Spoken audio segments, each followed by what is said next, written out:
All the girls on the phone, and body shaking that thing. We can never did see, got a nice big on. Cause I'm gonna have to ride it tonight.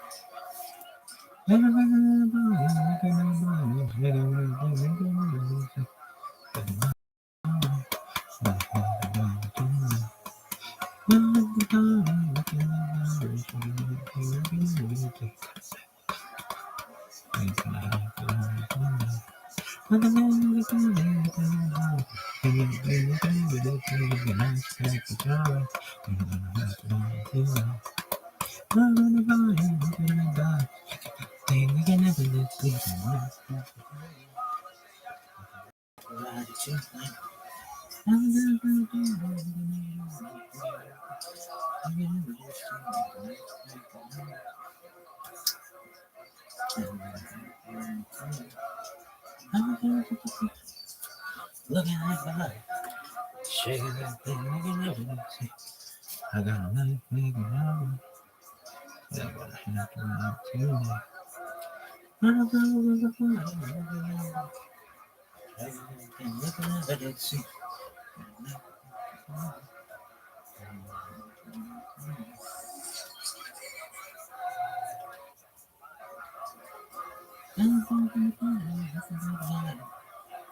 Shaking that thing, making everything see.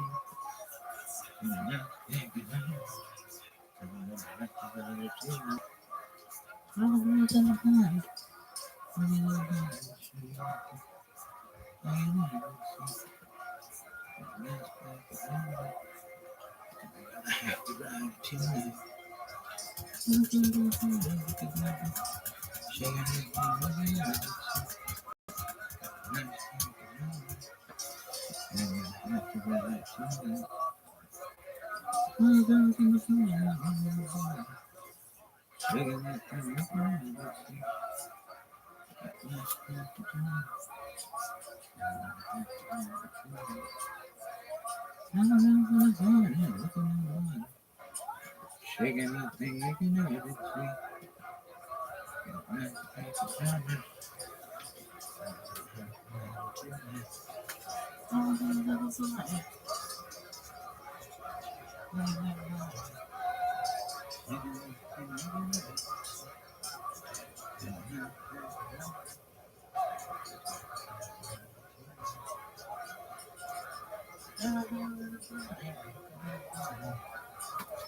Shaking that thing like we never did see. Nice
baseball stadium. Yeah, they have pretty good tickets. Okay, so just think for a second. Where else?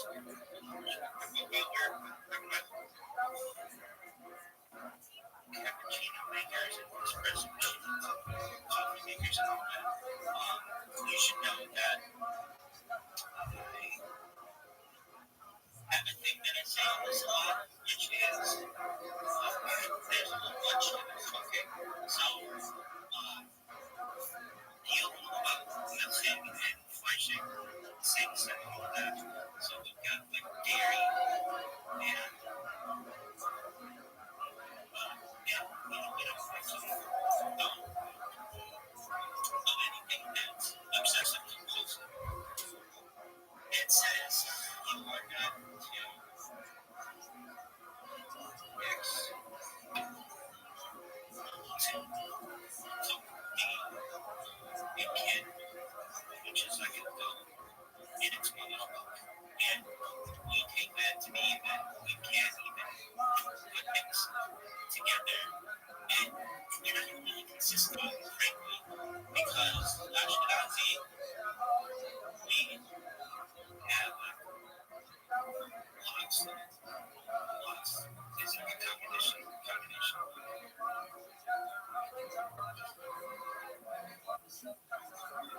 Fish and dairy.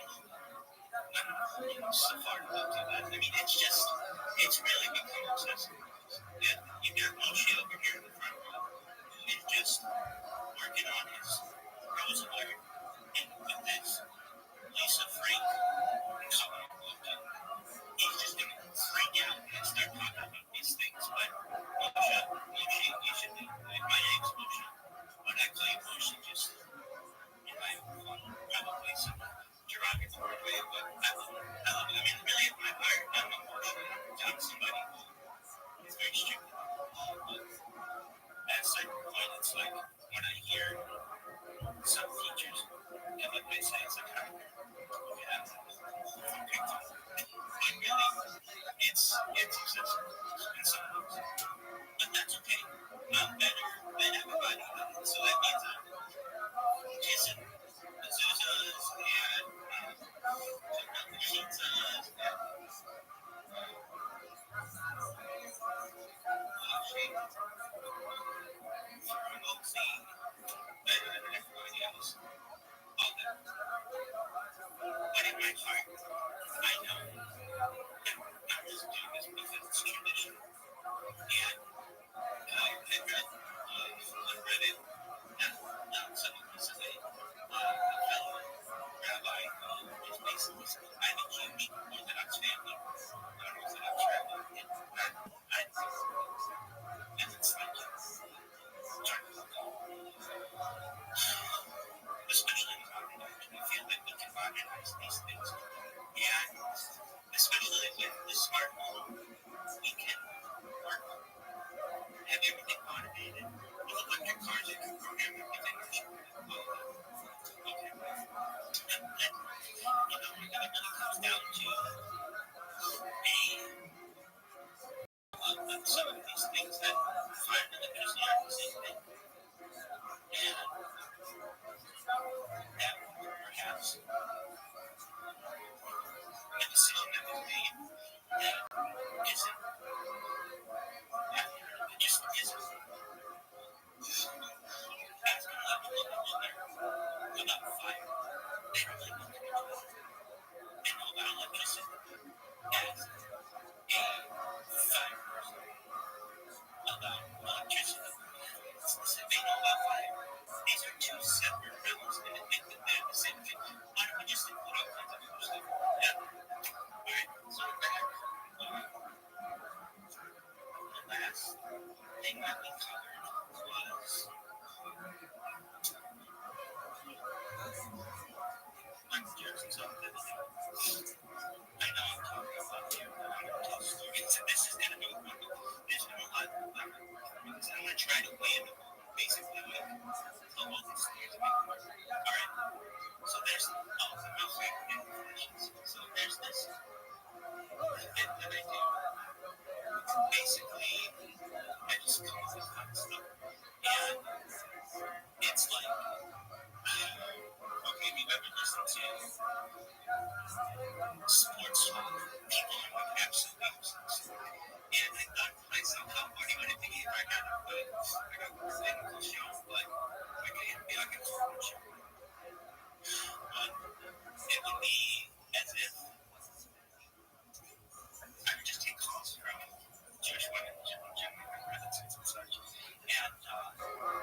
upstairs at the stadium.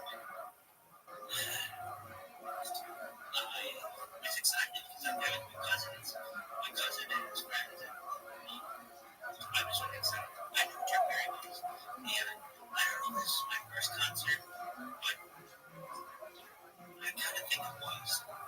It's the first one I've ever gone. I've seen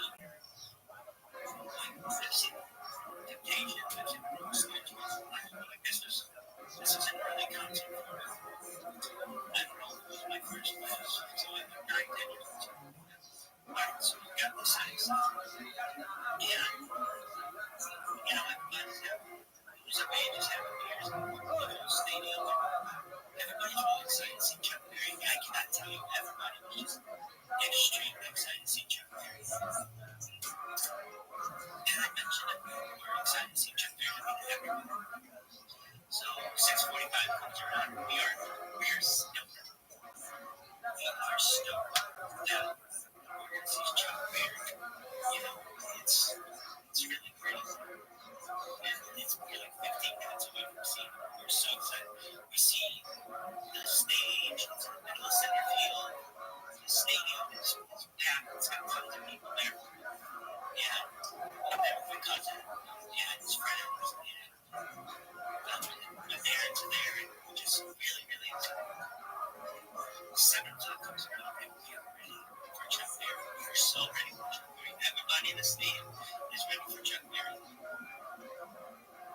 And this woman comes out, and I don't remember her name exactly, but we're going to call her Stella Horowitz. You see Stella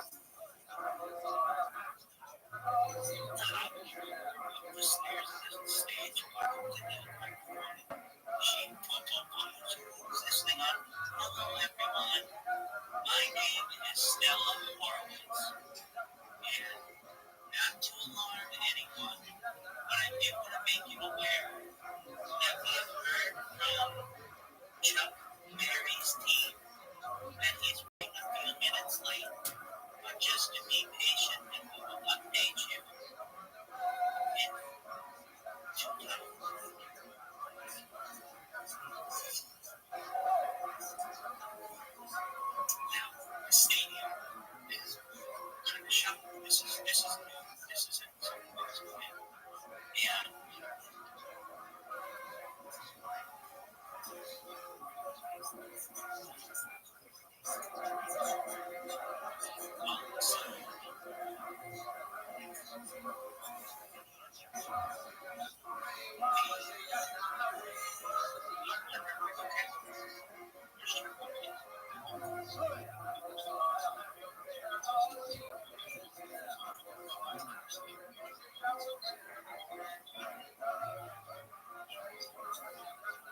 and Stella start waddling up the stairs.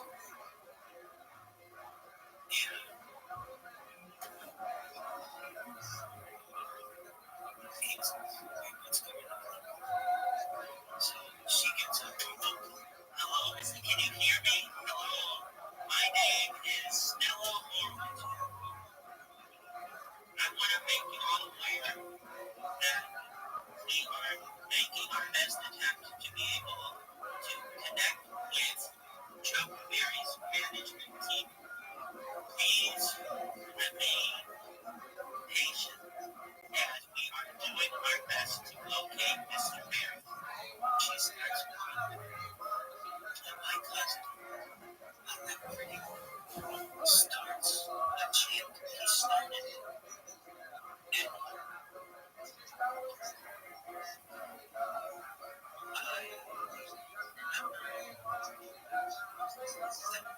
he actually starts two chants. So he starts and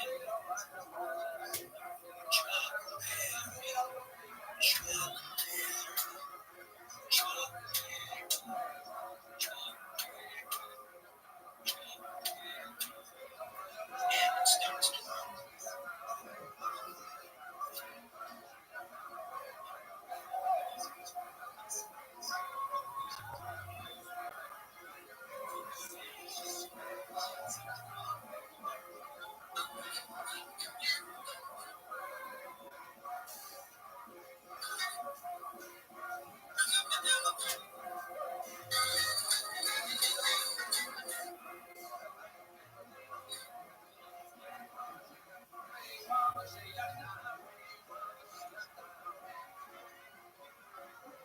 I want to make you all aware that we have potentially made contact with a member of Mr. Berry's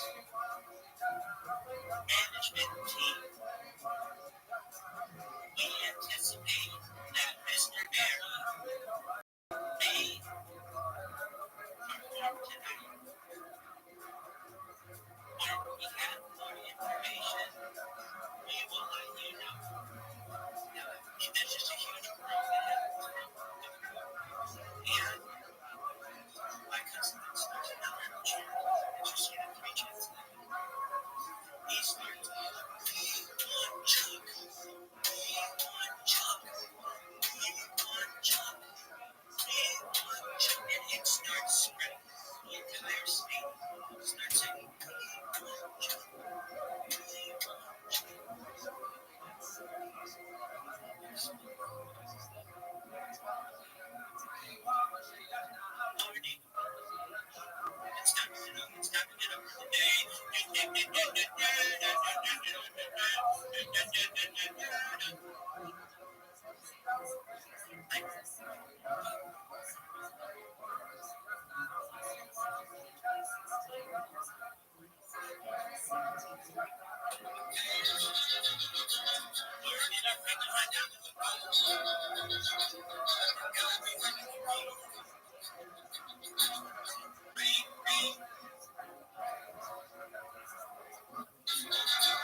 talking to some friends, and now I'm just need to get comfortable.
I ensure I have lots of blankets that are warm, comma, lots of pillows, comma, my phone is fully charged, comma, I have music on in the background, comma, I have something interesting to watch on my projector, comma, I make sure that I have multiple, comma, large, comma, warm blankets, comma, I am in comfortable pajamas, comma, I have light music in the background, comma, I have many pillows of all different shapes and sizes, comma, I have something interesting on my projector, comma, I have my phone fully charged, comma,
I advise that you ask a moderator, period, and that moderator in that Discord, period.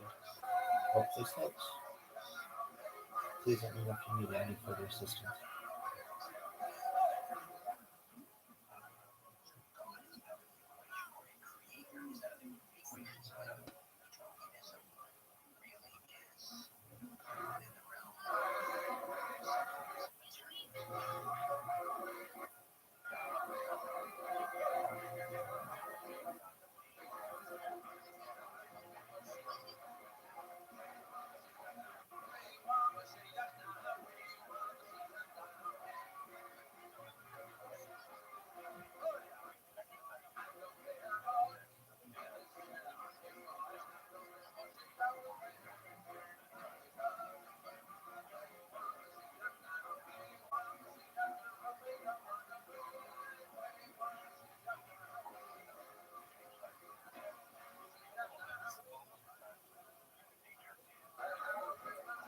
I like to talk about anti-gravity, antimatter, de-extinction,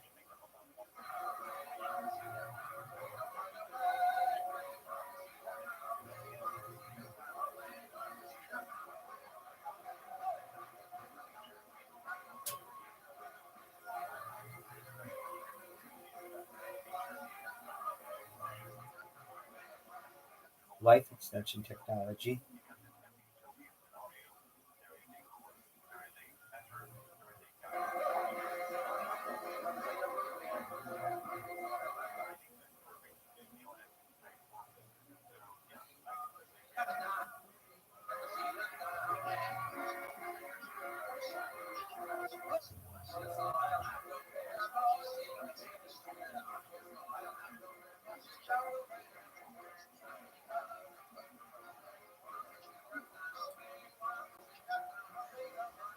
scanning your brain into a computer for later downloads of Android and Avatar, a cyborg, a cybernetic being, a clone of yourself, a robot,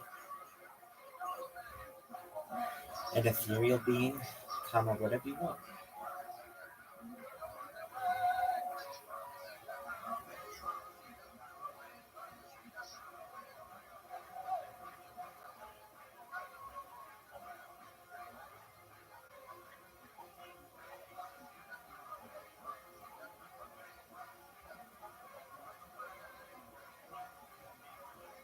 And of course, my favorite subject, peace.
He's exceptionally organized.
Prophet and Muhammad wasn't a Muslim. They were all just teachers who were teaching love. And it's like the fountain sort of says nature is that driving force, and it's our job to understand that the game is love. And that's what the main character in the fountain needs to learn, is that it's nature that's going to carry your soul through this thing, and that there's so much you don't understand. And the epiphany at the end, God, I love that movie. God, I love it. Among many things, you're also an artist is trying to convert the thing that is nature into a thing that we humans can understand. The complexity, the beauty of it. That's what Darren Aronofsky tried to do with those couple of films. That's something that I hope you do. Actually, in the medium of film, too, that would be very interesting. And you do that in the medium of books currently. How much do you think we understand about the history of life on Earth? I think we got it all wrong. No, I don't know. It seems like they change it all the time. You know, they say that Easter Island, you know, when I was in college, they were big on telling you that Easter Island, they ruined their environment, and they had environmental collapse. And that's why there was nobody on Easter Island. It was a cautionary tale. We could ruin our environment. And now it seems like they've changed their mind on that. And then when humans entered North America seems to be hugely up to speculation. And, you know, the Africa spreading, that we all spread out of Africa, and then the Pleistocene overkill extinction theory. And it's like, it seems like every few years they update it and they change it. And they say, oh, the guy. With just about every single person who comes into my Discord, period. I world peace, period. I don't think it is right for me to put my hands on you, nor your hands on me without consent, period. I think that having so much data online will make me a very influential person, period. The Economist magazine stated in 2018 that data was Earth's top resource, and I have data online than any person ever, period. Perhaps one day I may go viral for as much data as I have, and if and when that happens, I will call on leaders to be able to sit at a table, eye to eye, person to person, and have diplomatic talks to perhaps end all wars. Period.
Brilliant.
Guys, no. The guys from 10 years ago, actually, my new theory is the best theory. Let's write some books and get me on Letterman. Mhm. And it seems like there's a new prevailing theory that's really always exciting and edgy about how we got here and where we came from and how we dispersed, and maybe even has some political implications, like how we should use the Amazon moving forward. Like, the Amazon was engineered by people, so fuck it. Let's just cut it down. Yeah, I tend to believe that we mostly don't understand anything, but there's an optimism in continuously figuring out the puzzle. Sure. We offline talked about the Graham Hancock Flint Dibble debate on Rogan. I like debates personally. Yeah. So Flint Dibble represents mainstream archaeology, and I actually like the whole science, the whole field of archaeology, you're trying to figure out history with so little information. You're trying to put together this puzzle when you have so little, and you're desperately clinging on to little clues. And from those clues, using the simple possible explanation to understand. And now with modern technology, as Flint was trying to express, that you can use large amounts of data that's like imperfect, but just the scale, and using that to construct civilizations. There are different practices, from the little details of what kind of things they eat, how they interact with each other, what kind of art they create, to when they existed, what are the time frames, all that kind of stuff. And that starts to fill in the gaps of our understanding. But still, the error bars are large in terms of what really happened. And that leaves room for things like Graham Hancock gives. You have humility about maybe there's giant things we don't know about, or we got completely wrong. Me to imagine, like, what I don't even know what ended where did the Egyptians go? Like, what happened to? It seemed like they were doing so good. They had so much cool shit. But I mean, I was reading anthropological stuff in the Amazon about tribes that, you know, just through their societal structures and through their hunting practices that didn't really develop practices that worked, and kind of bands of people that went extinct before they could turn into larger societies. And there's a lot of people that got it wrong. For every explorer that leaves Borneo and arrives in South America, there's probably hundreds more that just die at sea, get eaten by sharks, you know, avalanche. And it's so fascinating to me that we, all of us really, past our grandparents, don't really even know where we came from. Like, do you know who your great-great-great-grandparents are? Like, no. I mean, there's methods to try to figure that out, but really, again, the error bars are so large that it's almost like we're trying to create a narrative that makes sense for us. You know, that I'm 10% Neanderthal, therefore I can bench press this much, and therefore my aggressive tendencies have an explanation, when in reality there's so much diversity of personalities that they far overshadow any possible histories we might have. Your aggressive tendencies don't have any explanation. No, you listen to me right now. I'm sorry, don't hit me again. Don't shut me out again. Yeah, man. One of the things you and I talk a lot about is different explorers. Yeah. Who do you think is? I'm just throwing a ridiculous question one after the other. Who do you think is the greatest explorer of all time? Oh God. I love Shackleton, but I hate the cold, so I can't even read about it. I hate the cold so much. I can't even go there for fun. I think Percy Fawcett in the Amazon was the GOAT in terms of just sheer, the last of the Victorian era, you know, march forward, go deeper, just stop at nothing, and then eventually take such big risks that you never come back. It's hard for me to relate to that kind of exploration, because to me, I'm such a softie. I wouldn't want to like leave my family behind. I wouldn't want to, like, even if you told me that I could leave Earth and go exploring and I could go touch the moon, I'd be like, nope, absolutely not. Like, the highway is dangerous enough. Like, I would never risk dying in space. And this guy left his home, went out into the jungle out there with horrendous gear compared to the camping gear we have today. No headlamp. And just explored for years on end. Well, let me actually push back. Like, you have that explorer. There's definitely a thing in you, just me having observed you behave in the jungle and in the world. You're pulled towards exploration, towards adventure, towards the possibility of discovering something beautiful, including like a small little creature, or like a whole new part of the rainforest, a part of the world that like is like, holy shit, this is beautiful. I think that's the same kind of imperative. So maybe not going out to the stars, but like, yeah, like I could see you doing exactly the same thing. So he disappeared in 1925 during an expedition to find an ancient lost city, which he and other people believed existed in the Amazon rainforest. So there's that pull. Like, I'm going to go into there with shitty equipment, with the possibility of finding something. And they said he ran into uncontacted tribes and started goofing off. I think he started I think he started dancing and singing. Like the tribes were ready to kill him, and he started goofing and like doing a song and a dance and just being ridiculous. And the tribes were like, "What now?" Mm-hmm. And they're like, "Wait!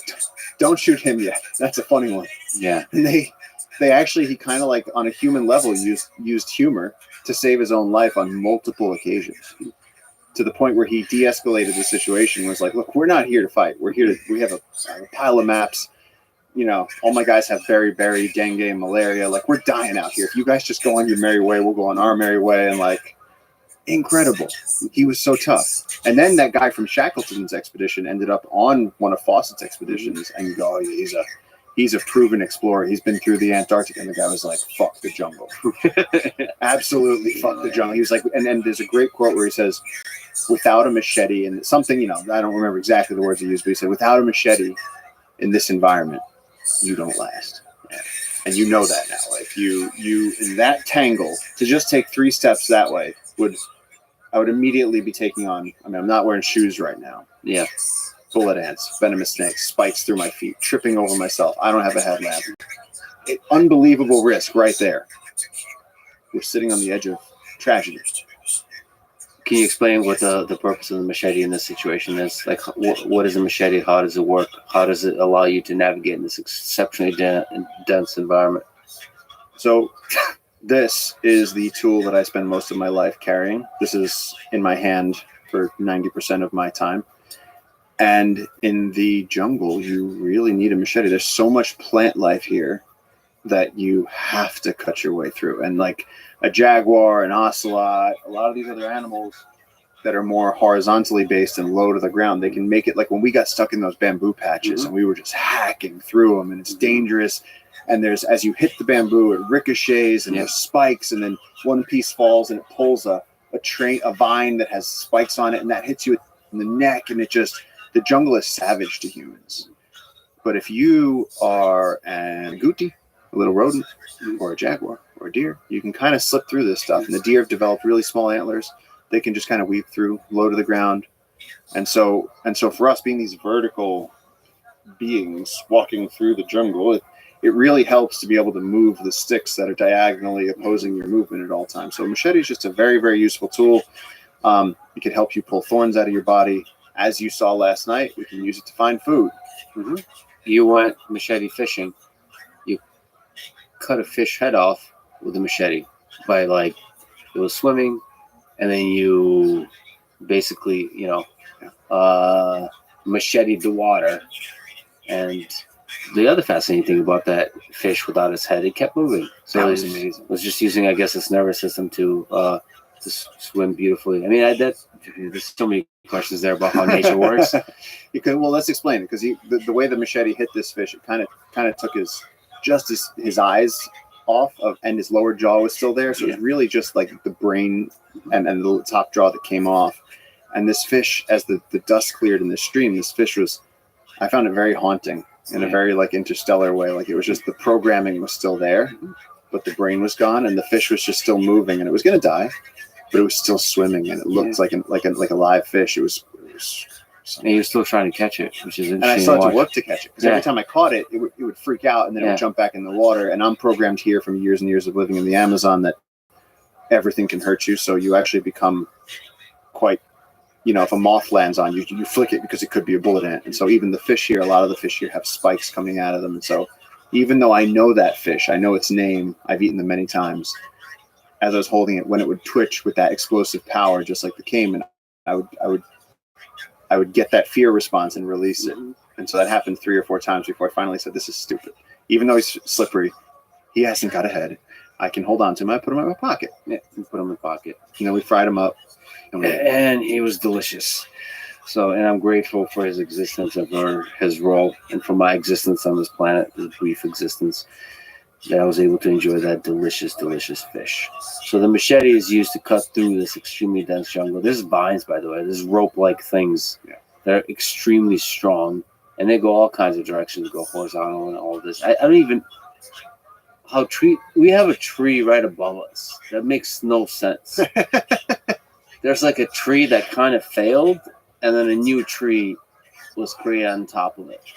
That makes It just makes no sense. It Yeah. feels like sometimes trees come from the sky, sometimes they come from the ground.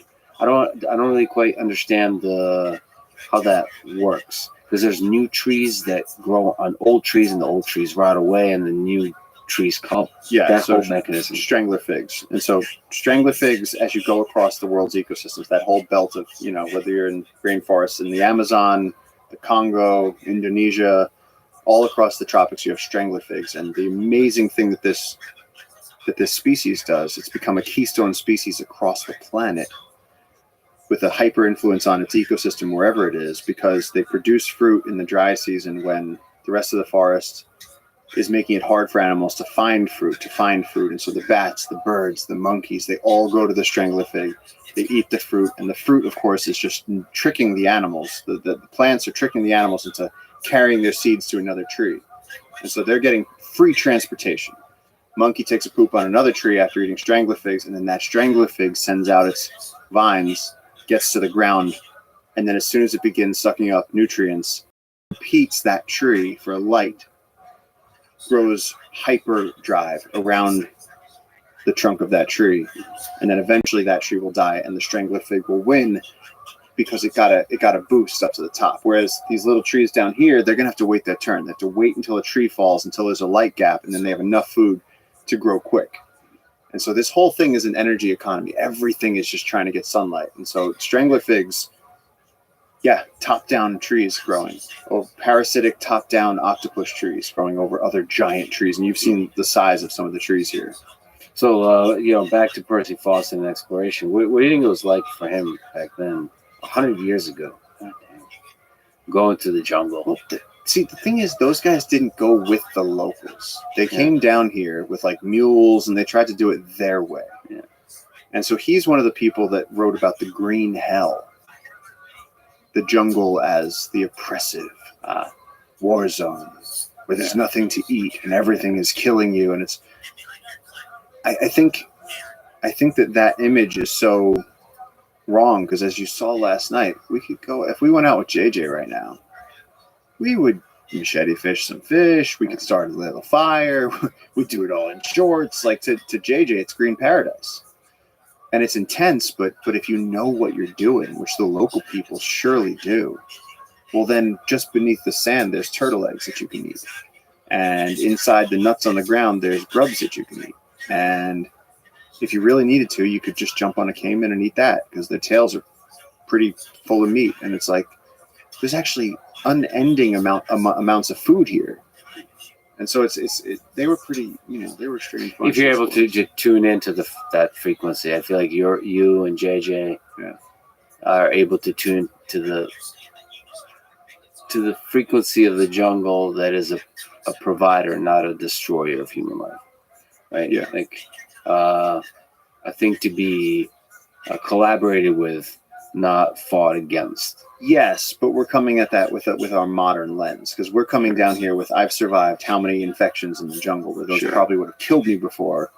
So my dead ass opinion of the jungle would have been overwhelming and collective murder, as Herzog says. And so Percy Fawcett was coming down here with this view of, it's trying to kill us at all times. But we are flying down here and coming out here with our superior medicines and our ability to survive infections.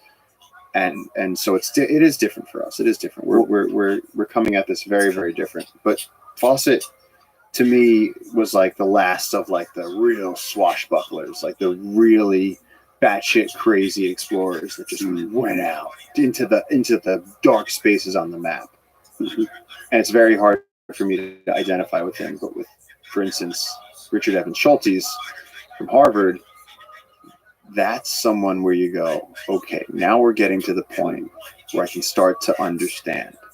I mean, just like the conquistadors. And they tell you the conquistadors showed up, they killed, the Spanish killed 2,000 Inca on the first day, and then they marched to this city. And they're like, when I hear about can you imagine yourself just like slaughtering a bunch of women and children and soldiers, and then just like drinking some wine and doing it again tomorrow? Like, I can't actually wrap my head around that. Yeah, it just seems like an entire different world. No, like different world, different value system, like different value system, a different relationship with violence and life and death. I think we value life more. We resist violence more. Yeah. Like if we saw a car accident, I feel like if I saw a car accident, like, you know, if you see a little bit of war, some violence, like it affects you.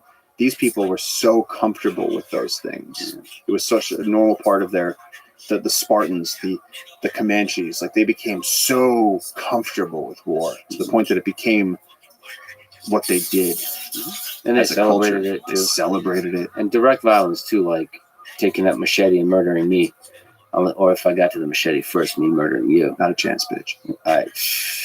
And then I would put it on Instagram On his and own show show. off. And the number of DMs I would get from murdering you with a machete. Meanwhile, half the world right now is messaging me saying, my DMs are filled with, take care of Lex, don't lose Lex, make sure Lex comes back safe. Lex is a national treasure. We love Lex. Make sure he holds a snake. The amount of love that is out there. Meanwhile, I emerged from the jungle with blood around me with a machete, and I take over your Instagram account. He's very homo. He doesn't want to hear about the love. All right. So, what do you think makes a great explorer? Whether it's Percy Fawcett, Richard Evans Schultes. By the way, say who Richard Evans Schultes is. He's a biologist, so that's another lens to which to be an explorer. Yeah. Is to study the biology, the immense diversity of biological life all around us.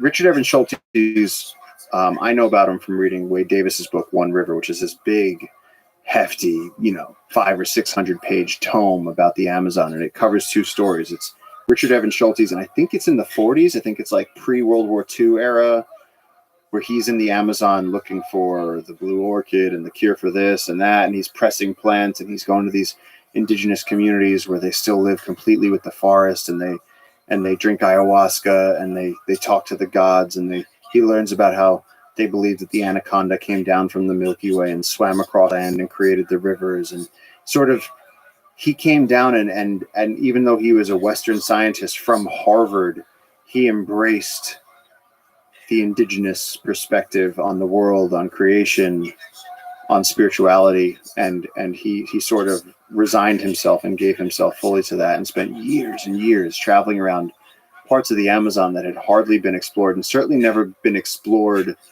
in the way he was doing it, in the ethnobotanical, spiritual way of what medicinal compounds are contained in these plants, and how do the local indigenous people use and understand them. For example, of 80,000 species of plants in the Amazon rainforest and 400 billion trees in the Amazon rainforest, the statistics of likelihood that through trial and error that humans could discover ayahuasca, it's astronomical. That one of these trees and a root, when put together, allow you to go access the spirit realm and see hallucinogenic shapes and talk to the gods. That's almost enough to inspire spiritual thought itself. The fact that trial and error, it would take like millions of years or something. It's I forget what the figure is. It's incredible. But Richard Evans Schultes was one of the first people that came down and saw that. And then One River is where Wade Davis comes back, I believe, in the 70s. And the heartbreak of the book is that all of these incredibly wild places with naked native tribes and these intact belief systems, Wade Davis comes back, and a lot of the same places that Schultes went. Now there's missionary schools, and they're wearing discarded Nikes and, whatever. I don't know if there's Nikes in the 70s, but like Western stuff has made it in. They've been contacted, domesticated, forced into Western society. And, a lot of them then forget the thousands and thousands of years that have gone into creating the medicinal, botanical knowledge that the indigenous possess about how to cure ear infections and how to treat illnesses from the medicinal compounds flowing through these trees is lost in a single generation with the modernization. Yeah, he wrote the plants of the gods, their sacred healing and the hallucinogenic powers. That's interesting. You mentioned like how to discover that. Like, how do you find those incredible plants, those incredible things that can warp your mind in all kinds of ways? Of course, physically heal, but also like take you on a mental journey. That's interesting. So you don't think trial and error is possible? I was reading about ayahuasca, and they're saying statistically, if you put 1,000 humans in the Amazon and gave them villages to live in, because humans are communal species, it would take tens and tens of thousands of years, or perhaps even centuries, before even the possibility. It's like that thing, a bunch of chips on a keyboard. How they write Hamlet? It's like astronomical odds to get to. Oh wait, this and this dosed together. And so what the local people believe is that the gods revealed this secret through the jungle to us as a link to the spirit world. And that's how we know this. Because if they didn't remember it from their ancestors, we would have no idea how to get this information from the wild.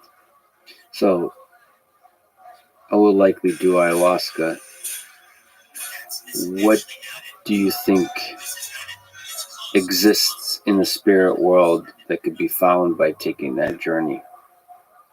I think that ayahuasca is, I can only speak from personal experience. And for me, it was as if your brain is a house you've lived in your entire life. And it's a big house, it's a mansion. And there's many, many rooms that you didn't even know exist, hidden rooms behind the bookshelves, under the floorboards, rooms that you had no idea were there.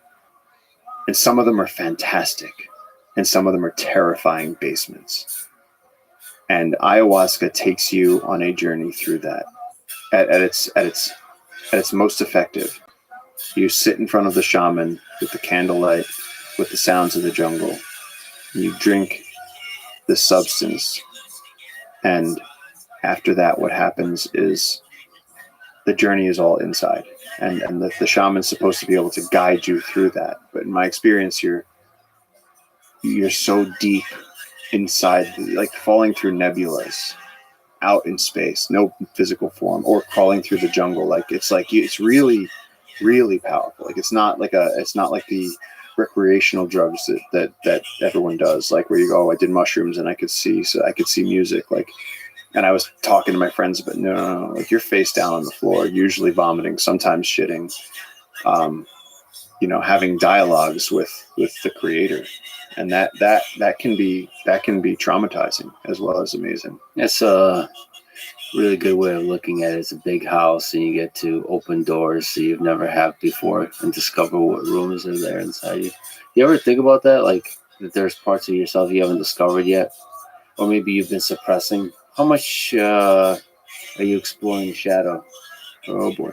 So say you, me, Carl Jung, and Jordan Peterson are in a deserted island together. Fuck, I didn't even make my bed today. There's no bed on an island. Great. I want to see you and Jordan Peterson do ayahuasca together. I think that's the thing. Ayahuasca to me, I've kind of told you about, like I've experienced some things that really made me believe that there's a benevolent force around us. But to me, ayahuasca was a ride through the scariest parts of the universe, to sort of be like, here's what it could be like. That's where I came up with my idea that, like deep space, or just space, outer space, is just the outside of the video game, and this is it. Because when I was on ayahuasca, I was one of the jungle creatures, and I wasn't Paul, and I didn't have a name. And for a long time, I saw many things, and I arrived at this spot in the jungle where there's a big tree, and all the animals were there, and they were all not in words, not in any language that we can understand, but they were all discussing what to do about the threat, and it was all leaving, it was all flying up, and it was fire, and the jungle was being destroyed, and it was like and then after that it was just space and stars and silence, like crushing vacuum silence for years. And that was terrifying. That was fucking terrifying. When I came back and I had hands, man, I can remember my own name. You're grounded. Things are simpler. You're back inside the video game. What are the chances you think we're actually living in a video game? When you say a video game, it implies that there's a player. Who's the player? It's God? No, there's a main player usually. That's not going to be God. God is the thing that creates the video game. Oh, so then we're just... And there's somebody's there NPCs. Like I'm an NPC. You're an NPC? Jesus Christ. Yeah. You created me. So, Is this like Halo where you can kind of kill the NPCs? Because I see how you put the machete behind you. okay, I think I'm just gonna take a stand here. I think that because people, I'm just sick of fucking playing it halfway. I think that because people live indoors in climate-controlled boxes in cities far away from nature, they've completely lost track of everything that's real, and they've started to think that we're living inside of a simulation. Notice that nobody carrying an alpaca up a mountain thinks that we're living inside of a video game. Yeah. They all know that it's real because they've had babies on the floor of a cold hut. Yeah. They understand the consequences of life. They understand the fish and how hard it is to get them and the basic rules of the wind and the rain and the river, and that we all have to play by those. And that it's and you talk to a grieving mother and ask her if she's living inside a video game, and it's like the people. To me, this whole thing of are we living in a simulation? To me, that's the infirmary of society starting to parody itself. It's people going, I have no meaning in my life anymore. So is this even real? And again, go ask the Sherpa, go ask the Eskimo. They're not. You forget what fundamentally matters in life. What is the source of meaning in the human life? If you talk about such subjects, nevertheless, you could, for a time, stroll in the big philosophical questions. And if you do it for short enough of time, you won't forget about the things that matter. That there is human suffering, that there is real human joy, that is real. Our time in the jungle was very hard. Did you suffer enough to know that it's real? Yeah, I was hoping we were in a video game that whole time. So that's actually a really good way to. There was this moment that I watched where you were washing a shirt in this pathetic puddle because we had no water and because we had walked all day and tripped all day and gotten thorns in our hands and our feet and our legs, and we were lost in the jungle, and it was nighttime, and we didn't know if a big tree was going to just fall on us and mousetrap kill us, and there's a lot of uncertainty. But I watched something very special happen to you, and that was I saw you crouching by the side of this puddle. It wasn't even a flowing stream, so we couldn't drink it, and you were just trying to wash the sweat off of your shirt, and you looked at me and you just said, the only thing that I care about right now is water. Mm-hmm. And I feel like in that moment we were united in the simple reality of the fact that we were so thirsty that it hurt and that it was a little scary. Yeah, it was scary, but also there was like a joy in the interaction with the water because it cools your body temperature down, and there's like a faith in that interaction that eventually we'll find clean water because water is plentiful on Earth. It's kind of like a delusional faith that eventually we'll find. It was just like a little celebration. I think the cooling aspect of the water, because the body temperature is really high from traversing the really dense jungle, it's just the cooling was somehow grounding in a way that nothing else really is. Yeah, it was a little celebration of life on Earth, of the jungle, of everything. It was nice. It was a nice moment. I think about that. I had a couple of those. There's one in the puddle and one in the river. One was full of delusion and fear, and the other one was full of relief and celebration. Yeah, I've there's this thing that they say where the all the pleasure in life is derived from the transitions. When you're cold, warm feels good. When you're hot, cold feels good. When you're hungry, food feels good. And when you're that thirsty, water becomes God, and it's all you want.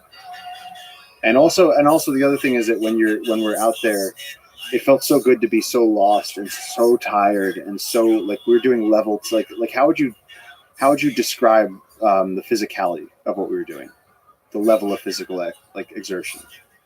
Well, it's something that I haven't trained. I don't even know how you would train for that kind of thing, but it's extremely dense jungle.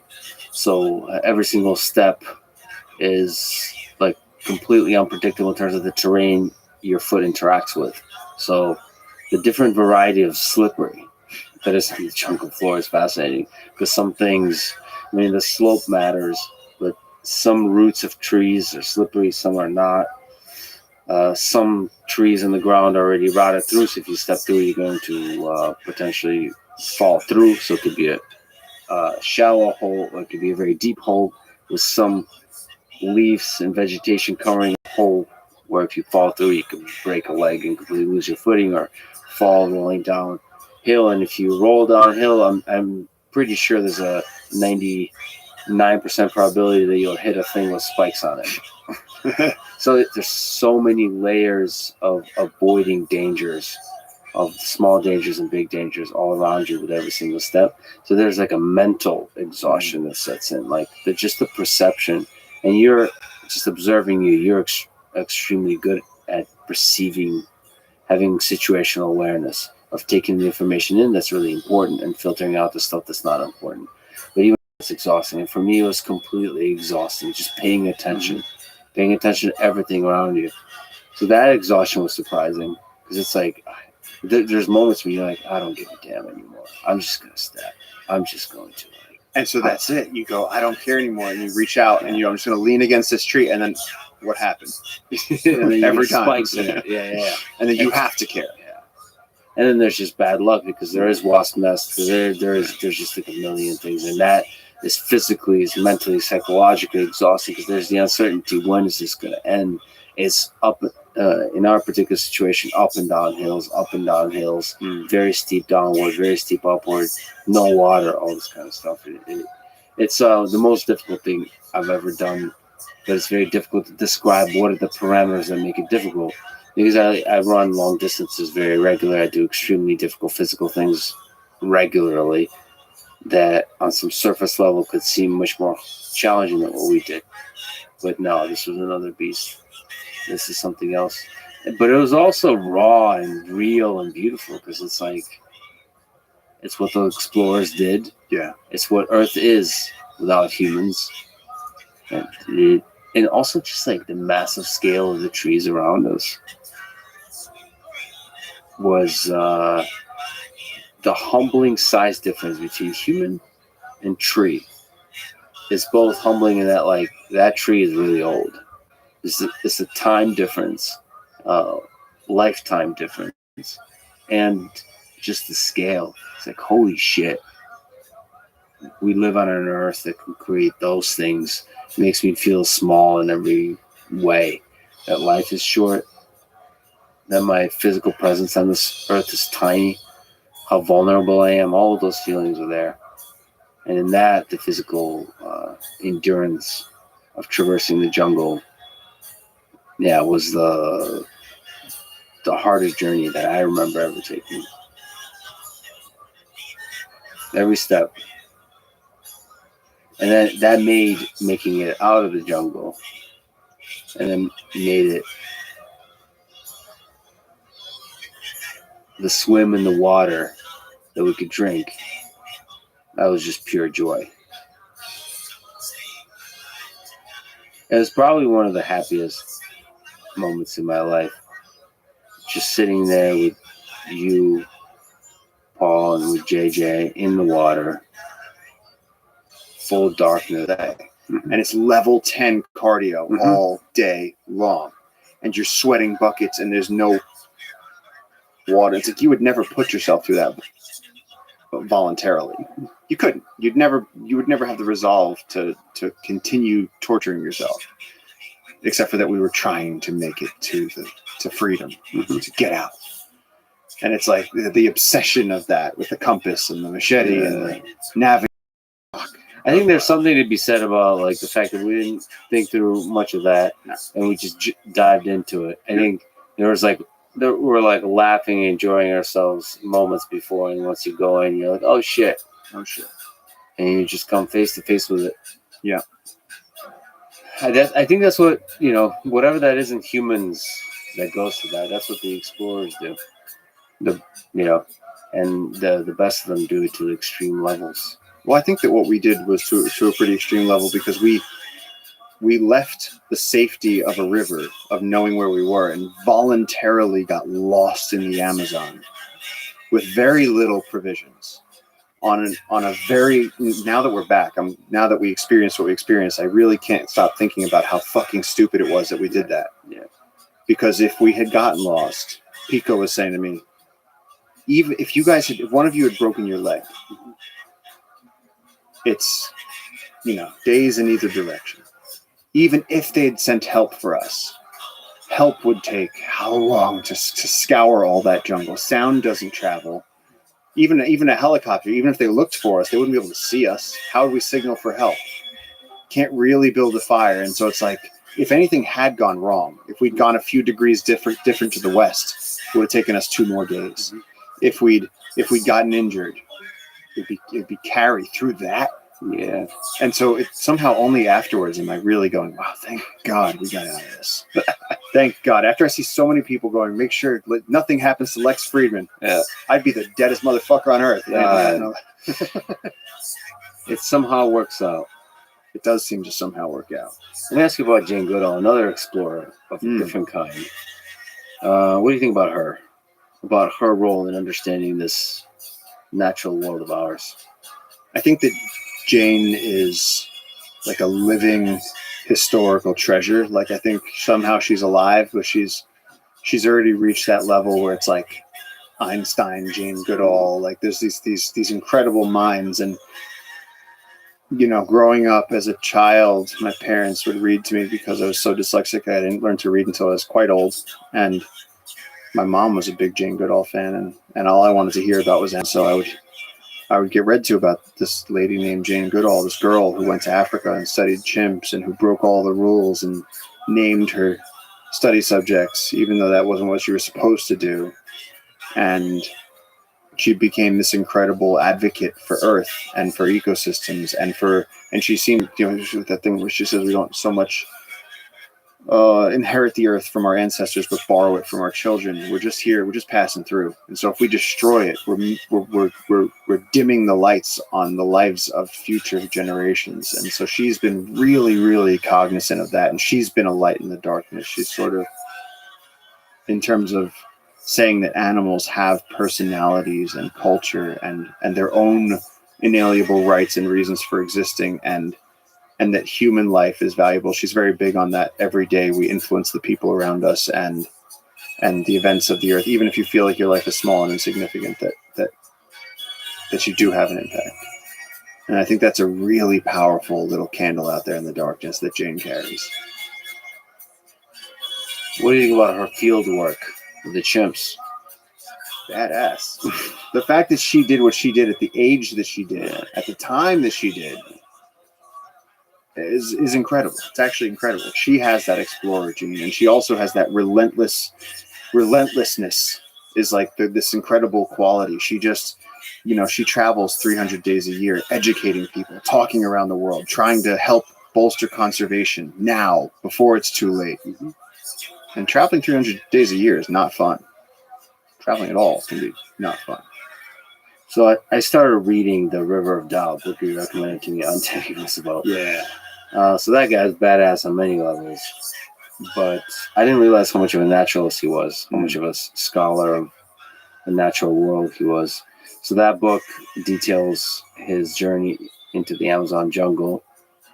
What do you find inspiring about Teddy Roosevelt and that whole journey of just saying fuck it, of going to the Amazon jungle, of taking on that expedition?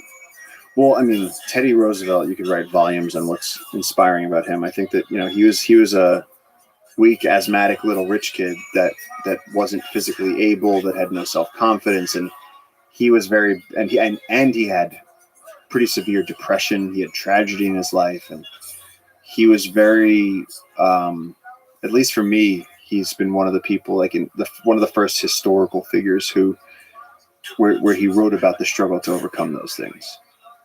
And to make himself from being a weak, asthmatic little teenager to sort of strengthening himself and building muscle and becoming this barrel-chested lion of a guy who could be the president, who could be an explorer. And one of the Rough Riders, and he's just everything he does is so hyperbolically, incredible. To come out of war and have the other people you fought with go, this guy has no fear. I mean, he must have just been a psychopath and had no fear. And then proving it further was that thing where he was going to give a speech to a bunch of people and he got shot in the chest. Yeah. And it went through his spectacle case and through his speech. And even though the bullet was lodged in his chest, this man said, "Don't hurt the guy that shot me." I believe he asked him, "Why'd you do it?" And then as he's bleeding and in the rain, said, no, I'm not going to the hospital. I'm going to keep going with the speech. What a badass. That's incredible. But going to the jungle on many levels is really difficult for him at that time. There's so many things so many more things even than now that can kill you. All the different infections, everything. Yeah. And the lack of knowledge, just the sheer lack of knowledge. So that truly is an expedition. A really, really challenging expedition. So there's lessons about what it takes to be a great explorer from that. The perseverance. How important do you think is perseverance in exploration, especially through the jungle? I think it's all there is. If you hear about the people, and I think that is a tremendous metaphor for life, because whether you hear about that plane that crashed in the Andes and the people were alone and freezing and they had to eat each other, and some of them made it out. Some of them kept the fire burning. And Teddy Roosevelt voluntarily, after being president, threw himself into the Amazon rainforest and survived. Came so close to dying, but survived. And so perseverance is all of it. I mean, I think that's our quality as a human. So they also mapped, so on the biology side is interesting, Yeah. but they mapped and documented a lot of the unknown geography and biodiversity. What does it take to do that? So when I see you move about the jungle, you're always like, you capture a creature, take a picture, write down, like, so you can find new creatures, find new things about the jungle, document them, sort of a scientific perspective on the jungle. But back then, there's even less known, much less known about the jungle. So what do you think it takes to document, to map that world and you unexplored wilderness? I mean, they're clearly pressing botanical specimens. They're probably shooting birds, and Roosevelt knew how to preserve those specimens. I mean, he really was a naturalist, so he knew exactly. So if he's seeing these animals, to them, whereas we'll take a picture and identify it, they were harvesting specimens, taking them with them, drying them out. For them, it was totally different, and it could be the first. There's, I don't know, I forget what JJ said. There's something like 70 species of ant birds here, and it's like, so how likely are you to be the first person to ever see this one species of bird? And so for them, you have this bird, and so perfectly preserving that specimen. And I think a lot of non-scientific people don't realize that every species, from blue whale to elephant to blue jay to sparrow, whatever it is, whatever species we have on record, they're scientific specimens. And the first people to see them shot them. Mm-hmm. And museums are filled with these catalogs, preserved birds that these explorers brought back from New Guinea and South America and Africa, and then put into these drawers, and now we labeled them, and we say, this is this is red and green macaw, this is scarlet macaw, this is the brown-crested ant bird, and they're just categories. That book of birds you have, like encyclopedia of birds. What the human achievement in these pages. So people listening, Paul's just flipping through a huge number of pages. These are just, is this in the Amazon or is this in Peru? This is just here. This is birds of Peru. Pages on pages of toucans and arasaris and hummingbirds and antbirds and smoky brown woodpecker and tropical screech owl, which we just heard, by the way. It's endless. Who knew there were so many birds? I had no idea there were so many birds. Documenting all of that, analyze. I mean, there's also, which we got to experience, and you're pretty good at it also, is actually understanding and making the sounds of the different birds. Yeah. What's your favorite bird sound to make? Undulated tinamou, because in the crepuscular hours of dawn and dusk, they're usually the ones that make up what is considered by many to be the anthem of the Amazon. Can you do a little bird for us? That's what a undulated tinamou sounds like. And it's usually like, oh, it is getting to be afternoon. It's almost like hearing church bells on a Sunday. It's like there's something about it. You go, ah, there he is. And like you were saying, it's a reminder, oh, that's a friend of mine. Yeah. Surrounded by friends. I have so many friends here. What does it take to survive out here? What are some basic principles of survival in the jungle? Cleanliness. I mean, really, but we talked about this, but like, you know, I have so many holes in my skin right now with that mosquito. There we go. I have so many spots that I've scratched off of my skin because a mosquito bites me, and then I worry that I have a tick. Mm-hmm. Not deliberately, not with my thinking brain, but my simian brain just wants to find and remove ticks. And so I scratch, and then if my fingernails get too long, I remember, but we hadn't set up our tents. And so we decided to cover our bags with our boats that we had been carrying, our pack rafts that we've been carrying in our backpacks. So all of our gear would stay dry. Mm-hmm. So the only thing we could do was either sit in the rain and be cold or sit in the river and be warm. And so keeping our gear dry, momentary discomfort for future, you know, that to me was an incredibly smart calculation to make. Is you got to be smart out here. You can't, you know, not running out of a headlamp while you're out on the trail and being stuck in that darkness. It really takes just being a little bit on your toes. And I find that necessity of being on your toes is a place that I like to live in. It's just the right amount of challenge here. So keeping the gear organized and all of that, but also being willing to sort of improvise. I've seen you improvise very well because there's so much unknowns. There's so much chaos and dynamic aspects that, like, planning is not going to prevent you from having to face that at the end of the day. No, it's been really funny watching you sort of shed your planning brain. Like day one, it was very much like, so are we gonna? And then I could see your brow sort of furrow when I would go, I don't know what time we're gonna get there, and you'd go, well, just tell me, and I'd be like, I don't know what the jungle's gonna let us do, you know. Let's record the podcast tomorrow, okay? But if it rains, if it gets windy, if a friaje comes, if there's a jaguar with rabies, like anything could happen. Landslide, like anything, literally. Tree. I mean, the thing you mentioned, trees falling, that's a thing in the jungle. That's a major thing in the jungle. Holy shit. First of all, a lot of trees fall. Yeah. And they fall quickly, and they can just kill you. They fall quickly. They're huge. We're talking about trees that are like the size of school buses stacked and connected to other trees with vines, so that when they fall, this millennium tree, this 1,000-year-old tree, boom, it shakes the ground, pulls down other trees with it. So if you're anywhere near that for a few acres, you're getting smashed. That's the end of you. And so the jungle at any moment that you're out there could just decide to delete you. And then the leafcutter ants and the army ants and the flies and everything, you'll be digested in 3 days. You'll be gone. Gone. No bones, nothing. Who do you think would eat most of you?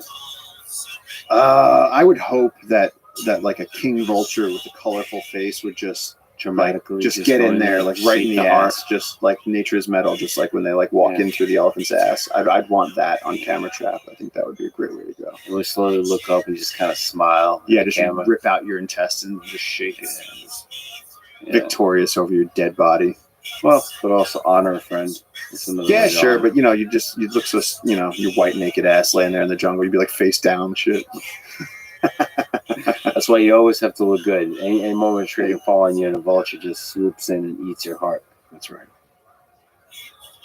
We talked about Alone, the show a bit.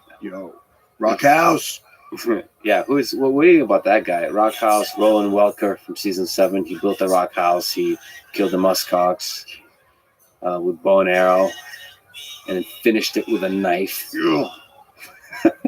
And had the GoPro to mount to document it. That's really mind blowing. I mean, so for people who don't know, that shows you're supposed to survive as long as possible. On season 7 of the show, they literally said you can only win it if you survive 100 days. And there's a lot of aspects of that show that's difficult, one of which is it's in the cold. The other is they get just a handful of supplies, no food, nothing, none of that. So they have to figure all of that out. And this is probably one of the greatest performers on the show, Mhm. Roland Welker. He built a rock house shelter. So what does survival entail? It's building a shelter, fire, catching food, so staying warm, getting enough energy to sort of keep doing the work. It takes a lot of work. Like building the rock house, I read that it took 500 calories an hour from him. So he had to feed himself, right? Quite a lot. You're lifting 200-pound boulders. And still the guy lost, I read 44 pounds, just 20% of his body weight. So that's survival. What lessons, what inspiration do you draw from him? I think he was fun to watch because he had this indomitable spirit. He wasn't there to commune with nature. He was there to win. And he was like, to me, that's the pioneer mentality. He goes, I'm a hunting guide. I'm out here. I'm going to win that money. I'm going to survive through the winter. He wasn't worried. I feel like so many people are like, they worry, second guessing themselves. Am I in a video game? I don't know. What's my, just questioning their entire existential identity. And this guy was like, you know what? There's a muskox over there. Mm-hmm. I'm going to shoot it. I'm going to stab it. And then I'm going to make a pouch out of its ball sack. And I'm going to live off that for the next few months and win $500,000. And that's an amazing amount of pragmatic optimism that I just enjoyed. Yeah. And every time he would go, we got to get back to Rock House. And it became, even though he's all alone, he had a big smile on his face. And what made that season so great was that it was him and then it was Callie. Mm-hmm. And Roland had, the muscle and could make Rock House. And then Callie was the opposite. She was this girl who, she could hunt with her bow and she knew how to fish. And she wasn't using raw power, but what was so endearing about her was that how much she loved being out there. As hard as it was and as isolationist as it was, she was smiling every time the show cut to her. She was like, hey, everybody, it's morning. Can you believe the frost? Like, you've been out there for 100 days. Amazing optimism. I think it was really an amazing show of that the game is all here. The game of life. The game of alone and the game of life. Because it's the same thing. Yeah, she maintained that sort of silliness, the goofiness all through it when the condition got really tough. And she had a very different perspective. As Roland didn't want any of the spirituality. It's very pragmatic. Yeah. And for Callie, it's a very spiritual connection to the land. She said something like she wanted not only to take from the land, but to give back. I mean, there's this kind of poetic, spiritual connection to the land. It's such a dire contrast to Roland. But she's still a badass. I mean, to survive, no matter what, no matter the kind of personality you have to be a badass. I think she took up porcupine quill from her shoulder. That was crazy because I think it went in somewhere completely different and it migrated to her shoulder. Yeah. And the way that I understood that is because I said, that's impossible. Yeah. Because I remember that. She's like, pull off her shirt. She's like, there's something. And then she like pushes it out. Yeah. And I remember I was like, hold up. How? Yeah. And it was because the barbs, once it goes in, as you move and flex your body, it moves a little bit each time and it gets to migrate. I didn't even think of that shit. Plus, if I remember correctly, I think she caught 2 porcupines. The second one was like rotting or something, or infected. It had an infected body, whatever. It had the spots on it. Yeah. She chose not to eat it. No, and then she chose not to eat it at first, and then she decided to eat it eventually. Yeah, I forgot that.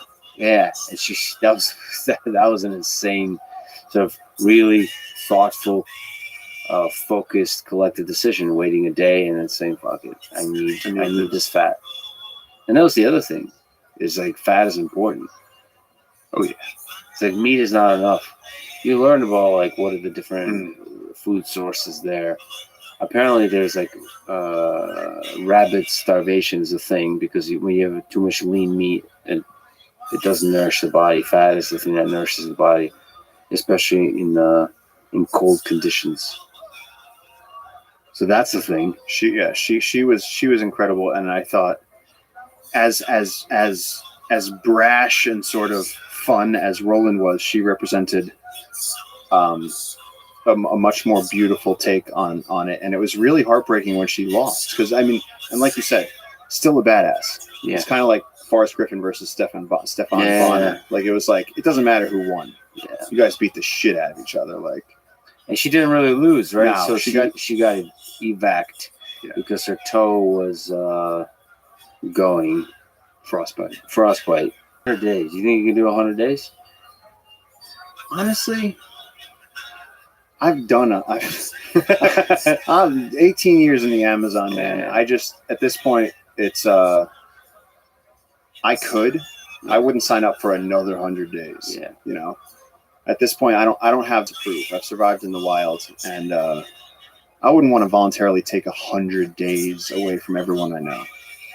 Yeah, the loneliness aspect is tough. We're not meant for that. I really love the people I have in my life, and I wouldn't and you see it on the show. A lot of the people, Yeah. big, tough ex-Navy SEALs who are survival experts, who know what they're doing, they get out there and they go, you know what? I miss my family. And they go, it's not worth it. They have this existential realization. They go, I only got so many years here. Like, let's this is crazy. It's just some money. Fuck it. And they go home. You know, it's funny because you sometimes film yourself in the jungle when you're alone. And there's another guy, Jordan Jonas, Hobo Joro. He's the season 6 winner. And he said that the camera made him feel less lonely. I've heard of him from multiple channels. One of the things is he spent all of his 20s in living in Siberia with the tribes out there. Herzog, happy people. And so he actually talked about that it's one of the loneliest time of his life because when he went up there, he didn't speak Russian and he needed to learn the language. And even though you have people around you, when you don't speak their language, it feels really, really lonely. And he felt less lonely on the show because he had the camera and he felt like he could talk to the camera. There is an element when you have, in these harsh conditions, if you like record something, you feel like you're talking to another human through it, even if it's just a recording. I sometimes feel that, like, maybe because I imagine a specific person that will watch it, and I feel like I'm talking to that person.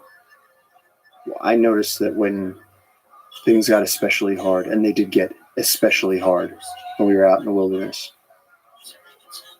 that you would begin filming to share that struggle. But I also think that I've used that at times where, yeah, you go, maybe because if you can tell someone else about it, then you're on the hero's journey. And then it sort of has to make you braver. And it changes how you, because you go, I'm cold and I'm tired and I'm hungry and this hurts and that hurts and I don't know when we're going to make it and how is this going to go? And all of a sudden you go, well, guys, we're here, we're going that way. And then you're like, well, I got to keep going because you're like, they're still out there. If you forget. You have to step up. That's one of the reasons I want a family. I think when you have kids, you have to be the best version of yourself, like for them.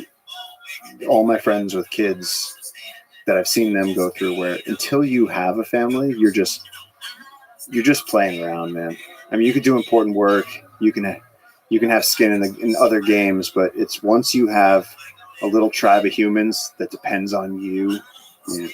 If you take that seriously, if you want to do that right, it's one of the hardest things you could do, and it just changes everything. How has your life changed since we last met? There's a lot I could ask you about that. There's a lot of stories to be told there. It's a fight. It's a battle. It's a battle to protect this. But since we last met, you've continued to make a lot of progress.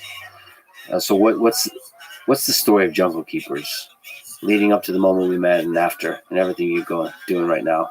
18 years ago in New York, who always dreamed since I was 6 years old, maybe even younger, of going to a place where animals were everywhere and there's big trees and skyscrapers of life. And so being dyslexic and reading about Jane Goodall and having Lord of the Rings be one of the things I grew up on, I just chose to come to the Amazon. And the first person I met was this local indigenous conservationist named Juan Julio Duran, who was trying to protect this remote river, the Las Piedras River, which in history, apparently Fawcett referenced either the Las Piedras, but he called it Tawamanu, and said, "Don't go there. You'll surely die from Yeah. tribes." And so there's very few references to this river in history. It's stayed very wild because it's been a place that the law hasn't made it, that the government hasn't really extended to. Like, we're sort of past the police limit. And so JJ was out here ages ago trying to protect this river before it was too late. And when I met him, I was just a barely out of high school kid with a dream of just seeing the rainforest, let alone seeing a giant anaconda or having any sort of meaningful experience or contribution to the narrative. And somehow, over all the years that we began working together and sparked a friendship and began exploring and going on expeditions and bringing people to the rainforest and asking them for help and manifesting the hell out of this insane dream that we had. I mean, we didn't even have a boat. We would take logs down the river. We would have to cut a tree down every time we wanted to return to civilization. We'd have to cut down a balsa tree and float down the river. Float down the river on it, yeah. It's madness. Like, it's madness. It's pure madness. And I don't know what made us keep going, but along the way, people showed up who cared and who wanted to help. And if it was a movie, it wouldn't even necessarily be a good movie because you'd go, "Oh, please. You're just telling me that you just kept doing the thing and just magically people showed up." But yeah, that's what happened. That's exactly the way it went. We kept doing the thing that we loved.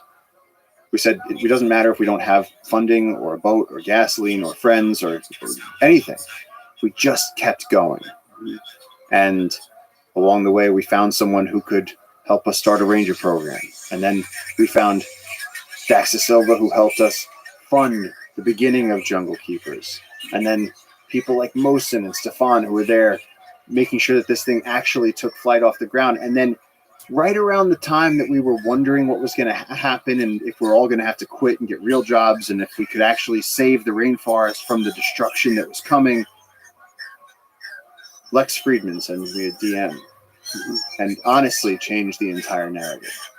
Because up until then, we'd been playing in the minor leagues, pretending, trying real hard. And the listeners of your show, in the moments after you published your episode with our conversation, began showing up in droves and supporting Jungle Keepers, putting in 5, 10, 100, 1,000. We started getting these donations. And the incredible team that I work with, we all went into hyperdrive. Everybody started going nuts. We all started spending 16-hour days working to try and deal with the tidal wave that Lex sent towards us, just because so many people knew that we were just, that was an indigenous-led fight to protect this incredibly ancient virgin rainforest before it was cut, and people resonated with that. And so we got this huge swell of support. And this year we've protected thousands and thousands of more acres of rainforest because of that swell of support.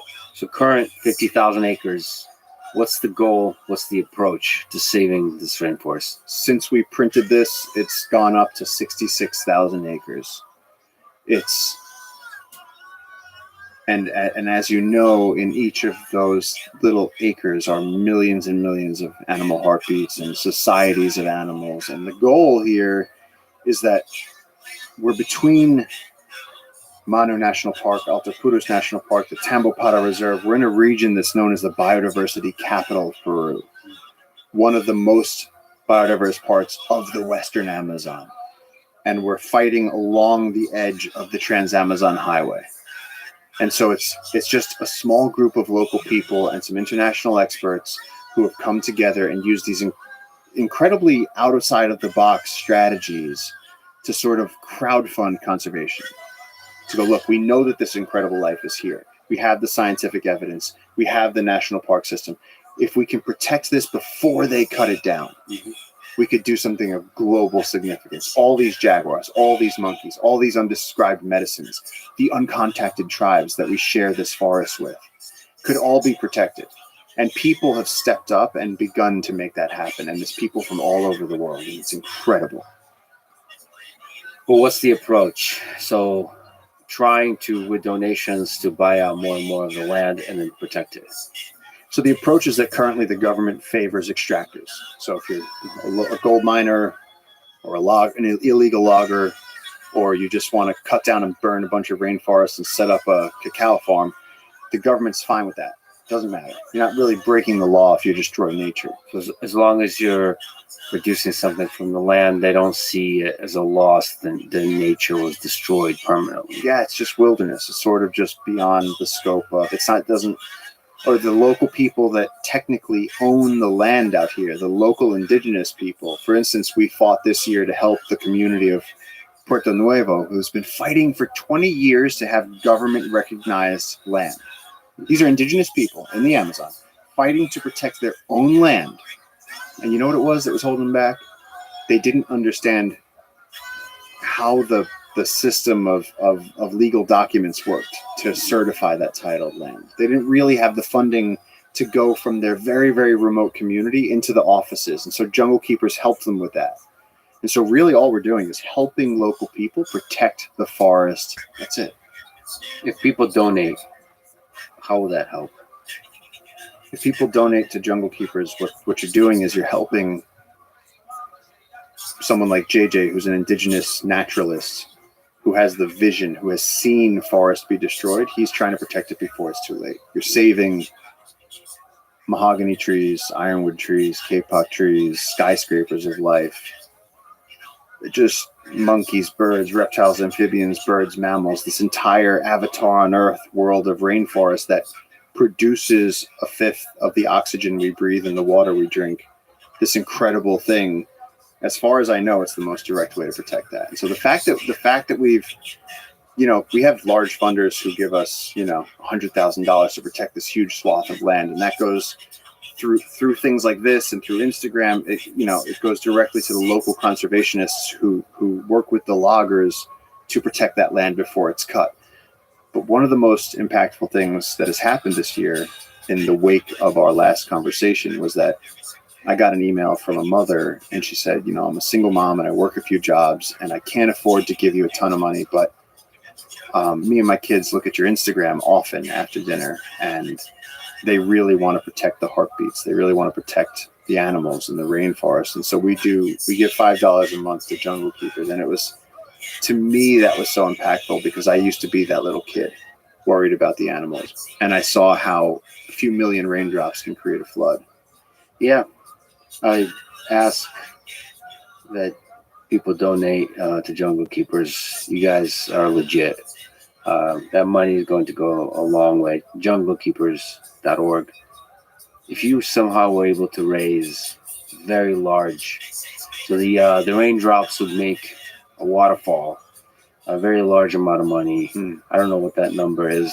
Maybe $10 million, $20 million, $30 million. What are the different milestones along the way that could really help you on the journey of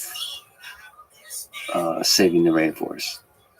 If let's just say some company, organization, or if enough people donated it, let's just say we got that 30 million.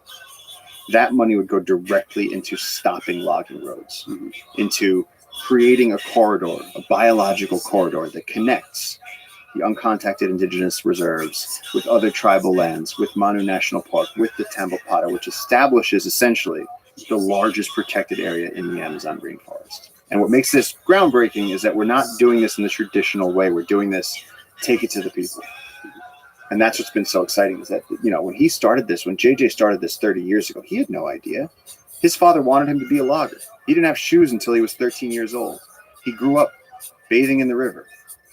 He had no idea that a bunch of crazy foreigner scientists were going to show up and some guy in a James Bond suit was going to come down here with microphones and and that all of a sudden the world would know that he was on this quest to protect this incredible ecosystem and all those little aliens. Well, that's all the important thing to remember, that the people that are cutting down the forest, the loggers, are also human beings. Their families, they're basically trying to survive, and they're desperate, and they're doing the thing that will bring them money. And so they're just human beings. At the core of it, if they have other options, they will probably choose to give their life to saving the community, to first and foremost providing for their family, and after that, saving the community, helping the community flourish. And I think probably a lot of them love the rainforest. They grew up in the rainforest.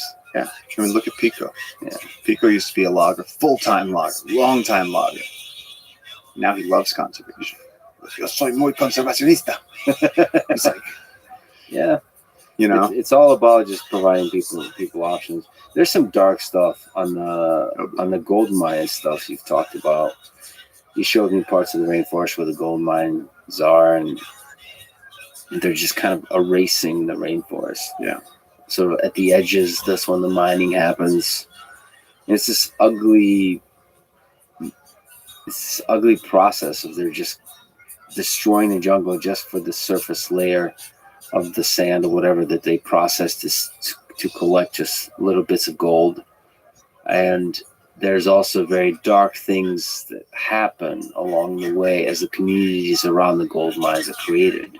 So the entirety of the moral system that emerges from that has things like prostitution, where 1/3 of the women that are drawn into that sex traffic and prostitution are minors under 17 years old, 13 to 17-year-old. There's just a lot of really, really dark stuff. I think that we have a rare chance to do something against that darkness. I think that this is an example of local people who have taken action, done good work, been good to the people that have visited, harnessed a certain amount of international momentum. And now we're on the cusp of doing something historic. And so for the children in the communities along this river, it won't be being a prostitute in a gold mine. It'll be becoming a trained ranger. Like last month, our ranger coordinator and one of our female rangers went to Africa for a ranger conference. And it's like this is someone from a little tiny village with thatched huts upriver. She went to Africa to talk about being a professional conservation ranger. And it's like, that's changing lives. And her daughters then, the other guy, their kids are going to grow up seeing their parents walking around with the emblem on and go, oh, I want to. And then people like Pico and Pedro and all these guys that work here are going to go, well, we have to protect this forest. And then they start getting fascinated about the snakes. And then they start caring about the turtle eggs. And then all of a sudden they have a way of life, and nobody needs to go needs to go steal anybody's kids to be a prostitute in a gold mine. That's horrible. And so it's really a win-win for the animals, for the river, for the rainforest, for people. It's biocentric conservation. It's just making everything better. Yeah, I've read in an article that said an estimated 1,200 girls between ages of 12 and 17 are forcibly drafted into child prostitution around the communities in the gold mines. At least 1/3 of the prostitutes in the camp are underage. The girls had ended up in the camp after receiving a tip that there were restaurants looking for waitresses and willing to pay top dollar. They jumped on a bus together and came down to the rainforest. What they found was not what they were expecting. The mining camp restaurants served food for only a few hours a day. The rest of the time, it was the girls themselves who were on the menu. Literally, at the end of the road, and without the money to return home, the girls would soon become trapped in prostitution. It's interesting to me that the most devastating destruction of nature, the complete erasure of the rainforest, burned to the ground, sucked through a hose, spit out into a disgusting mercury puddle, like the complete annihilation of life on Earth, goes hand in hand with the complete annihilation of a young life. It's like it's all based around the same thing. It's the light versus the dark. It's the destruction and the chaos versus a move towards order and hope. And it is incredibly dark, and this region is heavy with it.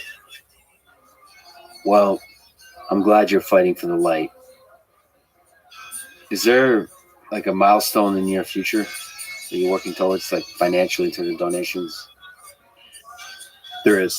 In the next year and a half, as you saw in your time here, there's roads working around the Jungle Keepers concessions. All the work that the local people are doing to protect this land is trying to be dismantled by international corporations that are subcontracting logging companies here. And really what we need is $30 million in the next 2 years to protect the whole thing. You've seen the ancient mahogany trees. You've seen the families of monkeys. You've seen the caiman in the river. All of this is standing in the pathway of destruction. That road, they're going to come down that road, and men with chainsaws are going to dismantle a forest that has been growing since the beginning. This is so magical. Do you see the snake over there? Yep. Do you? There's a Okay. snake. I'm just going to, don't move. I don't want you to move. I'm going to just, this is one of the most beautiful snakes in the Amazon rainforest. This is the blunt-headed snake. Snakes, I've been hoping that you would get to see this snake. I have been praying. Oh boy. Okay. Okay. Let's just go right back into this. Look at this little beauty creation. Let's keep you away from the fire. Look at this little blunt-headed tree snake. Wow. Such an incredible, So tell me about the snake. harmless little snake. If you put your hand out, he'll probably just crawl onto your hand. Just be real careful with the fire. So look, I'm just going to put him like this. Yeah, that's just snake safety. So he's a tree snake. Yep, nice and slow, nice and slow, nice and slow. So you nice and slow, just really slow. Just be the tree. Be the tree that he climbs on. And this is like, again, this is a snake that's so thin and so small. There you go. There you go. Nice and slow. Just be the tree. Let him crawl around. So he's going to try and do all this stuff. Let me see if I can just calm him down. Let me just, very active with the snake. So see, like the snake the other night. Just, look at this. I can see the light through his body. To me, this is an alien. Mm-hmm. This is this strange little life form. His eyes are 2/3 of his head. I'm not joking. You look at their skull. He's so tiny. He's so For tiny. people listening, there's a snake in Paul's hands right now. It's very, it's long, of course, but very skinny. very, very very light. skinny. And also for everyone listening, the odds of that as we're sitting here doing this podcast, that a snake would just be crawling by in the jungle might sound like something that would happen, but the density of snakes in the Amazon rainforest makes this a very unique experience. Can you tell me a little bit about the coloration scheme? Yeah, It's a so little bit brown. yeah, just to describe this as we were talking here, it's just a sort of banded white and brown snake with this tiny little head about the size of my pinky nail. 2/3 of this snake's head is made up of its gigantic eyes. It's got a small mouth, and it's about a third as thick as a pencil. It's basically a moving shoestring. It's incredibly, incredibly thin. The only thing I am thinking, Lexo, is that if we have Dan come and just do some shots of, yeah, that's true. Dan! So what are we looking at? The snake that was crawling behind us in the jungle, that we were talking about jungle keepers and what we could do, and the snake just showed up at that moment. And this is a very active little snake who's out for a hunt tonight and wants to find something to eat. So this is a blunt-headed tree snake, totally harmless little, literally a moving shoestring. Super beautiful little animal. When you talk about aliens, to me, this is an alien. Like, what are you thinking? What are you doing right now? What do you think about the fact that you are being handled by these giant humans?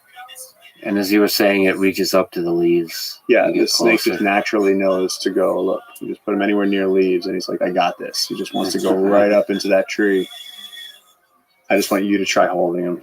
And real gentle, just be the tree. Yeah. And just kind of do the same thing you learned last night. Just nice and gentle. Yep. And see, he's holding on to my finger right now. He's just going up. There you go. Perfect. Nice and easy. He's a little erratic. He's a little goofy.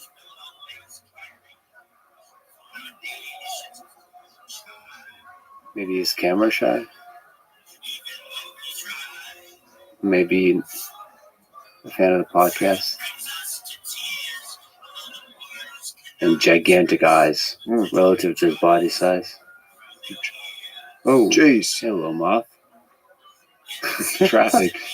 Traffic in the jungle. And then for everyone listening, as we're handling the snake that we found that was crawling by us, like literally by our shoulders as we're talking, a bat flies through, no joke, 8 inches from Lex's ear. Like just zips past his head as he's holding a snake while we're sitting here in the jungle. It's just, we're just in it now. Now he's gonna try and back up.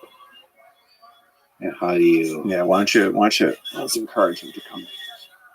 He's weaved this way. He's just trying to back up. Yeah, Luis. Luis. Okay, this is what I'm gonna do. We're gonna say thank you, Mr. Snake. Thank you, Mr. Snake. Thank you, Mr. Snake.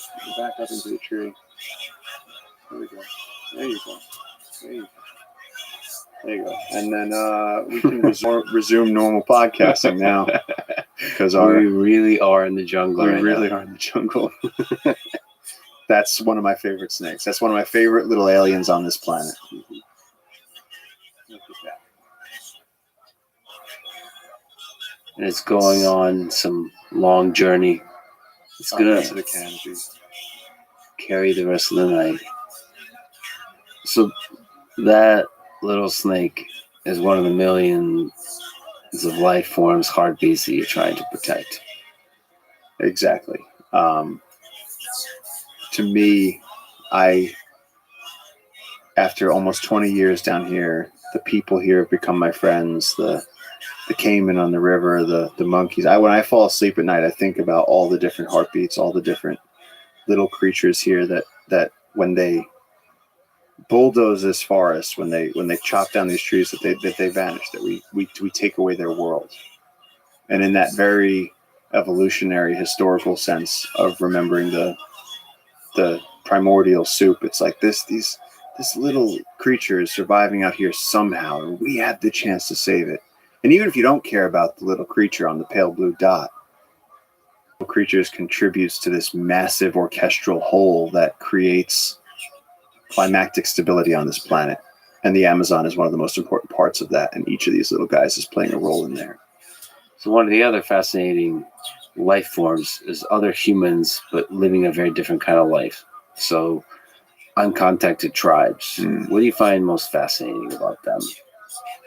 What I find most fascinating about the uncontacted tribes is that while me and you are sitting here with microphones and a light, somewhere out there in that darkness, in that direction, not so far away as the crow flies, there are people sitting around a fire in the dark, probably with little more than a few leaves over their heads, who don't even have the use of stone tools, who only have metal objects that they've stolen from nearby communities. They're living such primitive, isolated, nomadic lives in the modern world, and they're still living naked out in the jungle. It's truly incredible. It's truly remarkable. And I think that it's because they can't advocate for themselves, they can't protect themselves. It's sort of like, well, we can let them get shot up by loggers and let their land get bulldozed while they hide. They have no idea that their world is being destroyed. But they're sort of the scariest and most fascinating thing out there right now in the jungle. What do you think because you've spoken about them being dangerous, what do you think their relationship with violence is? I think Why is violence part of their approach to the external world? So from the best I understand it, that at the turn of the century, Industrial Revolution, we had sudden immense need for rubber, for hoses and gaskets and wires and tires and the war machine. And the only way to get rubber was to come down to the Amazon rainforest and get the local people who knew the jungle to go out into the jungle and cut rubber trees and collect the latex. And Henry Ford tried doing Fordlandia, tried having rubber plantations, but leaf blight killed it. And so you had this period of horrendous extraction in the Amazon where the rubber barons were coming down and just raping and pillaging the tribes and making them go out to tap these trees. And the uncontacted tribes said no. They had their 6-foot-long longbows, 7-foot-long arrows with giant bamboo tips, and they moved further back into the forest. And they said, we will not be conquered. And since that time, they've been out there, and it's confusing because in a way they're still running scared a century later, and their grandparents would have told them, you know, the outside world, everyone you see in the outside world is trying to kill you, so kill them first.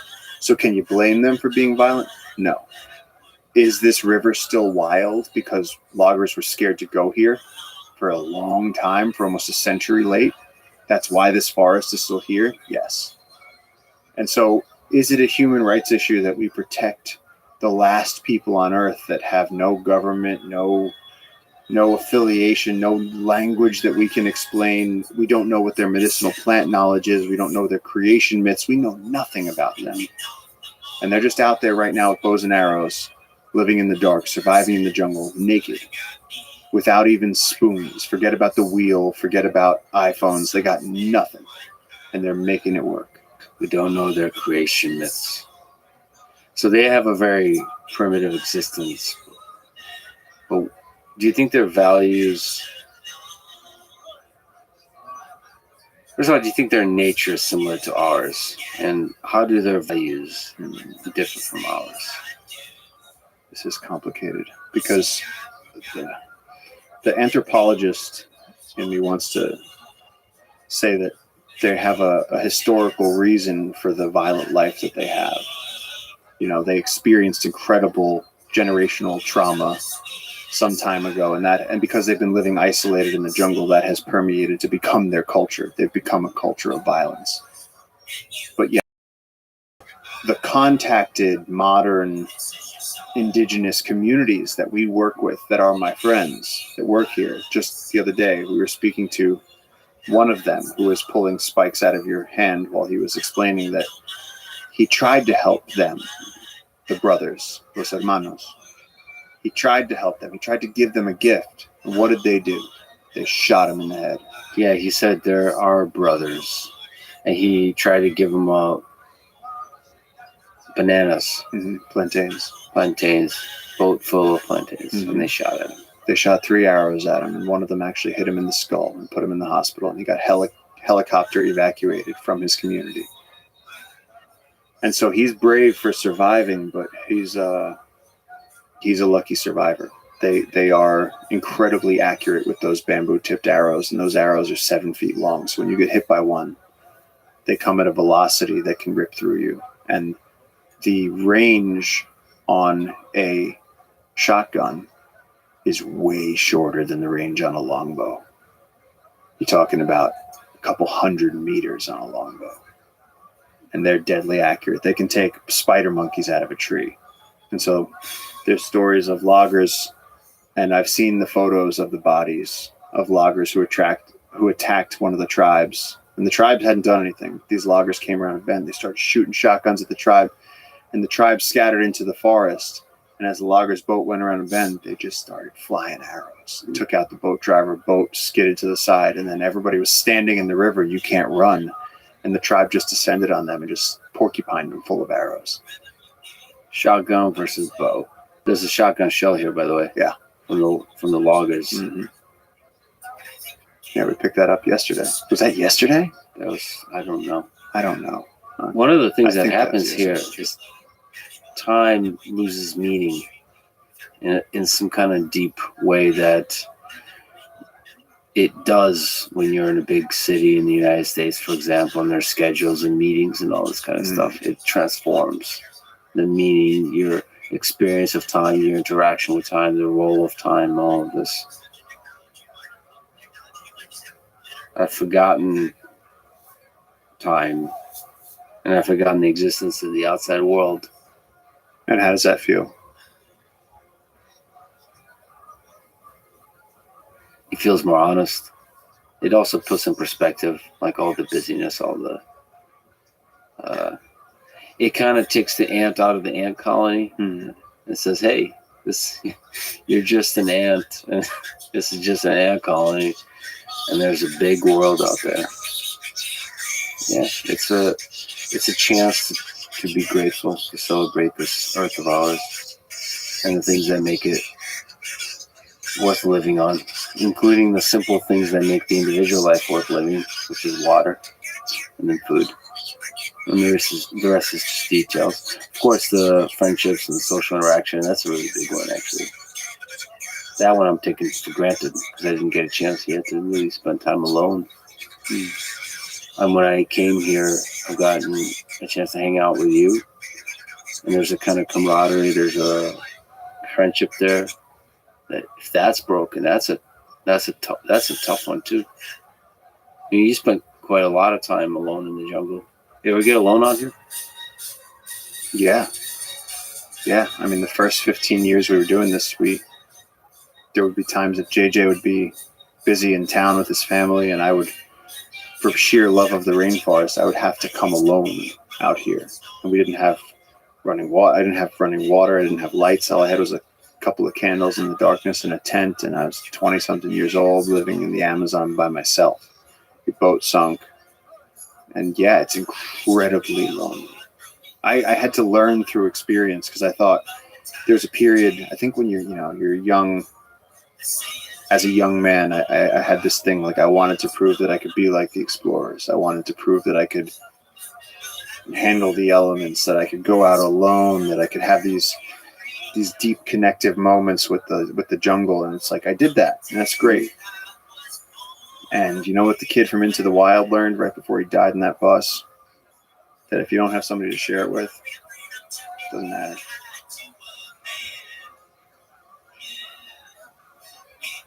But some kind of, like, even just deep human level, like even if you have somebody to share it with, you ever just get alone out here? Just like this sense of like existential dread of like what, the jungle has a way of not caring about any individual organism. It just kind of churns. Makes you realize that life is finite quite intensely.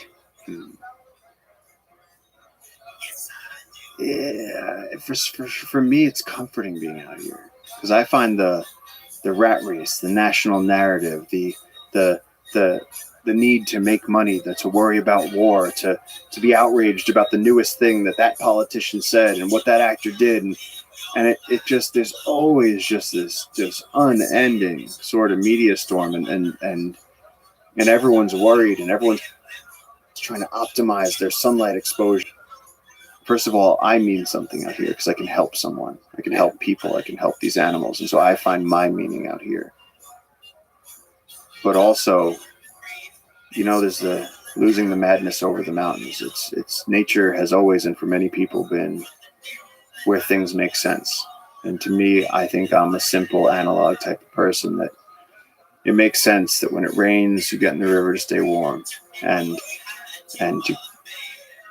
you wait for the dawn, and you see a little tree snake, and you say it makes more sense. And I think that the overwhelming, teeming complexity that is inside the ant mound of society can be dizzying for some people. And I think that maybe it's the dyslexia, maybe it's just that I love nature. But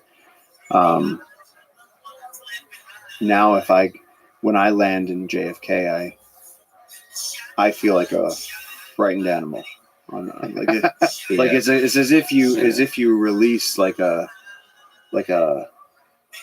some animal that had never seen it into Times Square, and you could just imagine this dog with its ears back running away from taxis and just cowering from the noise, and it's just hustle and bustle, and people are brutal, and how much you want it for? Get in the car, screaming over the intercom, and just everything sensory changes, and let's get home. Okay, let's go. You got a meeting. You got to get to the next place. You got to give a talk. You got to say, out here, when we finish up here, what are we going to do? We're gonna eat some food, maybe go catch a crocodile, go walk around the jungle at night. Like it's lower, it makes sense. And there's that deep meaning of that here where we can be the guardians for good. We can hold that candle up and know for sure that we're protecting the trees from being destroyed. And it's that simple thing of just, this is good. There you go. It's simple. In society, I feel like everyone's always losing their minds and forgetting the most basic of fundamental truths. And out here, you can't really argue with them. You know, when we needed water, it was like, shit, if we don't get water, we're fucked. Mm-hmm. And that's, to me, that's where the camaraderie comes from, because no matter what, we could go to the most fancy ass restaurant, the biggest, most famous people in the world. Doesn't matter. We still remember what it was like standing around in the jungle going, fuck, we're scared. We don't have water. Mm-hmm. We got reduced to the simplest form of humans. And that's something, and we survived, and that's cool. And you take all those people in their nice dresses in those fancy restaurants, you put them in those conditions, they're all going to want the same thing, this water. And yes, it's all the same thing. All the beautiful people. How has your view of your own mortality evolved over your interaction with the jungle? How often do you think about your death? Well, I don't anymore, because I've come to believe that there is a benevolent God, spirit, creator, taking care of us, and I don't think about my own death. We have a little bit of time here, and we clearly know nothing about what we're doing here. Mm-hmm. And it seems like we just have to do the best we can. And so it doesn't scare me. I've come close to dying a lot of times, and I just don't think you don't want to have a bad death. First of all, you don't want to be a statistic. You don't want to find out. You don't want to be the first to try out a new product and oops, it crushed you. You know, that's a terrible way to go. Or the people that used to, in the gold rush, they were using mercury and they're all getting, or lead. It was lead poisoning, and it's like, a few million people died that way, and it's like you want a good death. You want to staring down the eyes of a tiger, or hanging off the edge of a cliff, saving somebody's something worthy, warrior's death. Mm-hmm. But riding a 16-foot black caiman, just boots on, screaming, yeah, that'd be fun. That'd be a good one. A lot of people say that you carry the spirit of Steve Irwin in your heart, in the way you carry yourself in this world.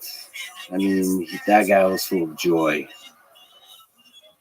If I have a percentage of Steve Irwin, I would be on it. But that guy, I think there's only one Steve. I think that he occupied his own strata of just shining light. Everything was positive, enthusiasm, love, and happiness, and save the animals and do better, and let's make it fun.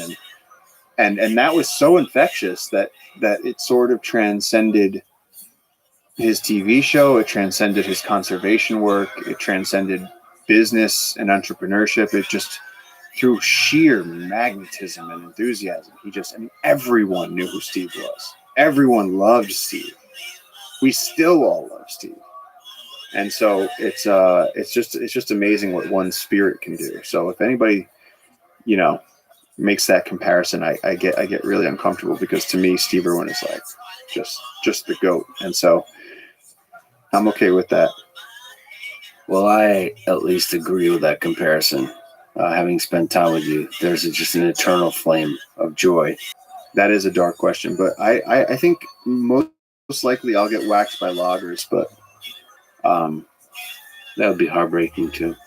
Yeah, it would. But yeah, at the same time though, like the Kurt Cobain value of that, if I died doing what I love to protect the river, that'd be worth so much more. A lot. Like we'd get the 30 million if I died tomorrow for sure.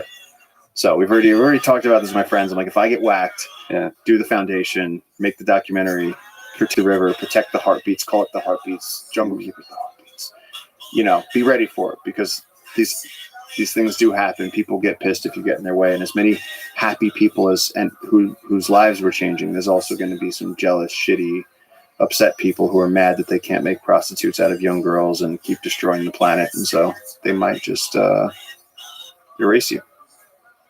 Me. Well, I hope you like a Clint Eastwood character, just impossible to kill.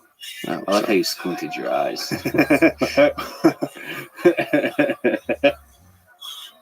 On cue. Who do you think will play you in a movie? God, somebody What with do the you right like? nose. Yeah, Somebody who can live up to this schnozzle. yeah, all right. Italian. Yeah.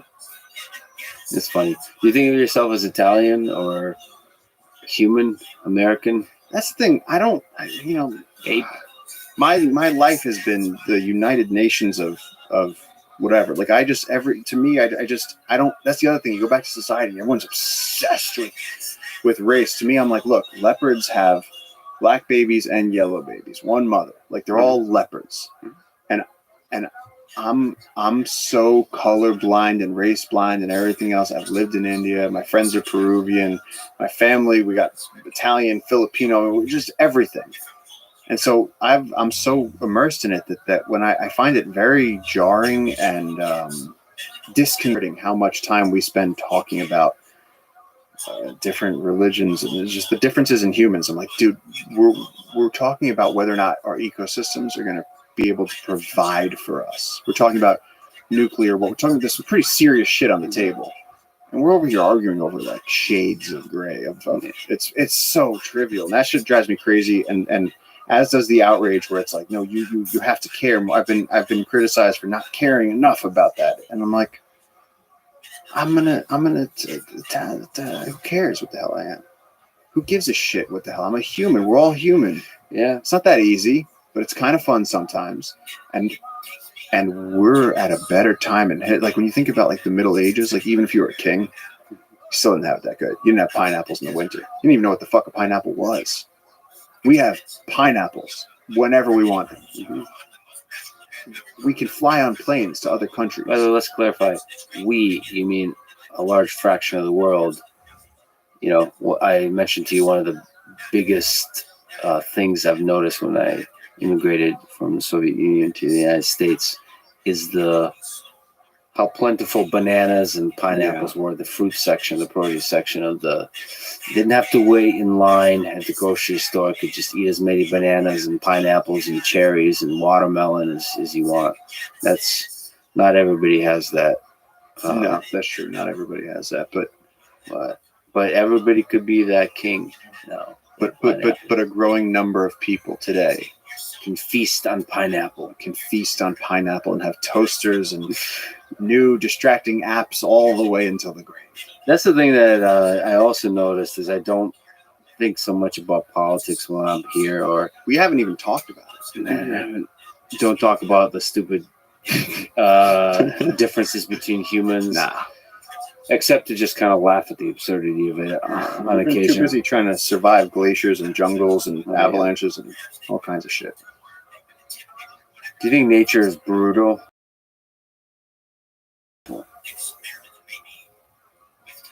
I think the brutality of nature is the chaos, and I think that we are the only ones in it that are capable of organizing in the direction of order and light. So yes, there are going to be hyenas tearing each other apart. Yes, there's going to be war-torn nations and poor, starving children, but we as humans have the power to work towards something more organized than that. So there is a force within nature that's always searching for order, for good. It's kind of a unifying theory if you think about it. I mean, all of the chaos of history and the wars and the chaos of nature, we through technology and organization, there's so many people, more people today than ever before, I think, who are so concerned, who realize that from one of loss and darkness to one of innovation and light, like we can do incredible things. We are the masters as humans. And I think that we're on the cusp of sort of understanding the true potential of that. Like I just think that more than ever people have harnessed this ability to do. When you have lived here, how have your views of God change? Who is God? I've come to believe that Buddhist, that like the game is love and compassion. And the universe is chaotic and dangerous, and nature is chaotic and dangerous. But if the biological video game, our reality, that the test is, can we be good? And we go through it every day. Can you be good to your parent? Can you be good to your partner? Can you be good to your coworkers? It's so difficult. And we see how people can cheat and steal and hurt and destroy, and the incredible impact that it has on the world, the returning exponential impact that one kindness, one act of good can do. And so I see nature as God. I see the religions as different cultural manifestations of the same truth, the same creative force. Maybe me and you have the same beliefs, and your aliens are my angels. Well, thank you for being one of the humans trying to do good in this world. And thank you for bringing me along for some adventure. And I believe more adventure awaits. Thank you for being enough of a psychopath to actually just sign on to come into the Amazon rainforest in a suit. And a year ago, when you told me that you were going to do this, I truly didn't believe you. So for being a man of your word, and for the incredible work you do to connect humans and to create dialogue and to do good in the world, and for all the adventures that we've had, thank you so much. Thank you, brother. Lex, thanks, man. Thanks for listening to this conversation with Paul Rosalie. To support this podcast, please check out our sponsors in the description. And now, let me leave you with some words from Joseph Campbell. The big question is whether you are going to be able to say a hearty yes to your adventure. Thank you for listening, and hope to see you next time.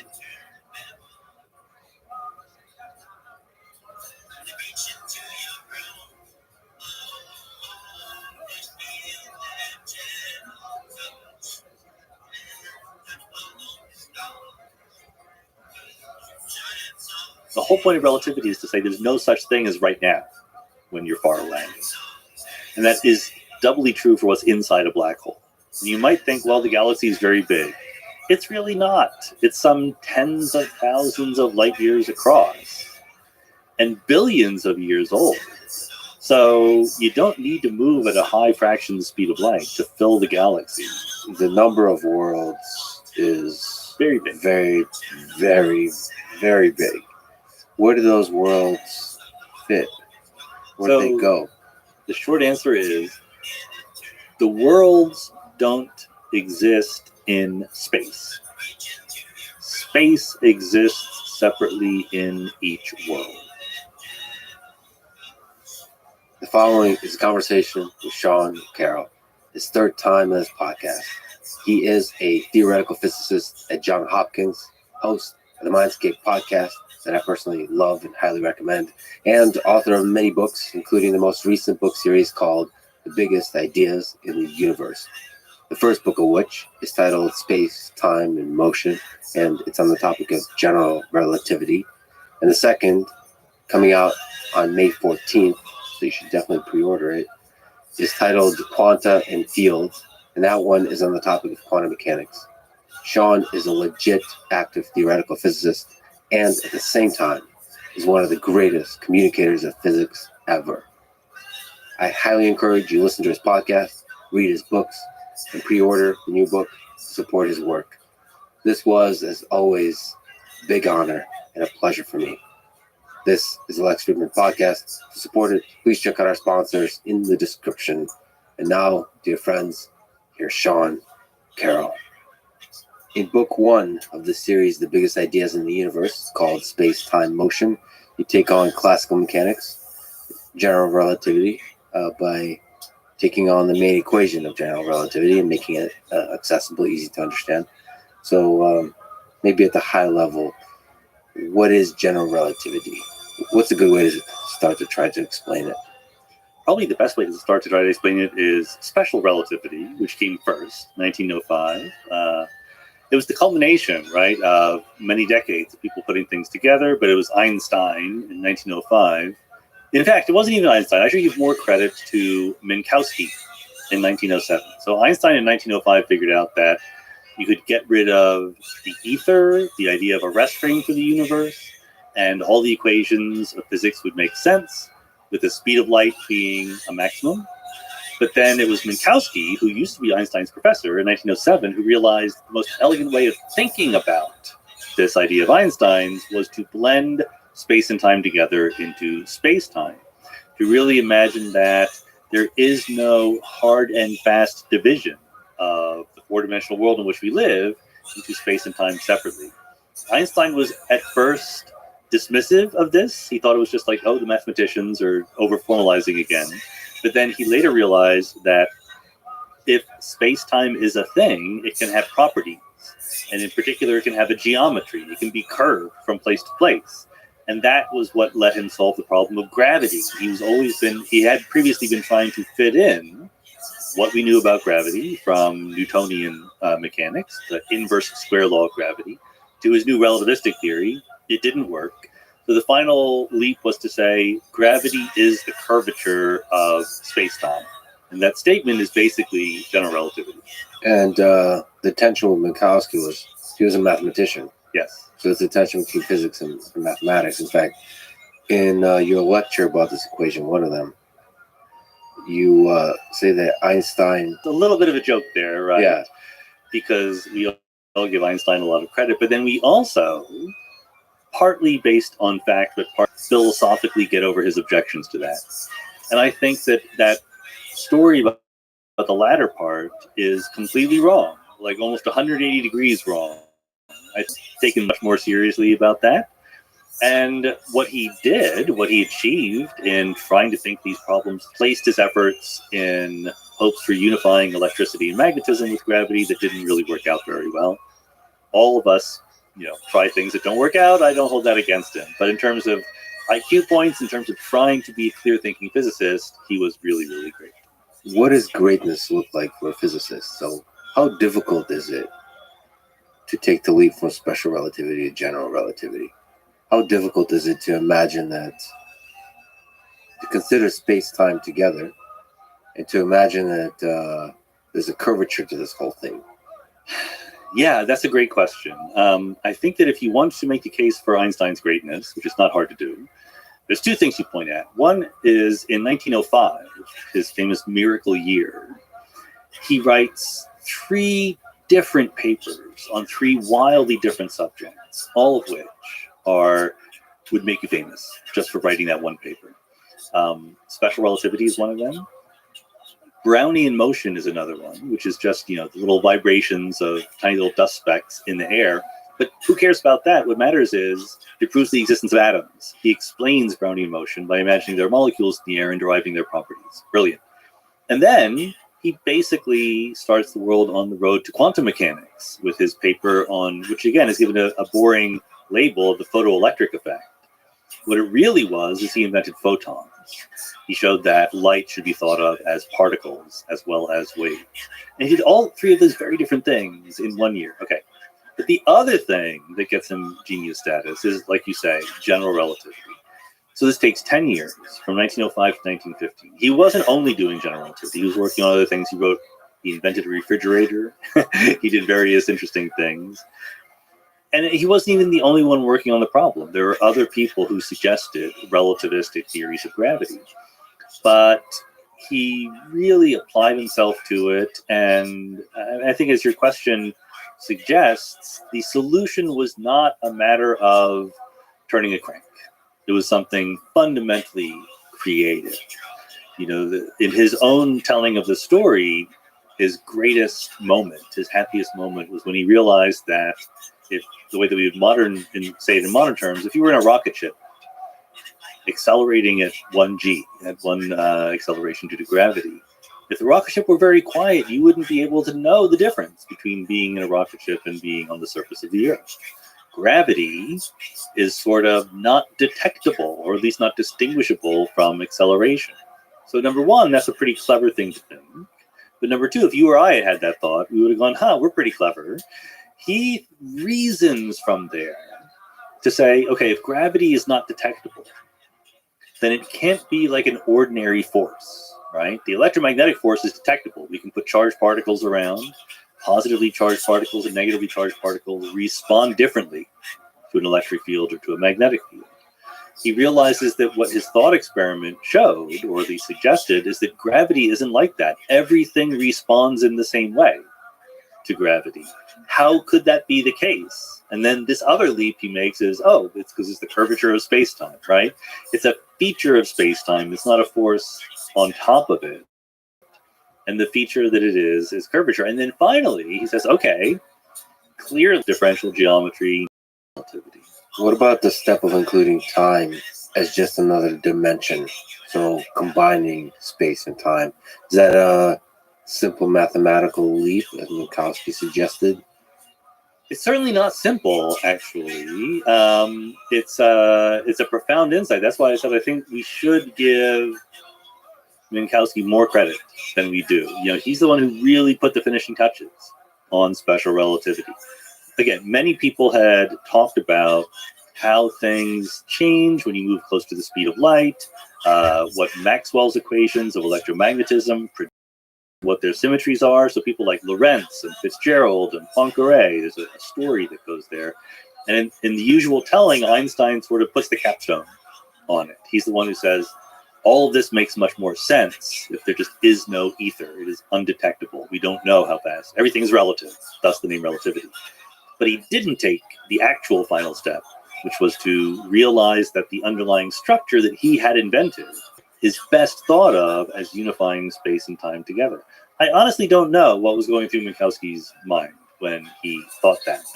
I'm not sure if he was, so mathematically adept that it was just clear to him, or he was really struggling it and he did trial and error for a while. I'm not sure. So do you, for him or for Einstein, visualize the four-dimensional space, try to play with the idea of time as just another dimension? Oh yeah, all the time. I mean, we of course make our lives easy by ignoring two of the dimensions of space. So instead of four-dimensional space-time, we just draw pictures of one dimension of space, one dimension of time, the so-called space-time diagram. But, maybe this is lurking underneath your question, but even the best physicists will draw, a vertical axis and a horizontal axis. And they'll go space, time. But deep down, that's wrong because you're sort of preferring one direction of space and one direction of time. And it's really the whole two-dimensional thing that is space-time. The more legitimate thing to draw on that picture are rays of light, are light cones. From every point, there is a fixed direction at which the speed of light would represent. And that is actually inherent in the structure. The division into space and time is something that's easy for us human beings. What is the difference between space and time from the perspective of general relativity? It's the difference between X and Y when you draw axes on a piece of paper. So there's really no difference? There's almost no difference. There's one difference that is kind of important, which is the following. If you have a curve in space, I'm going to draw it horizontally because that's usually what we do in space-time diagrams. If you have a curve in space, you've heard the motto before that the shortest distance between 2 points is a straight line. If you have a curve in time, which is, by the way, literally all of our lives, right? We all evolve in time. So you can start with one event in space-time and another event in space-time. What Minkowski points out is that the time you measure along your trajectory in the universe is precisely analogous to the distance you travel on a curve through space. And by precisely, I mean, it is also true that the actual distance you travel through depends on your path, right? You go a straight line, shortest distance, and curvy line would be longer. The time you measure in space-time, the literal time it ticks off on your clock, also depends on your path. But it depends on it the other way. So that the longest time between 2 points is a straight line. And if you zig back and forth in space-time, you take less time to go from point A to point B. How do we make sense of that? The difference between the observed reality and the objective reality underneath it? Or is objective reality a silly notion? given general relativity. I'm a huge believer in objective reality. I think that objective reality, You're a objectivity fan. is real. Yeah. But I do think that people kind of are a little overly casual about the relationship between what we observe and objective reality in the following sense. Of course, in order to explain the world, our starting point and our ending point is our observations, our experimental input, the phenomena we experience and see around us in the world. But in between, there's a theory. There's a mathematical formalization of our ideas about what is going on. And if a theory fits the data and is very simple and makes sense in its own terms, then we say that the theory is right. And that means that we should attribute some reality to the entities that play an important role in that theory, at least provisionally until we come up with a better theory down the road. I think a nice way to test the difference between objective reality and the observed reality is what happens at the edge of the horizon of a black hole. So technically, as you get closer to that horizon, time stands still. Yes and no. It depends on exactly how careful we're being. So here is a bunch of things I think are correct. If you imagine there is a black hole space-time, so like the whole solution of Einstein's equation, and you treat you and me as what we call test particles. So we don't have any gravitational fields ourselves. We just move around in the gravitational field. And that's obviously an approximation, okay? But let's imagine that. And you stand outside the black hole, and I fall in. And as I'm falling in and waving to you, you know, I'm going into the black hole, you will see me move more and more slowly. And also the light from me is redshifted, so kind of looking back, falling into a black hole. And there is a limit. There's a last moment that the light will be emitted from me, from your perspective, forever, okay? Now, you don't literally see it because I'm emitting photons more and more slowly, right? Because from your point of view. So it's not like I'm equally bright. I basically fade from view in that picture, okay? So that's one approximation. The other approximation is I do have a gravitational field of my own, and therefore, as I approach the black hole doesn't just sit there and let me pass through. It kind of moves out to eat me up because its net energy mass is going to be mine plus its. But roughly speaking, yes, I think so. I don't like to go to the dramatic extremes because that's where the approximations break down. But if you see something falling into a black hole, you see its clock ticking more and more slowly. How do we know it fell in? We don't.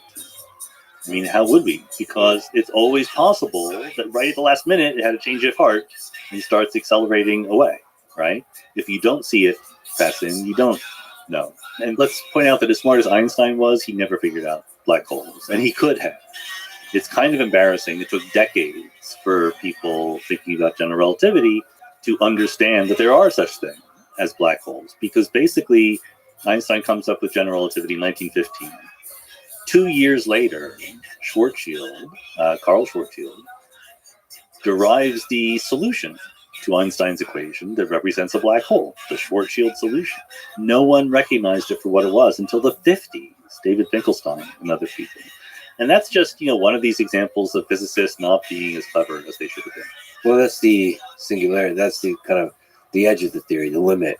So it's understandable that it's difficult to imagine the limit of things. It is absolutely hard to imagine, and a black hole is very different in many ways from what we're used to. On the other hand, I mean, the real reason, of course, is that between 1915 and 1955, there's a bunch of other things that are really interesting going on in physics, all particle physics and quantum field theory. So many of the greatest minds were focused on that. But still, if the universe hands you a solution to general relativity in terms of curved space-time, and it's kind of mysterious, certain features of it, I would put some effort in trying to figure it out. So how does a black hole work? Put yourself in the shoes of Einstein and take general relativity to its natural conclusion about these massive things. It's best to think of a black hole as not an object so much as a region of space-time, okay? It's a region with the property, at least in classical general relativity. Quantum mechanics makes everything harder, but let's imagine we're being classical for the moment. It's a region of space-time with the property that if you enter, you can't leave. Literally, the equivalent of escaping a black hole would be moving faster than the speed of light. They're both precisely equally difficult. You'd have to move faster than the speed of light to escape from the black hole. So once you're in, that's fine. In principle, you don't even notice when you cross the event horizon, as we call it. The event horizon is that point of no return, where once you're inside, you can't leave. But meanwhile, the space-time is sort of collapsing around you to ultimately a singularity in your future, which means that the gravitational forces are so strong they tear your body apart, and you will die in a finite amount of time. The time it takes, if the black hole is about the mass of the sun, to go from the event horizon to the singularity takes about 1/1,000,000th of a second. And what happens to you if you fall into the black hole? Like, if we think of an object as information, that information gets destroyed. Well, you've raised a crucially difficult point. So that's why I keep needing to distinguish between black holes according to Einstein's theory of general relativity, which is book 1 of Space-Time and Geometry, which is perfectly classical. And then come the 1970s, we start asking about quantum mechanics and what happens in quantum mechanics. According to classical general relativity, the information that makes up you when you fall into the black hole is lost to the outside world. It's there, it's inside the black hole, but we can't get it anymore. In the 1970s, Stephen Hawking comes along and points out that black holes radiate. They give off photons and other particles to the universe around them, and as they radiate, they lose mass, and eventually they evaporate, they disappear. So once that happens, I can no longer say the information about you or a book that I threw in a black hole or whatever is still there, is hidden behind the black hole, because the black hole has gone away. So either that information is destroyed, like you said, or it is somehow transferred to the radiation that is coming out, to the Hawking radiation. A large majority of people who think about this believe that the information is somehow transferred to the radiation and information is conserved. That is a feature both of general relativity by itself and of quantum mechanics by itself. So when you put them together, that should still be a feature. We don't know that for sure. There are people who have doubted it, including Stephen Hawking for a long time. But that's what most people think. And so what we're trying to do now in a topic which has generated many, many hundreds of papers called the Black Hole Information Loss Puzzle is figure out how to get the information from you or the book into the radiation that is escaping the black hole. Is there any way to observe Hawking radiation to a degree where you can start gaining insight? Or is this all just in the space of theory right now? Right now, we are nowhere close to observing Hawking radiation. Here's the sad fact. The larger the black hole is, the lower its temperature is.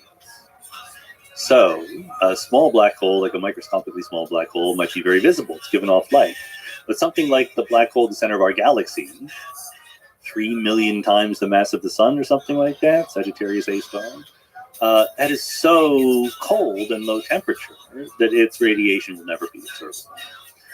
Black holes are hard to make. We don't have any nearby. The ones we have out there in the universe are very, very faint. So there's no immediate hope for detecting Hawking radiation. Allegedly, we don't have any nearby. As far as we know, we don't have any nearby. Could tiny ones be hard to detect? Somewhere Absolutely. at the edges of the solar system, maybe? So you don't want them to be too tiny or they're exploding, right? They're very bright and then they would be visible. But there's absolutely a regime where black holes are large enough not to be visible because the ones are fainter, right? Not giving off radiation, but small enough to not be detected through their gravitational effect. Yeah. Psychologically, just emotionally, how do you feel about black holes? They scare you? I love them. I love black holes. But the universe, weirdly, makes it hard to make a black hole, right? Because you really need to squeeze an enormous amount of matter and energy into a very, very small region of space. So we know how to make stellar black holes. A supermassive star can collapse to make a black hole. We know we also have these supermassive black holes at the center of the galaxies. We're a little unclear where they came from. I mean, maybe stellar black holes that got together and combined, but that's, one of the exciting things about new data from the James Webb Space Telescope is that quite large black holes seem to exist relatively early in the history of the universe. So it was already difficult to figure out where they came from. Now it's an even tougher puzzle. So these supermassive black holes are formed somewhere early on in the universe. I mean, that's a feature, not a bug, right? That we don't have too many of them. Otherwise, we wouldn't have the time or the space to form the little pockets of complexity that we'll call humans. I think that's fair. Yeah. It's always interesting when something is difficult but happens anyway, right? I mean, the probability of making a black hole could have been 0. It could have been 1. But it's this interesting number in between, which is kind of fun. Are there more intelligent alien civilization than there are supermassive black holes? Yeah. I have no idea. But I think your intuition is right that it would have been easy for there to be lots of civilizations, and then we would have noticed them already. And we haven't. So absolutely the simplest explanation for why we haven't is that they're not there. Yeah. I just think it's so easy to make them, though. So there must be, I understand that's the simplest explanation. But also, how easy is it to make life? Or eukaryotic life? Or multicellular life? It seems like life finds a way. Intelligent alien civilizations, sure, maybe there is somewhere along that chain a really, really hard leap. But I see what you're thinking. I think it's a perfectly reasonable attitude to have before you confront the data. I would not have expected it to be special in any way. I would have expected there to be plenty of very noticeable. By everything you say, how long does it take for life to find a way? What if it typically takes 100 billion years? Then we'd be alone. it's a time thing. So to you, really, there's most likely there's no alien civilizations out there. I can't. There's a ton of them, and there's another explanation why we can't see them. I don't believe that very strongly. Look, I'm not going to place a lot of bets here. I would not. I'm both pretty up in the air about whether or not life itself is all over the place. It's possible when we visit other worlds, other solar systems, there's very tiny microscopic life, ubiquitous, but none of it has reached some complex form. It's also possible there isn't any. It's also possible that there are intelligent civilizations that have better things to do than knock on our doors. So I think we should be very humble about these things we know so little about. And it's also possible there's a great filter where there's something fundamental about once a civilization develops complex enough technology, that technology is more statistically likely to destroy everybody versus to continue being creative. That is absolutely possible. I'm actually putting less credence on that one just because you need it to happen every single time, right? If even one, this goes back to John von Neumann pointed out that you don't need to send the aliens around the galaxy. You can build self-reproducing probes and send them around the galaxy. And you might think, well, the galaxy is very big. It's really not. It's some tens of thousands of light years across and billions of years old. So you don't need to move at a high fraction of the speed of light to fill the galaxy. So if you were an intelligent alien civilization, the dictator of one, you would just send out a lot of probes, self-replicating probes. 100%. And just spread out. Yes. And what you should do, so if you want the optimistic spin, here's the optimistic spin. People looking for intelligent life elsewhere often tune in with their radio telescopes, right? At least we did before Arecibo was decommissioned. That's not a very promising way to find intelligent life elsewhere, because why in the world would a super intelligent alien civilization waste all of its energy by beaming it in random directions into the sky? For one thing, it just passes you by, right? So if we're here on Earth, we've only been listening to radio waves for 100 or a couple hundred years, okay? So if an intelligent alien civilization exists for 1 billion years, they have to pinpoint exactly the right time to send us this signal. It is much, much more efficient to send probes and to park, to go to the other solar systems, just sit there and wait for an intelligent civilization to arise in that solar system. This is kind of the 2001 monolith hypothesis, right? I would be less surprised to find a sort of quiescent alien artifact in our solar system than I would to catch a radio signal from an intelligent civilization. So you're a sucker for in-person conversations versus remote. I just want to integrate over time. Mm-hmm. A probe can just sit there and wait, whereas a radio wave goes right by you. how hard is it for an alien civilization? Again, you're the dictator of one, to figure out a probe that is most likely to find a common language with whatever it finds. Shouldn't that be like the elected leader of Elected the alien leader, civilization? democratic leader, elected leader of a democratic alien civilization. Yes. I think we would figure out that language thing pretty quickly. I mean, maybe not as quickly as we do when different human tribes find each other, because obviously there's a lot of commonalities in humanity, but there is logic in math, and there is the physical world. You can point to a rock and go, rock, right? I don't think it would take that long. I know that Arrival, the movie, based on a Ted Chiang story, suggested that the way that aliens communicate is going to be fundamentally different. But also they had precognition and other things I don't believe in. So I think that if we actually find aliens, that will not be our long-term problem. So there's a one of the places you're affiliated with is Santa Fe, and they approach the question of complexity in many different ways, and ask the question in many different ways of what is life, thinking broadly. But you would be able to find it. You'll think you show up, a probe shows up to a planet, we'll see a thing and be like, yeah, that's a living thing. Well, again, if it's intelligent and technologically advanced, the more short-term question of if we get some spectroscopic data from an exoplanet, so we know a little bit about what is in its atmosphere, how can we judge whether or not that atmosphere is giving us a signature of life existing? Mm-hmm. That's a very hard question that people are debating about. I mean, one very simple-minded but perhaps interesting approach is to say small molecules don't tell you anything, because even if life could make them, something else could also make them. But long molecules, that's the kind of thing that life would produce. So size of complexity. Mm-hmm. I don't know. I just have this nervous feeling that we won't be able to detect. We'll show up to a planet, there'll be a bunch of liquid on it. We take a swim in the liquid, and we won't be able to see the intelligence in it. Whether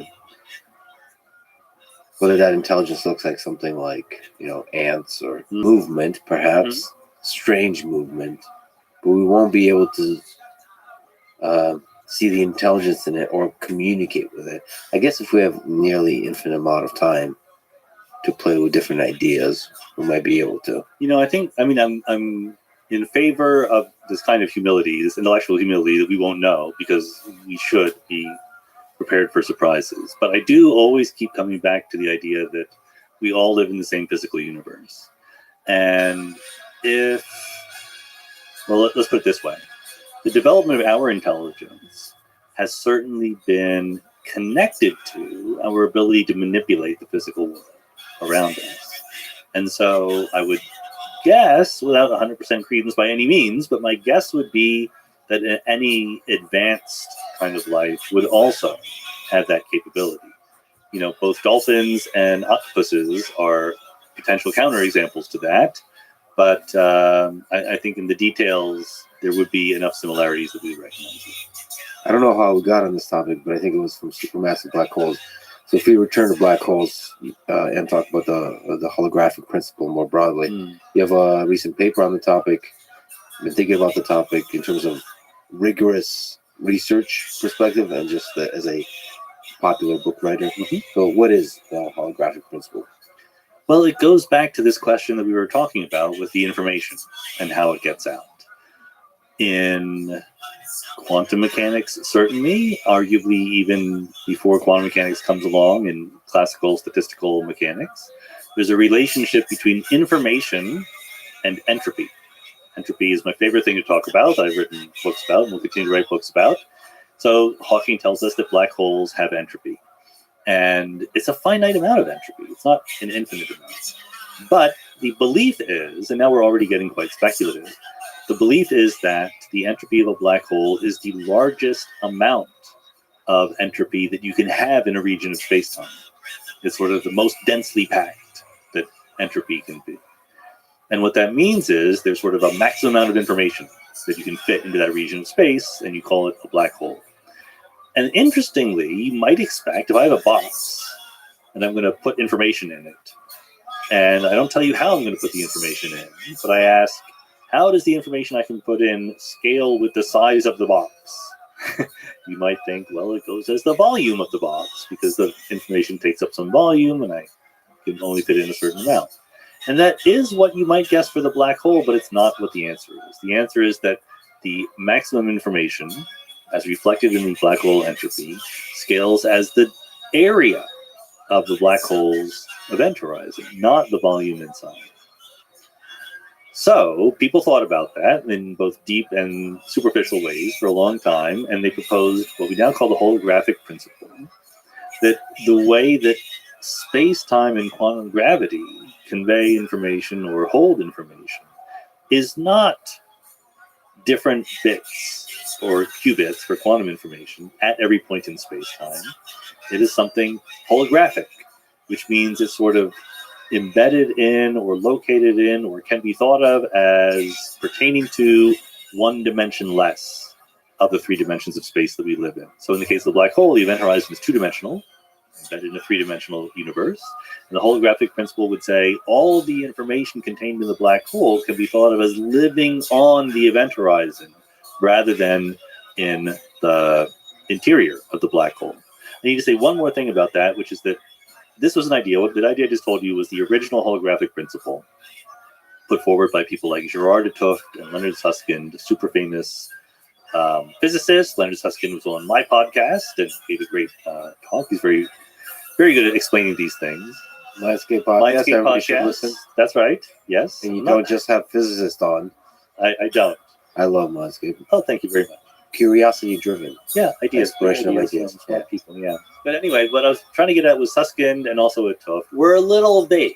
They were a little hand-wavy about holography and what it meant. Where holography, the idea that information is sort of encoded on a boundary, really came into its own was with Juan Maldacena in the 1990s and the ADS CFD correspondence, which we don't have to get into that into any detail, but it's a whole full-blown theory. It's 2 different theories.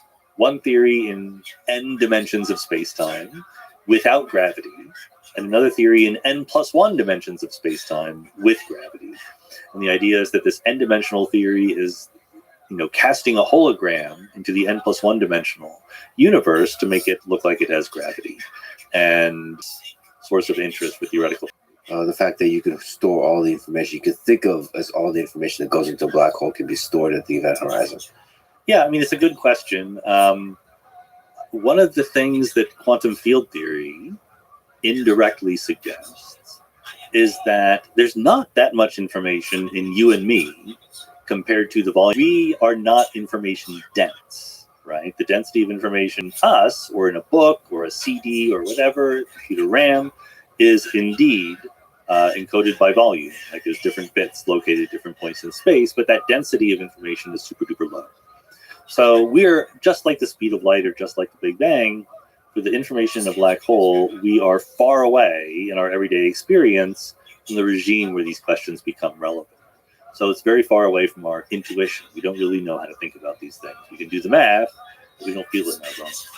You can just write off that weird stuff happens. Well, in a we'd black like hole. to do better, but we're trying. I mean, that's why we have an information loss puzzle, because we haven't completely solved it. So here, just one thing to keep in mind. Once space-time becomes flexible, which it does according to general relativity, and you have quantum mechanics, which has fluctuations in virtual particles and things like that, the very idea of a location in space-time becomes a little bit fuzzy, right? Because it's flexible and quantum mechanics says you can't even pin it down. So information can propagate and not have expected. And that's easy to say, and it's true, but we haven't yet come up with the right way to talk about it that is perfectly rigorous. It's crazy how dense with information a black hole is. And then plus, like, quantum mechanics starts to come into play. So, you almost want to romanticize the kind of interesting computation type things that are going on inside the black hole. You do, but I'll point out one other thing. It's information dense, but it's also very, very high entropy. So a black hole is kind of like a very, very, very specific random number, right? It takes a lot of digits to specify it, but the digits don't tell you anything. They don't give you anything useful to work on. So it takes a lot of information, but it's not of a form that we can learn a lot from. But hypothetically, I guess as you mentioned, the information might be preserved. The information that goes into a black hole doesn't get destroyed. So what does that mean when the entropy is really high? Well, the black hole, I said that the black hole is the highest density of information, but it's not the highest amount of information because the black hole can evaporate. And when it evaporates, and people have done the equations for this, when it evaporates, the entropy that it turns into is actually higher than the entropy of the black hole was, which is good because entropy is supposed to go up. But it's much more dilute, right? It's spread across a huge volume of space-time. All that you made the black hole out of, the information that it took, is still there, we think, in that information, but it's scattered to the four winds. We just talked about the event horizon of a black hole. What's on the inside? What's at the center of it? No one's been there, so It came back to again, tell. this is a theoretical prediction. But I'll say one super crucial feature of the black holes that we know and love, the kind that Schwarzschild first invented. There's a singularity, but it's not at the middle of the black hole. Remember, space and time are parts of parts of one unified space-time. The location of the singularity in the black hole is not the middle of space, but our future. It is a moment of time. It is like a big crunch. The Big Bang was an expansion from the singularity in the past. Big crunch probably doesn't exist, but if it did, it would be a collapse to a singularity in the future. That's what the interiors of black holes are like. You can be fine in the interior, but things are becoming more and more crowded. Space-time is becoming more and more warped, and eventually you hit a limit, and that's the singularity in your future. I wonder what time is like on the inside of the black hole. Time always ticks by at 1 second per second. That's all it can ever do. Yeah. Time can tick by differently for different people, and so you have things like the twin paradox, where two people initially are the same age, one goes off in the speed of light and comes back. Now they're not. You can even work out that the one who goes out and comes back will be younger because they did not take the shortest distance path. But locally, as far as you and your wristwatch are concerned, time is not funny.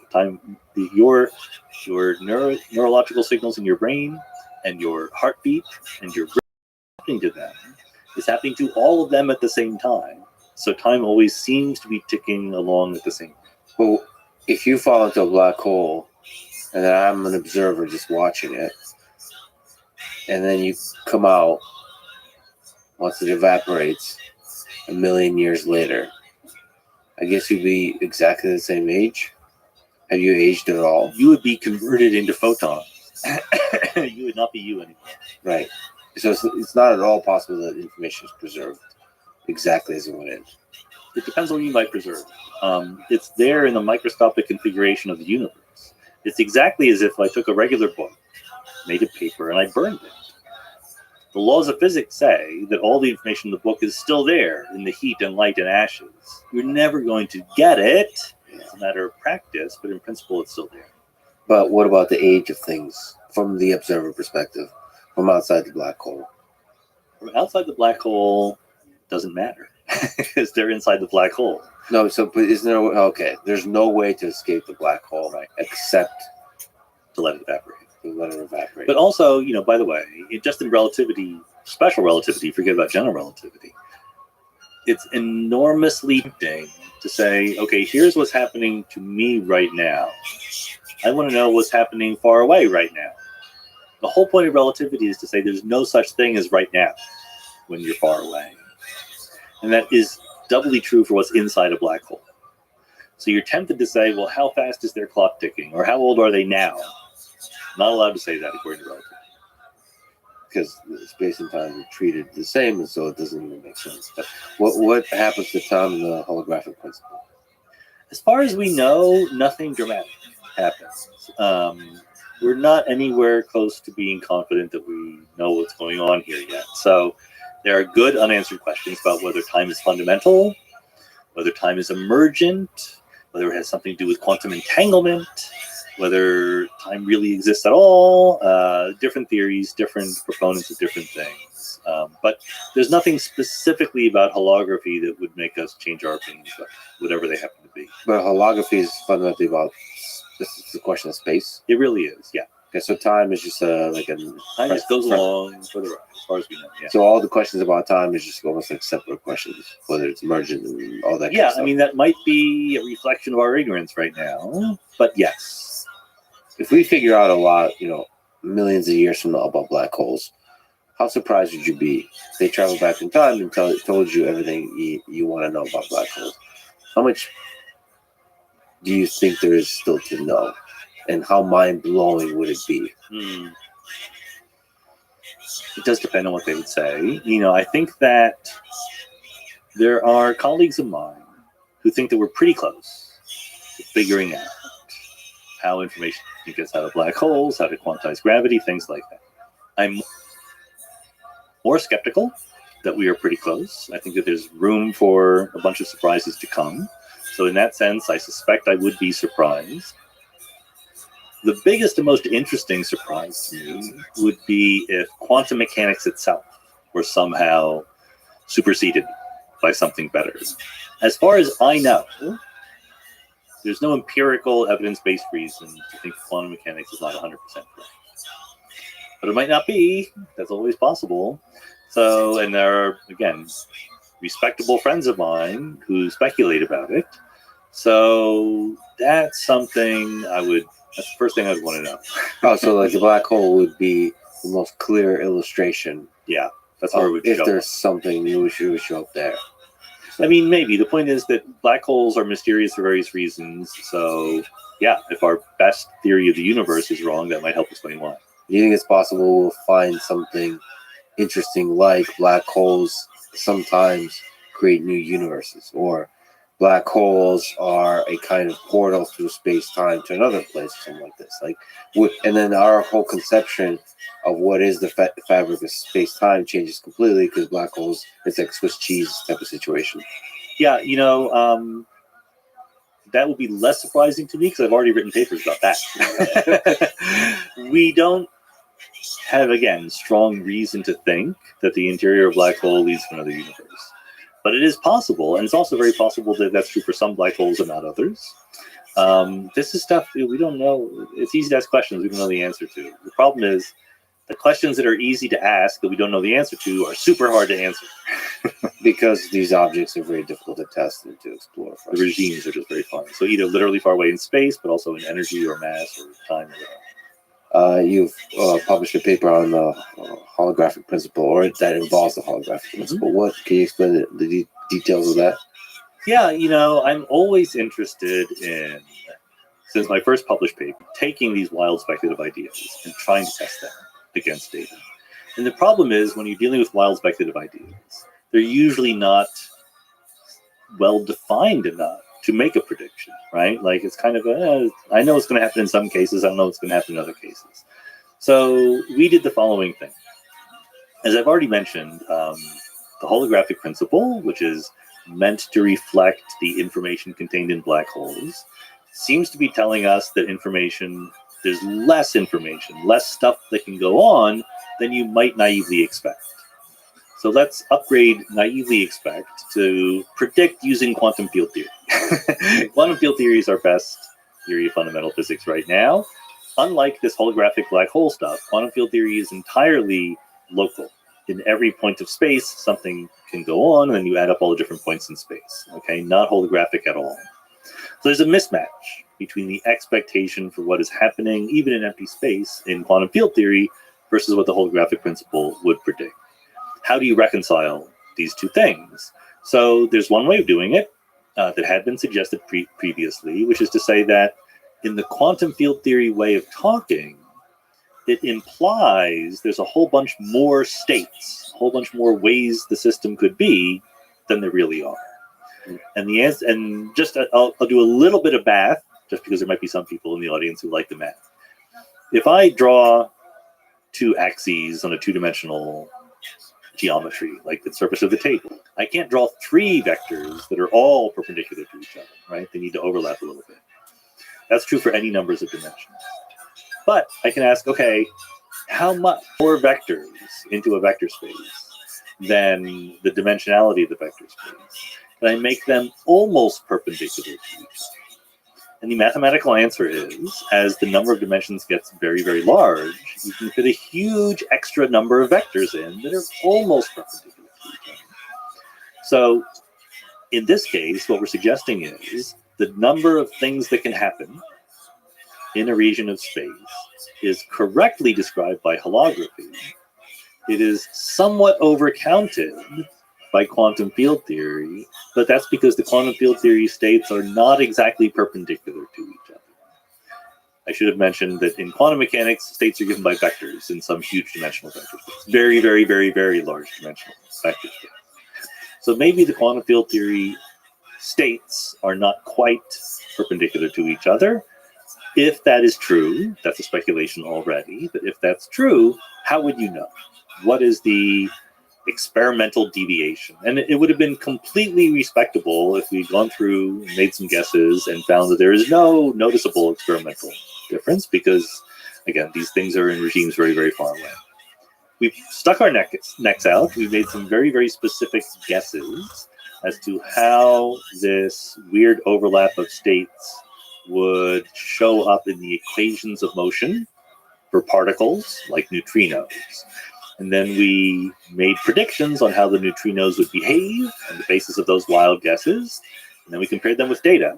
And what we found is we're pretty close, but haven't yet reached the detectability of the effect that we are predicting. In other words, well, basically one way of saying what we predict is if a neutrino, and there's reasons why it's neutrinos, we can go into if you want, but it's not that interesting. The neutrino comes to us from across the universe, from some galaxy very, very far away. There is a probability as it's traveling that it will dissolve into other neutrinos because they're not really perpendicular to each other as vectors as they would ordinarily be in quantum field theory. And that means that if you look at neutrinos coming from far enough away with high enough energies, they should disappear. Like if you see a whole bunch of nearby neutrinos, but then further away, you should see fewer. And there is an experiment called IceCube, which is this amazing testament to the ingenuity of human beings, where they go to Antarctica and they drill holes and they put photodetectors on a string a mile deep in these holes. And they basically use all of the ice in a cube. I don't know whether it's a mile or not, but it's like a kilometer or something like that, some big region. That much ice is their detector. And they're looking for flashes when a cosmic ray or a neutrino or whatever hits ice molecule, water molecule in the ice. With flashes in the ice. They're looking for flashes. But isn't there some crazy? I mean, what the detector of that look like? It's a bunch of strings, many, many, many strings with 360-degree photodetectors. Yeah, and you will. That's really cool. It's extremely cool. Yeah. They've done amazing work, and they find neutrinos. So they're looking for neutrinos. Yeah. So the whole point is most cosmic rays are protons. Because why? Because protons exist, and they're massive enough that you can accelerate them to very high energies. So high energy cosmic rays tend to be protons. They also tend to hit the Earth's atmosphere and decay into other particles. So neutrinos, on the other hand, punch right through, at least usually, right, to a great extent. So not just Antarctica, but the whole Earth. Occasionally, a neutrino will interact with a particle here on Earth. And there's neutrinos going through your body all the time, from the sun, from the universe, etc.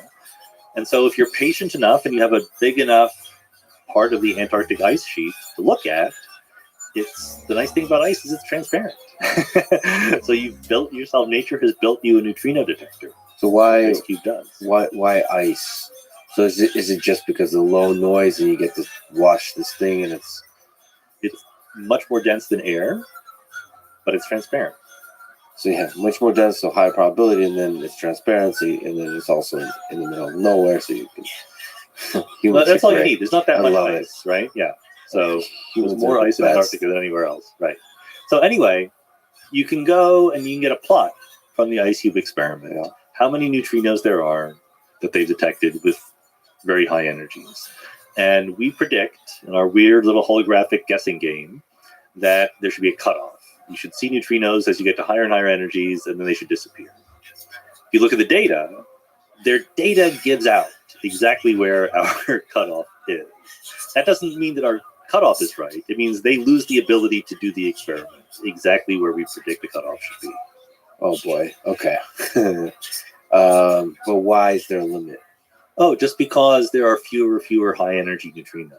So there's a spectrum, and it goes down. But what we're plotting here is number of neutrinos versus energy. It's fading away, and they just get very, very few. And you need the high energy neutrinos for your Our prediction. effect is a little bit bigger for higher energies. Yeah. Got it. And that effect has to do with this almost perpendicular thing. And let me just mention the name of Oliver Friedrich, who was a postdoc who led this. He deserves the credit for doing this. I was a co-author and a collaborator. I did some work, but he really gets the lion's share.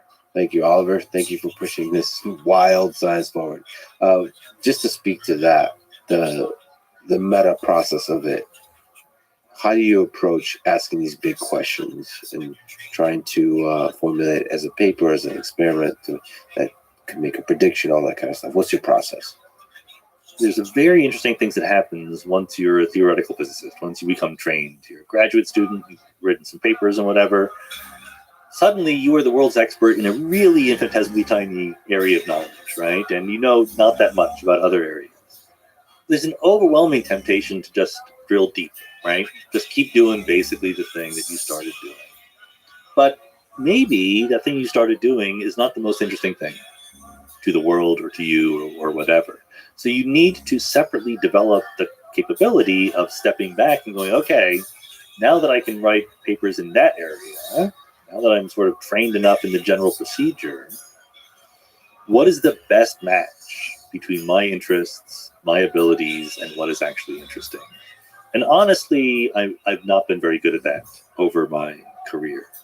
I have my process traditionally was I was working in this general area of particle physics, field theory, general relativity, cosmology, and I would sort of try to take things other people were talking about and ask myself whether or not it really fit together. Like my two, so I guess I have 3 papers that I've ever written that have done super well in terms of getting cited and things like that.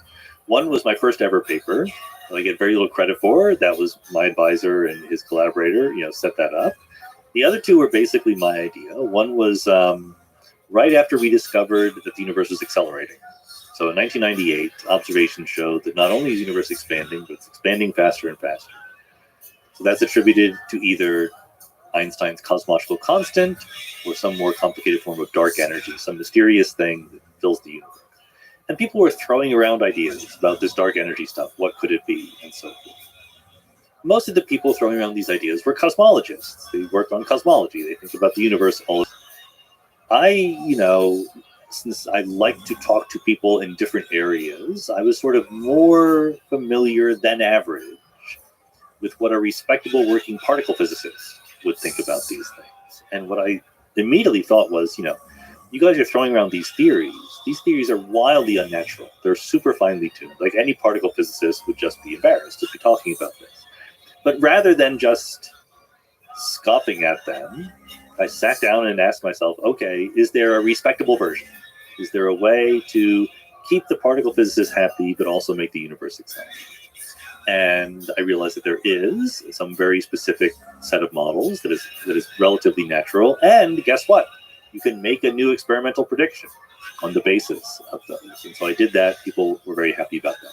What was the thing that would make physicists happy, that would make sense of this fragile thing that people call dark energy? So the fact that it pervades the whole universe and is slowly changing, that should immediately set off alarm bells, because particle physics is a story of length scales and time scales that are generally, guess what? Small, right? Particles are small, they vibrate quickly, that's just not natural. And indeed, you can formalize that and say, look, even if you wrote down a particle that evolved slowly over billions of years, if you let it interact with other particles at all, that would make it move faster. Its dynamics would be faster. Its mass would be higher, et cetera, et cetera. So there's a whole story. Things need to be robust, and they all talk to each other in quantum field. It protects your new field from talking to any other field. Okay, and this is good for two reasons. Number one, it can keep the dynamics slow. So if you can't tell me why it's slow, you just made that up, but at least you can protect it enough because it's not talking to any other particles. And the other is it makes it harder to detect. Naively, experiments looking for fifth forces or time changes of fundamental constants of nature like the charge of the electron, these experiments should have been able to detect these dark energy fields, and I was able to propose a way to stop that from happening. The detection. The detection, yeah, because a symmetry could stop it from interacting with all these other fields, and therefore it makes it harder to detect. And just by luck, I realized, because it was actually based on my first ever paper, there's one loophole. If you impose these symmetries, so you protect the dark energy field from interacting with any other fields, there's one interaction that is still allowed that you can't rule out. And it is a very specific interaction between your dark energy field and photons, which are very common. And it has the following effect. As a photon travels through the dark energy, the photon has a polarization, up, down, left, right, whatever it happens to be. And as it travels through the dark energy, that photon will rotate its polarization. This is called birefringence. And you can kind of run the numbers and say, you can't make a very precise prediction, so you're just making up this model. But if you want to roughly fit the data, you can predict how much polarization rotation there should be. A couple of degrees, okay? Not that much. So that's very hard to detect. People have been trying to do it. Right now, literally, we're on the edge of either being able to detect it or rule it out using the cosmic microwave background. And there is just, truth in advertising. There is a claim on the market that it's been detected, that it's there. It's not very statistically significant. If I were to bet, I think it would probably go away. It's a very hard thing to observe. But maybe as you get better and better data, cleaner and cleaner analysis, it will persist and we will have directly detected the dark energy. So if we just take this tangent of dark energy, people will sometimes bring up dark energy and dark matter as an example why physicists have lost their mind. We're just going to say that there's this field that permeates everything, is unlike any other field, and it's invisible. And it helps us work out some of the math. How do you respond to that? That's kind of a suggestion. Well, two ways. One way is those people would have had to say the same thing when we discovered the planet Neptune. Yeah. Because it's exactly analogous. Where we have a very good theory, in that case, Newtonian gravity in the solar system. We made predictions. The predictions were slightly off for the motion of the outer planets. You found that you could explain that motion by positing something very simple. One more planet in a very, very particular place. And you went and looked for it, and there it was, right? That was the first successful example of finding dark matter. Indeed. Matter that we can't see. Neptune was dark. Yeah. There's a difference between dark matter and dark energy, right? Dark matter, as far as we are hypothesizing it, is a particle of some sort. It's just a particle that interacts with us very weakly. So we know how much of it there is. We know more or less where it is. We know some of its properties. We don't know specifically what it is. But it's not anything fundamentally mysterious. It's a particle. Dark energy is a different story. So dark energy is indeed uniformly spread throughout space and has this very weird property that it doesn't seem to evolve as far as we can tell. It's the same amount of energy in every cubic centimeter of space from moment to moment in time. That's why far and away the leading candidate for dark energy is Einstein's cosmological constant. The cosmological constant is strictly constant, 100% constant. The data say it had better be 98% constant or better, so 100% constant works, right? And it's also very robust. It's just there. It's not doing anything. It doesn't interact with any other particles. It makes perfect sense. Probably the dark energy is the cosmological constant. The dark matter, super important to emphasize here. It was hypothesized at first in the 70s and 80s, mostly to explain the rotation of galaxies. Today, the evidence for dark matter is both much better than it was in the 1980s and from different sources. It is mostly from observations of the cosmic background radiation or of large-scale structure. So we have multiple independent lines of evidence, also gravitational lensing and things like that, many, many pieces of evidence that say that dark matter is there. And also that say that the effects of dark matter are different than if we modify gravity. So that was my first answer to your question is dark matter, we have a lot of evidence for. But the other one is, of course, we would love it if it weren't dark matter. Our vested interest is 100% aligned with it being something more cool and interesting than dark matter, because dark matter is just a particle. That's the most boring thing in the world. And it's non-uniformly distributed through space, dark matter. Absolutely, yeah. So this You can even see maps of it that we've constructed from gravitational lensing. so verifiable sort of clumps of dark matter in the galaxy that explain stuff. Bigger than the galaxy, sadly. Like we think the galaxy, dark matter is lumpy, but it's weaker. Its effects are weaker. But on the scale of large-scale structure and clusters of galaxies and things like that, yes, we can show you where the dark matter is. Could there be a super cool explanation for dark matter that would be interesting as opposed to just another particle that sits there in clumps? The super cool explanation would be modifying gravity rather than inventing a new particle. Oh. Sadly, that doesn't really work. We've tried. That's my third paper that was very successful. I tried to unify dark matter and dark energy together. That was my idea. That was my aspiration, not even an idea. I tried to do it. It failed even before we wrote the paper. I realized that my idea did not help. It could possibly explain away the dark energy, but it would not explain away the dark matter. And so I thought it was not that interesting, actually. And then two different collaborators of mine said, has anyone thought of this idea? Like they thought of exactly the same idea completely independently of me. I said, well, if three different people found the same idea, maybe it is interesting. And so we wrote the paper. And yeah, it was very interesting. People were very interested. Can you describe this paper a little bit? Like it's fascinating how much of a thing there is, dark energy and dark matter, and we don't quite understand it. So what was your dive into to explore how to unify with it? So here is what we know about dark matter and dark energy.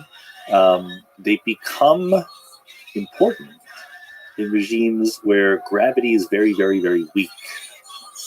That's kind of the opposite from what you would expect if you actually were modifying gravity. Like there's a rule of thumb in quantum field theory, etc., that new effects show up when the effects are strong, right? We understand weak fields, we don't understand strong fields. But okay, maybe this is different, right? So what do I mean by when gravity is weak? The dark energy shows up late in the history of the universe. Early in the history of the universe, the dark energy is irrelevant.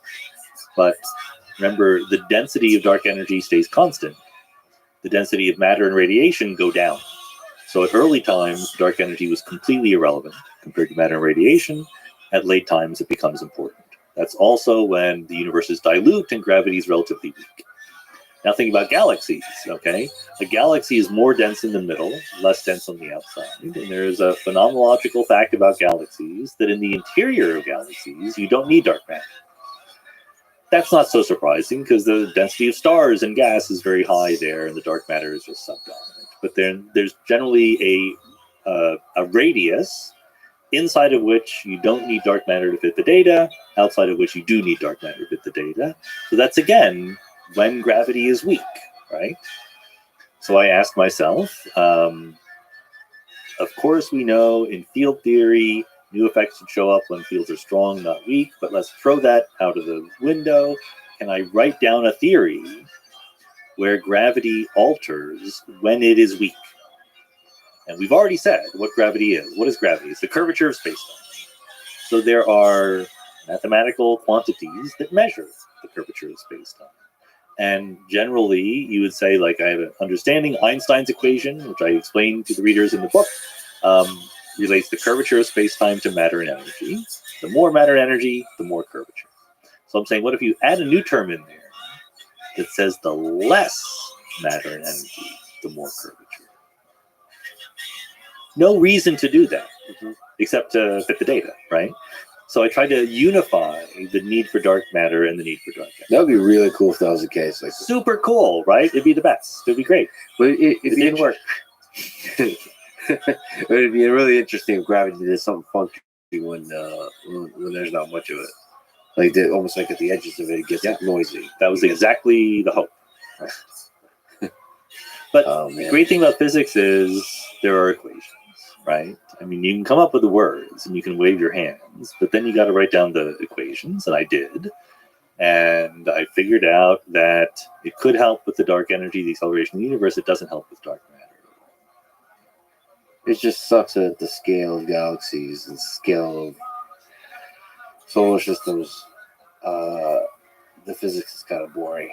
It does. I agree.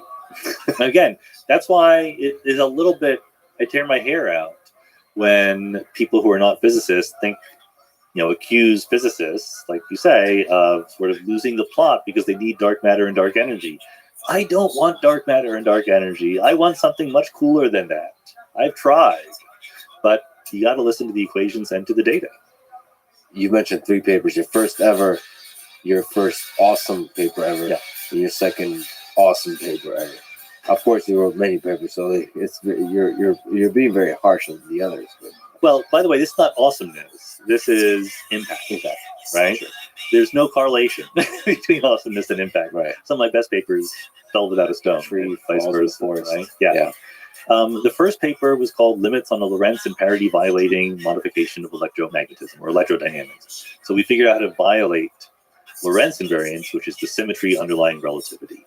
And the important thing is we figured out a way to do it that didn't violate anything else and was experimentally testable. So people love that. The second paper was called Quintessence and the Rest of the World. So quintessence is this dynamical dark energy field. The rest of the world was because I was talking about how the quintessence field would interact with other particles and fields and how to avoid the interactions you don't want.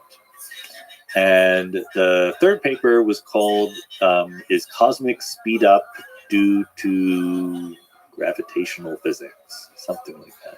So you see the common theme. I'm taking, what we know, the standard model of particle physics, general relativity, tweaking that in some way, and then trying to fit the data. And trying to make it so it's experimentally validated. Ideally, yes, that's right. That's the goal. You wrote the book Something Deeply Hidden on the Mysteries of Quantum Mechanics, and a new book coming out soon, part of that Biggest Ideas in the Universe series we mentioned, called Quanta and Fields. So that's focusing on quantum mechanics. Big question first. Biggest ideas in the universe. What to you is most beautiful, or perhaps most mysterious about quantum mechanics? Quantum mechanics is a harder one. I wrote a textbook on general relativity, and I started it by saying general relativity is the most beautiful physical theory ever invented. I will stand by that. It is less fundamental than quantum mechanics, but quantum mechanics is a little more mysterious. So it's a little bit kludgy right now. If you think about how we teach quantum mechanics to our students, the Copenhagen interpretation, it's a god-awful mess. No one's going to accuse that of being very beautiful. I'm a fan of the many worlds interpretation of quantum mechanics, and that is very beautiful in the sense that fewer ingredients, just one equation, and it could cover everything in the world. It depends what you mean by beauty, but I think that the answer to your question is quantum mechanics can start with extraordinarily austere, tiny ingredients, and in principle lead to the world, right? That boggles my mind. It's much more comprehensive. General relativity is about gravity, and that's great. Quantum mechanics is about everything, and seems to be up to the task. And so I don't know, is that beauty or not, but it's certainly impressive. So both for the theory, the predictive power of the theory, and the fact that the theory describes tiny things creating everything we see around us. It's a monist theory. In classical mechanics, I have a particle here, particle there. I describe them separately. I can tell you what this particle is doing, what that particle is doing. In quantum mechanics, we have entanglement, right? As Einstein pointed out to us in 1935. And what that means is there is a single state for these two particles. There's not one state for this particle, one state for the other particle. And indeed, there's a single state for the whole universe, called the wave function of the universe, if you want to call it that. And it obeys one equation, and it is our job then to sort of chop it up, to carve it up, to figure out how to get tables and chairs and things like that out of it. You mentioned the many worlds interpretation, and it is in fact beautiful. but it's one of your more controversial things you stand behind. Yeah, You've probably gotten a bunch of flack for it. I'm a big boy. I can take it. If you speak to the flack you may have gotten. Sure. You know, the classic experiment to explain quantum mechanics to people is called the Stern-Gerlach experiment. You're measuring the spin of a particle, okay? And in quantum mechanics, the spin is, it's just a spin. It's the rate at which something is rotating around in a very down-to-earth sense. The difference being, so for something like a single electron or a single neutron, oh, it's spinning faster or slower. It's either spinning one direction or the other. That's it. Two choices, okay? According to the rules of quantum mechanics, I can set up an electron, let's say, in a state where it is neither purely clockwise or counterclockwise, but a superposition of both. And that's not just because we don't know the answer. It's because it truly is both until we measure it. And then when we measure it, we see one or the other. So this is the fundamental mystery of quantum mechanics, is that how we describe the system when we're not looking at it is different from what we see when we look at it. So we teach our students in the Copenhagen way of thinking is that the act of measuring the spin of the electron causes a radical change in the physical state. It spontaneously collapses from being a superposition of clockwise and counterclockwise to being one or the other. And you can tell me the probability that that happens, but that's all you can tell me. And I can't be very specific about when it happens, what caused it to happen, why it's happening, none of that. That's all called the measurement problem of quantum mechanics. So many worlds just says, look, I just told you a minute ago that there's only one wave function for the whole universe. And that means that you can't take too seriously just describing the electron. You have to include everything else in the universe. In particular, you clearly have to interact with the electron in order to measure it.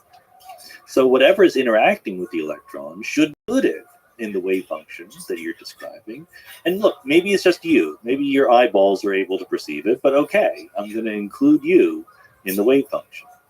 And if you do that, let's be, since you have a very sophisticated listenership, I'll be a little bit more careful than average. What does it mean to measure the spin of the electron? We don't need to go into details, but we want the following thing to be true.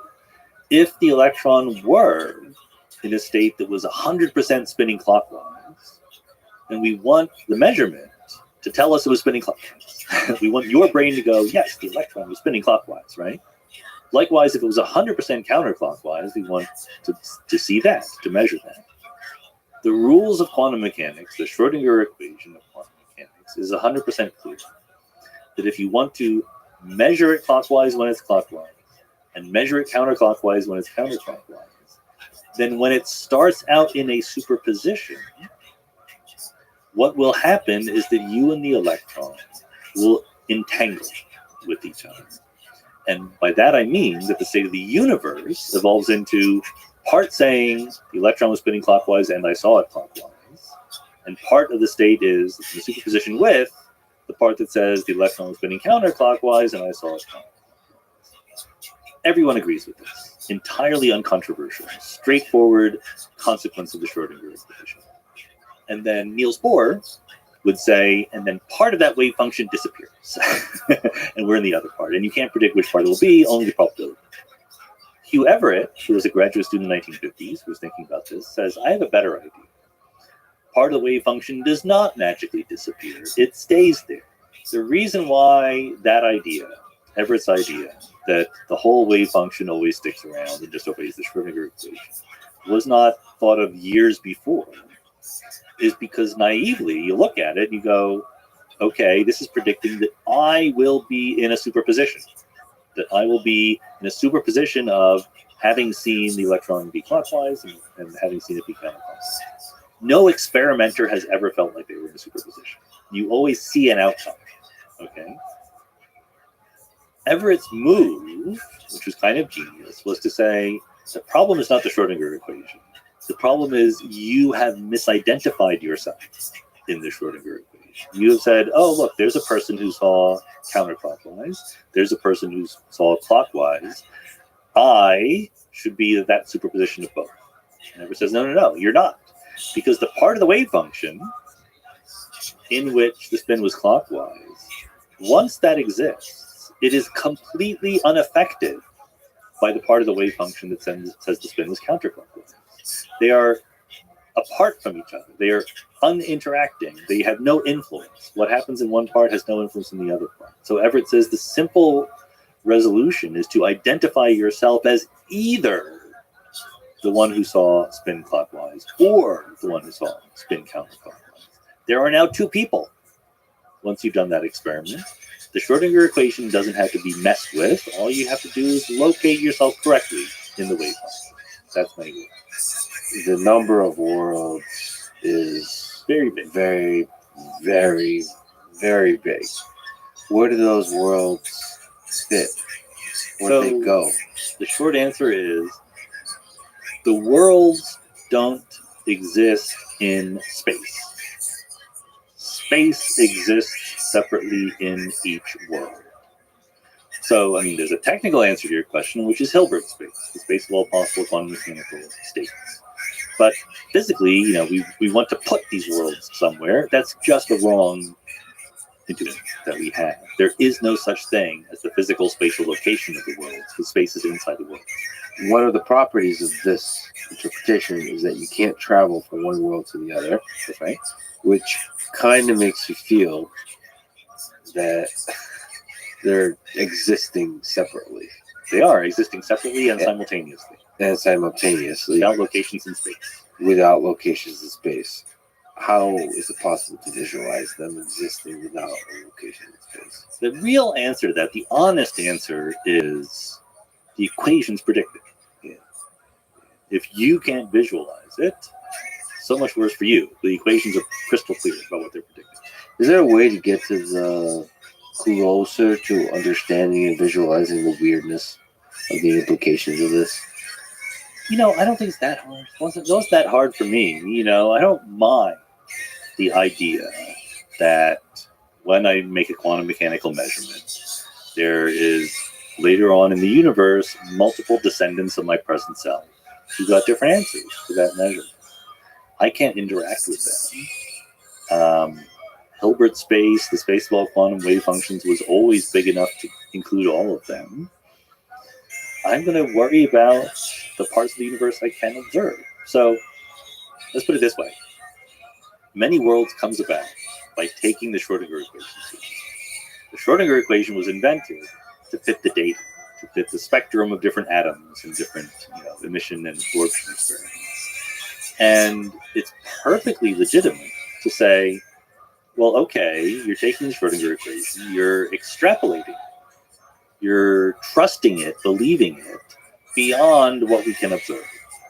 I don't want to do that, right? That's perfectly legit, except, okay, then what do you believe? Come up with a better theory. You're saying you don't believe the Schrodinger equation. Tell me the equation that you believe in. Turns out, and people have done that, turns out it's super hard to do that in a legitimate way that fits the data. And Many Worlds is a really clean, Absolutely, the most austere, clean, no extra baggage theory of quantum mechanics. but if it in fact is correct, isn't it the weirdest thing of anything we know? Yes. In fact, let me put it this way. The single best reason, in my mind, to be skeptical about many worlds is not because it doesn't make sense or it doesn't fit the data or I don't know where the worlds are going or whatever. It's because to make that extrapolation, to take seriously the equation that we know is correct in other regimes, requires new philosophy, requires a new way of thinking about identity, about probability, about prediction, a whole bunch of things. It's work to do that philosophy, and I've been doing it, and others have done it, and I think it's very, very doable. But it's not straightforward. It's not a simple extrapolation from what we already know. It's a grand extrapolation very far away. And if you just wanted to be sort of methodologically conservative and say, that's a step too far, I don't want to buy it, I'm sympathetic to that. I think that you're just wimping out. I think that you should have more courage. But I get the impulse. And there is, under Many Worlds, an era of time where if you rewind it back there's going to be one initial state. That's right. All of quantum mechanics, all different versions require a kind of arrow of time. It might be different in every kind. But the quantum measurement process is irreversible. You can measure something, it collapses, you can't go backwards. If someone tells you the outcome, if I say, I've measured an electron, its spin is clockwise, and they say, what was it before I measured it? You know there was some part of it that was clockwise, but you don't know how much, right? And many worlds is no different. But the nice thing is that the kind of arrow of time you need in many worlds is exactly the kind of arrow of time you need anyway for entropy and thermodynamics and so forth. You need a simple, low entropy initial state. That's what you need in both of these. So if you actually look at under many worlds into the entire history of the universe, correct me if I'm wrong, but it looks very deterministic. Yes. In each moment, does the moment contain the memory of the entire history of the universe? To you, does the moment contain the memory of everything that preceded it? As far as we know, so according to many worlds, the wave function of the universe, all the branches of the universe at once, all the worlds, does contain all the information. Calling it a memory is a little bit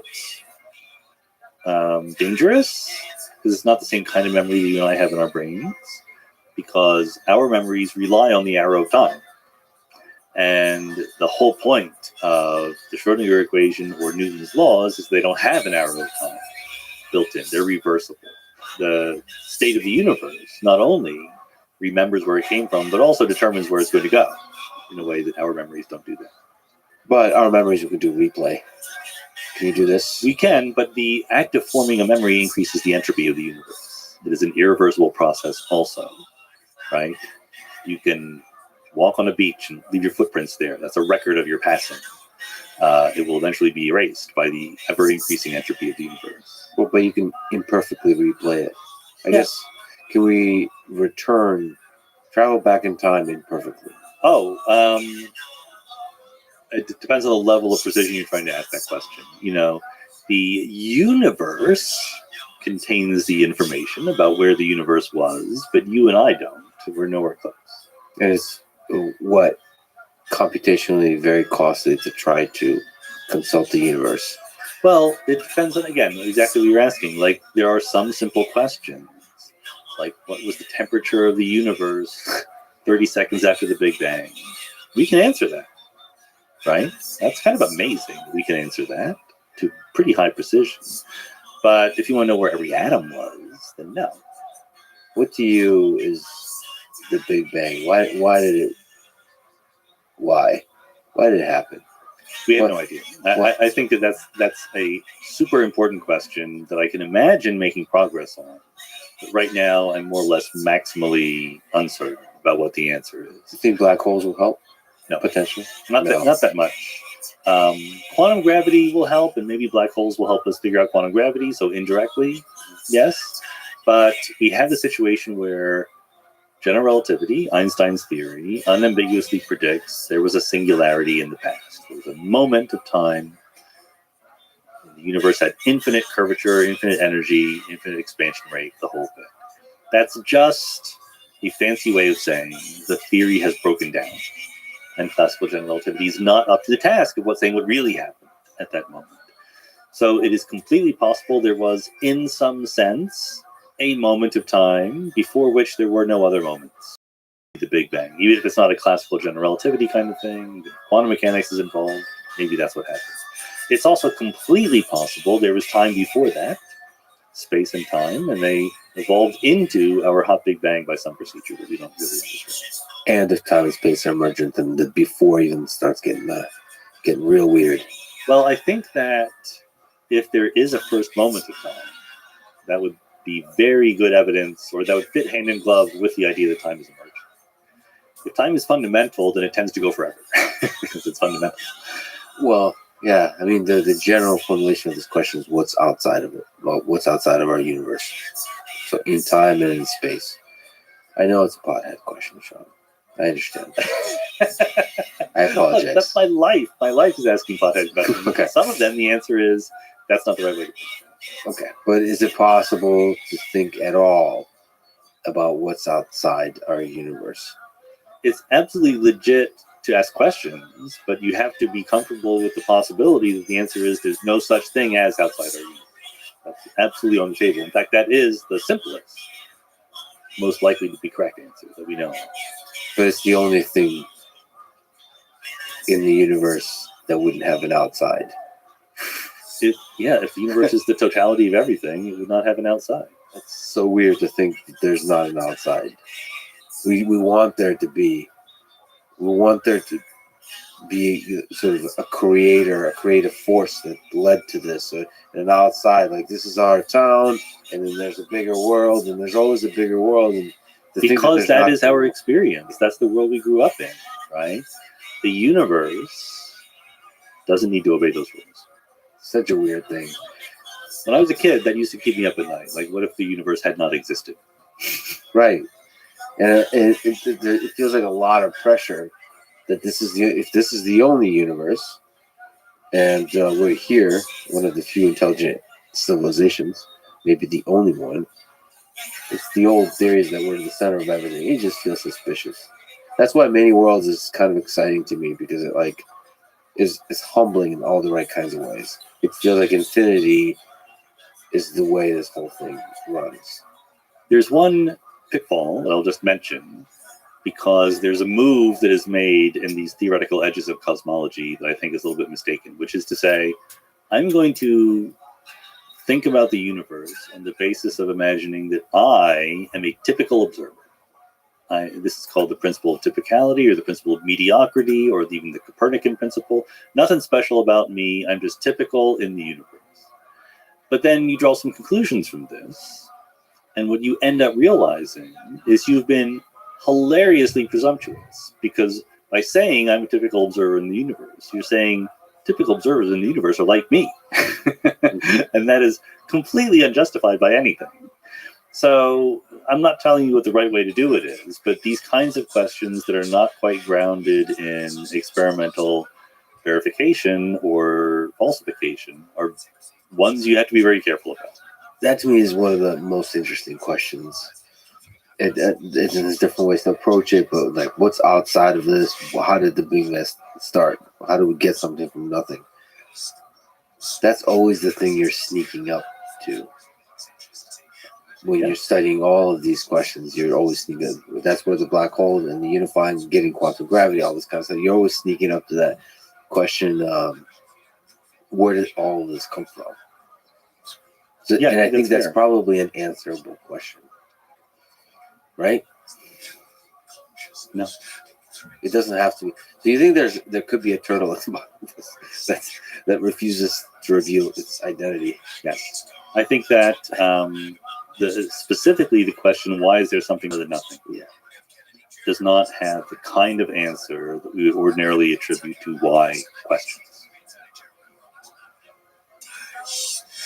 Because typical why questions are embedded in the universe.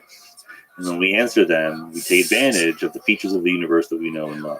But the universe itself, as far as we know, anything bigger or stronger, and therefore it can just be. Do you think it's possible this whole place is simulated? Sure. It's a really interesting, dark, twisted video game while existing in. You know, my own podcast listeners, Mindscape listeners, tease me because they know from my AMA episodes that if you ever start a question by asking, do you think it's possible that? The answer is going to be yes. That might not be the answer that you care about, but it's possible, sure. As long as you're not, adding two even numbers together and getting an odd number. When you say it's possible, there's a mathematical yes, and then there's more of like intuitive. Yeah. You want to know whether it's plausible. You want to know is there a reasonable non-zero credence attached to this. I don't think that there's any philosophical knockout objection to the simulation hypothesis. I also think that there's absolutely no reason to take it seriously. Do you think humans will try to create one?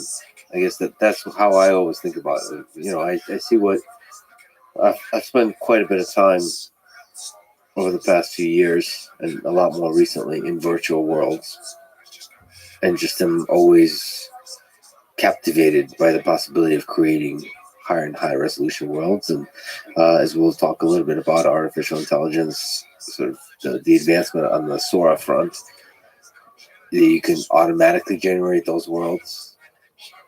And the possibility of existing in those automatically generated worlds is pretty exciting. As long as there's a consistent physics, quantum mechanics, and general relativity that governs the generation of those worlds. Yep. So it just seems like humans will for sure try to create this. Yeah, I think they will create better and better simulations. I think the philosopher David Chalmers has done what I consider to be a good job of arguing that we should treat things that happen in virtual reality and in simulated realities as just as real as the reality that we experience. I also think that as a practical matter, people will realize how much harder it is to simulate a realistic world than we naively believe. So this is not a my lifetime kind of worry. Yeah, the practical matter of going from a sort of a prototype that's impressive to a thing that governs everything. A similar question on this front is in AGI. Yeah, you said that we're very far away from AGI. I want to eliminate the phrase AGI. So basically, when you're analyzing large language models and seeing how far they from whatever AGI is, and we could talk about different notions of intelligence, that we're not as close as kind of some people in public view are talking about. So what's your intuition behind that? My intuition is basically that artificial intelligence is different than human intelligence. And so the mistake that is being made by focusing on AGI among those who do is an artificial agent, as we can make them now or in the near future, might be way better than human beings at some things, way worse than human beings at other things. And rather than trying to ask how close is it to being a human-like intelligence, we should appreciate it for what its capabilities are. And that will both be more accurate and help us put it to work and protect us from the dangers better, rather than always anthropomorphizing it. I think the underlying idea there, under the definition of AGI, is that the capabilities are extremely impressive. That's not a precise statement, but No, I get that. I completely agree. And then the underlying question, where a lot of the debate is how impressive is it? What are the limits of large language models? Can they really do things like common sense reasoning? How much do they really understand about the world? Or are they just fancy mimicry machines? Mm-hmm. And where do you fall on that as to the limits of large language models? I don't think that there are many limits in principle. I'm a physicalist about consciousness and awareness and things like that. I see no obstacle to, in principle, building an artificial machine that is indistinguishable in thought and cognition from a human being. But we're not trying to do that, right? What a large language model is trying to do is to predict text.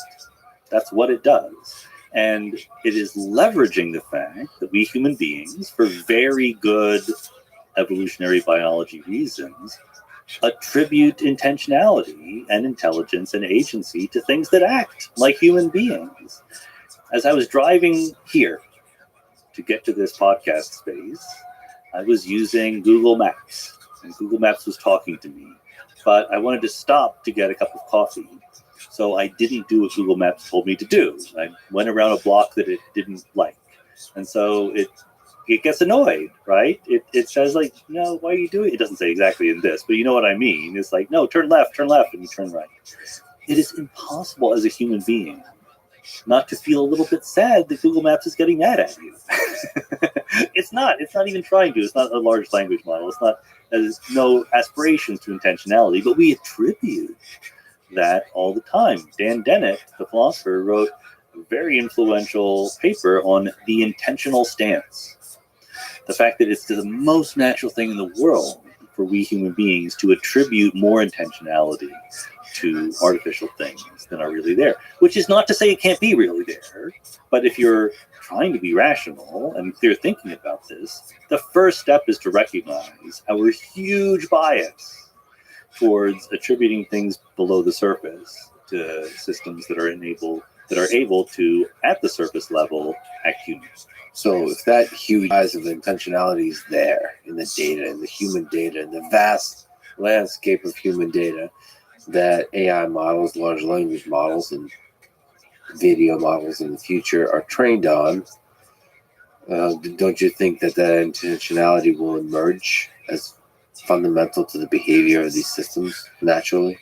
I don't think it will happen naturally. I think it could happen. Again, I'm not against the principle, but again, the way that large language models came to be and what they're optimized for is wildly different than the way that human beings came to be and what they're optimized for. So I think we're missing a chance to be much more clear-headed about what large language models are, like judging them against human beings, again, both in positive ways and negative ways. Well, I think so to push back on what they're optimized for, it's different to describe how they're trained versus what they're optimized for. They're trained in this very trivial way of predicting text tokens. Mm-hmm. But you can describe what they're optimized for, and what the actual task at hand is to construct a world model, meaning an understanding of the world. And that's where it starts getting closer to what humans are kind of doing. We're just, in the case of large language models, know how the sausage is made, and we don't know how it's made for us humans. But they're not optimized for that. They're optimized to sound human. That's the fine-tuning. But the actual training is optimized for understanding, creating a compressed representation of all the stuff that humans have created on the internet. And the hope is that gives you a deep understanding of the world. Yeah, so that's why I think that there's a set of hugely interesting questions to be asked about the ways in which large language models actually do represent the world.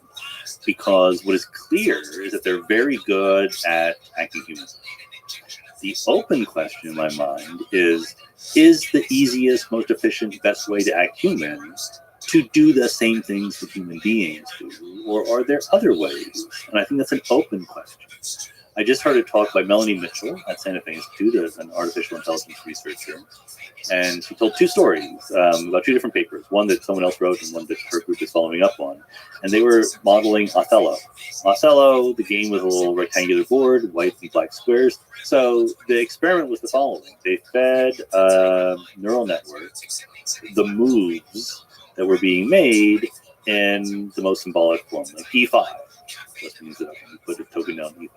So it gives a long string. It does this for millions of games, right? Real, legitimate games. And then it asks the question, the paper asks the question, okay, you've trained it to tell what would be a legitimate next move from not a legitimate next move. Did it in its brain, in its little large language model brain, I don't even know if it's technically a large language model, but a deep learning network, did it come up with a representation of the Othello board? Well, how do you know? And so they construct a little probe network that they insert, and you ask it, what is it doing right at this moment, right? And the answer is that, the little probe network can ask, would this be legitimate, or is this token white or black or whatever? Things that in practice would amount to it's invented the Othello board. And it found that the probe got the right answer, not 100% of the time, but more than by chance, substantially more than by chance. So they said there's some tentative evidence that this neural network has discovered the Othello board just out of data, raw data, right? But then Melanie's group asked the question, okay, are you sure that understanding of the Othello board wasn't built into your probe? And what they found was like at least half of the improvement was built into the probe. Not all of it, right? And look, a Othello board is way simpler than the world. So that's why I just think it's an open question whether or not it would be remarkable either way to learn that large language models that are good at doing what we train them to do are good because they built the same kind of model of the world that we have in our minds, or that they're good despite not having that model. Either one of these is an amazing thing. I just don't think the data are clear on which one is true. I think I have some sort of intellectual humility about the whole thing because I was humbled by several stages in the machine learning development of the past 20 years. And I would never have predicted that LLMs, the way they're trained, on the scale of data they're trained, would be as impressive as they are. Mhm. And that's where intellectual humility steps in, where my intuition would say something like with Melanie, where you need to be able to have very sort of concrete common sense reasoning, symbolic reasoning type things in a system in order for it to be very intelligent. But here, I'm so impressed by what it's capable to do, trained on the next token prediction, essentially. That I just, my conception of the nature of intelligence is just completely, not completely, but humbled, I should say. Look, and I think that's perfectly fair. I also was, I won't say pleasantly, I don't know if it's pleasantly or unpleasantly, but factually surprised by the recent rate of progress. Clearly, some kind of phase transition percolation has happened, right? And the improvement has been remarkable, absolutely amazing. That I have no arguments with. That doesn't yet tell me the mechanism by which that improvement happened. Constructing a model much like a human being would have is clearly one possible mechanism, but part of intellectual humility is to say maybe there are others. I was chatting with the CEO of Anthropic, Dario Amodei, so behind Claude, and that company, but a lot of the AI companies are really focused on expanding the scale of compute. So if we assume that AI is not data limited, but is compute limited, you can make the system much more intelligent by using more compute. So let me ask you, almost on the physics level, do you think physics can help expand the scale of compute and maybe the scale of energy required to make that compute happen? Yeah, 100%. I think this is like one of the biggest things that physics can help with, and it's an obvious kind of low-hanging fruit situation where the heat generation is nowhere near the efficiency of our brains. It's hilariously worse. And we kind of haven't tried to optimize that hard on that frontier. I mean, your laptop heats up when you're sitting on your lap, right? It doesn't need to. Your brain has the capability. I'm cautiously optimistic, excited to be too strong. I mean, it'd be great. But if we really tried solar power, it would also be great. I think Elias Discover said this, that the future of humanity on Earth will be just the entire surface of Earth is covered in solar panels and data centers. Why would you waste the surface of the Earth with solar panels? Put them in space. Sure, you can go in space, yeah. Space is bigger than Earth. Yeah, just solar panels everywhere. Yeah. Just, I like it. We already have fusion. It's called the sun. Yeah, that's true. And there's probably more and more efficient ways of catching that energy. Sending it down is the hard part, absolutely. But Yeah. that's an engineering problem, yeah. So I just wonder where data centers, the compute centers, can expand to, if that's the future. If AI is as effective as it possibly could be, then the scale of computation will keep increasing.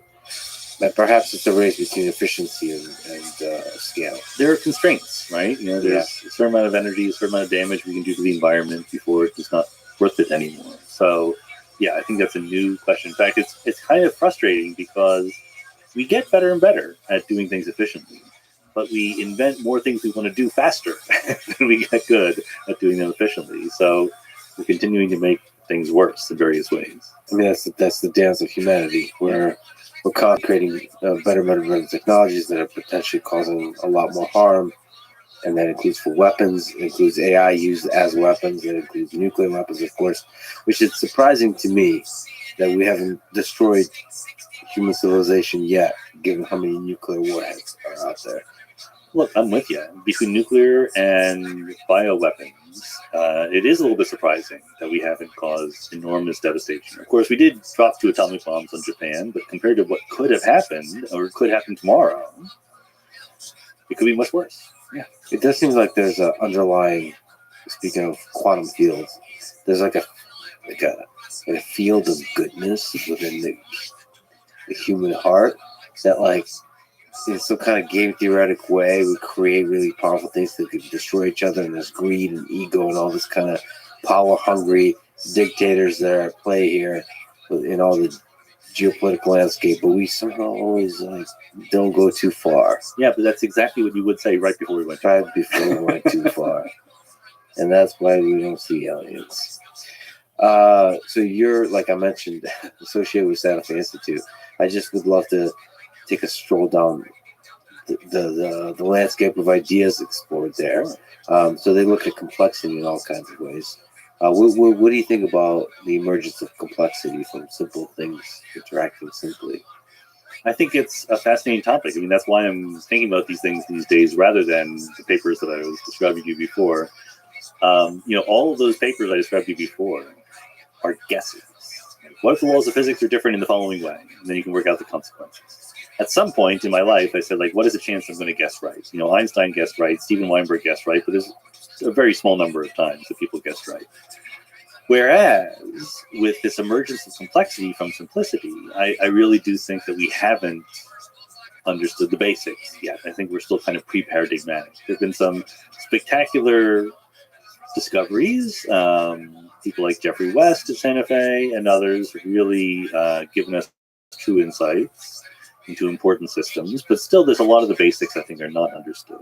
And so searching for the general principles is what I like to do. And I think it's absolutely possible that, to be a little bit more substantive than that, I think this is kind of a cliche. The key is information.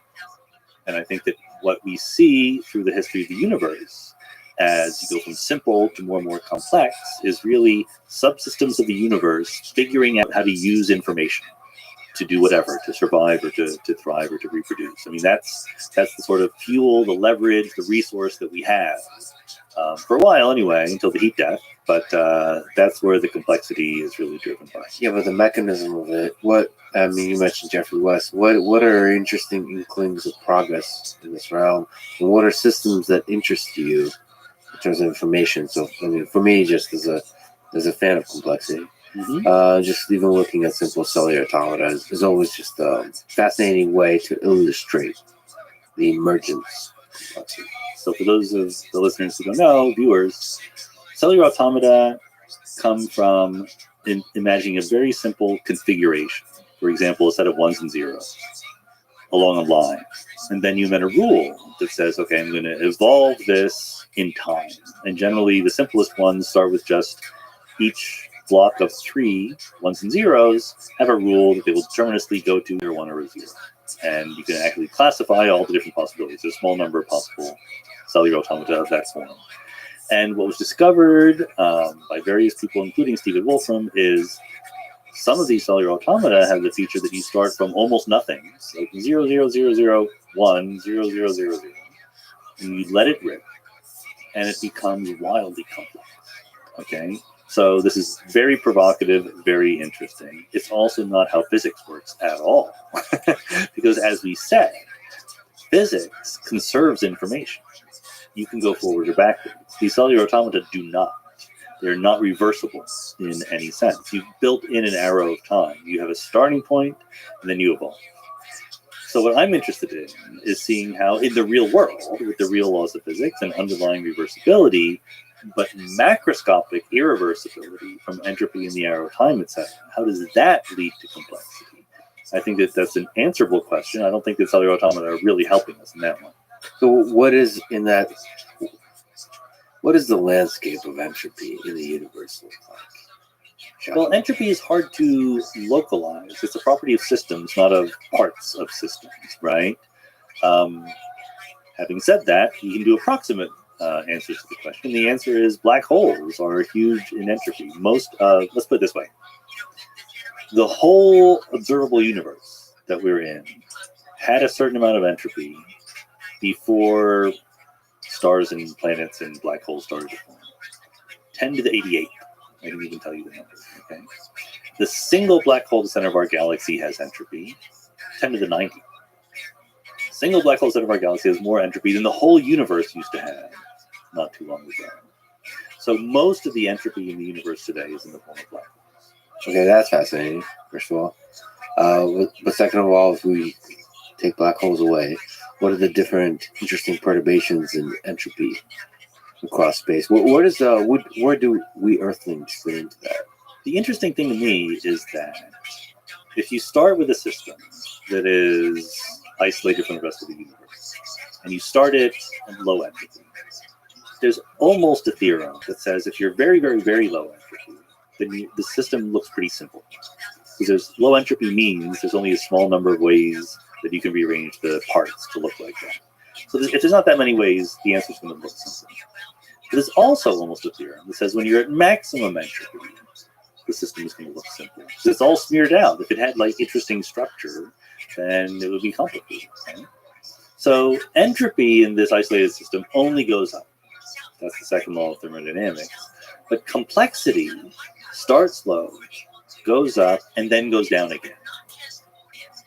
Sometimes people mistakenly think that complexity or life or whatever is fighting against the second law of thermodynamics, fighting against the increase of entropy. That is precisely the wrong way to think about it. We are surfers riding the wave of increasing entropy. We rely on increasing entropy to survive. That is part of what makes us special. This table maintains its stability mechanically, by which I mean there's molecules, there have forces on each other, and it holds up. You and I aren't like that. We maintain our stability dynamically by ingesting food, fuel, right? Food and water and air and so forth, burning it, increasing its entropy. We are non-equilibrium, quasi-steady state system. We are using the fuel the universe gives us in the form of low entropy energy to maintain our stability. I just wonder what that mechanism of surfing looks like. I mean, that's where.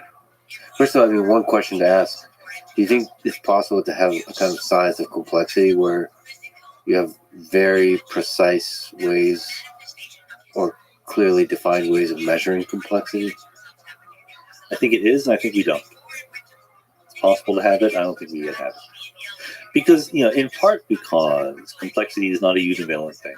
There's different ideas that go under the rubric of complexity. One version is just Kolmogorov complexity, right? If you have a configuration or a string of numbers or whatever, can you compress it so that you have a small program that will output that? That's Kolmogorov complexity. But that's the complexity of a string of numbers, okay? It's not like the complexity of a problem, right? Computational complexity, the traveling salesman problem, or factoring large numbers. That's a whole different kind of question that is also about complexity. So we don't have a sort of unified view of it. So you think it's possible to have a complexity of a physical system? Yeah. In the same absolutely. way we do entropy? Yeah. You think that's a Sean Carroll paper or what? We're working on various things. The glib thing that I'm trying to work on right now with a student is complexogenesis. How does complexity come to be if all the universe is doing is moving from low entropy to high entropy? It's a sexy name. That's a good name. Yeah, I like the name. Oh, I just got to write the paper. Sometimes a name arose by any other name. In which context the birth of complexity are you most interested in? Well, I think it comes in stages, right? So I think that if you go from I'm a physicist, so biologists studying evolution will talk about how complexity evolves all the time, the complexity of the genome, complexity of our physiology, right? But they take for granted that life already existed, and entropy is increasing and so forth. I want to go back to the beginning and say the early universe was simple and low entropy, and entropy increases with time, and the universe sort of differentiates and becomes more complex.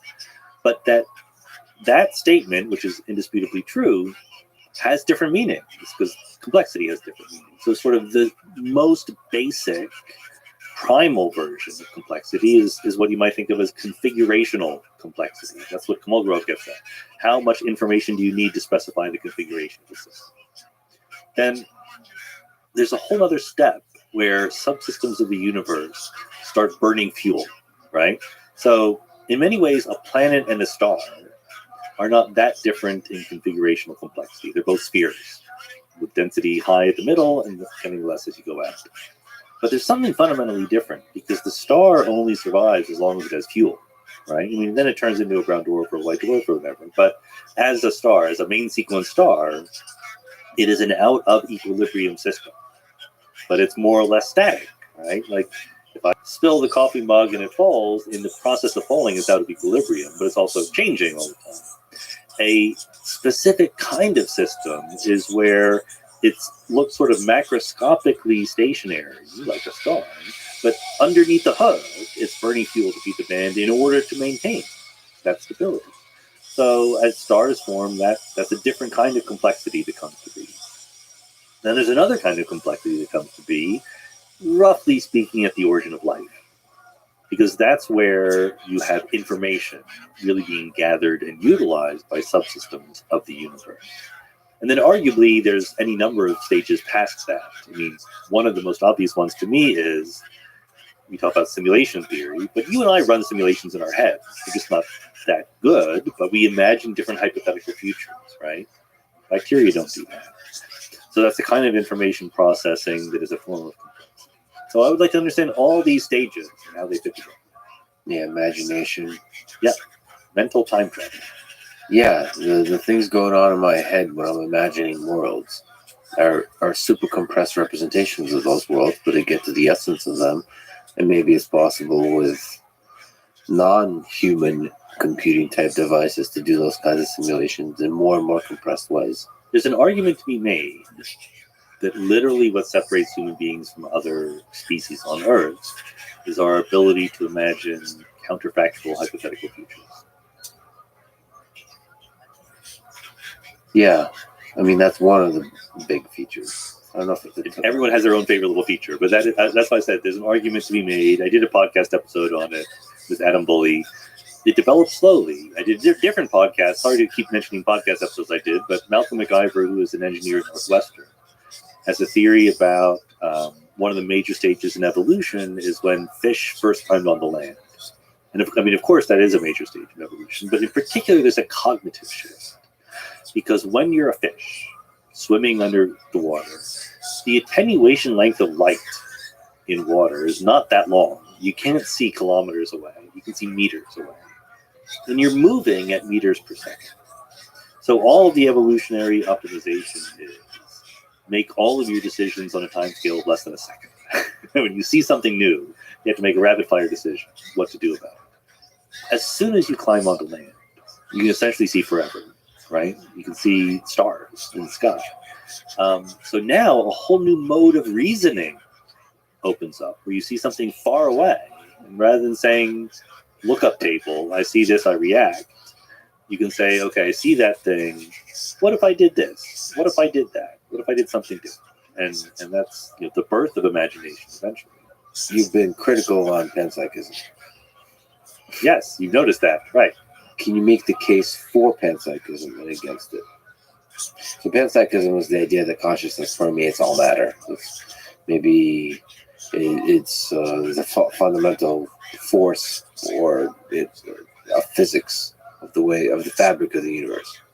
Panpsychism, thought everywhere, consciousness everywhere, right? It's to a point of entertainment.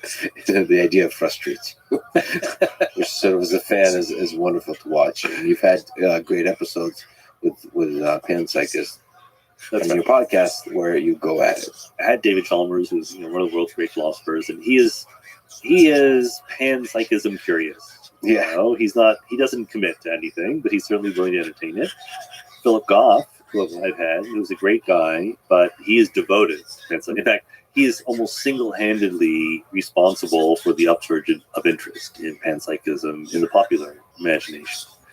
And the argument for it is supposed to be that there is something fundamentally uncapturable about conscious awareness by physical behavior of atoms and molecules.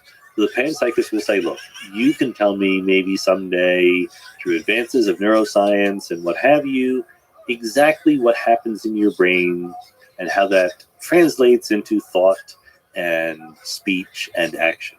What you can't tell me is what it is like to be me. You can't tell me what I am experiencing when I see something that is red or that I taste something that is sweet. You can tell me what neurons fire, but you can't tell me what I'm experiencing. That first person inner subjective experience is simply not capturable by physics. And therefore, this is an old argument, of course, but then the therefore is supposed to be, I need something that is not contained within physics to account for that. And I'm just going to call it mind. You don't know what it is yet. You're going to call it mind, and it has to be separate from physics. And then there's two ways to go. If you buy that much, you can either say, okay, I'm going to be a dualist. I'm going to believe that there's matter and mind, and they are separate from each other, and they are interacting somehow. Or that's a little bit complicated and sketchy as far as physics is going to go. So I'm going to believe in mind, but I'm going to put it prior to matter. I'm going to believe that mind comes first, and that consciousness is the fundamental aspect of reality, and everything else, including matter and physics, comes from it. That would be at least as simple as physics comes first, right?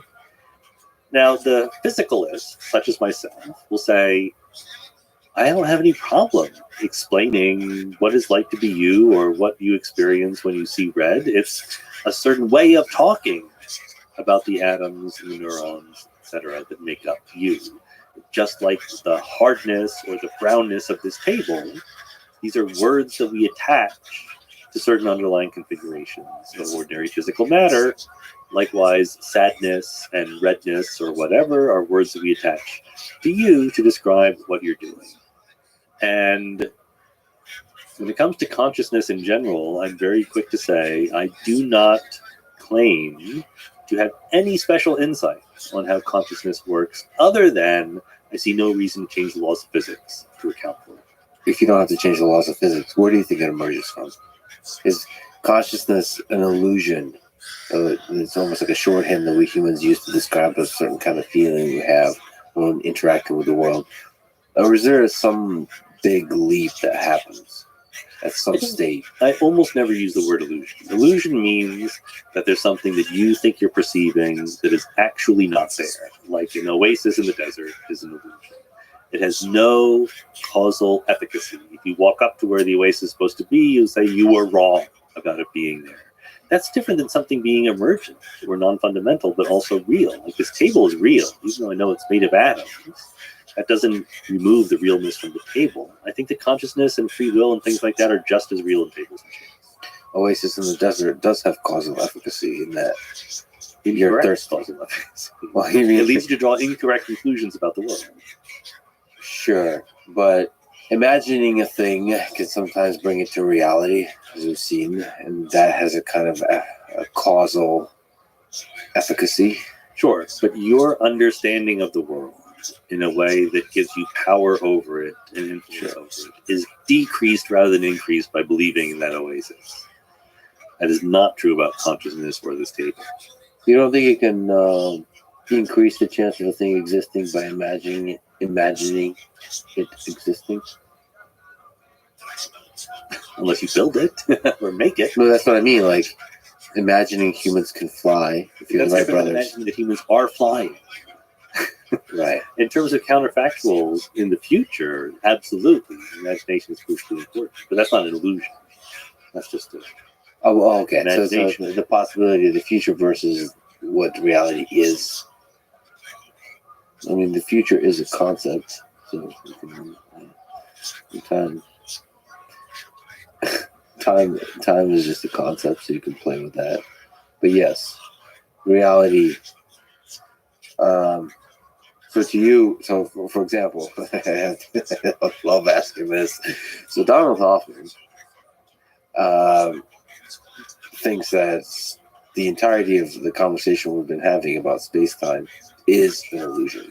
Is it possible for you to steel man the case for that?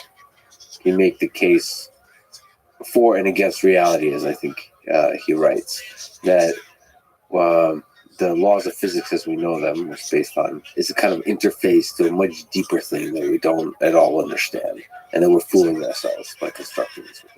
Well, I think there's like part of that idea that is perfectly respectable and part of it that is perfectly nonsensical. And I'm not even going to try this nonsensical part. The real part, to me, is what is called structural realism. So we don't know what the world is at a deep fundamental level, right?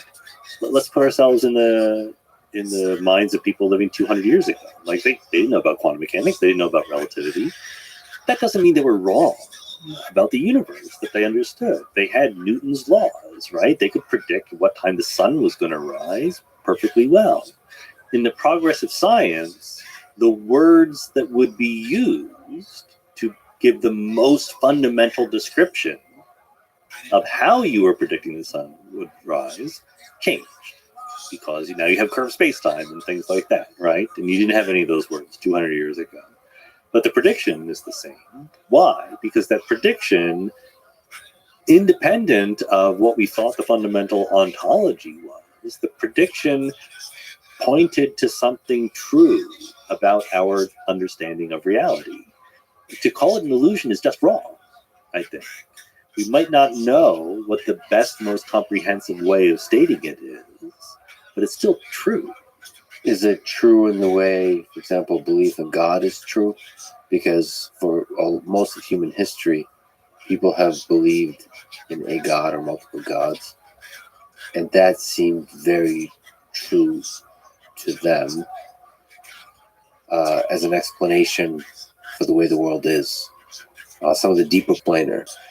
No, I think that was completely an illusion.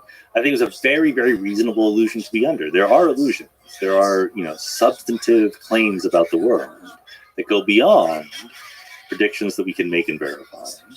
Which those people at that time had abandoned their belief in God and replaced it with a mechanistic universe, they would have done just as well at understanding things, right? Again, because there's so many things they didn't understand, it was very reasonable for them to have that belief. It wasn't that they were dummies or anything like that.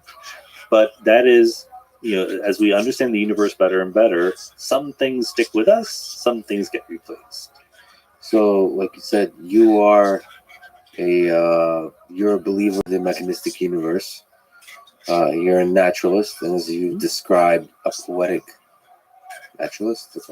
What's the word poetic? What is naturalism, and what is poetic naturalism?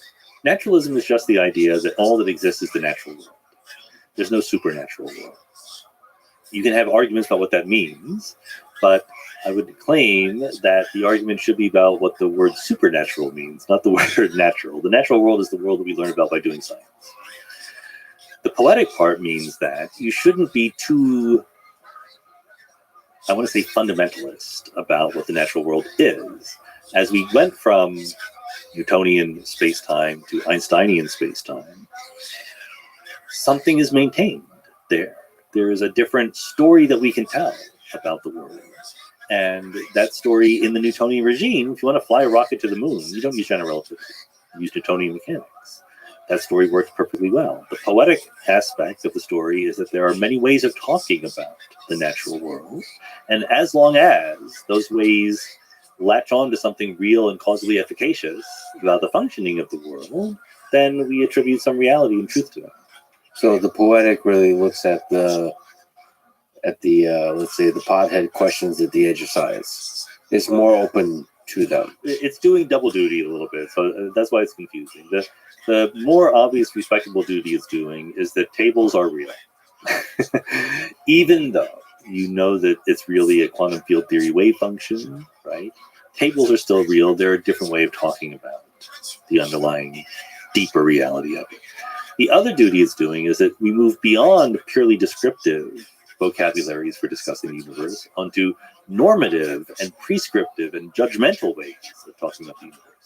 This painting is beautiful, that one is ugly. This action is morally right, that one is morally wrong. These are also ways of talking about the universe. They are not fixed by the phenomena. They are not determined by our observations. They cannot be ruled out by a crucial experiment. But they're still valid. They might not be universal, they might be subjective, but they're not arbitrary, and they do have a role in describing how the world works.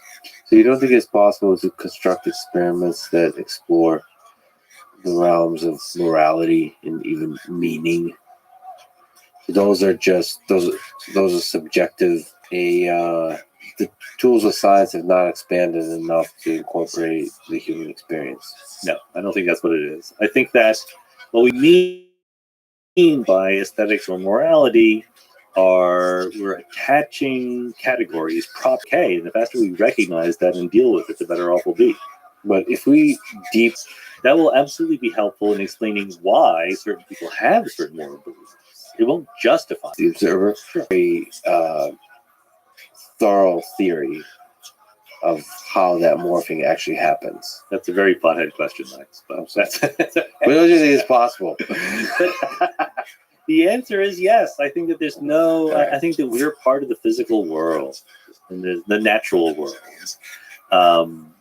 Physicalism would have been just as good a word to use as naturalism, maybe even a more accurate word, but it's a little bit more off-putting. So I do want a snappier, more attractive label than physicalism. Are there limits to science? Sure, we just talked about one, right? Science can't tell you right from wrong.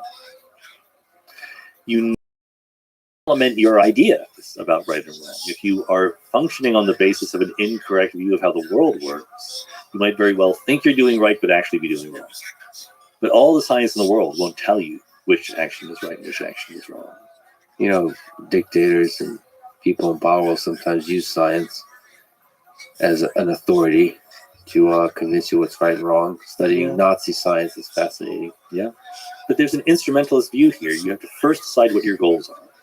And then science can help you achieve those goals. If your goals are horrible, science has no problem helping you achieve them. Science is happy to help out. Let me ask you about the method behind the madness on several aspects of your life. So you mentioned your approach to writing for research and writing popular books. How do you find the time of the day? Like, what's a day in the life of Sean Carroll? Very unclear how I find the time on. So you don't have a thing where in the morning you're like, you try to fight for 2 hours somewhere?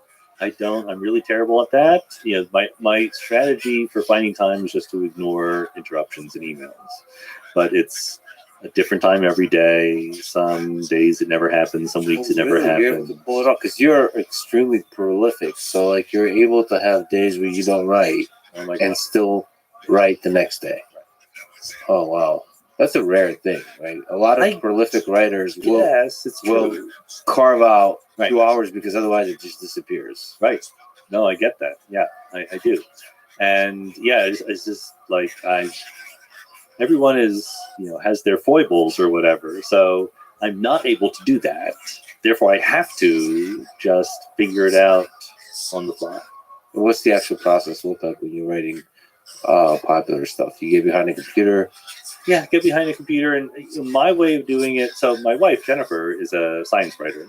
But it's interesting because our techniques are entirely different. She will think about something, but then she will free write. She'll just sit at a computer and write. Like, I think this, and then that will be vastly compressed, edited, and rewritten or whatever until the final thing happens.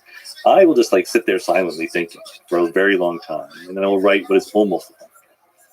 So a lot of it happens. There might be some scribbles for an outline or something like that, but a lot of it is in my brain before it's on the page. So that's the case for the biggest ideas in the universe, the quanta book and the space book. Yeah, Quanta and Fields, which is actually mostly about quantum field theory and particle physics. That's coming out in May, and that is I'm letting people in on things that no other book lets them in on. So I hope it's worth it. It's a challenge because there's a lot of equations. I mean, you did the same thing with space-time motion. You did something quite interesting, which is like you made the equation the centerpiece of the book. Right, there's a lot of equations. Book 2 is goes further in those directions than book 1 did. So it's more cool stuff. It's also more mind-bending. It's more of a challenge. Book 3 that I'm writing right now is called Complexity and Emergence. Oh, wow. And that'll be the final part of the trilogy. Oh, that's fascinating. So there's a lot of probably ideas there. I mean, that's a real cutting edge. Well, but I'm not trying to be cutting edge. In other words, I'm not trying to speculate in these books. Obviously, in other books, I've been very free about speculating, but the point of these books is to say things that 500 years from now will still be true. And so there are some things we know about complexity and emergence, and I want to focus on those. And I will mention, I'm happy to say, this is something that needs to be speculated about, but I won't pretend to be telling you what I'm writing. You somehow found the balance between the rigor of mathematics and still accessible. It's interesting. I try. I mean, look, these 3 books, the Biggest Ideas books, are absolutely an experiment. They're going to appeal to a smaller audience than other books will. But that audience should love that.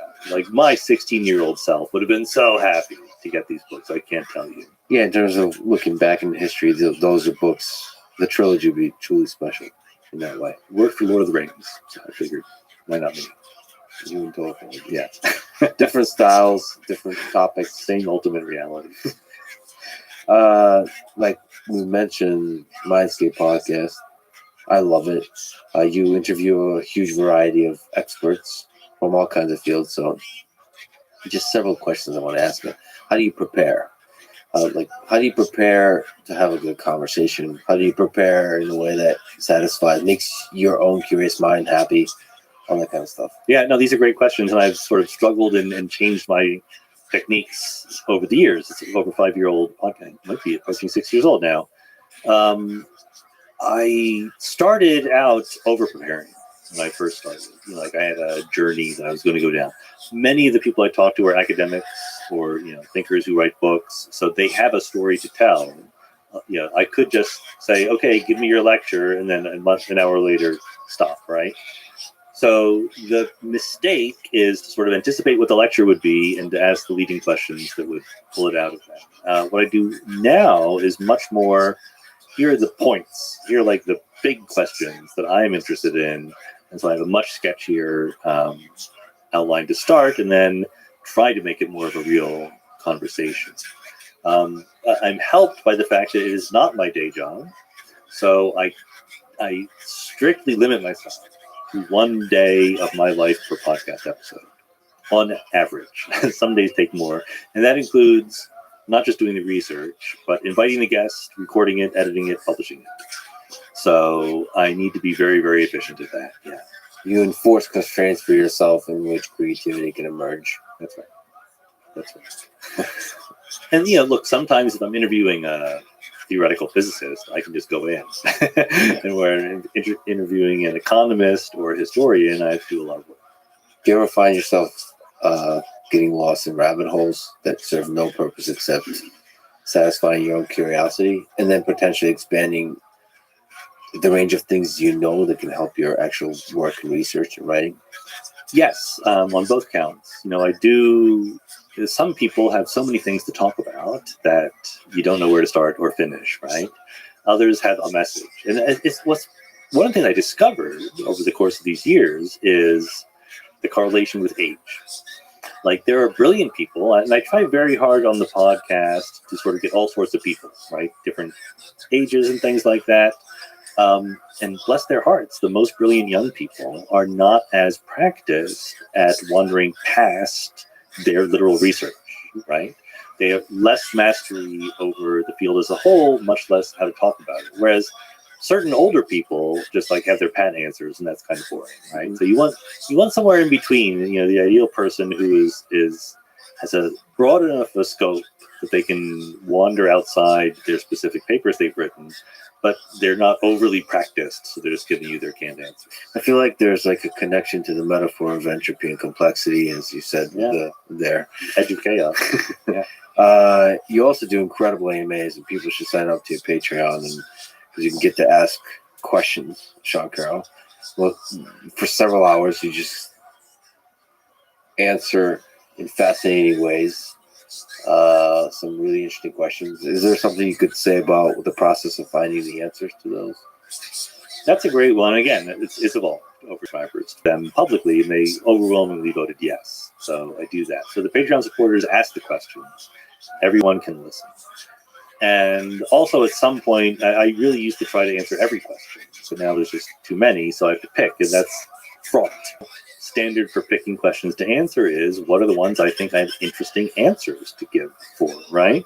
So that both means if it's kind of the same old question about special relatives, ask an interesting question that honestly just I don't have an answer to. Like, I read this site, I can tell you what it is, but it's not that interesting. And so I try to make it a mix. I try to it's not all physics questions, not all philosophy questions. I will talk about food or movies or politics or religion if that's what people want. I keep suggesting that people ask me for relationship advice, but they never do. Yeah, I don't think I've heard one. Yeah, I'm willing to do it, but I'm a little reluctant because I don't actually like giving advice. But I'm happy to talk about those talking, and want to try to say things that I haven't said before and keep it interesting, keep it rolling. If you don't like this question, wait for the next one. What are some of the harder questions you got? You remember? What kinds of questions are difficult to you? Rarely, but occasionally, people will ask me a super insightful philosophy question. Like, I hadn't thought of the things in exactly that way. And I try to be, I try to recognize that a lot of times it's the opposite, where it's like, okay, you're clearly confused, and I'm going to try to explain how the question you should have asked. Oh, I love those. Yeah, why that's the wrong question or that kind of stuff. Right. That's great. Right. That's great. But the hard questions, I don't know. Like, I don't actually answer personal questions very much. Like, the most personal I will get are questions like, what do you think of Baltimore? Right? That much I can talk about. Or how are your cats doing? Happy to talk about the cats in infinite detail. But, very personal questions I don't get into. But you even touch like politics and stuff like that. Yeah, no, very happy to talk about politics. I try to be clear on, what is professional expertise, what is just me babbling, what is my level of credence in different things, where you're allowed to disagree, whether if you disagree, you're just wrong. And people can disagree with that also. But I do think, and I'm happy to go out on a limb a little bit. I'm happy to say, look, I don't know, but here's my guess. Right. I just did a whole solo podcast, which was exactly that. And, it's interesting. Like, some people are like, oh, this was great. And there's a whole bunch of people like, why are you talking about this thing that you are not the world's expert in? So, Well, I love the actual dance between humility and having a strong opinion on stuff, which is it's a fascinating dance to pull off. And I guess the way to do that is to just expand into all kinds of topics and play with ideas and then change your mind and all that kind of stuff. Yeah, it's interesting because when people react against you by saying you are being arrogant about this, 99.999% of the time, all they mean is I disagree. Yeah. That's all they really mean, right? Yeah. Like at a very basic level, like people will accuse atheists of being arrogant. And I'm like, you think God exists and loves you, and you're telling me that I'm arrogant? I think that all this is to say, just advice. When you disagree with somebody, try to specify the substantive disagreement. Try not to psychologize them, right? Try to say, oh, you're saying this because of this. Maybe it's true. Maybe you're right.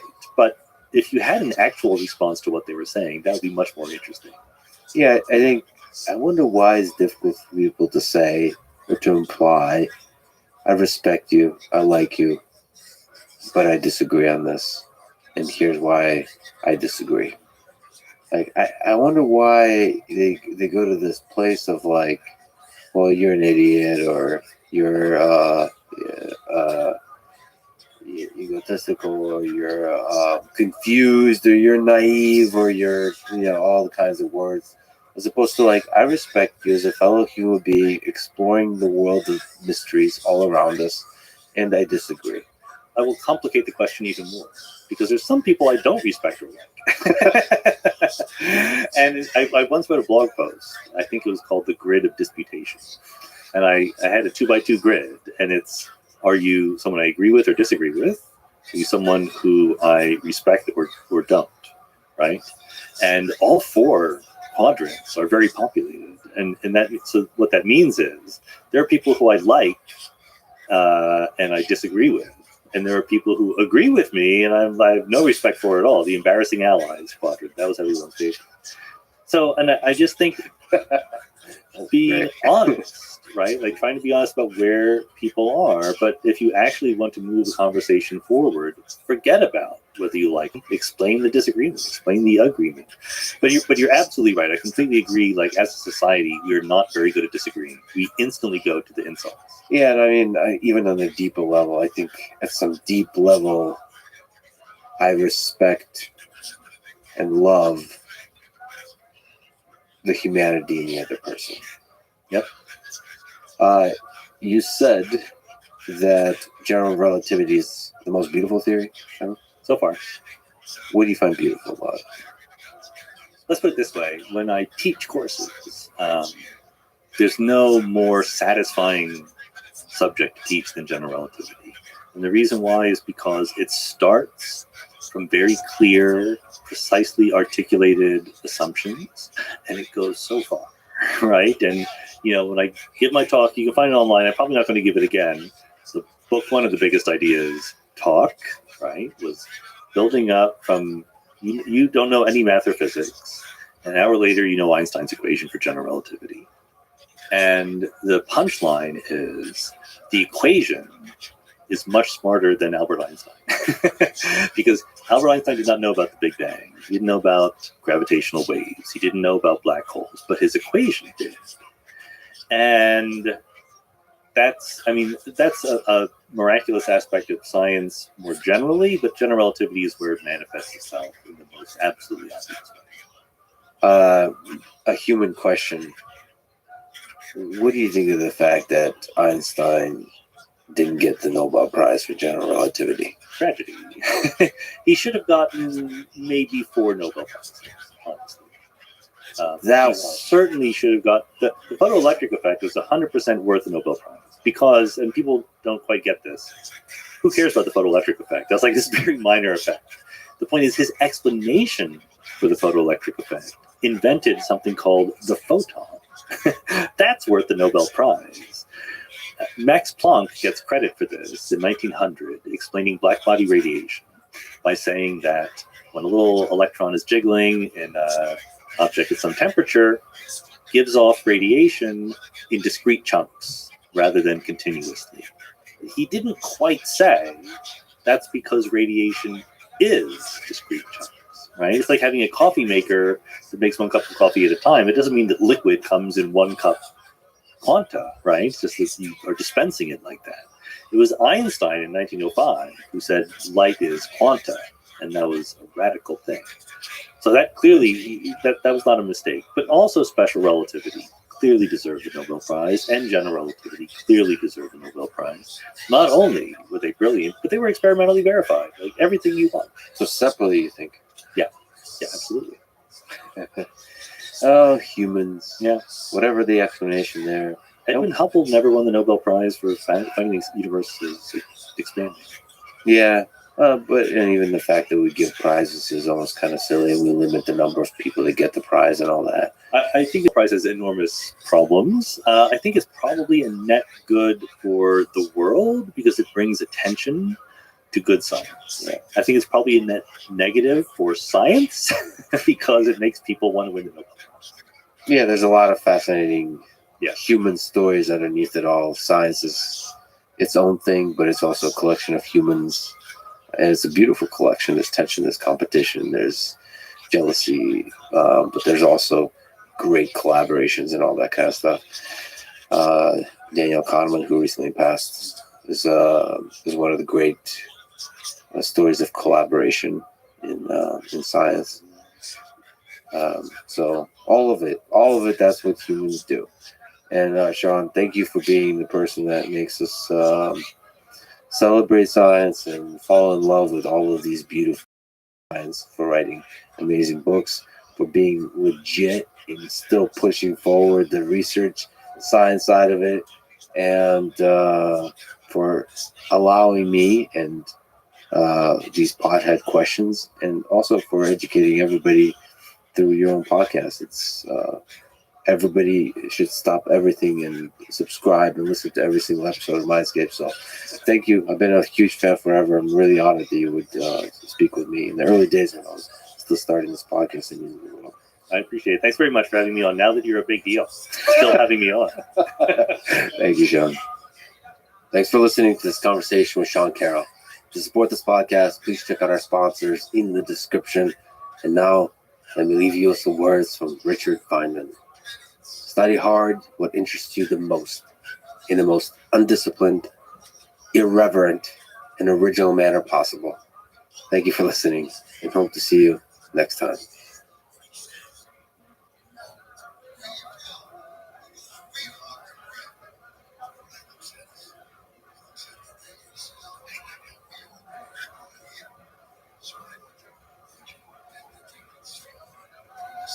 When we go to the dojos there, we all get thrown by people that never come out to be world champions. You know, they're just in the mix, or they're going through 3 years of university, and then they go.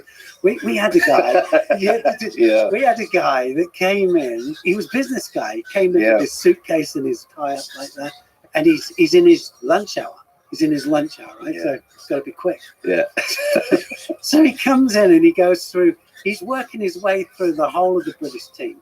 And we're all lined up, right? 10 minutes later, he's just tying his tie up like that, you know, and back to work like that. You know, imagine sitting behind his desk and his computer. Yeah. Yeah, I'm glad he didn't get out. Who do you think wins, Yamashita? I think he mashed it, but I, you know, Wait. Yeah. Do you think Yamashita beats Teddy Riner? I think so. Strong words. The following is a conversation with Neil Adams, a legend in the sport of judo. He is a world champion, 2-time Olympic silver medalist, 5-time European champion, and often referred to as the voice of judo, commentating all the major events, world championships and Olympic games, highlighting the drama, the triumph, the artistry of the sport of judo, making fans like me feel the biggest wins, the biggest losses, the surprise turns of fortune, the dominance of champions coming to an end, and new champions made. Always speaking from the heart. This is the Les Friedman Podcast. To support it, please check out our sponsors in the description. And now, dear friends, here's Neil Adams. You are a 5-time European champion, world champion, 2-time Olympic silver medalist. Let's first go to the 1980 Olympics. Where was your mind? What was your preparation like? What was your strategy leading into that Olympics? That was my first Olympic Games. So my preparation was a little bit the 84 and the 88 Olympic Games. And I'd kind of done part of the preparation as well for 76 Olympic Games. I wasn't quite old enough for those, but I was first reserve. So in 1980, I'd had 4 years build up, and I was hungry, and I was one of these young and, you know, world. And I'd had a couple of really Olympics. So building up to the 80 Olympics was quite in 79 World Championships, the weight below. For the whole year at the higher weight category to drop into the weight hardest, because as I was going up, I was, you know, it was 73, then it was 74 kilos, 75. So I was moving through the weight category. It wasn't like I was stuck in the middle and then I dropped the odd time to compete. Literally going up in weight by a kilo every month. And then by the time I came to a month or two before the Olympics, it was really hard. Fought the European Championships at the higher weight category and won that. Rostrum at the European at the Olympic Games was on my rostrum at the European Championships. Mm-hmm. So was it a mistake? Yeah, because I didn't have my diet sorted out. My nutrition was appalling, and when it wasn't as kind of readily available as it is now for the nutrition. And I would say that if anything lost me that final, other than the fact that I was fighting somebody who was terrific, you know, he was an excellent, brilliant athlete, but definitely didn't help that my nutrition was not very good. Okay, so you lost to Ezio Gamba. There's probably a lot of that we could say about that particular match. Maybe let's zoom in. What were your strengths and weaknesses judo-wise in that Olympics? You said you haven't really lost the match. You won the European Championship leading into it. But if you had weak spots, okay, you already said diet, but specifically on the mat in terms of judo. Every match by Ippon, you know, way before time. Do you remember how? Do you remember how you won the match? I won them by a couple of throws for Ippon, and then arm lock for Ippon. Semi-final was an arm lock against the Easter Kruger. And I was flying through, you know. What were the throws? Do you remember? Tayatoshi, Uchimata, my favorite kind of Tokuwaza, my favorite throws. And then a Jujikatami as well, which was a Jujikatami roll against an East German who I'd beaten before, but always had a really tough match but managed to beat him well. So you had a beautiful exhibition of Japanese type judo in the first two matches. Yeah. You threw people, and then you also did the newaza. You unbarred a person. Great. So you're going into the final. What are the weaknesses going into the final against the Italian? Like I say, taking nothing away from him as a great athlete and a brilliant judo man, and left, which wasn't good for me. That was definite no, because I hated fighting lefties, still do.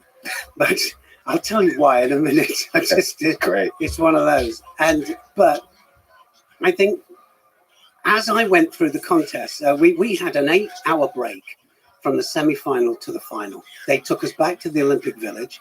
Then we had to come back in, and then we had to start a warm-up again. So I kind of lost my momentum. I had to start again, and I didn't. I just didn't. I had a job to get going. I got halfway through, started to rescue a dying match, and I was kind of half a step behind all the way through. So never really got into it. So why do you hate fighting lefties? And lefties are, we should say, overrepresented in terms of the higher ranks of judo. I don't know why that is. Well, the thing is about a lefty is a lefty will have more opportunity to fight right-handers. Because 70% of the population are right-handers, 30% left. So they get to fight more right-handers. And it's just a fact, that happens. So the thing that they hate is fighting left against left. They don't like it left against left. Whereas a right-hander will go right against right, but the opposite is awkward for me, because just simply I like to go on to the of the opponent wasn't what I wanted, so I had to work really hard against it. What happened in that match? It's that one and 4 years later at the Olympics, because I was silver medalist at there, still haunts me. Yes. The diet side of it it's difficult to really admit that, isn't it? That you went to an Olympic Games, and the one thing that you really sucked at, right, was one of the most important things now at world level sport. Where you've got the nutrition. We've got it. You would think that most people have got it sorted, but there's still people making mistakes. There's still people that haven't got it totally sorted. And then there's people like Travis Stevens who work. I think the way he spoke about it is you can't always control nutrition, so it's best to get at having crappy nutrition. Good way of looking at it. Maybe that's what I did. Exactly. Do you remember what you were eating? Were you talking about like candy or? Yeah, well, I got a sweet tooth in, but it wasn't really. I mean, I didn't at that particular time either, so the diet wasn't steak and good nutritional salads and things like that. I did what I thought was best without, proper advice. And the crazy thing is that I had such good advice as well, when it came to kind of fitness training and things like that. We're quite ahead of our time, and, we really had it nailed as far as the conditioning was concerned. The judo training as well was way in advance, because I was a good trainer and I trained more than most. I can honestly, it probably got me away with a lot. Where was your mind, the mental preparation going into that Olympics? You said you were confident, but is there some preparation aspects behind that confidence? I think in the early days, I didn't think I was going to lose. I never thought it was possible to lose.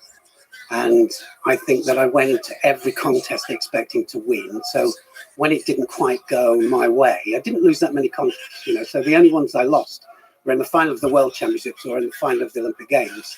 So I didn't lose that many. I never lost the European title. I had 7 golds at European Championships, 5 seniors, 2 juniors, under 20s. And I never lost the final, so it was, and then I only lost 2 on a split decision,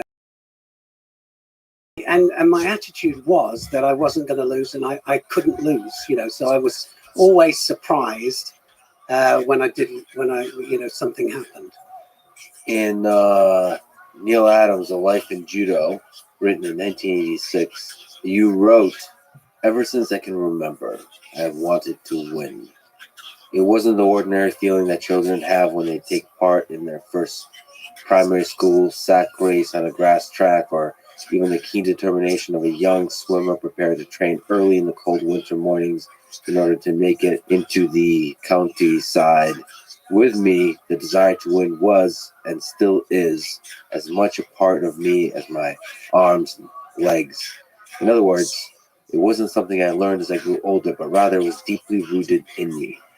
Perhaps this competitive instinct is the greatest difference between my public image and the view from the inside. The people see the kindness, the warmth you have, the charisma, the excitement, but there's this big drive to win inside you. So, what's behind that? Can you just speak to that drive to win and how that contributed to your? You know, when I look back now, There's a lot of years ago, we should say. it is a lot of years ago. Is that true, or It was is. just It's being not poetic? far off. No, Okay, you know, alright. it's not. When I think about it now, because I'd like to think that I'm a different person now, and you know, since I've kind of calmed down, I see athletes now, and I see them.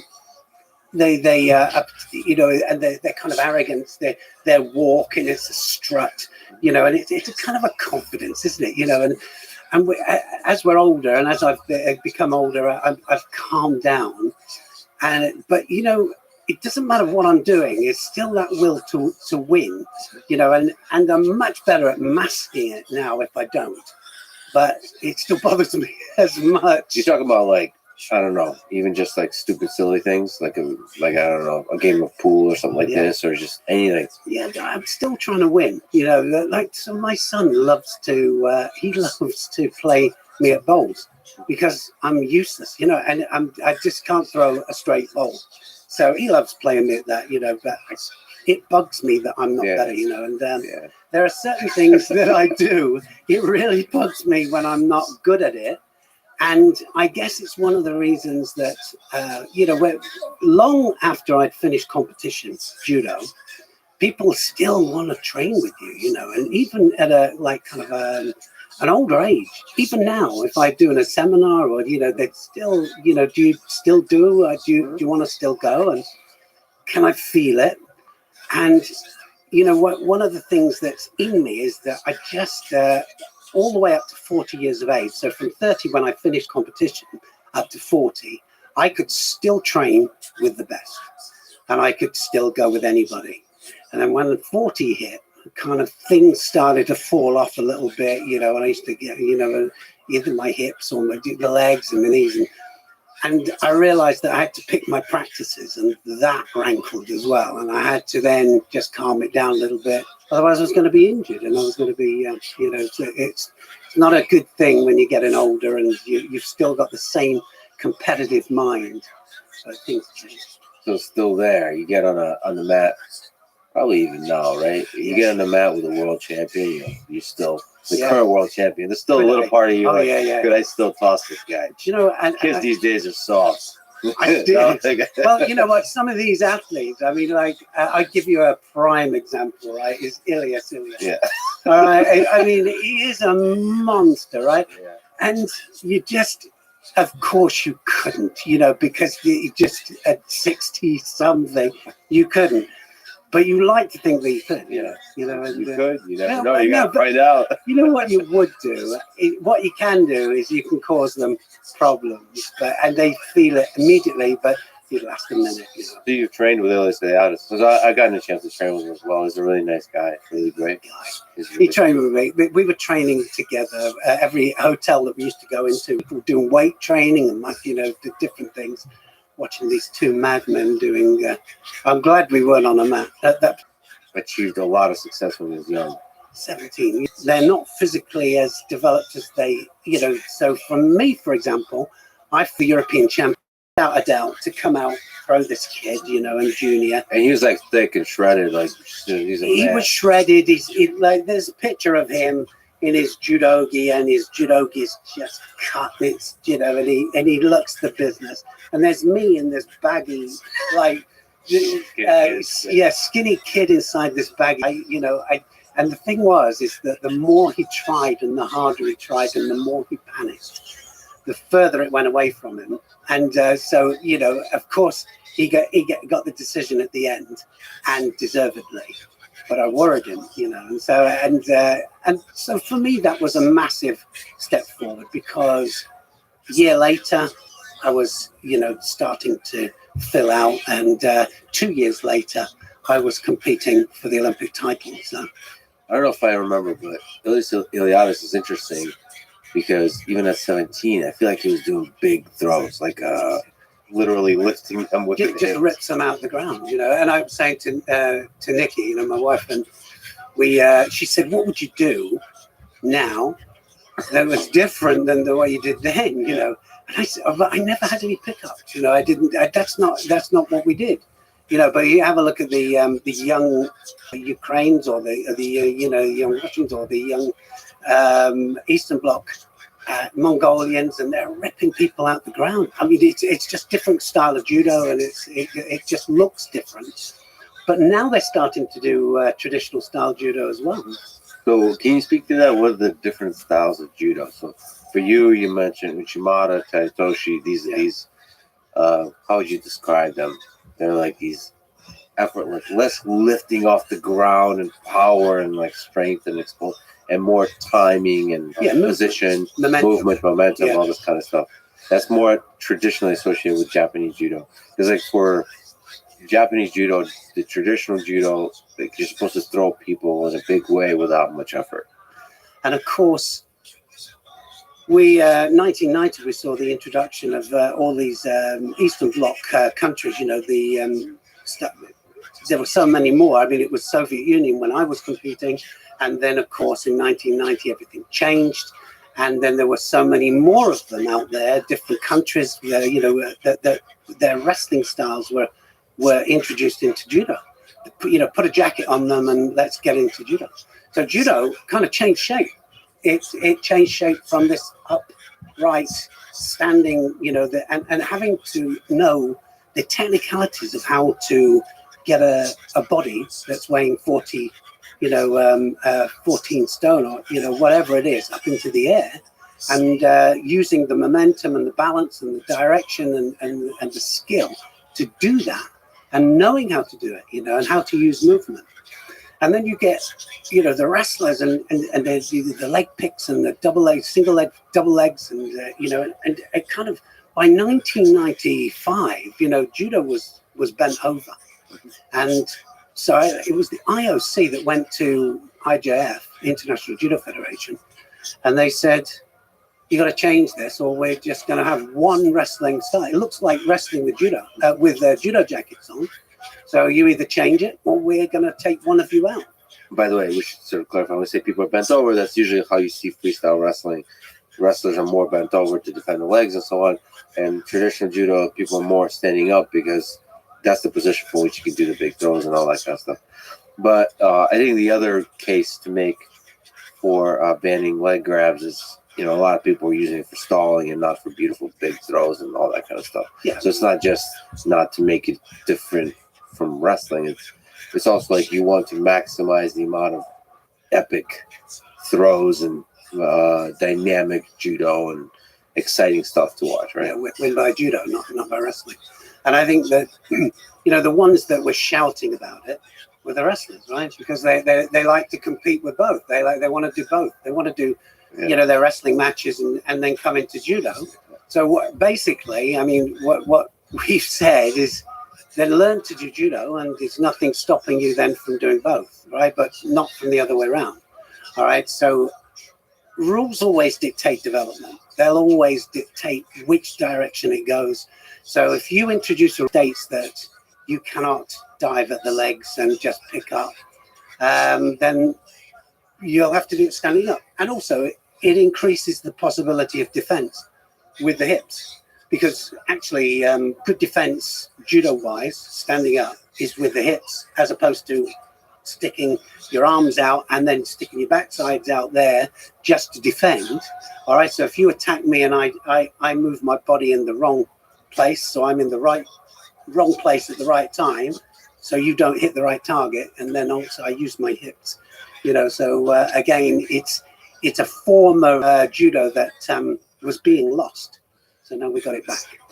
So let's go there. Let's speak about judo as if we're talking to a group of 5-year-olds.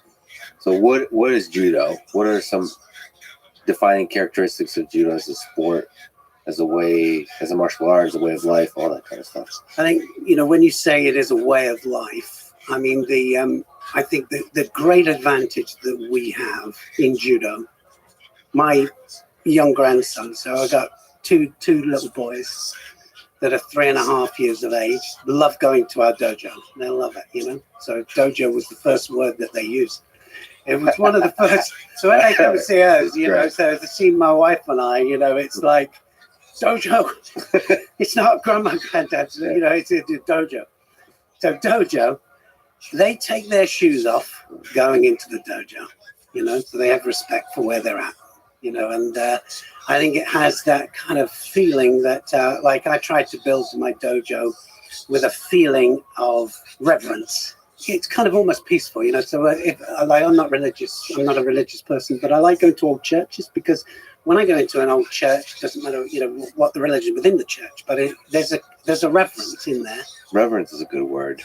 It feels like a really special place. No matter which dojo you go to, it's just you bow and there's a calmness before the storm of battle or whatever it is.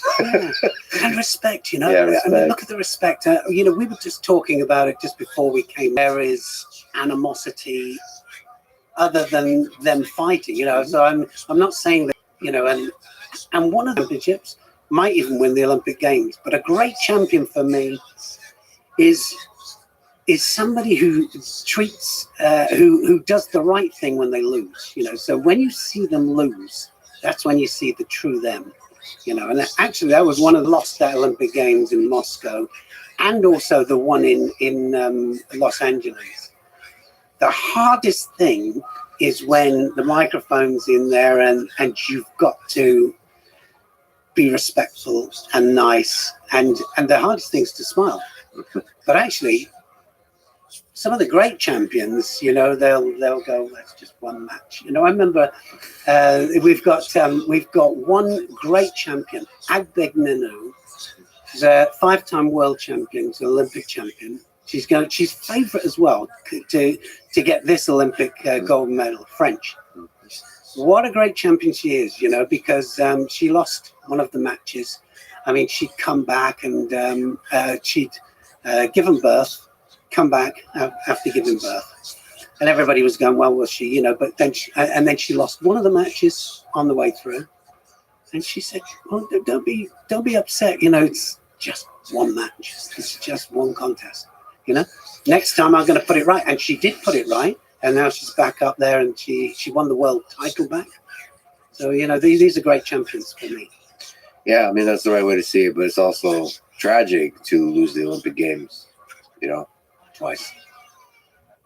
Thanks. Yes.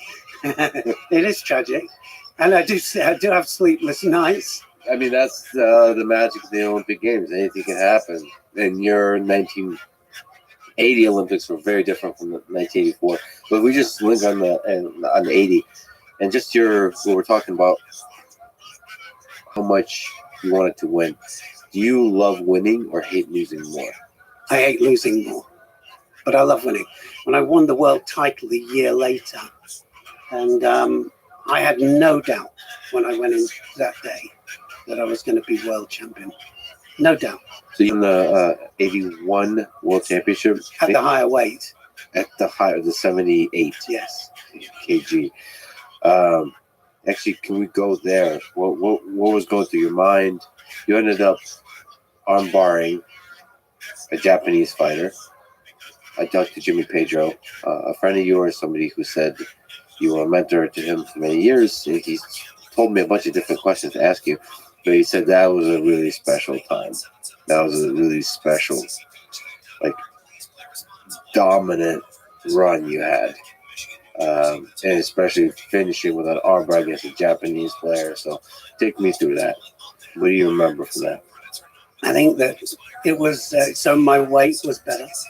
I didn't have to lose weight. That was one thing. So the nutritional side wasn't as important, but probably, you know, it still wasn't as good as it could be, my nutrition. Although it was getting better, and I was trying to eat the right things at the right time. But I still trained really well, and I was so confident there going into that World Championships that I could win it. I had no doubt in my mind that I was going to win. But, you know, obviously, corner of your mind, you're thinking, just don't make mistakes. But, you know, this is the incredible thing is that once you start to ask you, once I see contests change direction when I'm commentating, so I can see somebody who's in there just going forward, just trying to win, right? So, and that's a difference to somebody who's trying not to lose. And there's two different ways there, you know. So sometimes when when I was world champion, then I had a period of time where every time I stepped out there, I was really afraid of losing.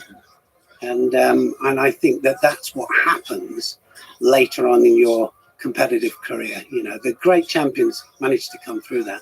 Teddy Riner is one of those. You know, he puts it out there and he keeps beating them. You know, so they can't take it away from him. You know, it's fantastic. So stepping on the mat, every single encounter, you're trying to win. You're looking for the grips and with the intention to throw big, even when you're ahead on points, all that kind of stuff. That's a really good point. Is that if you go ahead in a match and you look at you can go ahead in the first minute, and you've still got 3 minutes to go. So I see the ones then that go into, I don't want to lose, because they go into defensive mode, and then sometimes they can lose it on penalties or something can go wrong, and the other one comes on strong, and then they keep trying to always encourage that positive attitude for the full 4 minutes. You look at the clock, and it's what you do when you look at the clock. It's about myself. It's like that. Saying don't do it. Yeah. Well, as opposed to just go out and do that. I mean, mostly underneath that is cowardice. It's a mindset as well. You know, so actually trying to get your mind positive all the way through. You know, so I mean, they don't change the mindset, and that they keep on, and they are going forward all the time. You know, and actually they're then more difficult to catch. We had one just a couple of weeks ago, and he lost in the final second of the contest. Lost the final. He was the only one to score. He got penalised all the way up. 2 seconds to go, and stepped out of the area, and you know. But he went like that, thinking the bell was just going, and the bell went 1 second after he actually stepped out. So he got penalised, lost the match, and lost all of the points for qualification. So it was you know, that's paying high price. That's paying high price. Yeah, I mean, there's a thin line between triumph and tragedy in those competitions, but especially at the Olympic Games. So let's just stick on 81 World Championship. What did it feel like to win that World Championship? Like, and also getting an armbar against a Japanese player. Jimmy told me your arms were exhausted. Yeah, I mean, you just. The thing is sometimes, you know, when it's competitive as well, you know, ours is a different intensity too. Like you just where you can take time a little bit. Ours is bang. It's transitioning from standing down. You've got 10, 15 seconds to go in there. You go in 100%. A bit like running, you know, full out for 10 seconds. Like, and then you've got to decide then, especially if they're defending it, whether you let it go, because when you get up, your forearms are blown, you know, and you've got lactic acid in there, and you've still got to grip up, because remember, ours is about gripping as well on the jacket. So if you can't grip up, then you can't gain the advantage, then they can throw you, you know, so you have to decide. So I had a massive attack on him, and we changed directions 4 or 5 times, and then I wasn't going to let him go. But I still, you know, when I was turning him there, I had to decide, am I going to go all out for this and just, or, you know, like there has been occasions when I've kind of released it to just, you know, if I've got a minute to go and just lock out. Yeah. So what you're saying on the feet, there was a change of direction of all different kinds of attempts, and then you went to the ground, and then Yeah. so what was that? Do you remember that decision of like, okay, am I gonna finish this? Yeah, I knew it. I just, as soon as I climbed his back, and then I thought he's not going. I'm not going to let him up. So I was just changing. Little Change voice in your head. Little something in my head was going, don't, just stick on him, and then it's always about pressure on the arm, and I just didn't turtle because I did an attack, came back out of the attack, and then he went on to his front, and then I was on his back, and then I started the whole thing. Because the ones that are quicker down with the transitions are the ones that catch it. That's how Newa's are. Our groundwork is the transition from standing down to ground. It's very, we don't have a situation where you can kind of work your way in. You are in or you're not in. You're standing, so you got to make sure that you're in. And so I was just on his back like a leech, and I never let him go. So so that's where the arm bars, that's where the attacks on the ground was just at that level, at that high world-class level. Yeah, he was no mug either. I think he just got third place in the All Japan Championships, which is all weight categories. So he wasn't a mug, he was strong, and I'd fought him once before, and I knew he was a lefty as well, which was really awkward for me. Did it feel good? Better for me than him.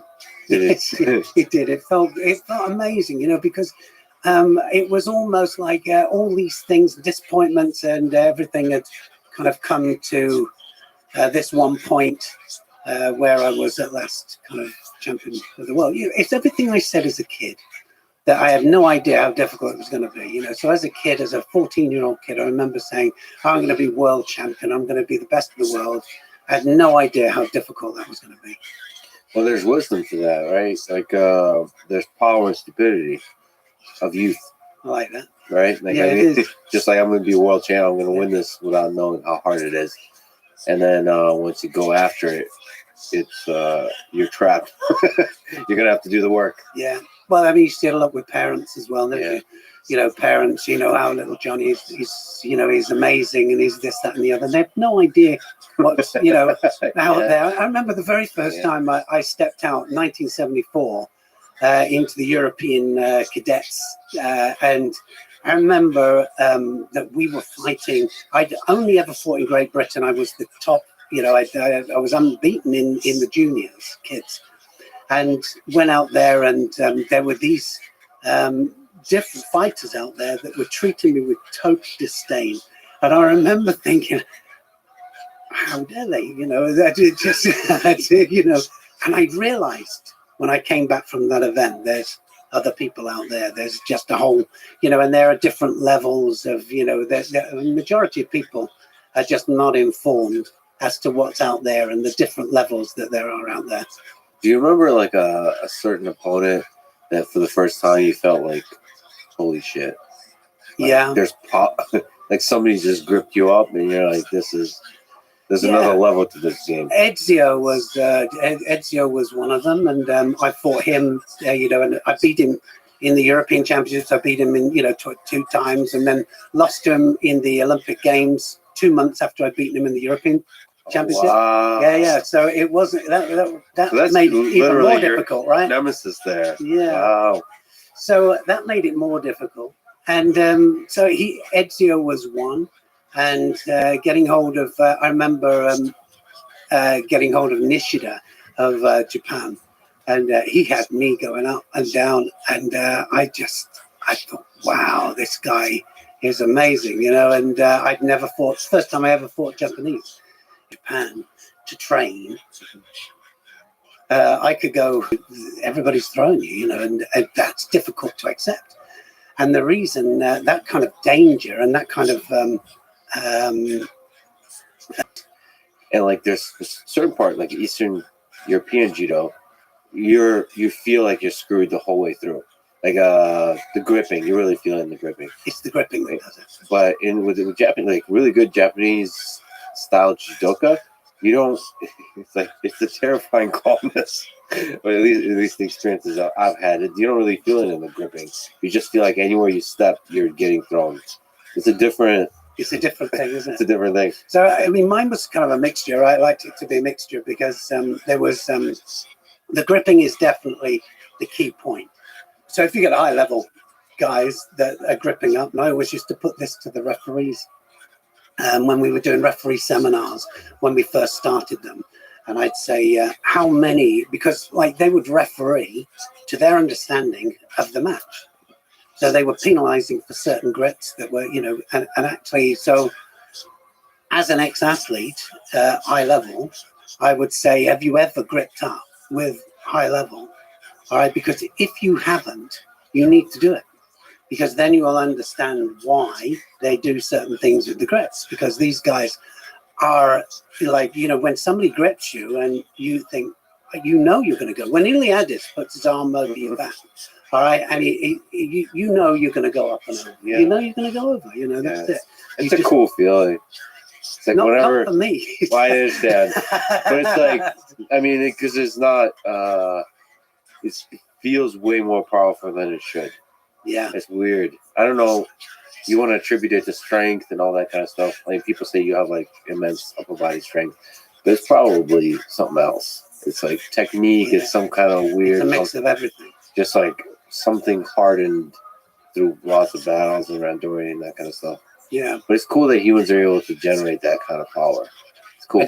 When I was 84 Olympics, but I'm just going to go there now just quickly.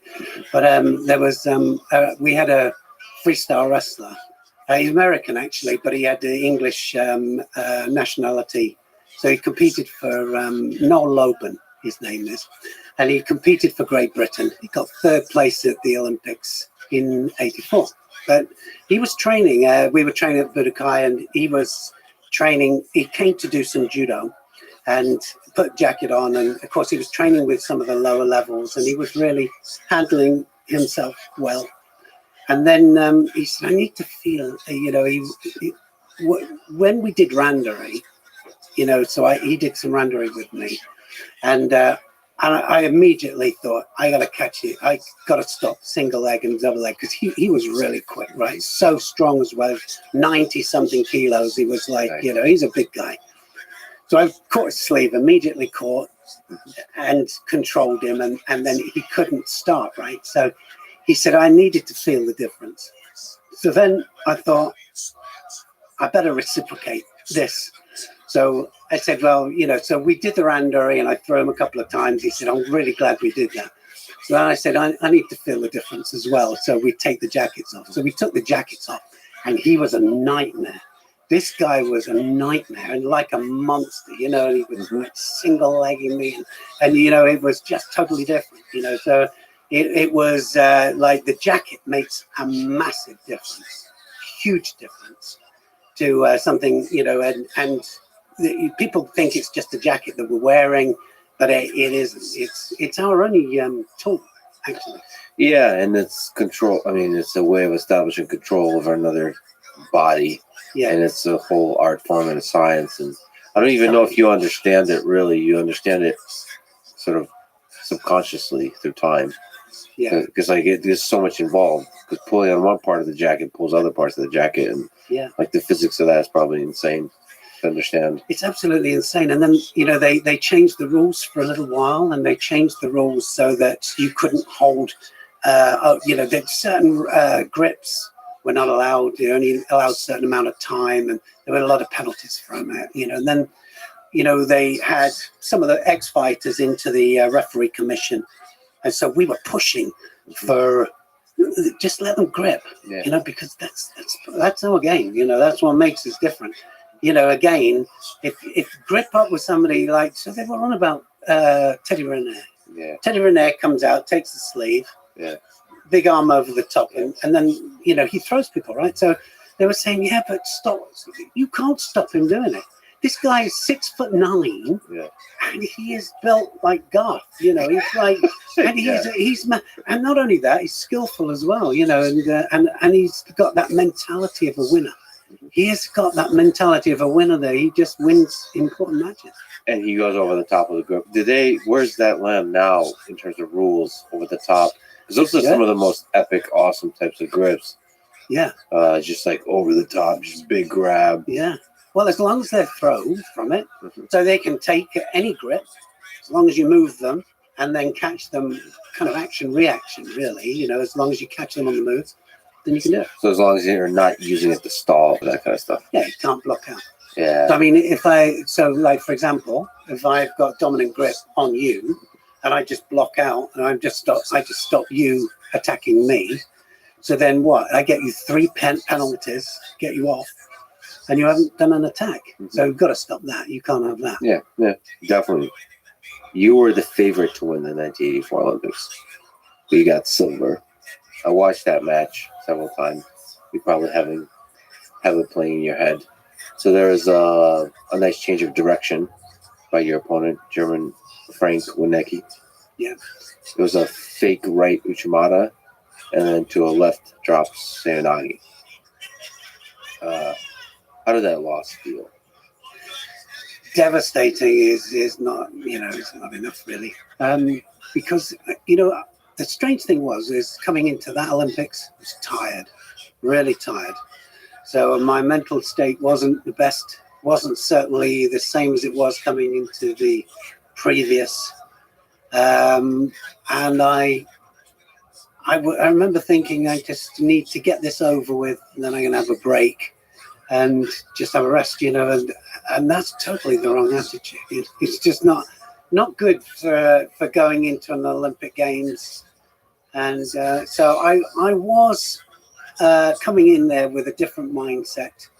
And I remember every match that I had, I was winning well, but I was winning with a struggle. It was really not.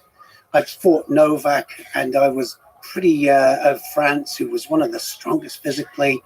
That was in the quarterfinals. I beat Brett Barron by an ippon. I arm locked him. I won my first match by ippon as well. And then Michel Novak, I was fighting of France, and I was lucky to win it. I was up. I was scored on him, but I was like starting to defend and just everything that I talked to you about, and then just about held on, and then I won, and so him and I were talking afterwards, like some years afterwards, and he said, I was close, wasn't I? I was, yeah, but not close enough. No. I didn't mean it. Yeah. But I had to say it, right? Yeah, of course. So no, he was right, and it was one of those. So I was through to the semi-final. I fought left in the semi-final and I fought him in the semi-final of the Worlds as well. I'd never gone time with him, I'd always beaten him fairly easily and by ippon, and that went time. So I was just glad to get it done. I was in the final then against Frank Winecki of Germany, and I'd beaten Winecki before, but he was just a young German coming through. And when I started the final, I thought, right, everything was coordinated. It was just, I can't really explain why it was just a little bit off. I see it. So a lot of the guys that are going for second, third Olympic Games, and I see their technique just not quite there, and they're struggling. And I know when they, I know what they're going through, and I kind of empathize with them. Well, it felt like you were dominating that final. I dominated it. Yeah, I was winning. We talked about it afterwards, and he said it was just my good day for me. I mean, you're not almost. He was very surprised and celebrating like a surprise. Jumping up and down, like back. I don't know. I think that actually taking the pressure off, because that was another thing as well. Pressure of being for the great champions, the ones that keep coming through. Kapellik. There's a guy, he can look very ordinary, and then comes the big tournament, and he'll win it.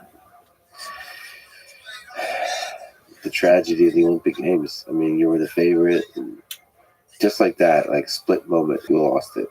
Split moment, devastated, and lived it probably not every day, but Nikki, my wife, will tell you that woken up in sweats, and I think they contributed as well, because I had a period of my life after where I was drinking too much, and I think kind of when I look back, kind of led into that kind of dark period of my life, and I never, ever, did it go through my mind anything else, but it definitely affected me, and I was on a downward kind of spiral in a lot of different ways, and would still, even, we have an amazing marriage and we have an amazing family, and everything's great, but I still wake up sometimes and I'll say, I've just dreamt, that, and it's the same recurring dream where I'm trying to get somewhere and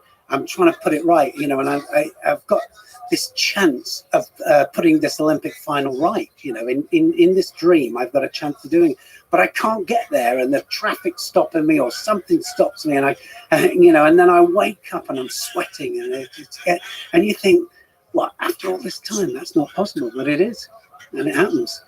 Yeah, I mean, in the match itself, there's that feeling. For me, just watching it, like you're going for throws, you're almost getting there with the throws, and it's almost like he's going for a kind of crappy Uchimata, and then you're just like, you're stopping, blocking it, and all of a sudden, I mean, that's the beauty of the Olympics. He finds it in himself to switch.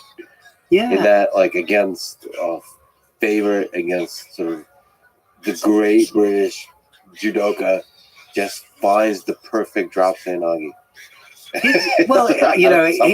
His team doctor and coach, who came up to me afterwards and said, I'm just really sorry. And that's all they said is, I'm just really sorry. They were sorry because, obviously the obvious sadness about that, and of course, everybody takes their, I went actually 3 weeks later, the German Open. So he had to compete in the German Open 3 weeks later. So I went over to fight him and beat him in the final of the German Open. And it didn't do anything for me because it was a much tighter match. He was a lot closer. He had a lot more confidence coming in. So he fought me a lot differently. And then it was me pulling it back and just managing to win in the final. And I thought, well, that might appease. It appeased nothing. Didn't do anything. When you give your whole life to judo, and your love of winning, it's crazy how much the Olympic Games mean. It means so much, and I think, but I've got to say this, and this is honestly, if it meant that if I'd have won that Olympic Games and it had changed my life into a different direction, which I probably would have not competed in the '88 Olympic Games then. All right, so if it had changed my life, and then I didn't meet my wife, and I, didn't have my family that I've got now, there's no, I wouldn't swap what I've got now for anything. Well, part of the demons that you've gotten to know because of those losses is part of probably the central reason that made you the man you are, a legend of the sport. You could have been not that. Because an Olympic gold is just an Olympic gold. Yeah. And it is, isn't it? And I think that there's a lot of Olympic champions and world champions that win and then are forgotten. And I said to Nikki, I said, my wife, I said, I don't want to be forgotten and I want to be remembered.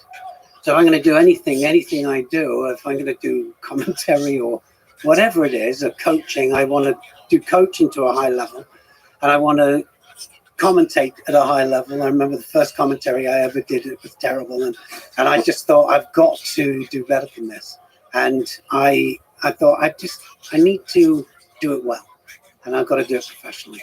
So in the book, A Game of Throws, you have a chapter titled Lessons in Losing. So what are some of the lessons here? What are some of the deeper lessons you've pulled out of losing? I think great champions are made up of the people that handle it in the right way.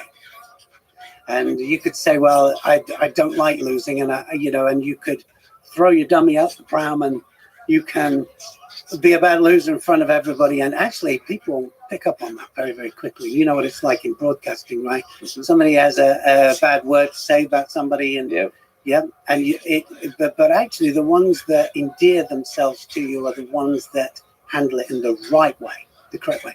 Doesn't mean that you've got to like it. I didn't like it. And I thought that I handled it certainly in later years in the right way. And I like to see athletes do it in the right way. you know, and I think it's a make or break situation. It's not all the contests they win, it's the one that they lose, and then how they pick themselves up and handle themselves after. So I think that is a big, and also, I mean, I went through, you know, obviously a later divorce, and that was difficult on my son, really difficult on Ashley. And then I think that some of that was the fact that I was, you know, I wasn't drinking all the time, but I was drinking in excess at the wrong times, you know, and I think that that's what a lot of people do sometimes, is that they use it for the wrong reasons, you know, and I used to hear it, I hear it now all the time, you know, and is that, you know, I need to knock the edge off, and I need to just forget, and I need to, you know, and you need to be in a fuzzy place for a while. Ahead. Where was that place? Some of the lower points in your life that you've reached? I think, you know, definitely, you know, the fact that my first marriage didn't work, you know, and that was, you know, it's a mix of things that, you know, to come round and to trust me again, you know, and to have belief. He always had belief in me. Visions were when I was in that fuzzy kind of haze, and that it got progressively worse. That got progressively worse to the degree where it was, you know, trying to hide it and trying to hide how much. And I was kind of a functioning kind of drunk. You know, I think you could probably say that. And I was functioning. I was still training most days, crazily enough. You know, I was training to kind of mask it and cover it. And that was probably my savior, that I was still, you know, because I remember I said to my wife, I said to Nikki, you know, I was in great condition for a drunk. So the fuzzy haze, where was your mind? Did you have periods of depression? I had periods of depression. I can honestly say that my depression wasn't that bad, although I did, you know, when it's like anything that gives you an up, you know, it gives you an even bigger down, doesn't it? You know, and so I hated that feeling, and also hated myself for letting it happen, because I have got this really, it's a bizarre, I don't know whether you can call it a power, but I have the ability to be able to say, stop. And I can just, and that's what I did in the end. In the end, there was an incident when I was working for Belgium Judo, and there was an incident. It was Christmas. It was I tell you exactly the day. It was 20th of December, and me and a Belgian coach, we got absolutely hammered. But we were at the wrong place, and he got noticed, and so I remember they pulled me up in front of this board, and I looked down at these guys, and half of them were people I didn't want to be in that situation with. You know, they're not people that I respected, and they're not people that I trusted. So I said, if you're going to sack me, but I'll promise you now that I will just, this is it, I'll stop. I'm just going to stop. I've decided. On the way back in the car, I rang Nikki up, my wife, and I said, whatever you hear now, whatever, I'm just going to stop. So that was it. Stop. You just saw the moment and said, stop. Stop. So that fuzzy place, what advice could you give to people about how to overcome that? I think if it's to do with drinking, all I can say is that you'll like that physical difference. You know, you have a massive downer. You know, and I think that must be because of drugs as well, because I had an element there, and you know, so I'd never touched a drug or even seen one in my life. But you know, I'd let the alcohol side go too far, and then decided, can I discuss something? Say, you know, if you stop it, and it will make a difference to your everyday life, and that will make a massive difference. And I think about anybody who kind of, is down all the, is to find the cause of what's pushing you down, you know what I mean? And try and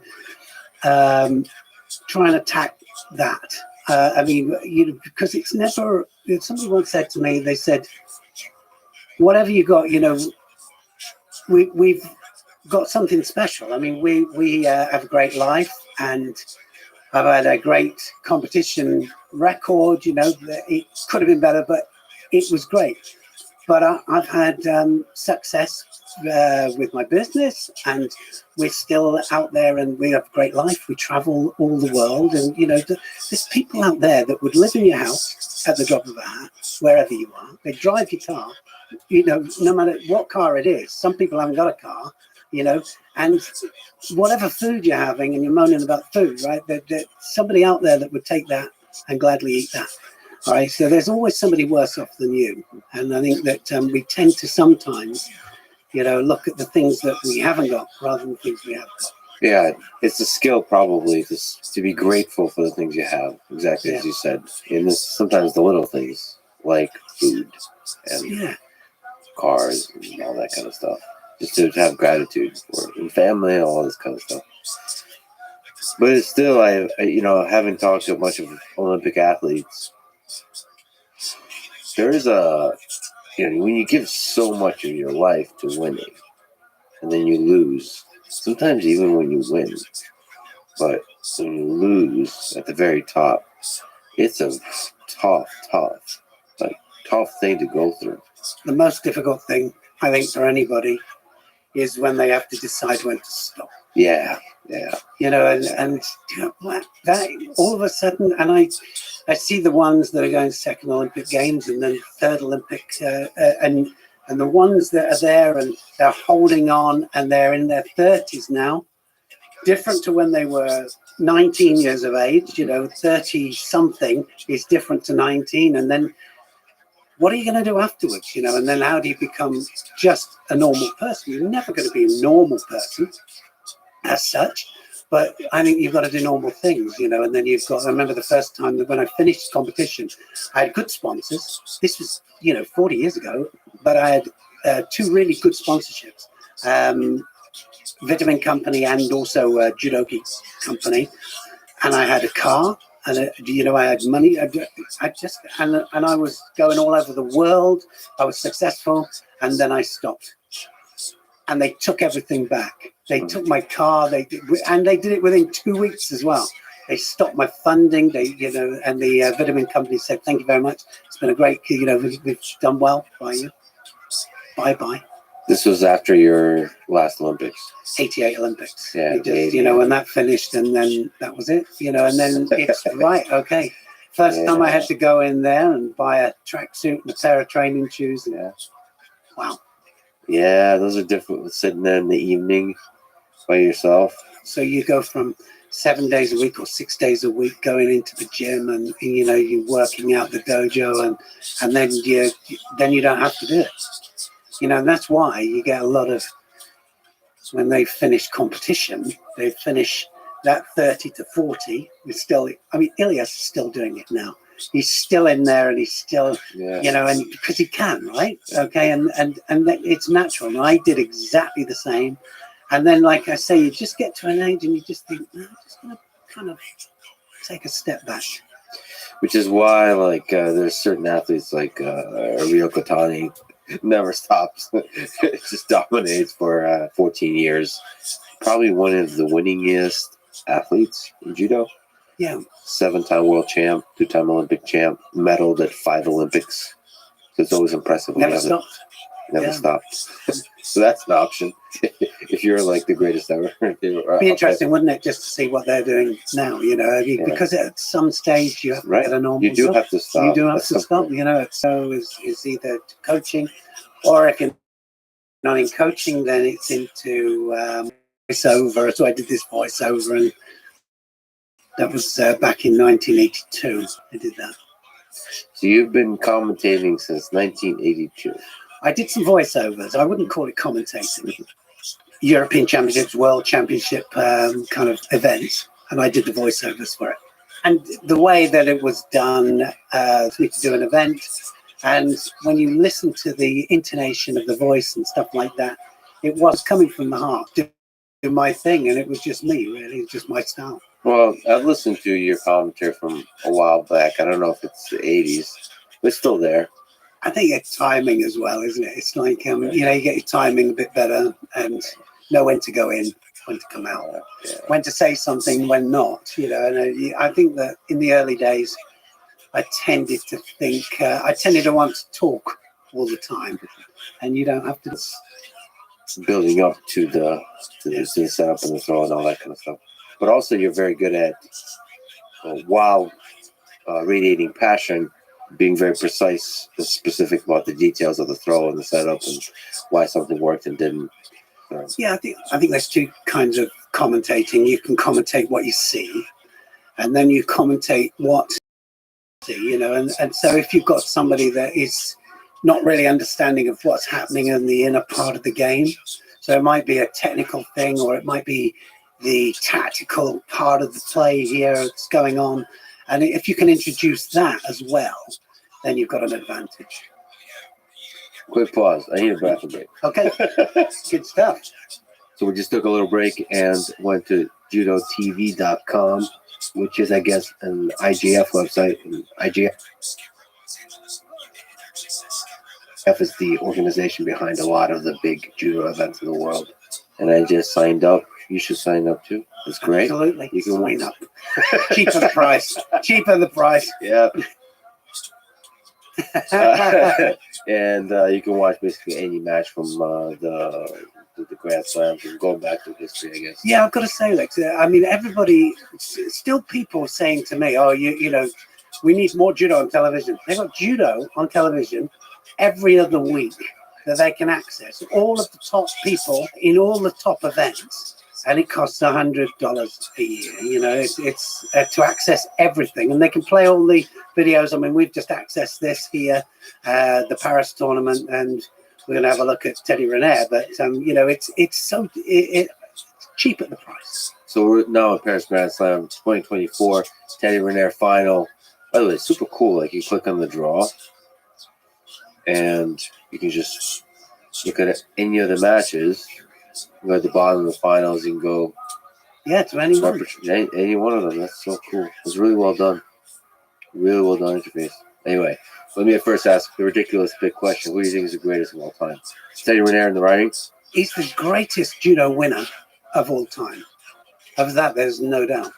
I mean, he is, and I think if you asked him whether he was the greatest judo man in the world of all time, he would say, no, I'm not. You know, and he's not the greatest judo man. There are people with, you know, more beautiful judo in some ways, although he's got great technique. But he is the ultimate winner. 10-time world champ. Yeah. 2-time gold medalist in the Olympics. I guess 2-time bronze medalist. Probably going. He's going to Paris. Yeah, he's going after it again. So he's right here. I mean, he's right there. This is just a couple of months ago, and then last week, he was out again, and he won again. You think he gets gold medal this time?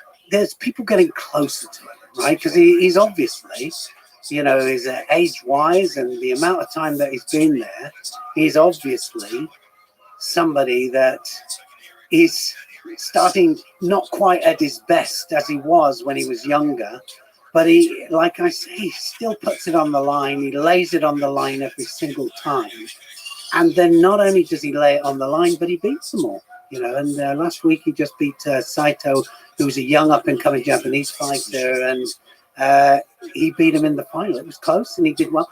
There are certain people, the smaller ones, actually, not the taller ones, because, like, you know, we're saying about the big arm over the top that he likes and the dominant grip that he likes.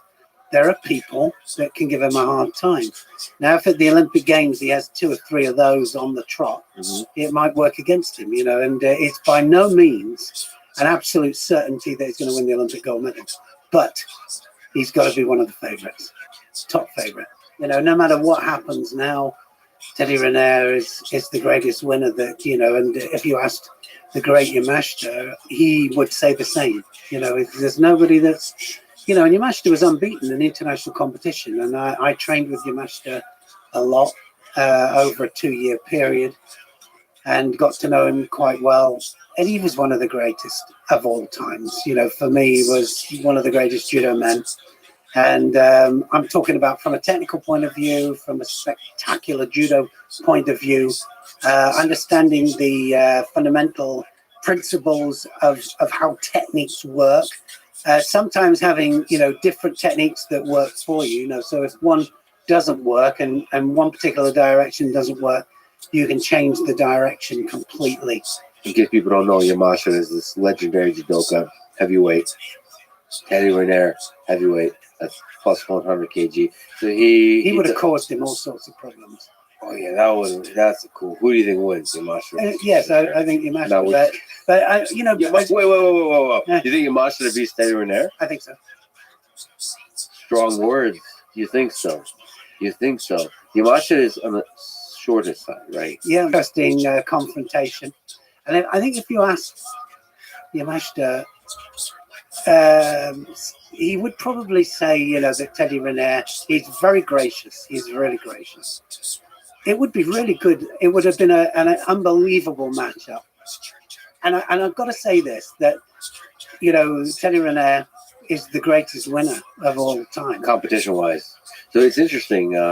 Both of them, maybe you can correct me, but have this Osotogari, which is kind of trip that I never understood.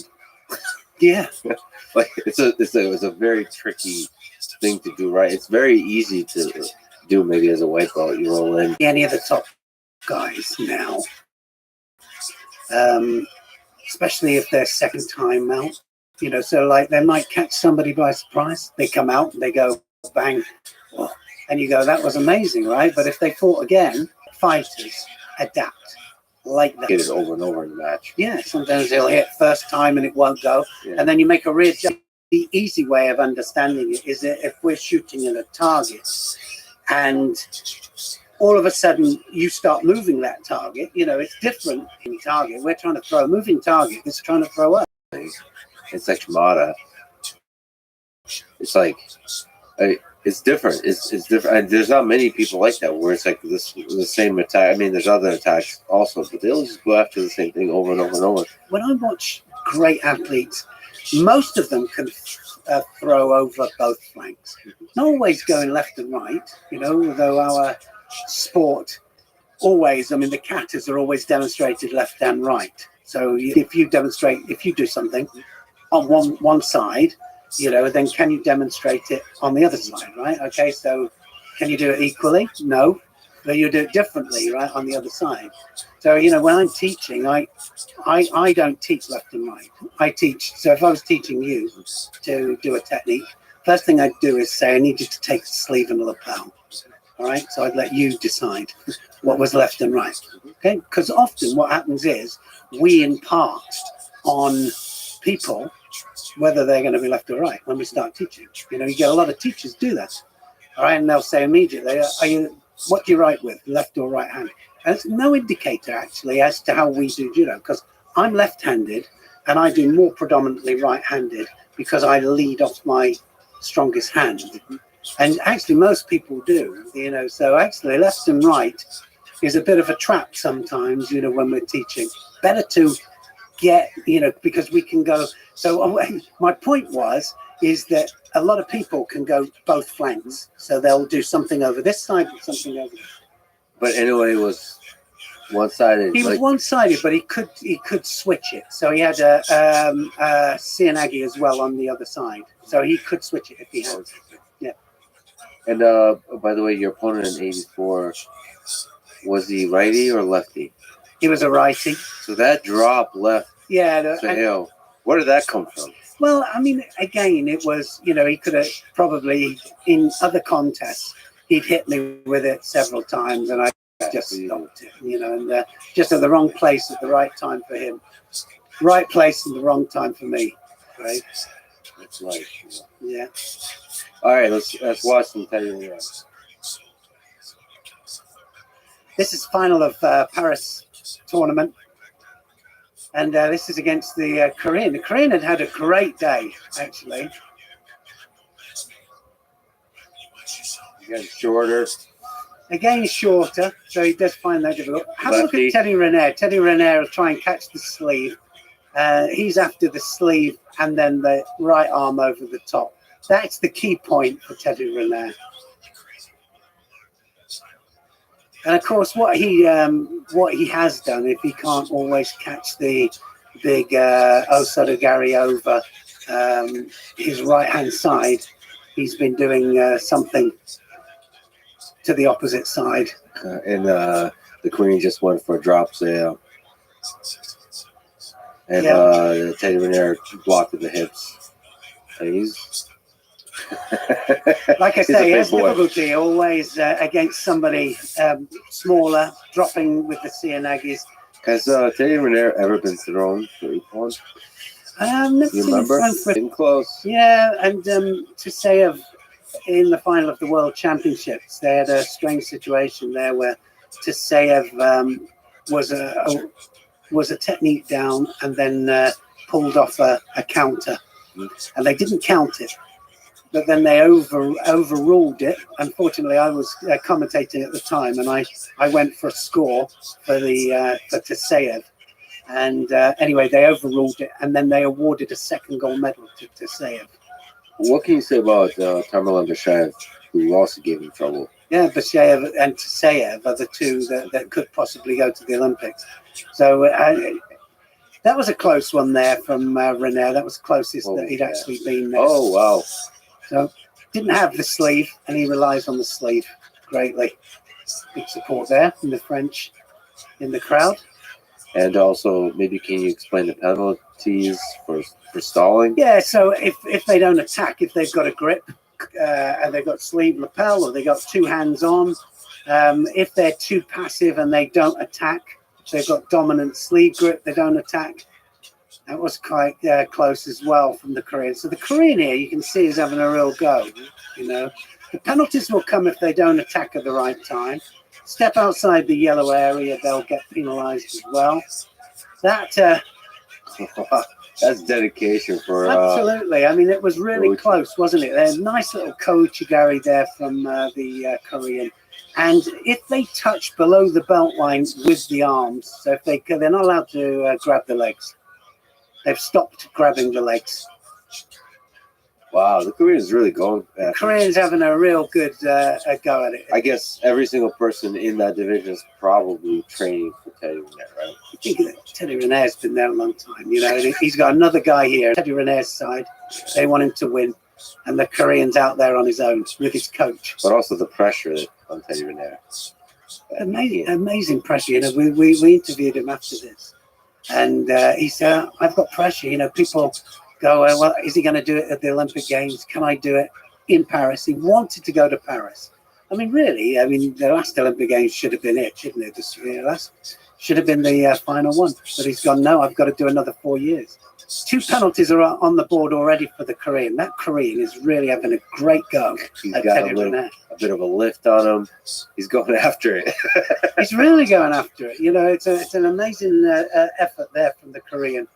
And he's getting some last-minute information. I don't know if you've ever seen his coach stood next to him like that, but it's amazing. He's 6'6", so golden score. How does golden score work? Can you So say? the golden score, 7 score. So 2 Shidos on the board apiece. One more mistake now, and it's going to be all over. Oh, And that's wow. it, because the Yeah. Korean did better, you know. Yeah. But, you know, Teddy Riner is a winner. Yeah. And he says, right, okay, let's have more cheering. It's graceful. He doesn't like it, but it's graceful. Yeah, there was so much love there. Going after it. Right. Well, Are you part of the commentary? commentating team, but it won't be for IJF because it's independent broadcast. Have you ever had an athlete sort of come up to you and ask, like, why'd you say that? Or, like, disagree with your commentary? You know, I've got to say that 99.9% of everybody is so grateful that I've had their fights all the way through. They know if they've messed up. So if I say something, and I'm never disparaging, really disparaging, you know. But what I will say is, you know, it was a great throw by the other guy, or that was a great match. And if they made a mistake, so if they walk out, they know that I will say something that will, you know, mean something. So nobody really moans about it. I try and talk the truth if I can. So who else would you consider as some of the greats? So I personally, just because I love the standing Seoinage, Koga. So there's like, you know, the number of times you won the World Championships and the Olympic Games. But there's also like how you won and how you won at the fights and what you did. You know, it's not necessarily about getting gold medals. It's about how you fought and how you represent the sport. And there's certain athletes like Inoue and Iliadis that are going after the big throws. Only after they don't want to win by it, you know. And I think that is the difference. Is they're the ones that come out there and it's a bit like it's going to get knocked out. And you know, we're the same in judo when people go head to head and it's an open match. And I often talk about an open match. I say it's an open match. They're both trying to score. Somebody is going to get scored on. Somebody's going to go. You know, and that makes it exciting. And it's when they come out and they close up, you know, then that's not an exciting match. Is there a case for Ono? Shohei Ono? 3-time world champ, 2-time gold medalist. I think that, you know, judo-wise, he's got to be one of the greatest because he had such versatility. He could go right and he could go left. Mm-hmm. He could pick up. He could go to the ground as well. He won a lot of his earlier matches on the ground. I think his empathy, you know, and how he presents himself, sometimes he falls down. And I think that hopefully that should come with tutoring and, you know, how to be a great champion after, you know, it's not just about what you do on the mat, but what you do off the mat as well. So to you, a great champion is the whole package of how you present yourself when you lose, how you represent yourself. I think it's how you present yourself afterwards, how you are with people, how much you can help people. I mean, kids, you know, they look up to these great champions because they want to be like them. So the worst thing is when you get somebody that's a bit of an ass and they're not presenting themselves in the right way. So I like to see somebody presenting themselves in the right way. And I think that it's something that can be taught. It's something that normally comes with a little bit of experience, a little bit of age, you know, and I like to think that I'm a little bit different. Tadahiro Nomura says 3-time gold medalist. Never lost an Olympic fight. So there's the right amount of events to qualify. Have got the greatest depth. So they got people all the time, you know, and then he had to win the Japanese trials. I mean, we had a 4-time world champion from Japan. This is when world championships was every other year, and this is Shozo Fuji, and he was the greatest middleweight of all time. Participate in the Olympics because he lost the Japanese trials twice in 2 Olympic, possibilities. So, you know, he had to qualify for Japan. I can't get outside of Japan. Look at the situation they had with Abe, and then they had Mariyama. Mariyama was, and Abe were both the best by far in the under 66 kilos category. This is for the last Olympic Games. And they sent one to the World Championships, one to the Olympic Games, and they both won gold medals. You know? Yeah. I mean, that's why the All Japan Championships is like legendary. There's these battles, with Yamashita and then all of them. They were battling it out 26 minutes. That's great. If we can just go to, you've trained in Japan. What are those randoris like? What's that training like? I touch, somebody gets hold of you, and I often reflect. I often talk about it when I'm commentating, you know, because I can see immediately. You know, it's easy, isn't it? You know, we're in the commentary chair, or if you're in the coach's chair, and you don't really understand totally, absolutely what's going on when you're being, somebody's being outgripped. Now, that's danger. You know, you feel the danger, and so in Japan, that was the place I used to go to train because I felt the danger. And so heightened. And so somebody that was, I went two years, one Olympic cycle, I went, and then I went to one and got scored on 3 times in my pool of, like my first pool of fight. And I was about being scored on 3 times, 2.5 years. You know, and then all of a sudden, right, I'm not unbeatable. And then you go, and I was almost lost it For completely. Japan, and you're saying danger, like you're probably Getting thrown. getting thrown. Yeah. In Japan. What's that do to your ego? Well, again, it's my, you know, that was a winning ego that had to adapt. And they wanted to see they created this groundwork competition because they wanted to see me do the juji, like how I went in and how the armbar, right? They wanted to see how I did it from underneath or over the top, and so they created this event. Studied the creature. Yeah, they started it. So and then winner stays on competition was happening at the Keijo. So I did about 7. I think it was 7 in, and then my coach came in and said, "No, it's finished. It's it now. It's finished." You know, suddenly we realised what was going on, and I was going, "No, don't stop it like that," you know. Yeah.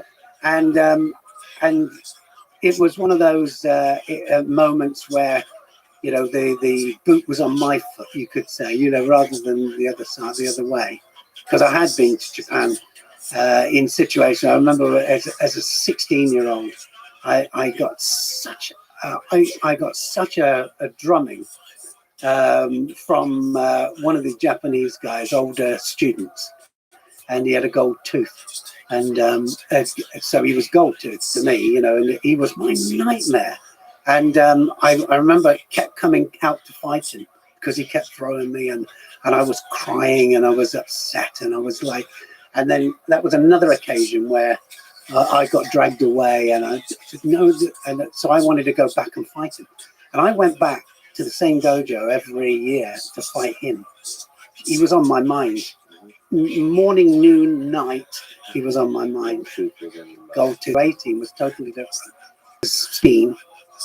He was in the groundwork competition. And that's when Switch happened, you know, because well, because I remember getting the arm lock and he didn't put it on immediately. I needed it to last. It had to last.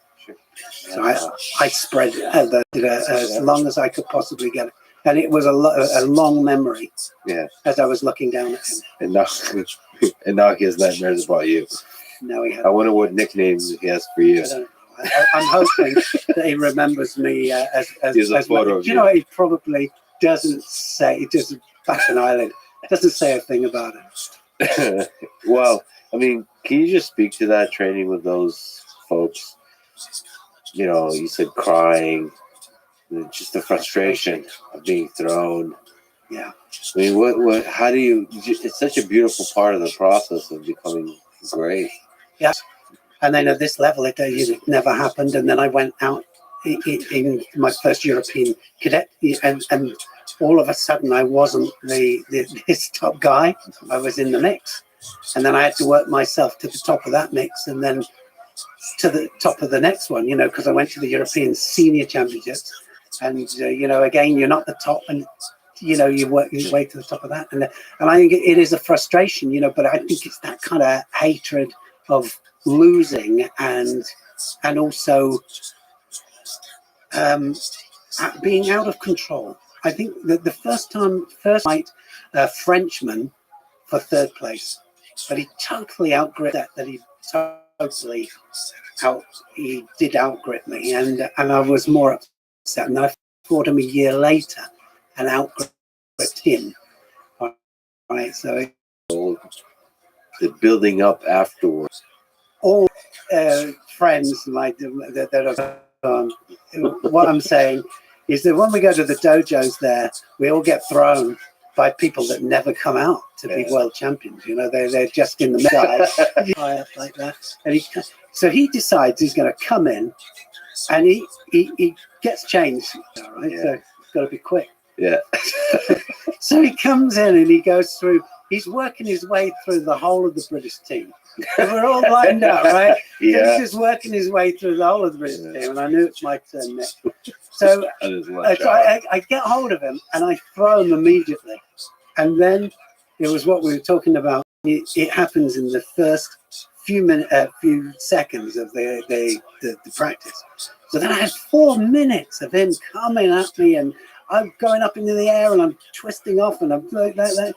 And then like everybody's laughing at the side of the mat. Or the whole British team, he's gone through the whole British team, and then 10 minutes later, he's just tying his tie up like that, you know, and back to work, right? Like, you know, imagine it sitting behind his desk and his computer.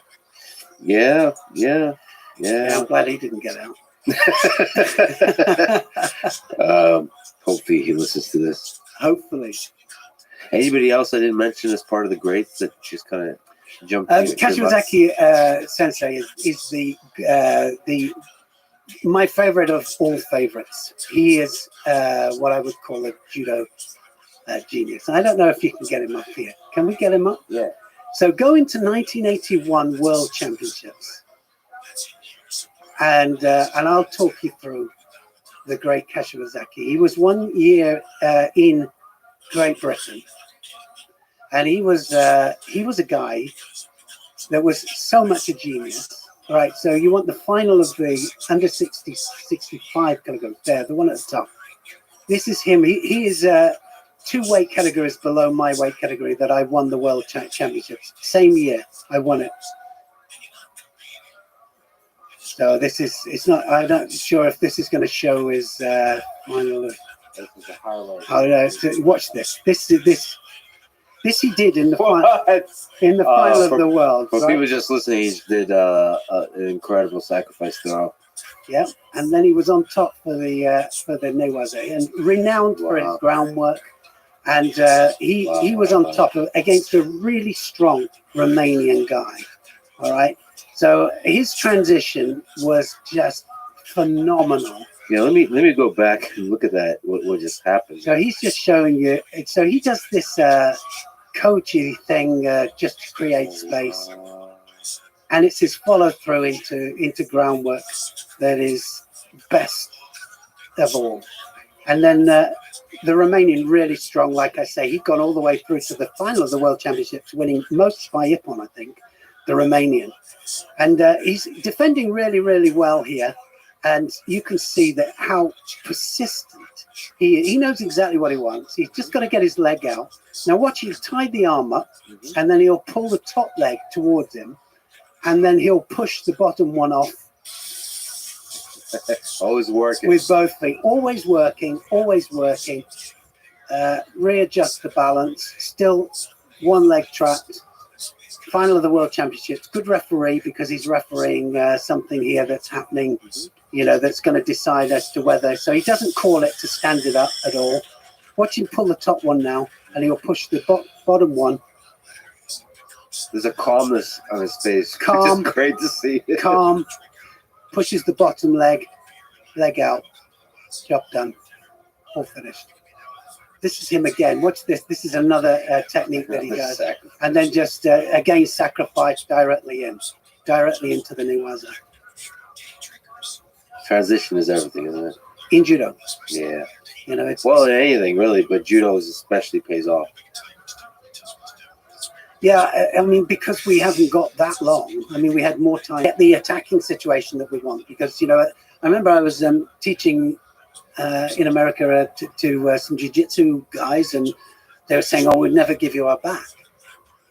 And I said, with judo rules, certain situations, it happens that, you know, when we try and do throws where we're facing away from our opponent, you know, so like, for example, Seoinagis, if they fail, then the back is there, you know, and that's how we get the back. And it's a different situation, you know, than going on your back in the guard situation. Totally different. Well, there, Travis Stevens, I don't know how familiar with his judo, but he's a really interesting example because he competed at the highest level in jiu-jitsu as well. And his idea, he's a big Seoinage guy.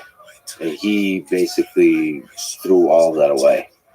In the jiu-jitsu. In the jiu-jitsu. Like, he took the sport from scratch for what it is. So he almost never did a standing Seoi-Nages at all in jiu-jitsu. No, because it would leave his back all the time, if it failed. Yeah, You know what I mean? But he wouldn't have the same kind of grip on the judogi or the karate, the jiu-jitsu gi. yeah. A little bit different. And so you have to kind of consider the sport, the art of it, and also the competitors, the styles, and the culture of the sport. If you want to win, if winning is the most important thing, then like, all right, well, let's. But you learn the game, don't you? And that's what he did. He learned the game, And I think that is credit to him, and that's why I was saying about wrestling. The wrestlers. I mean, good to learn the judo and for what it is and the mechanics and how it works, and then learn the wrestling. I mean, I do the commentary as well for the freestyle, and I will be at the Olympics for the freestyle and the Greco-Roman. So, and I love the freestyle. Absolutely love it. But there's body mechanics. It's all like fascinating echoes of each other in interesting ways. The details are different, but there's still two humans clashing.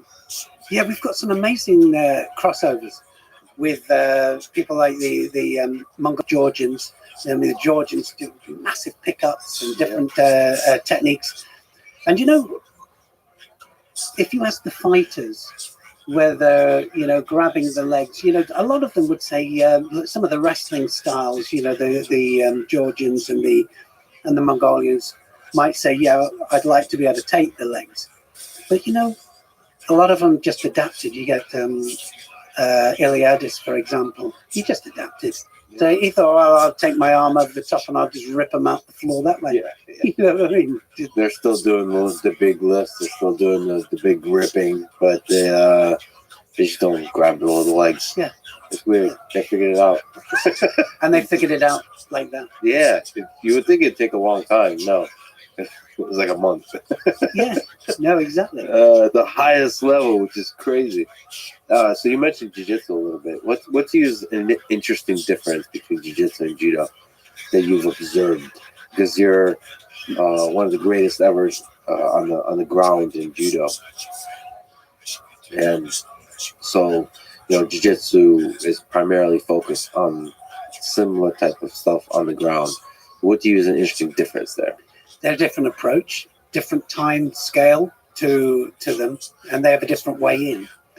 So ours comes from a standing position directly in. We've got a time scale on it. So we have to, like the catch. I always talk about the catch, because in judo terms, if you don't get the catch immediately, then the referee won't see the transition in, and also the continuation from plan A, B, C, D. If something builds, so we have to build it, and we have to build it quickly. And I think in jiu-jitsu terms, you have more time to build. Yeah, there's a kind of patience, like, oh, if this doesn't work out, I could try a different thing. Yeah, with judo, there's like an urgency, like there's this an better urgency. everything, and there's a ref watching skeptically, so you better show that you're making progress. You've got to show the progression, and that's why I always had a plan A, B, C. You see there with that was 1981. There, the great Kashiwazaki had a progression. Everything was, he knew exactly where he had to be. It was feel. That wasn't by accident. It was trained, and I think that transition there and taking control of somebody's mistakes. So somebody might have made a mistake or not hit properly, or your defense has caused them to make a mistake, and then you take advantage of it, and that is the difference. So one of the side effects of that, I don't know, the chicken or the egg, but judo people on the ground are much more aggressive. So probably because of the urgency, but just like there's an intention behind the progress you're making. I think jiu-jitsu is more relaxed. There's more a culture of just finding places to relax and think of different control positions and take your time. Is exhausting. It's that 10-second blast, isn't it? It's like doing sprints all the time. And that is really hard, and that's a special kind of jiu-jitsu. You can't just throw yourself on your back, into the guard.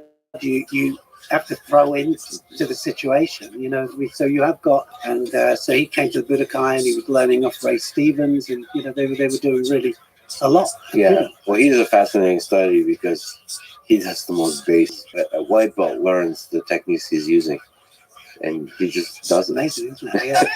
But he has about 1,000 ways in. Yeah. I mean, and the 1,000 ways are in the details.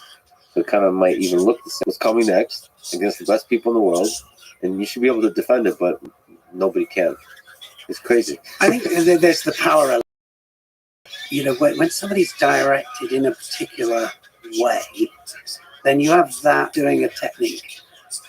I think that you would only feel it if he did it on you. You know, then you can feel it. It's not something that happens. You know, like so tricks is one thing, but actually being able to do something really well from a power point of view, you know, it's like you say, he's only does those few things, but he does them really well. Yeah, I don't know what that is about. Actually, judo pins is a very interesting case study as well because people are able to feel so heavy.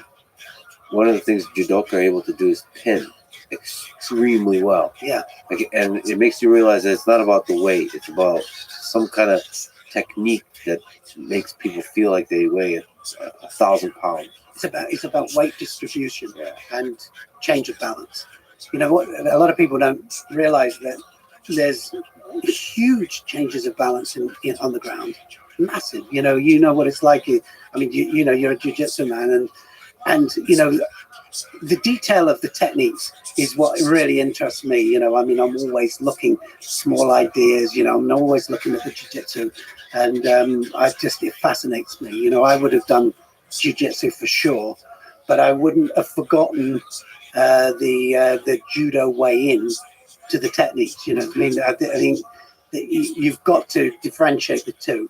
But I would have loved the jiu-jitsu. I would have absolutely loved it. You know, but it wasn't as prominent then. You know, where the Newaza came from, it came from a mistake, me getting beaten in a particular contest, and I went, I'm not going to be beaten again on the ground. That's how it happened. Yeah, well, this story of your life is like a loss creates the phoenix rises. Well, it was 1978, and it was you know, it wasn't a mistake. It was a particular movement, and I was fighting weight up from my normal weight, but I stayed in the same position for 1 second too long, got caught, and choke.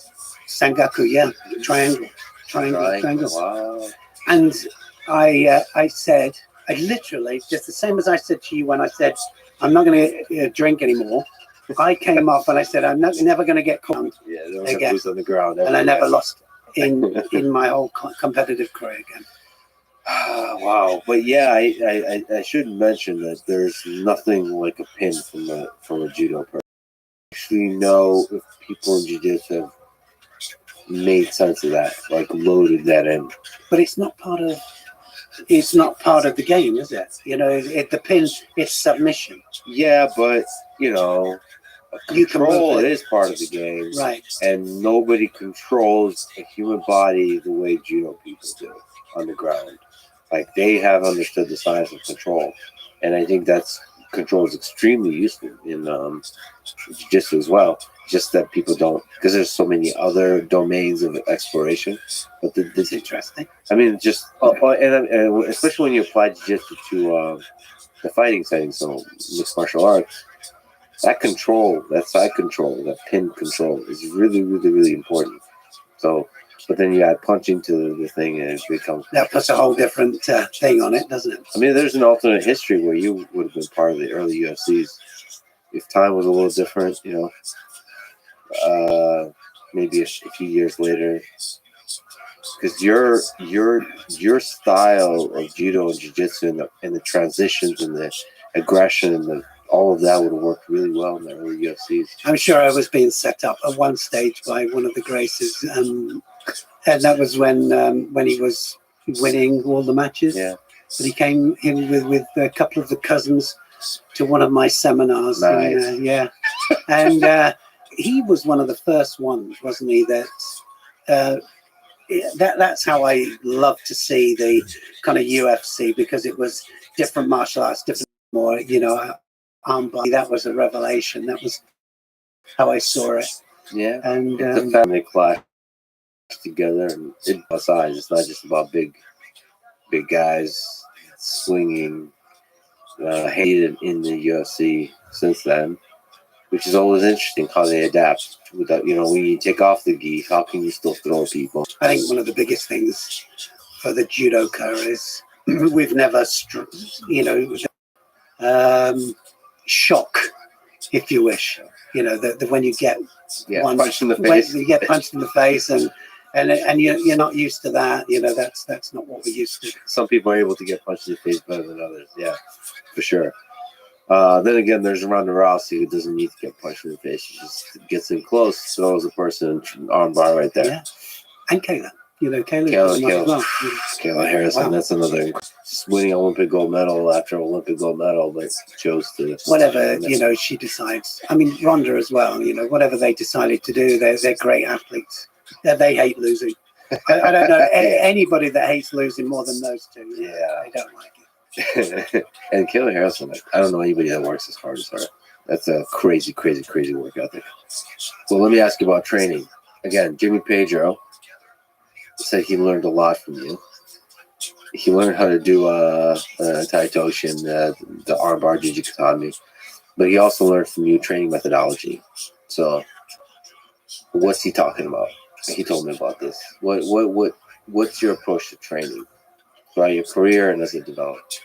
I've always wanted to train harder than anybody else. I still train now every day. If I don't train, do something, I do an hour of my physical work, and I still go on the mat a little bit. I'm 65 now, and so I'm not doing really heavy stuff on the mat, but I still like to train. And when I was 21, 20, up to 30, I was one of the best trainers. But Jimmy Pedro was one of the best trainers as well. He was one of the he's one of your dream athletes. When Jimmy Pedro steps through your door, and he was just really good athletes that were training hard, and I only wanted hard trainers. Give me 10 that train hard, rather than your one prima donna that you're skillful, the one that could do it. I wanted 10 or 20 really hard trainers, because you can do so much with them. You can make champions, you can make them world champions. If you got somebody that was a special talent and they wanted to work hard, every single day are able to just grind it out, do randori, do the training, do the boring things, just keep calling back. When the going gets tough, and I think that was him. He had a special mentality, and and the thing is, you see, when you got him in your dojo, all right, even when you're tired, when somebody's tired, and when what an example to the others. So he'd pull the other ones in as well, So I had somebody that when everybody was tired and everybody was sick of it, and everybody just wanted to, and he'd still be there, so they had to do it. So that was for me a win-win, So I had all the Americans actually. I had Bobby Berland, and I had Michael Swain, and I had Ed Liddy, and I had them all coming to visit me at different times. Jimmy was there. They wanted to be the best. In the end, we had such a great club atmosphere. They wanted to come for the hard work, and they knew that if they came, they were going to be dragged out, and we were going to do physical training, and it was physical training like they hadn't done before. But it wasn't just physical training, the judo and the skill side of it as well. And so I always had a great empathy with the US team, Olympic team. So a lot of your Olympic medalists have been through with me, and so I'm proud of that, because we had, some great times, and they're still great mates now. And so in New York, in a couple of weeks' time, I'm going to have everybody who's going to be there. They're all coming in. All old friends. All old friends. And new friends. Randori. Today. So we do the preparation training, we do the running, we do the weight training, we do the skills in the morning as well. Then you fit your physical training, your skills, and your skills lay your foundation for your randori or your sparring, or then you got to, because if you're doing 100 repetitions that are not correct and repetitions under pressure, right, then repetition doesn't make perfect. Repetition makes permanent. So you got to make it as perfect as you possibly can. So actually, that skills group there is the most important thing. And what I used to do is oversee it. So I'd oversee it to make sure that it was done properly. So you're watching the footwork, you're watching the gripping, and then just constantly. Jimmy Pedro. Jimmy was one of the hardest when he was 19 years of age, right? So he always asking me to practice, always. So he's always on me all the time. So I do groundwork with him. And could I put him on his back? No. I was all on him, and he'll tell you, but he was just, wouldn't go. He was going to be great, without a doubt, all right? So I wanted everybody on with him, everybody. So everybody went on with him, and so it only improved their game, and it improved him. And then with, small technical things that have stayed with him that we were doing with the Jujigatami that was passed on to Kayla and then gone on, to Rhonda. And it's all small things that I can see sometimes that, it's passed on. What about the Taitoshi? He said he learned a lot from you from that. Yeah, and he does it differently. And so I should mention that's one of the trickier I still don't understand that. It is a tricky crowd. I don't understand. So for people who don't know it, boy, how would you even explain it? It doesn't make any sense. It's when you just look solo, the movement you make is quite simple, but how you get a person to be off balance, how you actually get them to be thrown, and when you do throw it successfully, it looks like a whipping motion that's effortless. It makes no sense. It makes no sense, other than it's every technique starts with the hands. Yeah. So it's what we call kazushi, and you're pulling somebody off balance, getting them moving, putting them off balance. Taitoshi means body drop. So it's basically 2 legs across your partner's body. I've got my back to you, all right, and I've already pulled you off balance with my hands, and then I'm going to just flex my legs up just as you're coming onto my back, and then you're going to go over. If I coordinate it all right, if it doesn't get coordinated right, then you're going to come right on my back and try to rip my arm off. So I've got to get it right. What was if you can convert it to words? Some secret ingredients that allowed you to pull it off at the highest levels, the Taitoshi. The hands start every technique. So getting the repetition right, first of all. So you need to get the repetition right, you need a good partner. So actually training your partner to react in the right way is just as important as learning the throw. So actually what happens is, we could get a lesson of beginners. We teach the throw, and then go, right, off you go. And 90% of them will get it wrong because their partner's not reacting in the right way. So half of it is to get the person to react as they should. So if I was doing it with you and I, first thing I teach you to do is to react the way I want you to react. And then I'd react the way that you want me to react. All right, so then we'd have success with it, rather than you leaning back in the wrong way or resisting or frightened you going over. So so actually that's why 9 times out of 10 people get the technique wrong. It's actually fascinating to me because in the United States, when I came up, judo, the level of judo is not comparable to the level of judo in the rest of the world. Of course, the Pedro Center is an exception to that. So certain athletes, yeah. Certain athletes, like when I trained recently with Jimmy Pedro, it's like even like 16-year-old kids are just all deadly. So it was terrifying. But I remember the Russian national team came through Philadelphia, and one of the things that really impressed me is just how much easier judo was. Training judo with them, they moved correctly. As the people getting thrown, every aspect of their body movement was correct. In terms of, it felt right to be throwing them, to be training with them. Everything about the gripping, about the position of their hips, about the shoulder, everything. It was fun. It was easy, and I always felt like I was learning.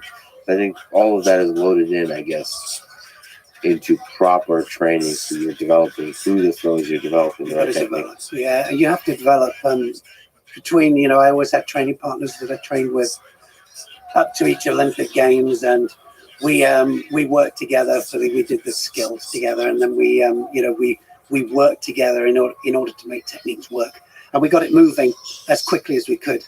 And one of the worst things that I see is don't even start me on that. Don't even start me on that. What you're laughing because you know what I'm talking about. Yeah. No, I'm actually laughing because I'm enjoying you talking trash. But but you're talking about technique. The coaches and their clipboard guys, with the clipboards and the stopwatches, and they got these kids running up and down the mat and then doing uchikomi of something that's technically incorrect, 10 times, and then running up and doing another 10 at the other side, and actually mixing everything together, and it's just a mess. Just a technical mess. That said, some of it is conditioning type stuff that you were doing. So what is like the hardest type of physical conditioning you're doing? Probably ran too much. When I was a kid, if I could go back now, I wouldn't run as much. And I ran hard and I ran strong. And I remember doing London Marathon one time, and I said I'm never going to do it again. I said never. But I ran, and I was trying to. The problem was when I did the London Marathon is I was trying to beat 3 hours. It's a desire to win. It's totally insane. It was insane. Yeah. And I went out through half marathon in what I thought was a good time. Anyway, I got to 16, 17 miles and totally blew. And I'll say you went up not too fast. Yeah, I went out too fast. And then you just... I died. Absolutely. I died. And the bridge, it was the finishing line over the bridge. And I had to go over the bridge. And I took one step over the... Come on. There's people behind you. Get your hands off of me. I said, yeah. And, I couldn't move. I couldn't move. I was white. And it's amazing that you made it to the finish line though. I did. I got over there. And, Donald Duck passing me was a tell. Oh, there's a person dressed as Donald Duck? Donald Duck, yeah. But the thing was, I still crossed over minutes in the last 4 miles. That bridge. Longest bridge ever. You see? It was all conditioned.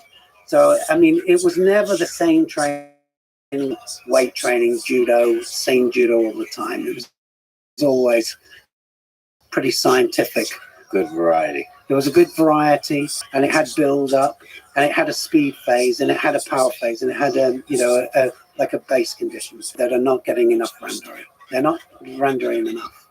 Running and the weight training, and they're doing it all to death. And there's not enough judo. And the only ones of people that they can do that, they're doing probably 50, 60 randeris a week. Wait, what? 50 or 60 a week. Wow. Randeris. When I went to Japan, it was just purely for 60 randeris a week. And it's now, but that's a lot, especially given the level of the yeah, you can do it in Japan because it's fairly light. They throw you, you throw them. So there's like a level of like you're moving at a close to 100%, but the actual power and the force is not quite different in Korea. Korea was harder. It was more physical. You couldn't do 50 randeris in Korea. You'd die. Yeah. So you do 30. Yeah. But you need the randeri, and so I chased the randeris. So I chased them into training camps. I chased them all over my country. So I was getting 40 to 50 a week in my club, and then I would go to training camps and add more. And I honestly don't think that they do enough now. A lot of countries. Somebody who doesn't know, Randori is live training. So yeah, sparring. Was there a few people you remember that were just like really tough to go against? You mentioned Goldtooth. Is there others like it? Goldtooth was pretty horrific. Yeah. He was. Oh, you got him in the end. All right. I got him in the end, and yeah. Is there like I suppose I should say not just tough, but just good training partners that you have. Great training partners. I remember with Nishida, and Nishida was, I mentioned him earlier, said he was one of the best. I mean, he was just such a great technician. So I would go there to his dojo and he'd ask me to practice. And he'd finish the practice, and you know that he would always say, another one, we're doing another one, right? So you go, oh yeah, because you had to make out that you weren't that bothered that you had to do another one. So you do another one back to back, and then you end up doing 15 minutes with the same guy who could possibly throw you at any time, and that was hard, So, but I remember those particular guys, and there were plenty of those. What do you do with the exhaustion that you're feeling in those? Like, how deep did you go in terms You of have to dig deep, and I think that was the great thing about having certain like European training camps were more physical. I remember, that we would have European training camps where you'd fight Germans, and then the Dutch, and then the French, and then the Russian, or you'd have all sorts different styles and people there to fight, and that something then you'd have to dig in at a different place, come out of there. Well, where do you go mentally when you how many times have you gone there where like you're really in deep waters exhaustion wise in competition? Actually, competition, it's happened, so sometimes you go past where your forearms are absolutely blown. I remember the final of Czech tournament that we had, and fought a Frenchman in the final, and my forearms were so solid, absolutely solid, and they had lactic acid in them. And I remember I stood on the rostrum and they were giving me things, and I couldn't grip them properly. So I was saying, put it under my armpit, or chin like that, trying to hold this. I couldn't hold anything, And so there are times when I really had to go really deep. I remember fighting 2 East Germans the same day, one of the competitions, and the number 1 and the number 2 East Germans, and that was another day where I had to really dig deep. That's the fascinating thing about some of these tournaments is that if you go full distance and several matches in a row, but what you're seeing in the finals are 2 people that have like fought a lot that day. Yeah. And we have Golden Score now, so we see a lot of guys, that go into Golden Score, and they've done one contest of 4 minutes, and then they go another 4 minutes, and then, we've had some go into a third 4 minutes. This is all back to back. It might be in the first round, it might be in the final, and we've got for the cross grip, different grips. Yeah. Oh, great. Push, and then action. Oh, the title of the video is Into Golden Score last. But you're still going at it. You're talking about all those training sessions. Nikki, your wonderful wife, told me that you were going all at loss because you had to get a workout in. Yeah, you know what? I realized that if I'm a miserable git, right, then she'll get me to get him, So, and the thing is that I'm better if I get in there for an hour and I just do something.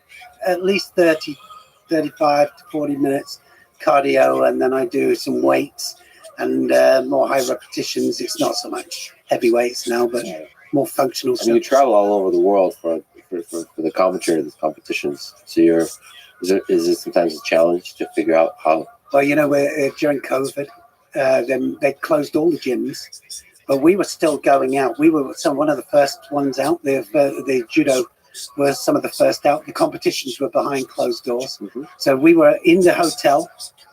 The gym was closed, so we couldn't use the gyms. So we had to look for other ways that we could work out. So most of the hotels that we were in were high-rise hotels.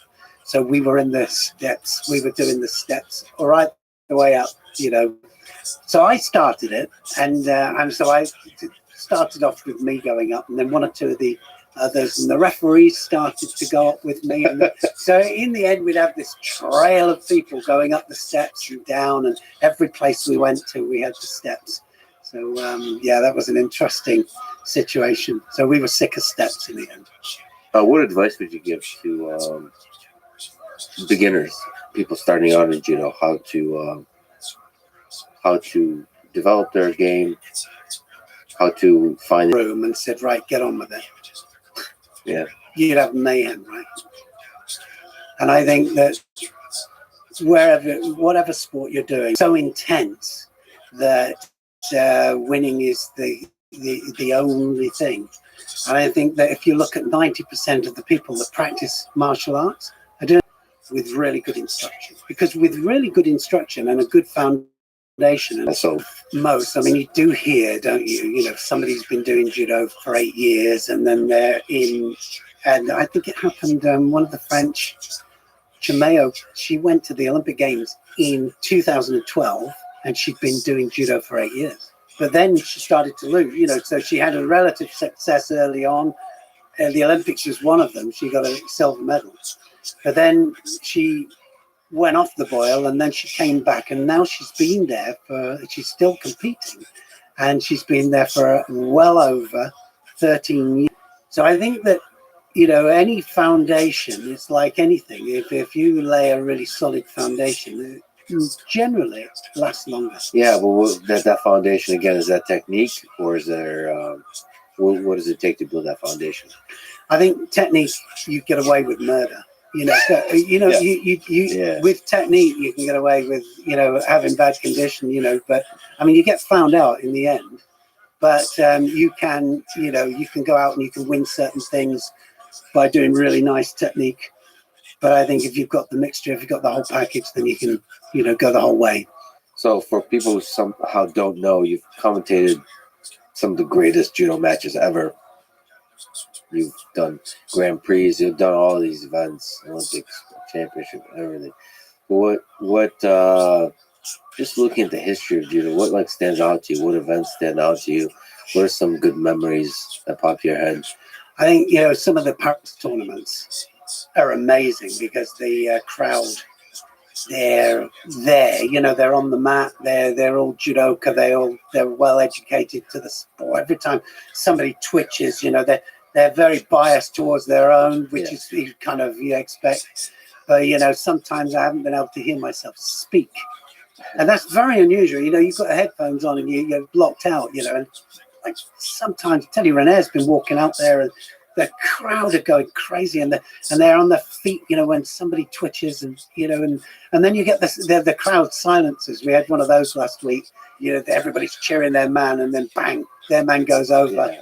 Silence, nothing like that. Yeah. And of course we were commentating. We were going, that was a bit of a crowd silencer. But that happens. Yeah, that is the surprising thing that at least it was to me, that Paris and France is really big on judo. Massive. And there's always surprises. It's like Paris is great. In Japan now, Ono's the greatest judo man, pound for pound, probably one of the run-of-the-mill German, but the German, it wasn't. The team stuff is fascinating. Yeah, right? it's fascinating. It changes the dynamics of the whole thing. Yeah, and it's funny you say Paris. It really makes it really big deal that this Olympics is being held in Paris. and they'll be the team to beat, French team, because they have the best balance, and they have the best balance out of anybody.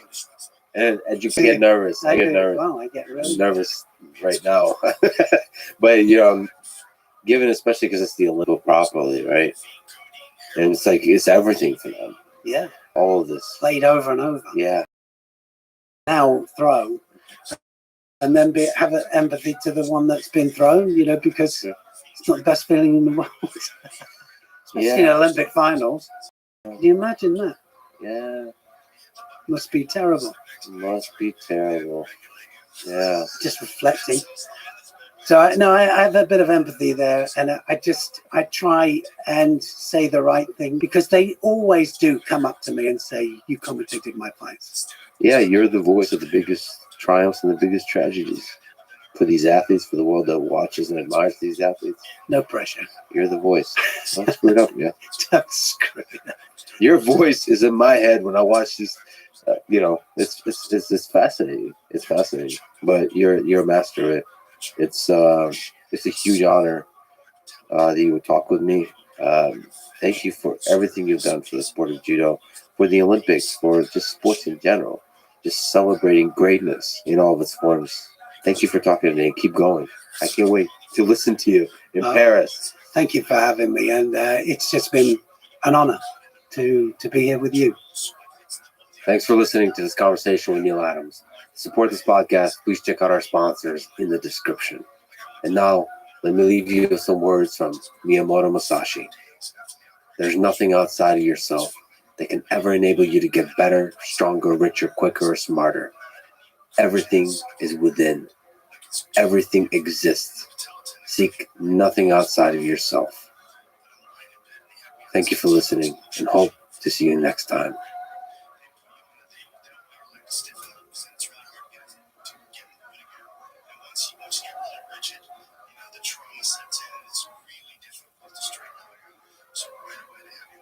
Naively, I certainly thought that all humans would have words for exact counting, and the Piranha don't. Okay, so they don't have any words for even one. There's not a word for one in their language, and so there's certainly not a word for 2, 3, or 4. And so that kind of blows people's minds off. And Yeah, so, that's blowing my mind. that's pretty weird. How isn't it? are you going to ask? I want 2 of those. You just don't. And so that's just not a thing you can possibly ask in the Piranha. It's not possible. There's no word for that. The following is a conversation with Edward Gibson, or Ted, as everybody calls him. He is a psycholinguistics professor at MIT. He heads the MIT Language Lab that investigates why human languages look the way they do, the relationship between culture and language, and how people represent, process, and learn language. Also, he should have a book titled Syntax, A Cognitive Approach, published by MIT Press, coming out this fall. So look out for that. This is the Lex Friedman Podcast. To support it, please check out our sponsors in the description. And now, dear friends, here's Edward Gibson. When did you first become fascinated with human language? As a kid in school, when we had to structure sentences in English grammar, I found that process interesting. I found it confusing as to what it was I was told to do. I didn't understand what the theory was behind it, but I found it very interesting. When you look at grammar, you're almost thinking about like a puzzle, like almost like a mathematical puzzle. Yeah, I think that's right. I didn't know I was going to work on this at all at that point. I was kind of a math geek person, a computer scientist. I really liked computer science. And then I found language as a neat puzzle to work on from an engineering perspective. Actually, that's what I sort of accidentally, I decided after I finished my undergraduate degree, which was computer science and math in Canada and Queen's University, I decided to go to grad school that's what I always thought I would do. And I went to Cambridge, where they had a master's program in computational linguistics. And I had fundamentally your journey through life was like a mathematician, or maybe just a bunch of hacks to me. It didn't seem like a real theory of things in any way. And so I just thought this seemed like, but I wasn't as interested in it. I was trying to do the easier problems first, the ones I thought maybe were handleable, seems like the syntax is easier, which is just the forms as opposed to the meaning. Like you're talking about, when you're starting talking about the meaning, that's a very hard problem. And it still is a really, really hard problem. But the forms is easier. And so I thought it sounds really hard, but it's actually maybe more tractable. So it's interesting. You think there is a big divide, there's a gap, there's a distance between form and meaning? Because that's a question you discuss a lot with LLMs, because they're damn good at form. Yeah, I think it's really good at it. Form. Yeah. Exactly. And that's why they're good, because they can do form. Meanings are. Do you think there's, oh wow. And I mean, it's an open question, right? Yeah. How close form and meaning are. Yeah. We'll discuss it, but to me, studying form, maybe it's a romantic notion, it gives you, form is like the shadow of the bigger meaning thing underlying language. Form is, language is how we communicate ideas. We communicate with each other using language. So in understanding the structure of that communication, I think you start to understand the structure of thought and the structure of meaning behind those thoughts and communication, to me. But to you, big gap. Yeah. What do you find most beautiful about human language? Maybe the form of human language, the expression of human language. What I find beautiful about human language is the some of the generalizations that happen across human languages, within and across a language. So let me give you an example of something which I find kind of remarkable. That is, if like a language, if it has a word order such that the verbs tend to come before their objects, and so that's like English does that. So we have the subject comes first in a simple sentence. So I say, the dog chased the cat, or Mary kicked the ball. So the subject's first, and then after the subject, there's the verb, and then we have objects. Now, all these things come after in English. So it's generally a verb, and most of the ones they come after. And there's a lot of languages like that. About 40% of the languages of the world look like that. They're subject, verb, object languages. And then these languages tend to have prepositions, these little markers on connect nouns to other nouns or nouns to verbs. So when I show a verb, like I say a preposition like in or on or of or about. I say I talk about something. The something is the object of that preposition. That we have these little markers come also, just like verbs, they come before their nouns. Okay, and then we look at other languages like Japanese or Hindi or some. These are so-called verb final languages. Those is about maybe a little more than 40%, maybe 45% of the world's languages or more. I mean, 50% of the world's languages are verb final.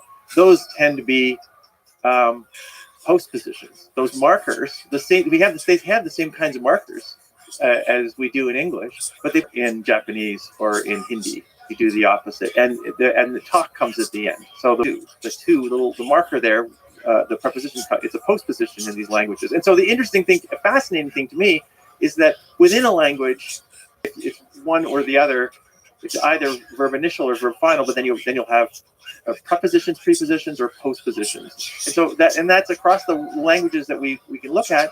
We've got around 1,000 languages. There's around 7,000 languages around on the earth right now. But we have information about, say, word order on around 1,000 of those, pretty decent amount of information. And for those 1,000 which we know about 95% fit that pattern. So they will have either verb, it's about half and half, or half are verb initial, like English, and half are verb final, like Japanese. So verb object. That's correct. Verb final is still subject, object, verb. That's correct. Yeah, the subject is generally first. That's so fascinating. I ate an apple, or I apple ate. Yes. Okay, and it's fascinating that there's a pretty even division in the world amongst those 45%. Yeah, it's pretty even. And those two are the most common by far. Those two word orders. The subject tends to be first. There's so many interesting things, but these things are the thing I find so fascinating is there are these generalizations within and across a language, and not only those are those, and there's actually a simple explanation I think for a lot of that, and that is you're trying to minimize dependencies between words. That's basically the story, I think, behind a lot of why word order looks the way it is we're always connecting. What is it? What is the thing I'm telling you? I'm talking to you in sentences. You're talking to me in between the words. And it turns out that what we're trying to do in a language is actually minimize those dependency links. It's easier for me to say things if the words that are connecting for their meaning are close together. It's easier for you in understanding if that's also true. If they're far away, it's hard to produce that, and it's hard for you to understand. And the languages of the world, within a language and across languages, fit that generalization, which is, so it turns out that having verbs initial and then having prepositions ends up making dependencies shorter, and having verbs final and having postpositions ends up making dependencies shorter than if you cross them. If you cross them, it's possible. You can do it. Within a language? Within a language, you can do it. It just ends up with longer dependencies than if you did it.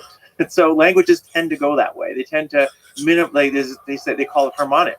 So it was observed a long time ago by, without the explanation, by a guy called Joseph Greenberg, who's a famous typologist from Stanford. He observes a lot of generalizations about how word order works, and these are some of the harmonic generalizations that he observed. harmonic generalizations about word to word. There's so many things I want to ask you. Okay, good. Okay, let me just sometimes basics. You mentioned dependencies a few Yeah, times. yeah. What do you mean by dependencies? Well, what I mean is in language, there's kind of three components to the structure of language. One is the sound. So cat is k, at, and t in English. I'm not talking about that part. Then there's two meaning parts, and those are the words. And you're talking about meaning earlier. So words have a form, and they have a meaning associated with them. And so cat is a full form in English, and it has a meaning associated with whatever a cat is. And then the combinations of words, that's what I'll call grammar or syntax. And that's like when I have a combination like the cat or two cats. Okay, so where I could take two different words there, put them together, and I get a compositional meaning from putting those two different words together. And so that's the syntax. And it are connected so that every word is connected to just one other word in that sentence. Mathematical construct. Yeah. So It's a graph theoretical thing. Graph theory. Yeah. So it's fascinating that you can break down a sentence into a tree, and then every word is hanging on to it. It's depending on it. That's right. And everyone agrees on that. So all linguists will agree with that. I think everyone agrees that all sentences are trees at some. Constructing a tree from a sentence. Well, this is where, depending on what your theoretical notions. I invented this. Pinier was the first French guy back in this. And so we're connecting two and dogs together. That's like there's some dependency between those words to make some bigger meaning. And then we're connecting dogs now to entered, right? And we connect a room somehow to entered. And so I'm going to connect to room and then room back to entered. That's the tree. The root is entered. That's the thing is like an entering event. That's what we're saying here. And the subject, which is whatever that dog is two dogs. It was, and the connection goes back to dogs, which goes back to then that goes back to two. That's my tree. It starts at entered, goes to dogs, down to two, and then the other side after the verb, the object, it goes to room, and then that goes back to the determiner or article. We're going to call that word up. So there's a bunch of categories of words here we're noticing. So there are verbs. Those are these things that typically mark. They refer to events and states in the world. And they're nouns, which typically refer to people, places, and things, is what people say. But they can refer to they can refer to events themselves as well. They're marked by, how they get used. The category, the part of speech of a word is how it gets used in language. It's like that's how you decide what the category of a word is, not by the meaning, but how it gets used. How it's used. Yeah. What's usually the root? Is it going to be the verb that defines the event? Usually, yes, yeah. Okay. Yeah, I mean, if I don't say a verb, then there won't be a verb until The rules go out the window, right? And then it's no. you're still No. You're constrained by whatever language you're dealing with. Probably you have other constraints in poetry, such that you're like usually in poetry, there's multiple constraints that you want to usually convey multiple meanings is the idea, and maybe you have like a rhythm or a rhyming structure as well. And but you usually are constrained by the rules of your language for the most part, and so you don't violate those too much. You can violate them somewhat, but not too much. So it has to be recognizable as your language. Like in English, I can't say dogs two entered room up. I mean, I meant two dogs entered a room, and I can't mess with the order of the articles and the nouns. You just can't do that. In some languages, you can mess around with the order of words much more. I mean, you speak Russian. Mm-hmm. Russian has a much freer word order than English, and so in fact, you can move around words in. I told you that English has the subject, verb, object, word order. So does Russian, but Russian is much freer than English, and so you can actually mess around with the word order. So probably Russian poetry is going to be quite different from English poetry because the word order is much less constrained. Yeah, there's a much more extensive culture of poetry throughout the history of the last 100 years in Russia, and I always wondered why that is. But it seems that there's more flexibility in the way the language is used. You're morphing the language easier, like altering the words, altering the order of the words, messing with it. Well, you can just mess with different things in each language. And so in Russian, you have case markers. right? On the end, which is there's these endings on the nouns which tell you how it connects. Each noun connects to the verb, right? We don't have that in English. And so when I say Mary kissed John, I don't know who the agent or the patient is except by the order of the words, right? In Russian, you actually have a marker on the end. If you're using a Russian name, in each of those names, you'll also say, is it, agent? It'll be the, a nominative, which is marking the subject, or an accusative will mark the object. And you could put them in the reverse order. You could put accusative first. You could put subject. You could put the patient first, and then the verb, and then the subject, and that would be a perfectly good Russian sentence. And it would still mean Mary. I could say John kissed Mary, meaning Mary kissed John, as long as I use the case markers in the right way. You can't do that in English. And so I love the terminology of agent and patient and any other ones you use. Those are sort of linguistic terms, correct? Those are for like kind of meaning. Those are meaning. And subject and object are generally used for position. So subject is just like the thing that comes before the verb, and the object is one that comes after the verb. The agent is kind of like the thing doing it. That's kind of what that means, right? The subject is often the person doing the action, right? The thing. So, yeah. Okay, this is fascinating. So how hard is it to form a tree in general? Is there a procedure to it? Like if you look at different languages, is it supposed to be a very natural, like is it automatable, or is there some human genius involved in it? I think it's pretty automatable at this point. People can figure out the words are. They can figure out the morphemes, which are technically morphemes are the minimal meaning units within a language, okay? And so when you say eats or drinks, it actually has two morphemes in English. There's the root, which is the verb, and then there's some ending on it which tells you, that's the third person singular. Can you say what morphemes are? Morphemes are just the minimal meaning units within a language. And then a word is just kind of the things we put spaces between in English, and they've got a little bit more. They have the morphology as well. They have the endings, this inflectional morphology on the endings on the roots. It modifies something about the word that adds additional meaning. They tell you, a little on the nouns. You can say it's either singular or plural. Same thing for verbs. Like simple past tense, for example. It's like notice in English we say drinks. He drinks, but everyone else is I drink, you drink, we drink. It's unmarked in a way. And then, but in the past tense, it's just drank. For everyone, there's no morphology at all for past tense. There is morphology. It's marked in past tense, but it's it's an irregular now. So we don't even, drink to drank, it's not even a regular sense. It's an irregular drank. Okay. As opposed to walked, talked. And there's a lot of irregular that's sticking. Lots of questions. So morphology is what? The study of morphemes? Onto the roots. So in English, we mostly have suffixes. We have endings on the words, not very much, but a little bit. And as opposed to prefixes, some words, depending on your language, can have mostly prefixes, mostly suffixes, or mostly where you have some kind of a general form for the root, and you put stuff in the middle. You change the vowels. That's fascinating. Like that. That's fascinating. So in general, there's two morphemes per word, usually one or two. Or three? Well, in English, it's one or two. In English, it tends to be one or two. There can be more. In other languages, a language like Finnish, which has a very elaborate morphology, there may be 10 end of a word. Okay, and so there may be millions of forms of a given word. Okay. Okay, so I'll ask the same question over and over, but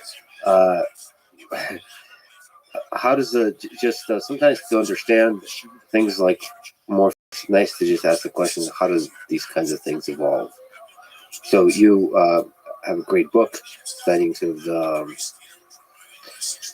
how the cognitive processing, how language is used for communication, so the mathematical notion of how effective language is for communication, what role that plays in the evolution of language. But just high level, like how does a language evolve with where English has two morphemes or one or two morphemes per word, and then Finnish has infinity per word?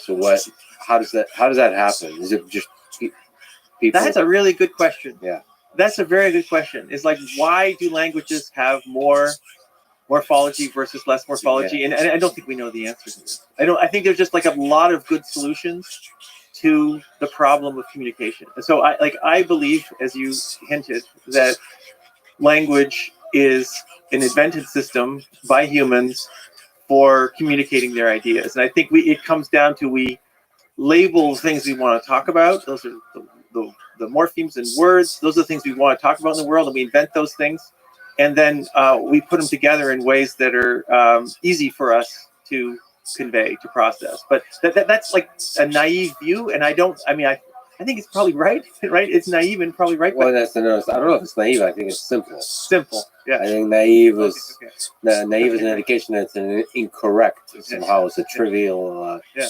too simple. I Yeah. think it could very well be correct. But it's interesting how sticky it feels like two people got together. It just feels like once you figure out certain aspects of a language, that just becomes sticky, and the tribe forms around that language. Maybe the tribe forms first, and then the language evolves, and then you just kind of agree and you stick to whatever that is. I mean, they're evolving, really, and then the evolution is massively confused by contact, right? So as soon as one group runs into another, we are smart. Humans are smart, and they take on whatever is useful in the other group. And so any kind of contrast which you're talking about, which I find useful, I'm gonna start using as well. So I worked a list in number words and in color words. We have around 11 words that everyone knows for colors, and many more if you happen to millions. Like if you have normal color vision, normal trichromatic color vision, you can see millions of distinctions. Detailed color vocabulary would have over 1 million terms to distinguish all the different. It's kind of useful for English to have evolved in some way to. There's 11 terms that people find useful to talk about. Black, white, red, blue, green, gray, pink, and I probably missed something there. Anyway, there's 11 that everyone knows. Yeah. And depending on but you go to different cultures, especially the non-industrialized cultures, and there'll be many fewer. So some cultures will have only 2.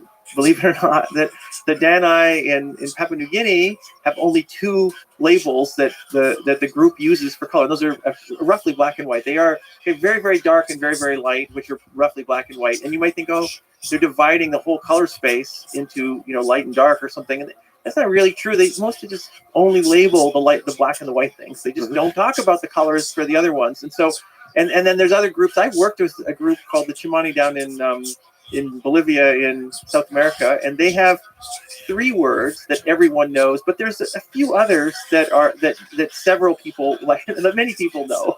And so they have it's kind of depending on how you count, between 3 and 7 words that the group knows. Okay, and again, they're black and white. Everyone knows those. And red is like that tends to be the 3rd word that everyone that cultures bring in. Nice. If there's a word, it's always red, the 3rd one. And then after that, it's kind of all bets are off about what they bring in. And so after that, they bring in a sort of a big blue-green groove. They have one for that. And then they have, different people have different words that they'll use for other parts of the space. So anyway, it's probably related to what they want to talk, not what they see, because they see the same colors as we see.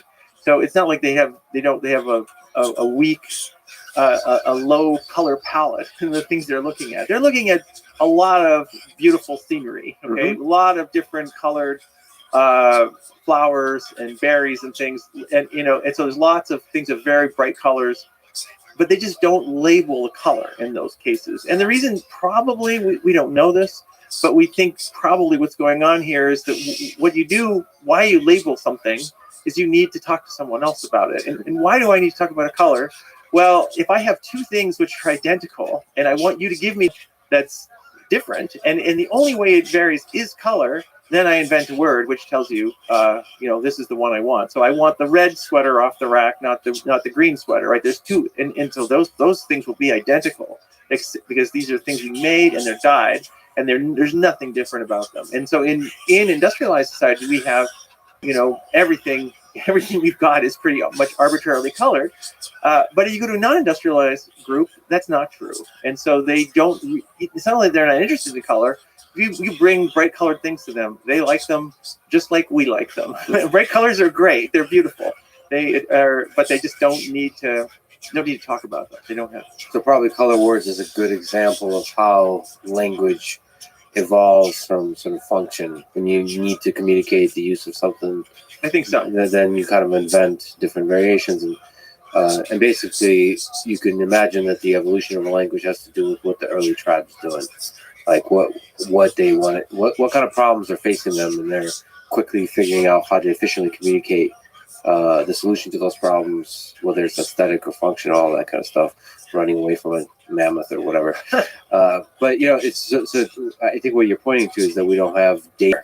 We have a little bit of like Old English to modern English because there was a writing system, and we can see how Old English looked. So the word order changed, for instance, in Old English to Middle English to modern English, and so we could see things like that. But most languages don't even have a writing system. So of the 7,000, only a small subset of those have a writing system, and even if they have a writing system, it's not a very modern writing system, so they don't have it. So we just basically have for Mandarin, for Chinese, we have a lot of evidence from for a long time, and for English, and not for much else. Not for Mandarin a little bit, but not for a whole lot of like long-term language evolution. We don't have a lot. We just have snapshots, is what we've got of current languages. Yeah, you get an inkling of that from the rapid communication of certain platforms, like on Reddit. Oh, yeah. There's different communities, and they'll come up with different slang. Usually, from my perspective, driven by a little bit of humor, or maybe mockery, or whatever it is, to be the boring mainstream deviation, like rapid deviation. And so if you look at how her vowels change, until 50 years later, her vowels changed. Her vowels shifted a lot, and so that even as she was talking was changing. The vowels were changing slightly. So that's just in the sounds. There's change. Any of these changes. The word order of English changed a lot over 1,000 years, right? So it used to look like, it used to be a verb final language with case marking, and it shifted to a verb medial language. A lot of contact with French, and it became a verb medial language with no case marking, and so it became this verb initially thing. So that's evolving. It totally evolved, and so it may very well. I mean, it doesn't evolve maybe very much in 20 years is maybe what you're talking about. But over 50 and 100 years, things change a lot, I think. We'll now have good data on it, which is great. That's for sure. Yeah. Can you talk to what is syntax and what is grammar? So you wrote a book on syntax. I did. You were asking me before about how do I figure out what a dependency structure is? I'd say the dependency structures aren't that hard. Generally, I think there's a lot of agreement of what they are for almost any sentence in most languages. I think people will agree on a lot of that.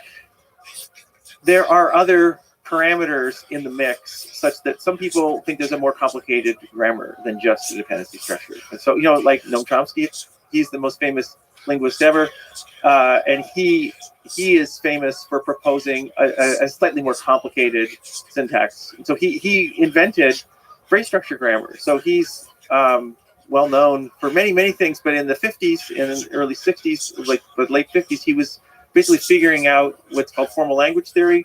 So, and he figured out sort of a framework for figuring out how complicated language, a certain type of language might be, so-called phrase structure grammars of language might be.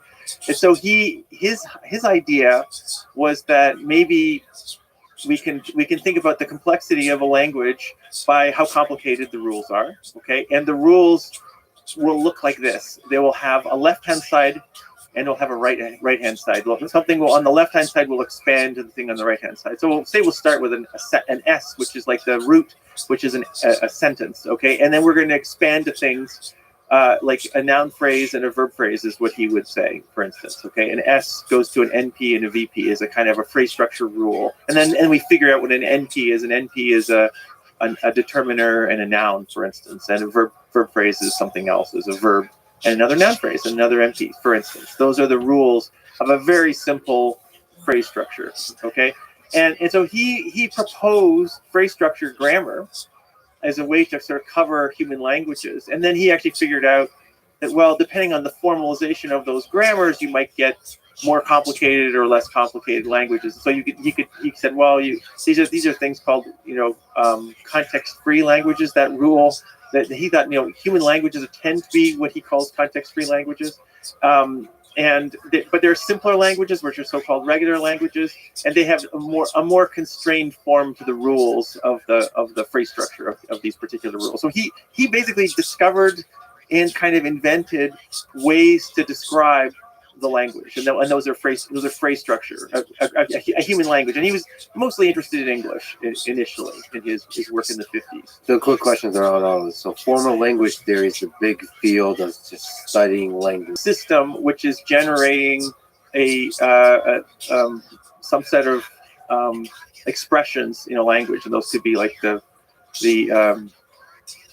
statements in a computer language, for example. So it could be that, or it could be human language. So technically, you can study programming language. Yes, absolutely, and have been heavily studied using this formalism. There's a big field of programming languages within the formal language. Okay, and then phrase structure grammar is this idea that you can break down language into this SNP-VP type of thing. It's a particular formalism for describing language. Okay, so and Chomsky was the first one. He's the one who figured that stuff out back in the 50s, and that's equivalent. Actually, the context-free grammar is kind of equivalent in the sense that it generates the same sentences as a dependency grammar would. As the dependency grammar is a little simpler in some way. You just have a root, and it goes. We don't have any of these. The rules are implicit, I guess. We just have connections between words. The phrase structure grammar is a kind of a different way to think about the dependency grammar. So it's slightly more complicated, but it's kind of the same in some ways. So to clarify, dependency grammar is the framework under which you make the case that this is a good way to describe language. Correct. And Noam Chomsky is watching this, is very upset right now. So let's I'm just kidding. But what's the difference between where's the place of disagreement between phrase structure grammar and dependency grammar? They're very close. So phrase structure grammar and dependency grammar aren't that far apart about representing the connections between the words. It's just a little harder to see in phrase structure grammar. The place where Chomsky sort of devolves, or we disagree. Okay, that's the place where I would say we disagree. And I mean, maybe we'll get into that later. But the other thing. Okay, so here's the movement is Chomsky changed it a little bit. Say 2 dogs will enter the room, and he notices that, hey, English, if I want to make a question, a yes/no question from that same sentence to say the same idea, and it's like, well, the auxiliary verb, that will thing, it's at the front as opposed to in the middle. Okay, and he looked, if you look at English, you see that that's true for all those modal verbs and for other kinds of auxiliary verbs in English. You always do that. You always put an auxiliary verb at the front. And when he saw that, so if I say I can win this, he talks about it as movement. That word in the declarative is the root. He just thought that was just to say about. It's a little more complicated as soon as you go to simple present and simple past, because you get an auxiliary verb, and I guess underlyingly it's like slept is. It's a little more complicated than that, but that's his idea. There's a movement, okay, and so he proposed this theory of grammar, which has movement. There's other places where he thought there's movement, not just auxiliary verb, things like questions, WH questions, a bunch of places where he thought there's also movement going on. And each one of those, he thinks there's words, phrases and words are moving around from one structure to another, which he called deep structure to surface structure. I mean, there's like 2 different structures in his theory, okay? There's a different way to think about this, which is there's no movement at all. There's a lexical copying rule such that the word will or the word can, these auxiliary verbs, they just have 2 forms, and one of them is the declarative and one of them is the interrogative, and you basically have the declarative one, and I form the interrogative, or I can form one from the other, doesn't matter which direction you go, and I just have a new entry which has the same meaning, which has a slightly different argument structure. Argument structure is just a fancy word for the ordering of the words. And so if I say it was the dogs, 2 dogs can or will enter the room, there's 2 forms of will. One is will comes after me in that one. And then the will interrogative is like, I go first. Interrogative will is first, and then I have the subject immediately after, and then the verb after that. And so you can just generate from one of those words another word with a slightly different argument structure. Which have like one main way to use a word, and then you could move it around, Right. which is essentially what movement is Yeah, implying. but that's the lexical copying is similar. So Yeah. that then we do lexical copying for that same idea that maybe the declarative is the source, and then we can copy it. And so, an advantage there's multiple advantages of a lexical copying story. It's not my story. This is like Ivan Sag is Chomsky really for how language is learned. It's really, really hard to figure out what the underlying structure of a language is if you have both phrase structure and are they doing it from are they figuring out or so Chomsky said it's impossible to figure it out. Actually, he said it's actually impossible, not hard, but impossible. And their learning is that there's some variance. Learning another advantage is all auxiliaries might move. Like it might depend on the word, depending on whether you and that turns out to be true. So there's words that generative and not an interrogative. So I can say, I'll give you the opposite first. So I can say aren't warm, but it's not from I aren't invited to the party. There is no I aren't, right? So that's interrogative only. And then we also have forms like ought. I ought to do this, and I guess some old British people can say exactly. It doesn't sound right, does it? For me, it sounds ridiculous. I don't even think ought is great, but I mean, I totally recognize I ought to. I use not that. I can say I ought to do this. That sounds pretty good. Yeah. If I'm trying to sound sophisticated, maybe. I don't know. It just sounds completely ought. Anyway, so there's variants here. And a lot of these words just work in one versus the other, and that's like fine under the lexical copying story. It's like, well, you just learn the usage, whatever the usage is what you do with this this word. But it doesn't. It's a little bit harder in the movement story. The movement story, like that's an advantage I think of lexical copying in all these different places. There's all these usage variants which make the movement story a little bit harder to work. So one of the main divisions here is the movement story versus the lexical copy story. That's that has to do about the auxiliary words and so on. But you rewind to the phrase structure grammar versus dependency grammar. Those are equivalent in some sense in that for any dependency grammar, I can generate a phrase structure grammar which generates exactly the same sentences. I just like the dependency grammar formalism because it makes something really salient, which is the lengths of dependencies between words, which isn't so obvious in the phrase. Any more of these extra nodes, basically, you can have more structure in there, and some people like that, and maybe there's value to that. I don't like it. Well, for you, so we should clarify. So dependency grammar is just one word depends on only one other word, and you form these trees, and that makes. It really puts priority on those depending of these sentences, how easy it is to understand. Absolutely.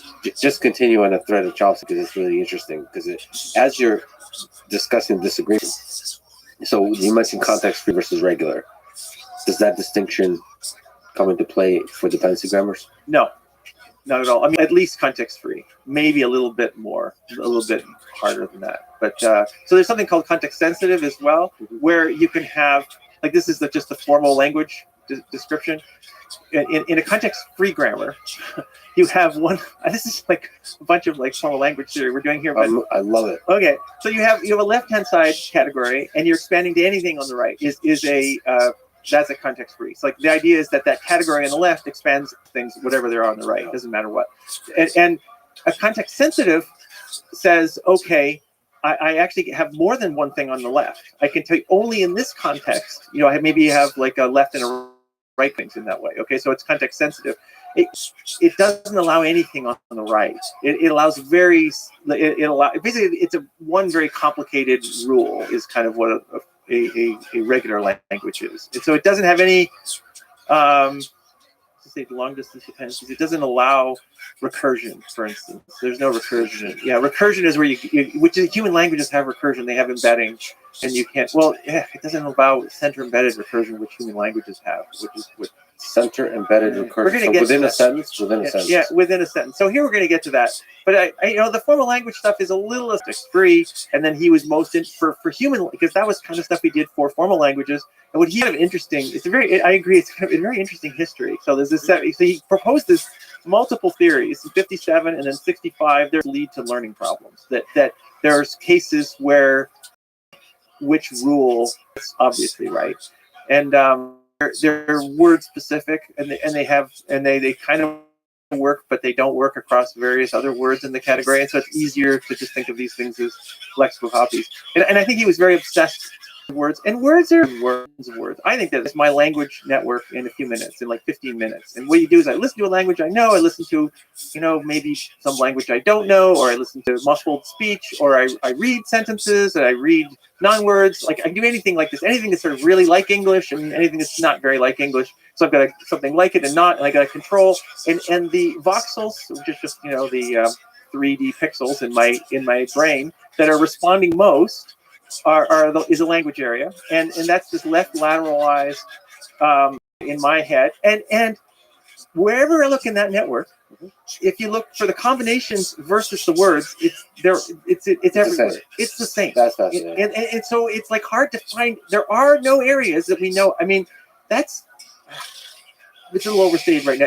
At this point, the technology isn't great. It's not bad, but we have the best way to figure out what's going on in my brain when I'm listening or reading language is to use fMRI, functional magnetic resonance imaging, and that's a very good localization method. So I can figure out where exactly these signals are coming from, pretty, down to millimeters, cubic millimeters or smaller. Okay, very small. We can figure those out very well. The problem is the when. Okay, it's measuring oxygen.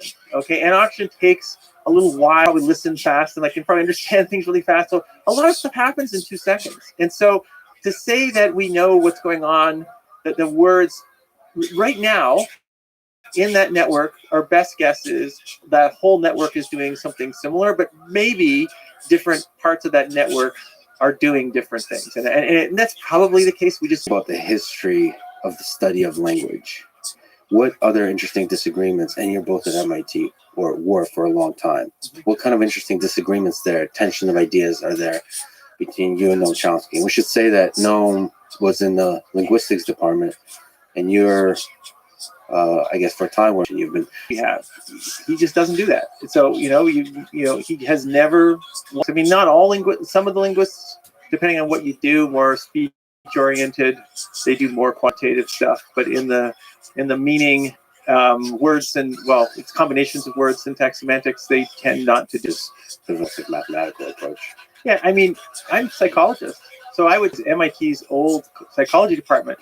It was the psychology department up until 1985, and it became the brain and cognitive science department. And so I mean, my training is in psychology. I mean, my training is math, computer science, but I'm a psychologist. I don't know what I am. So data-driven psychologist. Well, Yeah. You are. I know what I am, but I'm happy to be called a linguist. I'm happy to be called a computer scientist. I'm happy to be called a psychologist. Any of those things. But in the actual, like how that manifests itself outside of the methodology is like these subtle differences about the movement story versus the lexical copy story. Yeah, those are theories, right? So the theories are.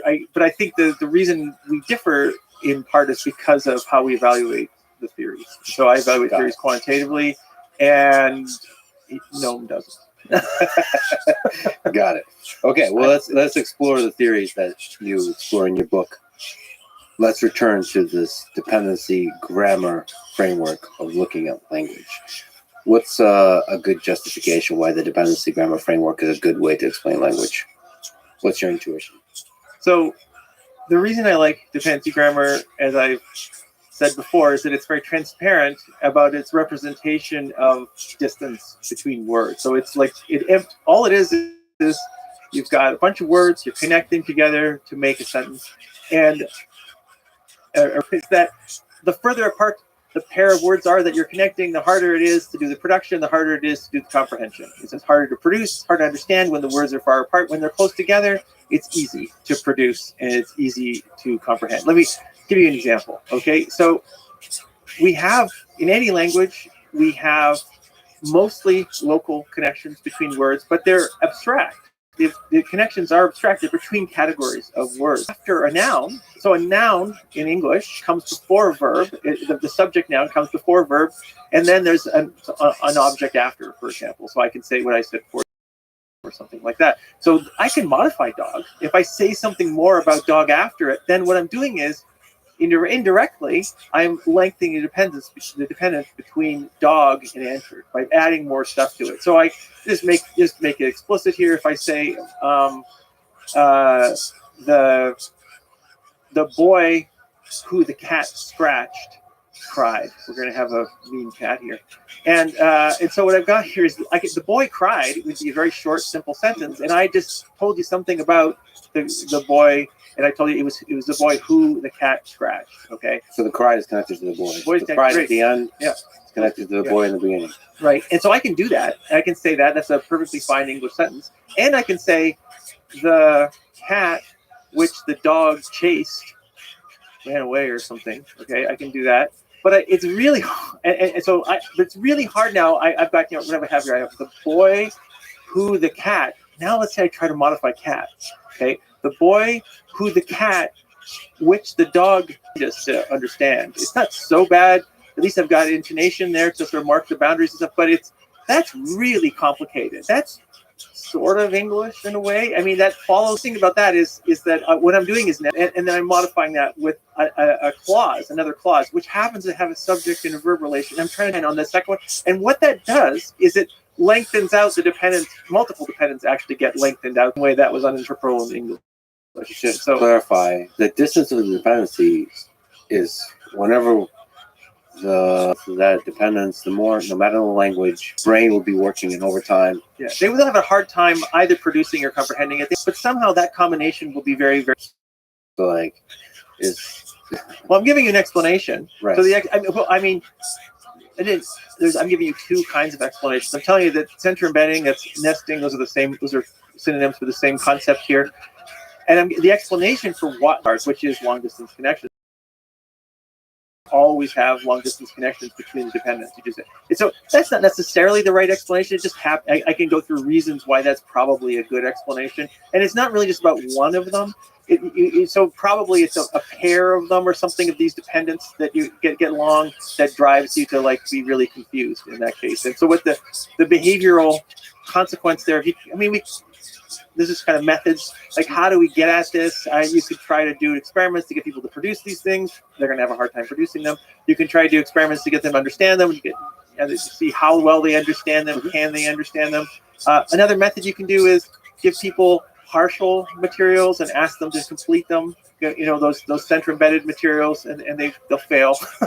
So I've done that. I've done all these kinds of things. Wait a minute. So central embedding, meaning you take a normal sentence like the boy cried and inject a bunch of crap in the middle. Yes. That separates the boy and the cry. Yep. Okay, that's central embedding, and nesting is on top of that. No, nesting is the same thing. Central embedding, those are totally equivalent terms. I'm sorry, I sometimes use one and sometimes. Got it. They don't totally anything to. Got it. And then what you're saying is there's a bunch of different kinds of experiments you can do. I mean, I like the understanding one. How natural is the sound? That's a very blunt but very good measure. It's very, very reliable. People will do the same thing. And so it's I don't know what it means exactly, but it's doing something such that we're measuring something that's very. What about the completion of this with the central embedding? So if you give them a partial sentence, say I say the book, which. Yeah, but you can say it's written in front of you, and you can just type and have as much time as you want. They will, even the author who I met wrote was good. That's a very simple completion for that. If I give that completion online somewhere to a half the time, maybe 2/3 of the time, they'll just leave off one of those word phrases. That wrote was good, and they'll give me 2. They'll say. Who was famous was good or something like that. They'll just give me 2, and that'll happen. Words that I'm saying, which is very hard auditorily. We wouldn't do it this way. You do it written. You can look at it and figure it out. It's easier in many dimensions in some ways, depending on the person. It's easier to gather written data most sort of I work in psycholinguistics, right? Psychology of language and stuff. And so a lot of our work is based on written stuff because it's so easy to gather data from people doing written kinds of tasks. Spoken tasks are just more complex because people do weird things when they speak, and it's harder to analyze what they do. But they generally point to the same kinds of things. Okay, so the universal theory of language, Yeah. by Ted Gibson, is that you can form dependency. You can form trees from these sentences, and That's right. you can measure the distance in some way of those dependencies, and then you can say that most languages have very short dependencies. All languages. All languages. All languages have short dependencies. You can actually measure that. So an ex-student of mine, this guy is at University of California, Irvine, Richard Futrell, did a thing a bunch of years ago now, where he looked at all the languages we could look at, which was about 40 initially, and now I think there's about 60 for which there are dependency structures. So they're meaning there's got to be like a big bunch of texts which have been parsed for their dependency structures. And there's about 60 of those which have been parsed that way. And for all of those, you can, what he did was take any sentence in one of those languages, and you can do the dependency structure, and then start at the root. We're talking about dependency structures. That's pretty easy now. And he's trying to figure out what a control way you might say the same sentence is in that language. And so what he's just like, all right, there's a root, and it has, let's say as a sentence is, let's go back to, 2 dogs entered the room. So entered is the root, and entered has 2 dependents. It's got dogs and it has room. Okay, and what he does is like, let's scramble that order. That's 3 things: the root and the head and the 2 dependents into some random order, just random, and then just do that for all the dependents down the tree. So now do it for the and whatever was 2 in dogs and for and room, and that's it's a very short sentence. When sentences get longer and you have more dependents, there's more scrambling that's possible. And what he found was so that's one. You can figure out one scrambling for that sentence. He did it 100 times for every sentence in every one of these texts, every corpus. For the German was in the original language, or Chinese, or what, all these like 60 languages. Okay, and the dependency lengths are always shorter in the real control. So the way I described it, you could have crossed dependencies, like by scrambling that way. You could scramble in any way at all. Languages don't do that. They tend not to cross dependencies, non-crossed. And there's then this kind of a control. So there's what it means is that relative to this kind of a control, it doesn't matter about the word order. Some of these are verb final. Some of them are verb medial, like English, and some are even verb initial. There are a few languages of the world which have VSO, word order, verb, subject, object languages. I haven't talked about those. It's like 10% of the. And even in those languages, it's still short dependencies. Short dependencies is. Okay, so what are some possible explanations for that? For why languages have evolved that way? So that's one of the I suppose disagreements you might have with Chomsky. Do you consider the evolution of language in terms of information theory? Yeah. And for you, the purpose of language is ease of communication, right, and processing. That's right. So I mean, the story here is just about communication. It is just about production, really. It's about ease of production is the story. When you say production, can you I just mean ease of language production. It's easier for me to say things when what I'm doing whenever I'm talking to you is somehow I'm formulating some idea in my head and I'm putting these words together, and it's easier for me to do that. To say something where the words are closely connected in a dependency, as opposed to separated, like by putting something in between and over again. It's just hard for me to keep that in my head. That's the whole story. Like the story is basically, I think that the dependency grammar sort of gives that to you, long is bad, short is good. It's easier to keep in mind because you have to keep it in mind for production. Probably matters in comprehension as well. Also matters in comprehension. on both sides of the production and the. But I would guess it's probably evolved for production. It's about producing. It's what's easier for me to say that ends up being easier for you also. That's very hard to disentangle, this idea of who is it for? Is it for me, the speaker, or is it for you, the listener? I mean, part of my language is for you.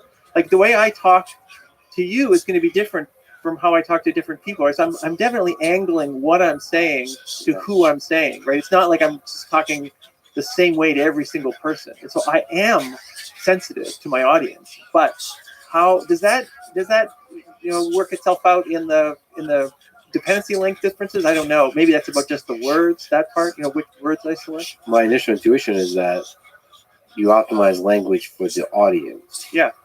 But it's both. It's just kind of like messing with my head a little bit to say that some of the optimization might be, and maybe the primary objective of the optimization might be the ease of production. Yeah, we have different senses, I guess. I'm like very selfish. And you're about, but I have to, of course, choose the words that I think you're going to know. I'm not going to choose the words you don't know. In fact, I'm going to fix this. I don't think it's circular. So I think the primary objective is to be is about the listener. Because otherwise, if you're optimizing for the ease of production, then you're not going to have any of the interesting complexity of the language. Like you're trying to understood. Meaning, how do I frame the form of the meaning?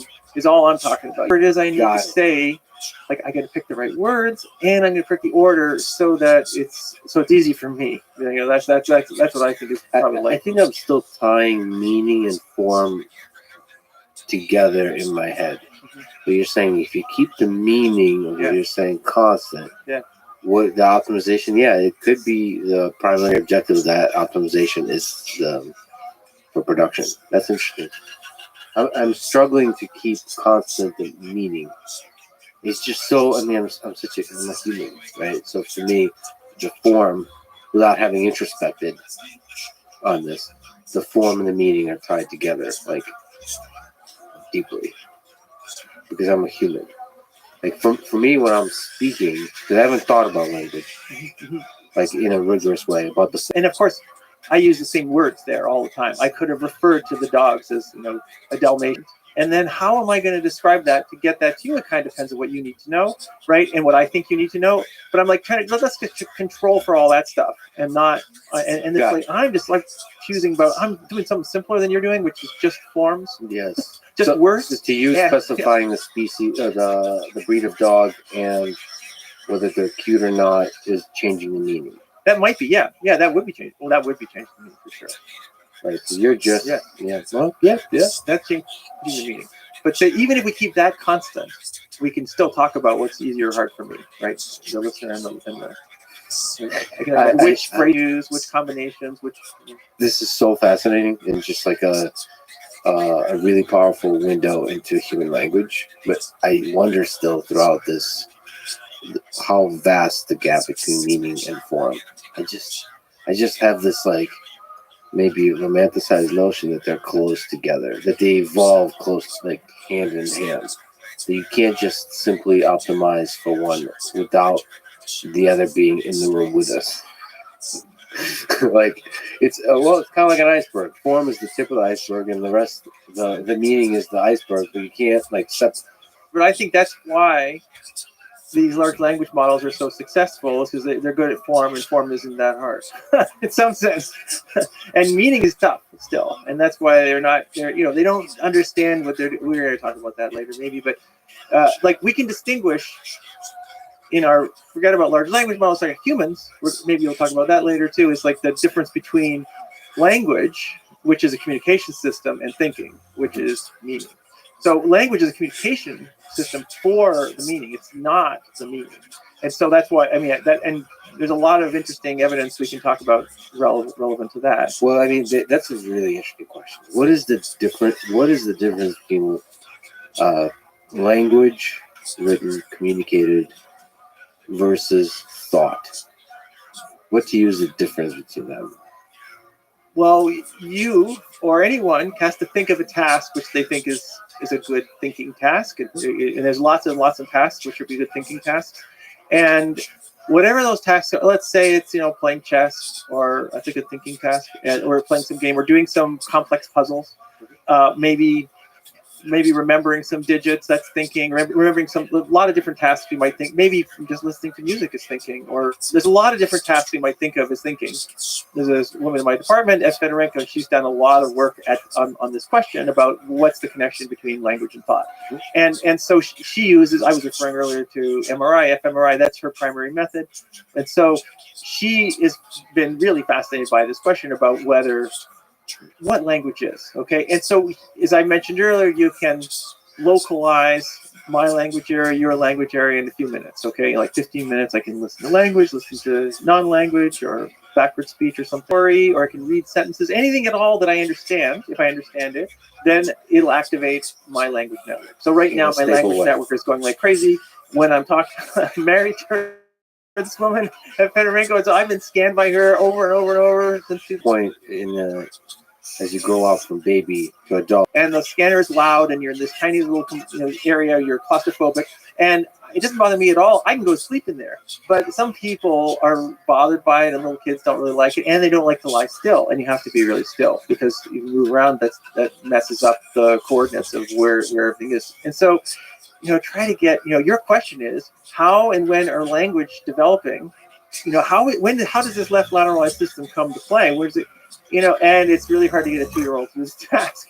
But you can they're trying to get 3 and 4 and 5-year-olds to do this task for short periods. And it looks like it's there pretty early. So clearly when you lead up to like a baby's first words, before that, there's a lot of fascinating turmoil going on about like figuring out like, what are these people saying? Yeah. And you're trying to like make sense. How does that connect to the world and all that kind of stuff? Yeah, that might be just fascinating development that's happening there. It's hard to introspect. But anyways, we're back to the scanner. Yes. And I can find my network in 15 minutes. And now we can ask, find my network, find yours, find 20 other people do this task. Yeah. And we can do some other tasks. Anything else you think is thinking of some other thing. I can do a spatial memory task. I can do a music perception task. I can do programming task. If I program, okay, I can do where I can like understand computer programming, and none of those tasks tap the language network at all, like at all. There's no overlap.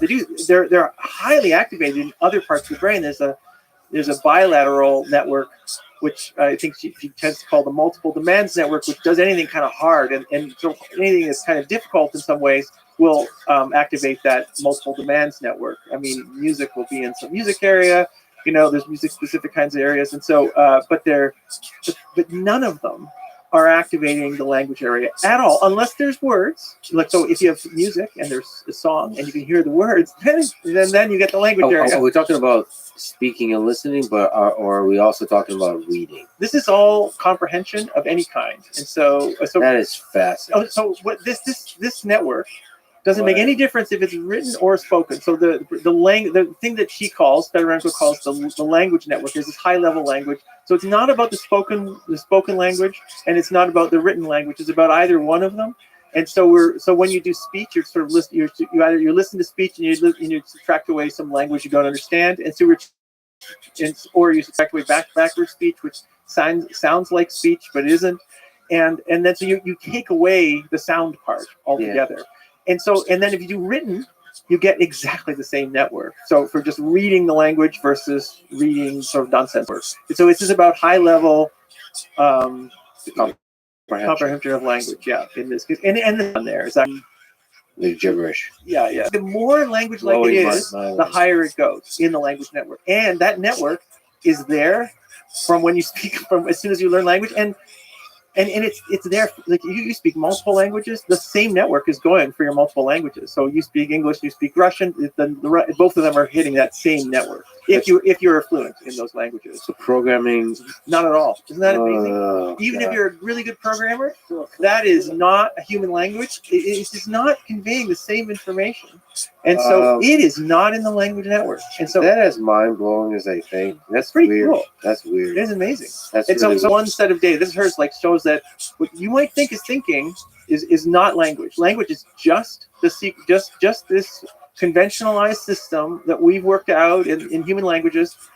Oh, another fascinating little tidbit is that even if they're these constructed languages like Klingon or I don't know the languages from Game of Thrones. I'm sorry, I don't remember those languages. Maybe a lot of people offended right now. There's people that speak those languages. They really speak those languages because the people that wrote the languages for the shows, they did an amazing job of constructing something like a human language, and that lights up the language area.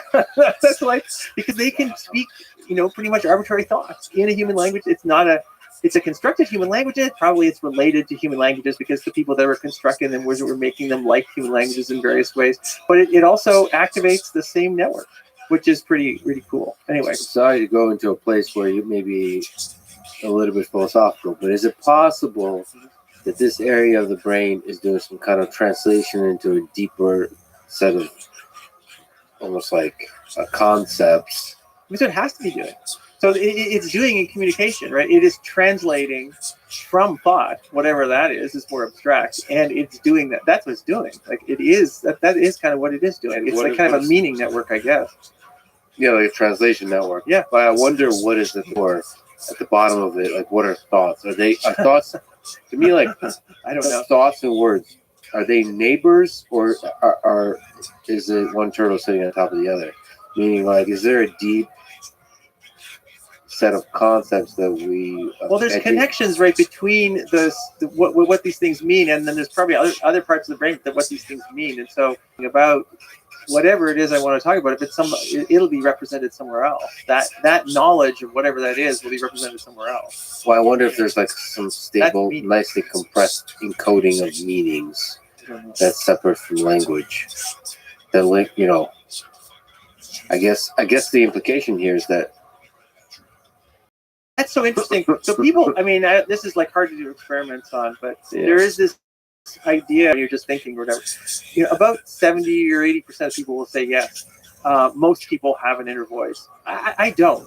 And so I always find this strange. When people talk about an inner voice, I always thought this was a metaphor. And they hear it's annoying to me, but to have this voice going, that thing don't work. I don't know.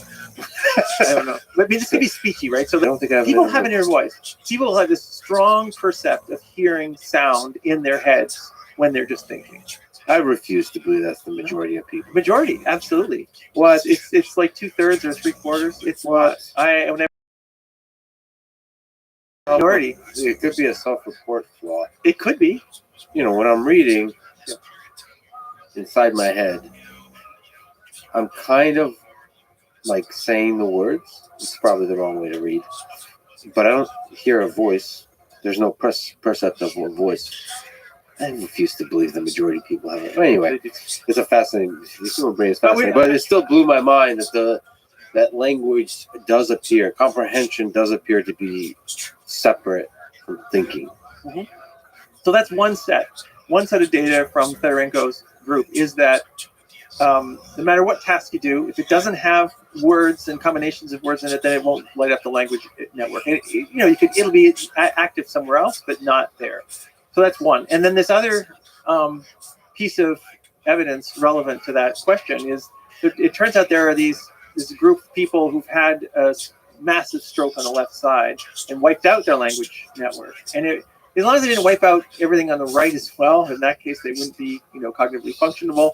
But if they just wiped out language, which is pretty tough to do because it's very expensive on the left, mm-hmm. But if they have, then there's patients like this so-called global aphasics who can do any task just fine, but not language. You can't talk to them. I mean, they don't understand you. They can't speak, can't write, can't read, but they can play chess, they can drive their cars, they can do all kinds of other stuff, do math, they can do so math is not in the language area. So if you do arithmetic and stuff, that's not language area.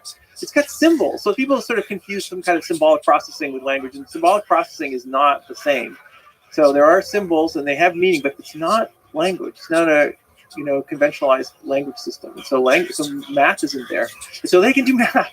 They do just as well as their age match controls and all these tasks. This is Rosemary Varley over in University College London, who has a bunch of patients who she showed us that they're just so that sort of combination suggests that language isn't necessary for thinking. It doesn't mean that you can't think in language. You could think in language, because language allows a lot of expression, but it's just you don't need it for thinking. It suggests that language is a separate system. It's kind of blowing my mind right now. It's cool, isn't it? I'm trying to load that in because it has implications for large language models. It sure does, and they've been working on that. Well, let's take a stroll there. You wrote that the best current theories of human language are arguably large language models. So this has to do with form. It's a kind of a big theory. And but the reason it's arguably the best is that it does the best at predicting what's English, for instance. It's like incredibly good. It's better than any other theory. It's so but we don't there's not enough detail. Well, it's opaque. Like there's not, you don't know what's going on. You don't know what's going on. It's another black box. But I think it's it is a theory. What's your definition of a theory? Because it's a gigantic black box with a very large number of parameters controlling. To me, theory usually requires a simplicity, right? Well, I don't know. Maybe I'm just being loose there. I think it's not a great theory, but it's a theory. It's a good theory in one sense, in that it covers all the data. Like anything you want to say in English, it does, and so that's how it's arguably the best. Is that no other theory is as good as a large language model in predicting exactly what's good and what's bad in English. Now you're saying, is it a good theory? Well, probably not. Because I want a smaller theory than that. It's too big. I agree. You could probably construct a mechanism by which it can generate a simple explanation of a particular language, like a set of rules, something like it could generate a dependency grammar for a language, right? Yeah. You could probably, just ask it about it. Well, that presumes. And there's some evidence for this that some large language model types, but certainly BERT and some others, where you do some kind of is what they're constructing. It doesn't so it's actually a very, very good map. So but we don't know. You write that the kinds of theories of language that LLMs are closest to are called construction-based theories. Can you explain what construction-based theories are? It's just what's a construction? A construction is either a simple word, so of like a morpheme plus its meaning, or a combination of words. It's basically combinations of words, like the rules. So, but it's unspecified as to what the form of the grammar is underlyingly. And so I would argue that the dependency grammar is maybe the right form to use for the types of construction grammar. So construction grammar typically isn't kind of formalized quite, and so maybe a formalization of that, it might be in dependency grammar. I would think so, but it's up to people, other researchers in that area, if they agree or not. So, yeah. Do you think that large language models understand language? Are they mimicking language? I guess the deeper question there is, are they just understanding the surface form, or do they understand something deeper about the meaning that then generates the form? I would argue they're doing the form. They're doing the form, doing it really, really well. And are they doing the meaning? No, probably not. There's lots of these examples from various groups showing that they can be tricked in all kinds of ways. They really don't understand the meaning of what's going on. And so there's a lot of it that he and other groups have given, which show they don't really understand what's going on. So the Monty Hall problem is this silly problem, right? Where if you have three doors, let's make a show, and there's three doors, and there's a prize behind one, and there's some junk prizes behind the other two, and you're trying to select one. And if he knows, Monty, he knows where the target item is, the good thing, he knows everything is back there. And you're supposed to, he gives you a choice, you choose one of the three, and then he opens one of the doors, and it's some junk prize. And then the question is, should you trade to get the other one? And the answer is yes, you should trade, because he knew which ones he could turn around. Mm-hmm. And so now the odds are 2/3, okay? And then you just change that a little bit to the large language model. The large language model has seen that explanation so many times that it just, if you change the stories a little bit, but make it sound like it's the Monty Hall problem, but it's not. You just say, there's three doors, and one behind them is a good prize, and there's two bad doors. I happen to know it's behind door number one. The good prize, the car, is behind door number one. So I'm going to choose door number one. Monty Hall opens door number 3 and shows me nothing there. Should I trade for door number 2? Even though I know the good prize is door number 1, and then the large language model say yes, you should trade. Yes, you should trade because your odds have shifted from 1 in 3 now to 2 out of 3 to being that thing. It doesn't have any way to remember that actually you have 100% from it seen hundreds and hundreds of times before. So you can't even if you try to explain to it that it's wrong, that they can't do that. It'll just keep giving you this over representation of a particular kind of formulation, mm-hmm. and it's easy to get tricked by that. And so you could see if they get larger and larger, models be a little bit more skeptical. So you see over representation. So like it just feels like form can, in terms of being able to generate underlying world model of the kind of mathematical world, physical world, psychological world that would generate these kinds of sentences. It just feels like you're creeping close to the meaning part. Easily fooled, all this kind of stuff. So that's humans too. So it just seems really impressive how often it seems like it understands concepts. I mean, you don't have to convince me of that. I am very, very impressed. But I mean, you're giving a possible world where maybe someone's going to train some other versions such that it'll be somehow abstracting away from types of forms. I mean, I don't think that's happened. And so, Well, no. I'm not saying that.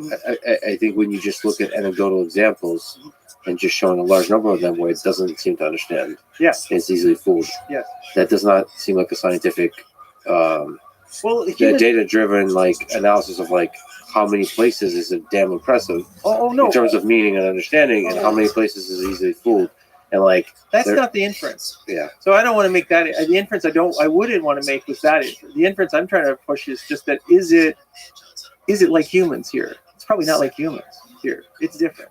Well, So especially- humans don't make that error. If you explain that to them, they're not going to make that error.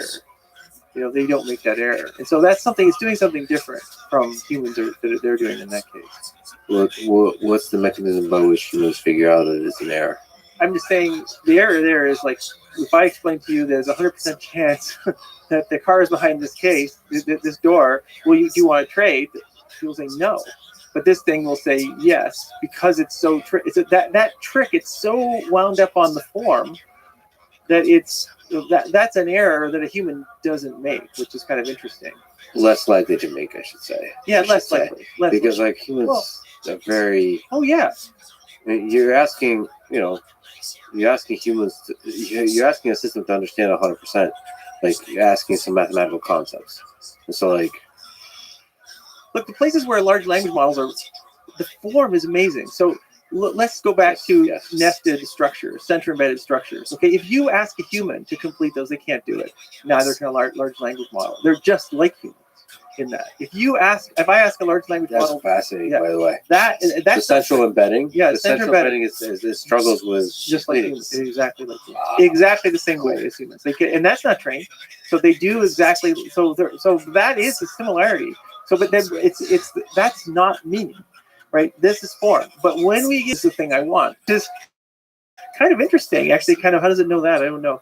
But it really often doesn't just complete. So it's still very surprising that with really great form, it's able to generate a lot of things that are true based on what it's trained on. Yes, So, yes. so it's not just form that it's generating; it's mimicking true Yeah, statements. That's right. I think From the that's right. internet. I Yeah. guess the underlying idea there is that on the internet, truth is overrepresented Yeah. versus Yeah, falsehoods. I think that's what it is. So, but the fundamental thing it's trained on, you're saying, is just form. I think so. Yeah, I think so. Well, that's a sad. If that's to me, that's still a little bit of an open question. I probably lean agreeing with you, especially now you just blown my mind that there's a separate module in the brain for language versus thinking. Maybe there's a fundamental part missing from the large language model approach that lacks the thinking, the reasoning capability. Yeah, that's what this is. A guy called Kyle Mahwell who's here in Austin, Texas. Actually, he's an old student of mine, but he's a faculty in linguistics at Texas, and he was the first author on that. Yeah, that's fascinating. Still, to me, an open question. Yeah.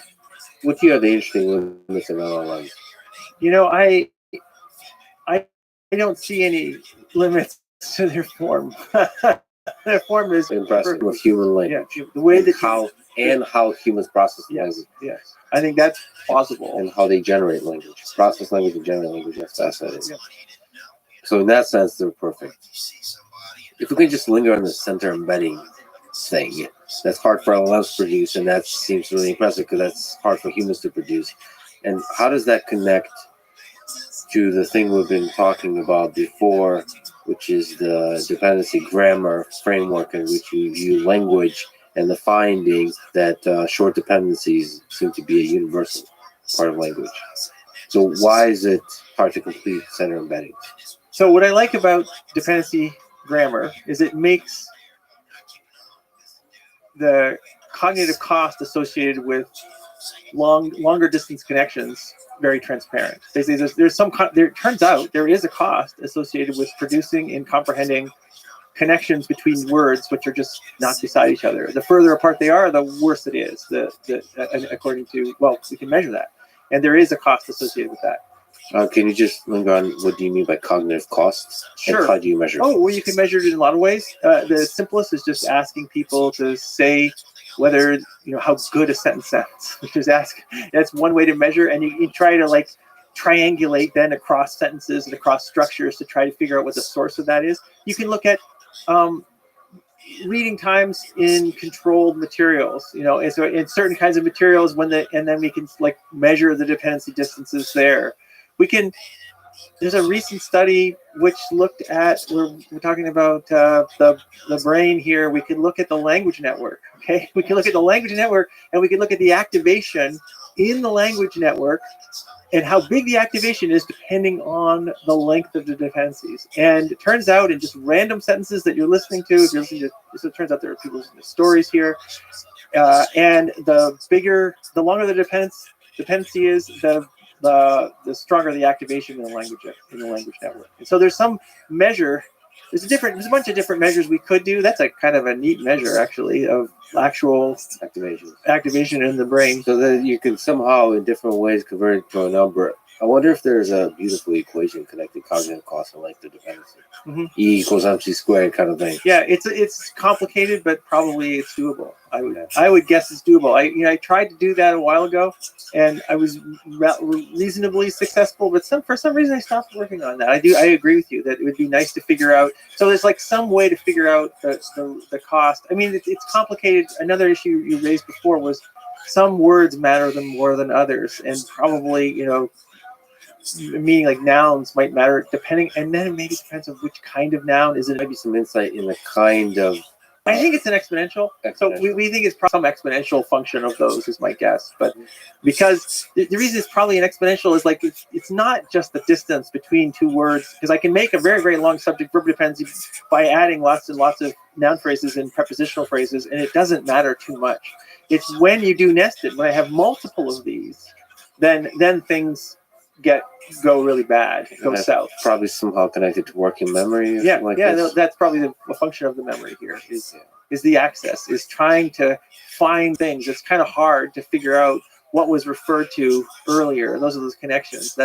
That's the sort of notion of working, as opposed to a storagey thing, but trying to connect, retrieve those earlier words depending on what was in between. And then we're talking about interference of similar things in between. That's the right theory probably has that kind of notion in it, is interference of similar.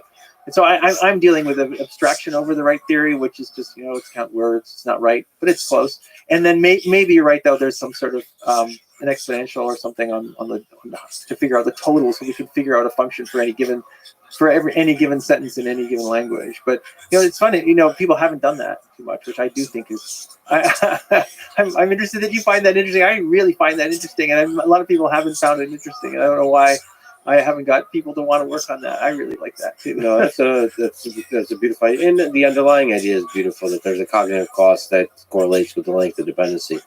It feels like language is so fundamental to the human experience, and this is a nice, clean theory of language where it's like, wow, okay, so like we like our words close together. Yeah, the dependent words close together. Yeah, that's why I like it too.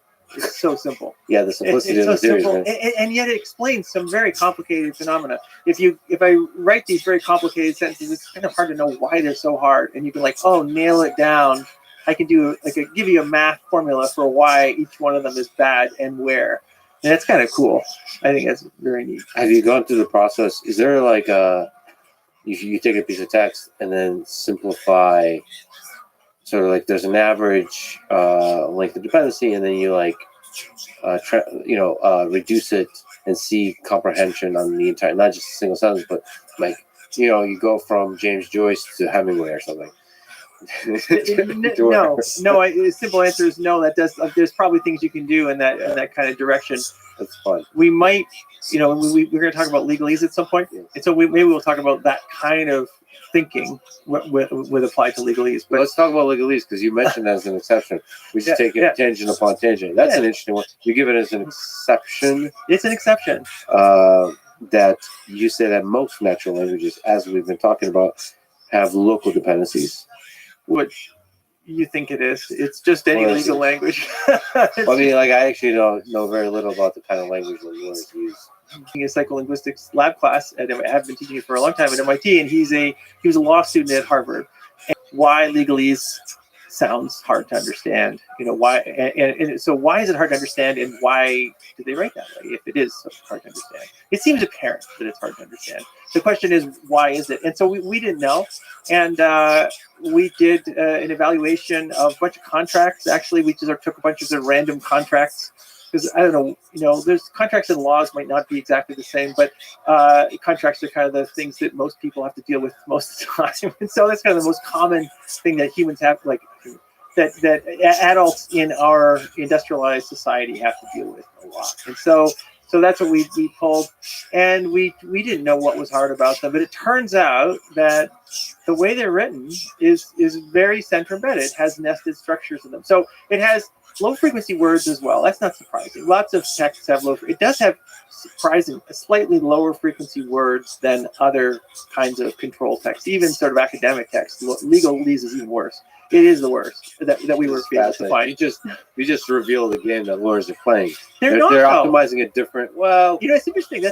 Now you're getting at why, and I don't think so. Now you're saying they're doing it intentionally. I don't think they're doing it intentionally. So let's. It's an emergent phenomenon. Okay. Yeah. Right. We'll get to that. We'll get to that. And so, but we wanted to see why. So we see what first, as opposed. So because it turns out that we're not the first to observe that legalese is weird. Like back to Nixon had a Plain Language Act in 1970, and Obama had one, and a lot of these, a lot of presidents have said, well, we've got to simplify legal language, must simplify it.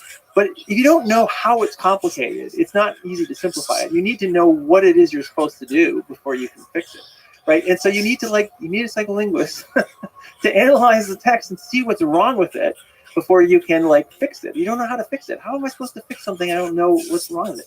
And so what we did was that's what we did. We figured out we just did a bunch of contracts, had people, and we encoded them for a bunch of features. And so another feature that one of them was center embedding. And so that is basically how often a clause would intervene between a subject and a verb, for example. That's one kind of a center embedding of a clause. Okay, and turns out they're massively center embedded. So I think in random contracts and in random laws, I think you get about 70% or 70% of sentences have a center embedded clause, which is insanely high. If you go to any other text, it's down to 20% or something. It's so much higher than any control you can think of, including people think, technical academic text. No, people don't write center embedded sentences in technical academic text. I mean, they do a little bit, but it's on the 20%, 30% realm as opposed to 70. And so there's that, and there's low frequency words. And then people, maybe it's passive. People don't like the passive. Passive, for some reason, the passive voice in English has a bad rap, and I'm not really sure where that comes from. And there is a lot of passive in there's much more passive voice in legalese than there is in other passive texts. voice accounts for some of the low frequency words. No. Those are separate. Those are separate. Oh, so passive voice sucks. Low frequency words sucks. Well, sucks is different. So these are different. Judgment on passive. Yeah. Drop the judgment. It's just these are frequent. These are things which happen in legalese text. And then we can ask. The dependent measure is how well you understand those things with those features. Okay, and so then it turns out the passive makes no difference. So it has a zero effect on your comprehension ability, on your recall ability. No, nothing at all. That has no effect. The words matter a little bit. They do. And low frequency words are going to hurt you in recall and understanding. But what really hurts is the center embedding. That kills you. that is like, that slows people down. That makes them very, very poor at understanding. That makes them they can't recall what was said as well, nearly as well. And we did this not only on lay people, we did it on a lot of lay people. We ran it on 100 lawyers. We recruited lawyers from a wide range of sort of different levels of law firms and stuff, and they have the same patterns. So they also, like, when they did this, I did not know what happened. I thought maybe they could process. They're used to legalese. They process it just as well as if it was normal.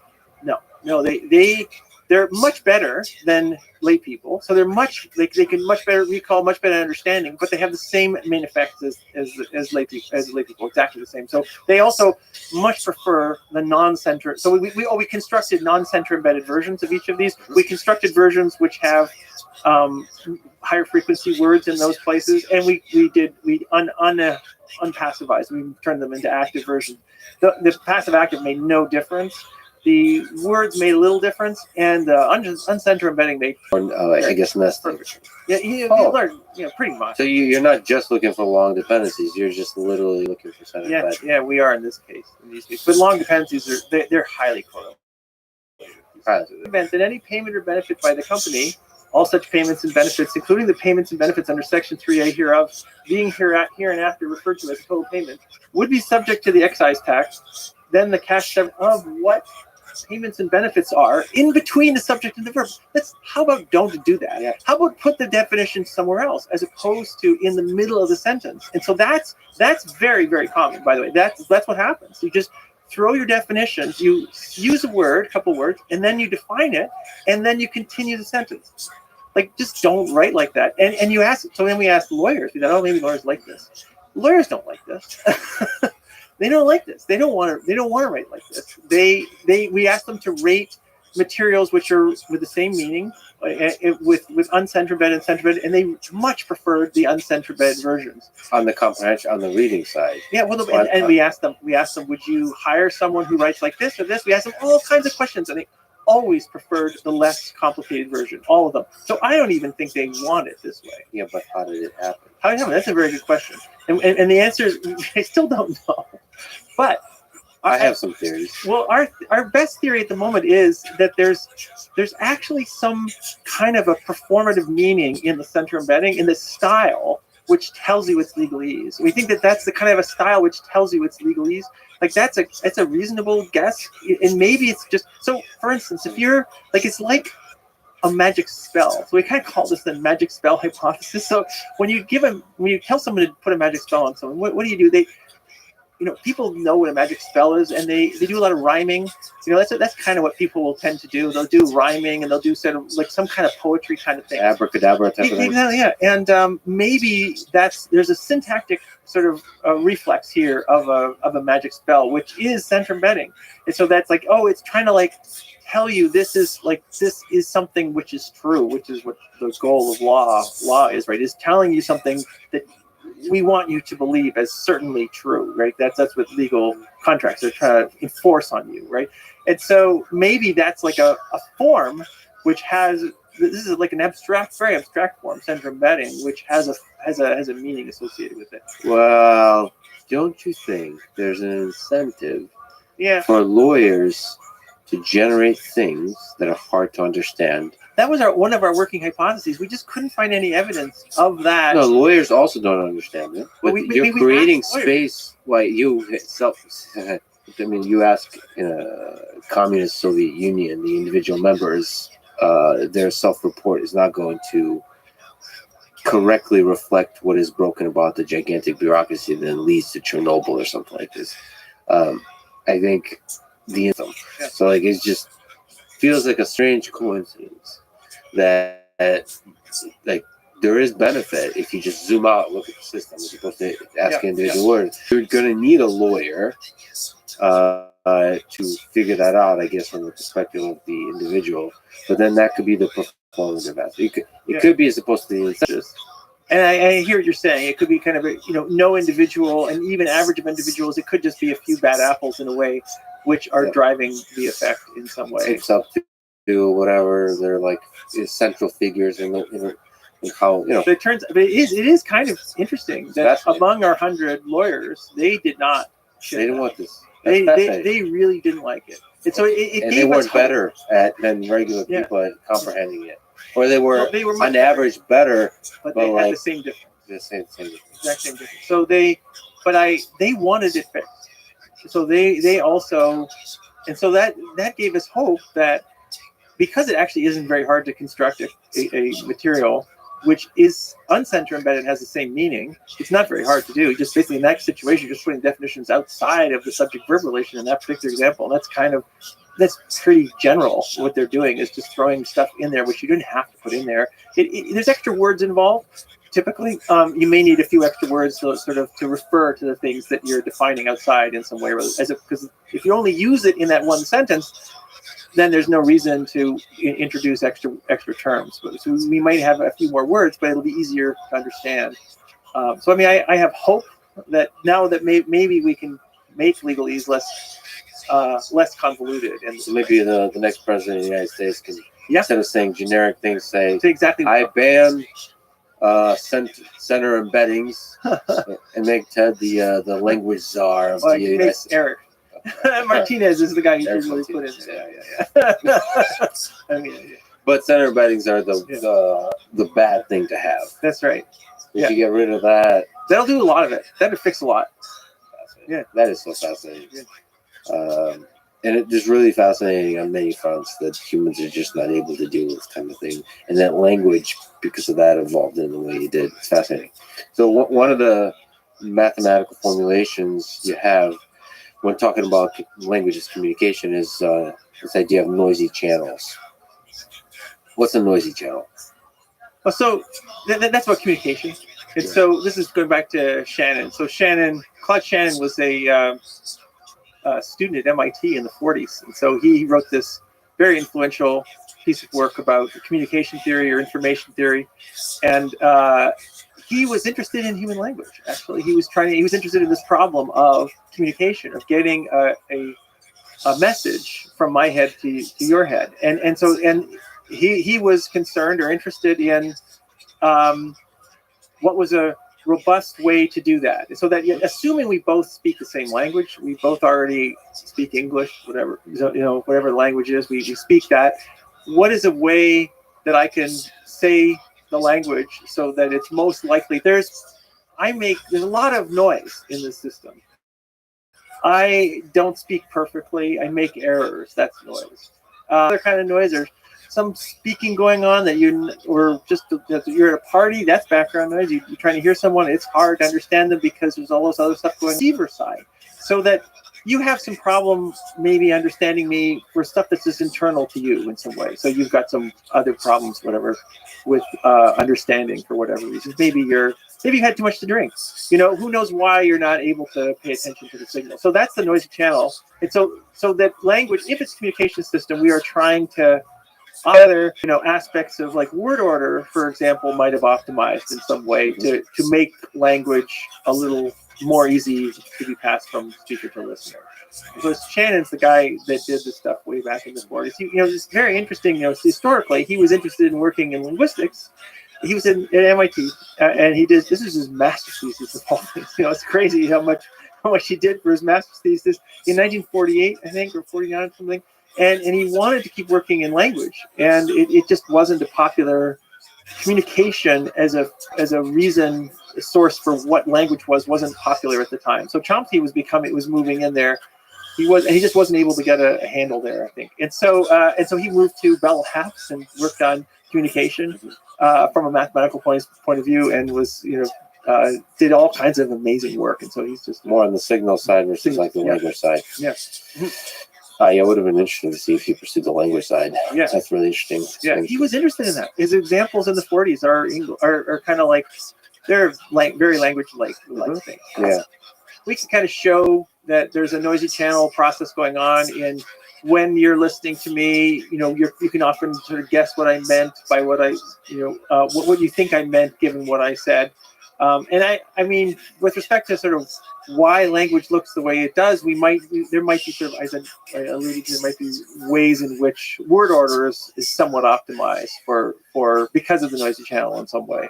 I mean, that's really cool to sort of model if you don't hear certain parts of the sentence, or have some probability of missing that part. Like, how do you construct a language that's resilient to that, that's somewhat robust to that? Yeah, that's the idea. And then you're Yeah. kind of saying like the word order and just the syntax of the language, the dependency length are all helpful. Yeah, well, the dependency length is really about memory. Really, I think that's like about sort of what's easier or harder to produce in some way. And these other ideas are about sort of robustness to communication. So the problem of potential loss of signal due to noise. It's so that there may be aspects of word order which is somewhat optimized for that. And you know, we have this one guess in that direction. And these are kind of just so stories. I have to be pretty frank. They're not. Like, I can't show this is true. All we can do is like look at the current languages of the world. This is like we can't sort of see how languages change or anything because we've got these snapshots of a few, hundred or a few thousand languages. We can't do the right kinds of modifications to test these things experimentally. And so, so just take this with a grain of salt. Okay, from here, this stuff. The dependency stuff I'm much more solid on. I'm like, here's what the lengths are, and here's what's hard, here's what's easy, and this is a reasonable structure. I think I'm pretty reasonable. Here's like why does the word Talking about maybe just actually the sounds of communication. Like you and I are sitting in the bar, it's very loud. Yes. There's presence Yes. of noise. Yes. Yeah. I mean, it's really interesting. I mean, to me, it's interesting how much you can load into the noisy channel. Like, how much can you bake in? Listener inherent noise. Then there's like speech impediments and just everything. Worldview. I mean, the meaning will start to creep into. It's second language for you versus first language, and how maybe what other languages these are still just form stuff, and that's like potentially very informative. And how old you are, these things probably matter, right? So like a child learning a language is as a noisy representation of English grammar. Depending on how old they are. So maybe when they're 6, they're perfectly formed. But you mentioned one of the things is like a way to measure a language's learning problems. So like, what's the correlation between everything we've been talking about and how easy it is to learn a language? So is short dependencies correlated to ability to learn a language? Is there some kind of, or like the dependency grammar, is there some kind of connection there? How easy it is to learn? Yeah, well, all the languages in the world's language, none is right now we know is any better than any other with respect to sort of optimizing dependency lengths, for example. They're all kind of do it well. They all keep low. I think of every human language as some kind of an optimization problem, a complex optimization problem to this communication problem. And so they've solved it. They're just sort of noisy solutions to this problem of communication. There's just so many ways you can do this. So they're not optimized for learning. They're probably optimized for communication. And learning. So yes, one of the factors so learning is messing this up a bit, and that was all that So then we might find grammars which didn't have regularity in their rules, but languages always have regularity in their rules. So what I mean by that is that if I wanted to say something to you in the optimal way to say it really mattered to me. All that mattered was keeping the dependencies as close together as possible. Then I would have a very lax set of phrase structure or dependency rules. I wouldn't have very many of those. I would have very little of that, and I would just put the words, the things that refer to the things that are connected right beside each other. But we don't do that. There are word order rules, right? So they're very, and depending on the language, they're more and less strict, right? So you speak Russian, they're less strict than English. English is very rigid word order rules. We order things in a very particular way. And so why do we do that? Like, that's probably not about communication. That's probably about learning. I mean, then we're talking about learning. It's probably easier to learn regular things which are very predictable and easy to. So that's probably, we're just a communication. Then we should have languages which have very, very free word order, and we don't have that. We have freer, but not free. Like, there's always. Well, no, but what I mean by noise is like cultural, like sticky cultural, perfect. It's a noisy optimization. It's stochastic. Yeah. The function over which you're optimizing is very noisy. Yes. So that's not true. Japanese, or if you start with Chinese, I think is the worst. There's like Defense Language Institute in the United States has like a list of how hard it is to learn what language from English. I think Chinese is. But that's just the second language. You're saying babies don't care. No, there's no evidence that there's anything harder or easier. Language learned, like by 3 or 4 they speak that language, and so there's no evidence of any anything harder or easier about any human language. They're all kind of equal. So to what degree is language, this is returning to Chomsky a little bit, is innate? You said that for Chomsky, he used the idea that language is, some aspects of language are innate to explain away certain things that are observed. But how much are we born with language at the core of our mind? Right. I mean, I the answer is I don't know, of course. But I like to, I'm an engineer at heart, I guess, and I sort of think it's fine to postulate that a lot of it's learned. And so I'm guessing that a lot of it's learned. So I think the reason Chomsky went with innateness is because he hypothesized movement in his grammar. He was interested in grammar, and movement's hard to learn. I think he's right. Movement is it's a hard thing to learn these two things together and how they interact. And there's like a lot of ways in which you might generate exactly the same sentences, and it's like really hard. And so he's like, oh, I guess it's learned. So I guess it's not learned, it's innate. And if you just throw out the movement and just think about that in a different way, then you get some messiness. But the messiness is human language, which it actually fits better. That messiness isn't a problem.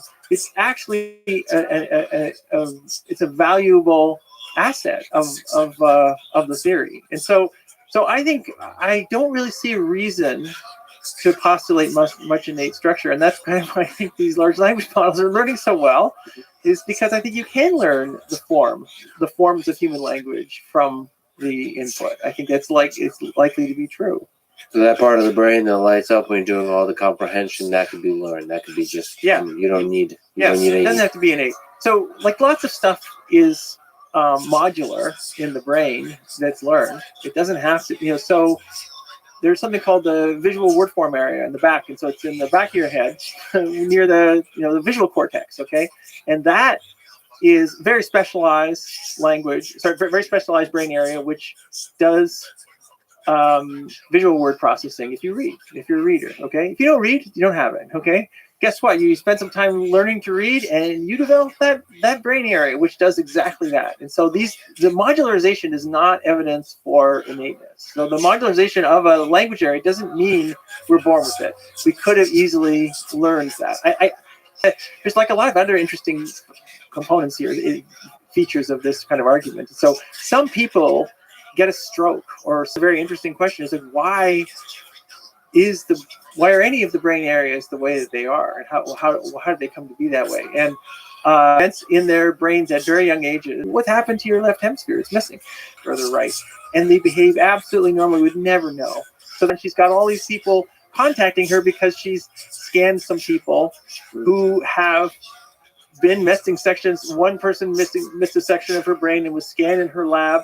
And she happened to be a writer for the New York Times, and there was an article in the New York Times about the scanning procedure and about what might be learned by sort of the general process of MRI and language, and not necessarily language. And because she's writing for the New York Times, and so all these people started writing to her who also, accidentally, scanned for some reason and found out they're missing some section. They volunteer to be scanned. So these are natural experiments. Natural experiments. They're kind of messy, but natural experiments. It's kind of cool. Yeah. She calls them interesting brains. The first few hours, days, months of human life are fascinating. It's like, inside the womb, actually, like that development. That machinery, whatever that is, seems to create powerful humans. They're able to speak, comprehend, think, all that kind of stuff, no matter what happens. Not no matter what, but robust to the different ways that the brain might be damaged and so on. That's really interesting. But what would Chomsky say about the fact, the thing you're saying now, that the language seems to be happening separate from thought? Because as far as I understand, maybe you can correct me, he thought that language underpins. He thinks so. I don't know what he'd say. He would be surprised, because for him, the idea is that language is the sort of the foundation of thought. That's right. Absolutely. And it's pretty mind-blowing to think that it could be completely separate from thought. That's right. But so, he's basically a philosopher of language in a way, thinking about these things. It's a fine thought. You can't test it in his methods. You can't do a thought experiment to figure that out. You need a scanner. You need brain damaged people. You need something. You need ways to measure that, and that's what fMRI offers as a. And patients are a little messier. fMRI is pretty unambiguous, I'd say. It's like very unambiguous. There's no way to say that the language network is doing any of these tasks. There's like you should look at those data. It's like there's no chance that you can say that those networks are overlapping. They're not overlapping. They're just like completely different. And so you can always make it's only 2 people, it's 4 people or something for the random people, and with lots of them, and you find always the same effects, and it's very robust, I'd say. What's a fascinating effect? You mentioned Bolivia. What's the connection between culture and language? WEIRD, weird people, Western educated, industrialized, rich, and democratic. And Rich, he's at Harvard. He's at Harvard that we should be French and Chinese, And so maybe for language, we care about how culture, because cultures can be very. I mean, of course, English and Chinese cultures are very different, but hunter-gatherers are much more different in some ways. And so, if culture has an effect on what language is, then we kind of want to look there as well as looking. It's not like the industrialized cultures aren't interesting. Of course they are. But we want to look at industrialized cultures as well. And so I've worked with 2. I worked with the Chimani, which are in Bolivia and in the Amazon, both in the Amazon in these cases. So there are so-called farmer foragers, which is not hunter-gatherers. It's sort of one up from hunter-gatherers in that they do a little bit of farming as well, a lot of hunting as well, but a little bit of farming. And the kind of farming they do is the kind of farming that I might do if I ever were to grow like tomatoes or something in my backyard. It's not like big field farming. It's just a farming for a family. A few things you do that. So that's the kind of farming they do.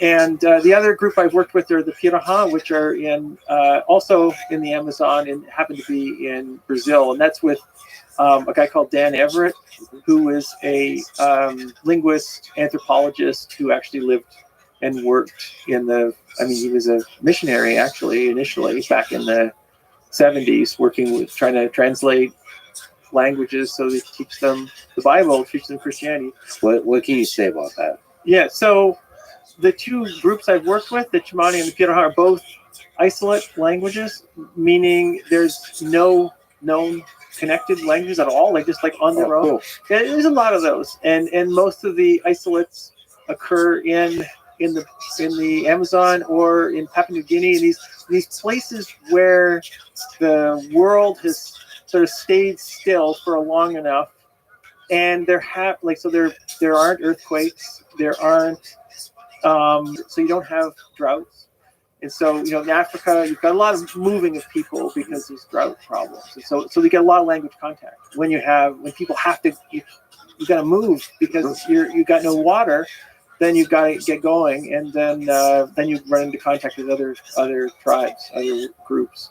In the Amazon, that's not the case, and so people can stay there for hundreds and hundreds, probably thousands of years, I guess. And so these groups have, the Chimani and the Pirahã are both isolates in that, and they just live there for ages and ages with minimal contact with other outside groups. And so I'm interested in them because they are. In these cases, I'm interested in their words. I would love to study their syntax, their orders of words, but I'm mostly just interested in how languages, are connected to their cultures in this way. And so with the Pirahã, they're most interesting. I was working earlier. It's the same idea, so that what you need to talk about with someone else is what you're going to, or a word for aquamarine in the Amazon jungle for the most part, because I don't have 2 things which differ on those colors. I just don't have that. And so numbers are really another. Naively, I certainly thought that all humans would have words for exact counting. And the Pirahã, their language. And so there's certainly not a word for 2, 3, or 4. So that kind of blows people's minds off. That's blowing my mind. That's pretty weird. How are you going to ask? I want 2 of those. You just don't. And so that's just not a thing you can possibly ask in the Peter. It's not possible. There's no words for that. So here's how we found this out. Okay, so it was thought to be a one-to-many language. There are 3 words for quantifiers for sets, but and people had thought that those meant one, two, and many. But what they really mean is few, some, and many. Many is correct. It's few, some, and many. And so the way we figured this out, and this is kind of cool, is that we gave people.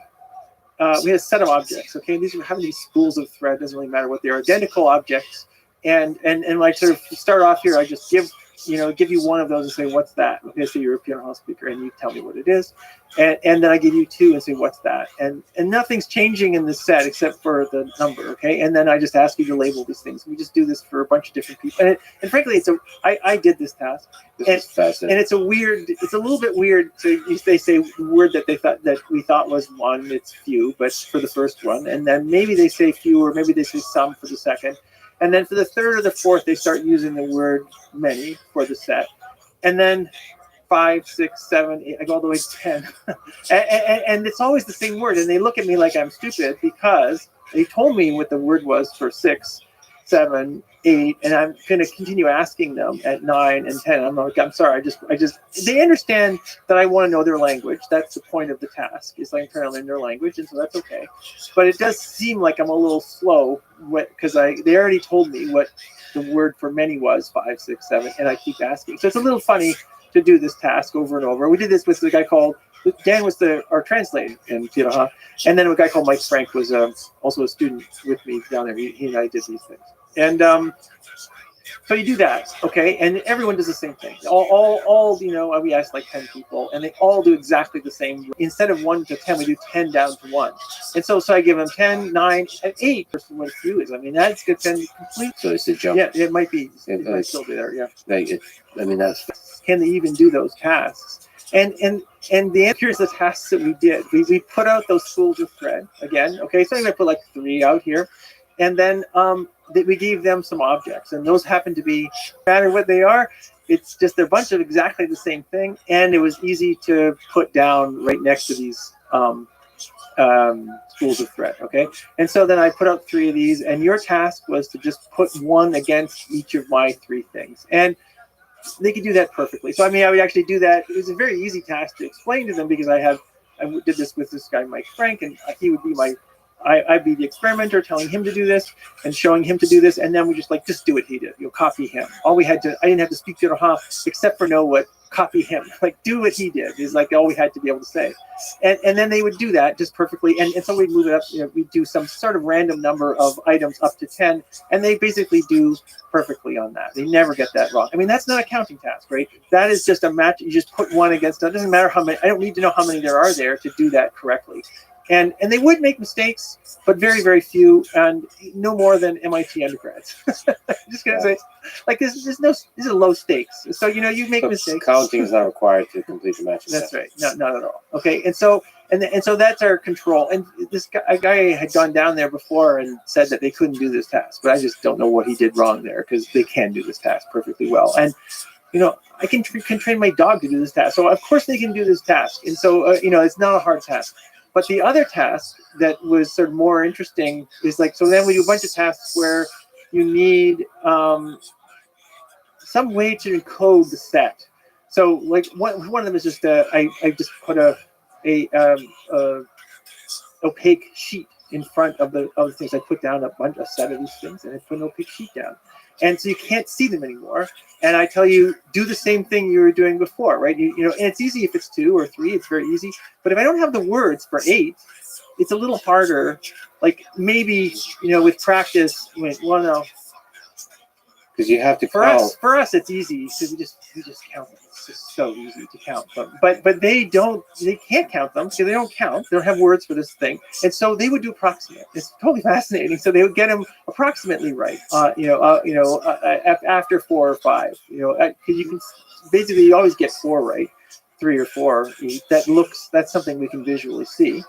But after that, you kind of have it's an approximate number. And so then there's a bunch of tasks we did, and they all failed.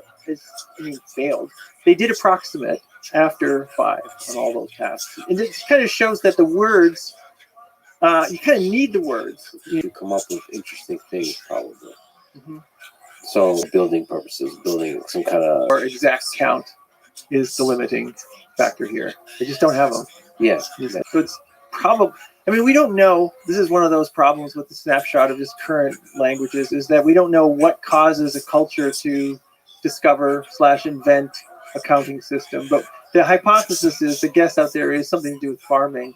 So if you have a bunch of goats and you want to keep track of them, and you have 17 goats, and you go to bed at night and you get up in the morning, boy, it's easier to have a count system to do that. You know, if I have, and that's an abstraction over a set.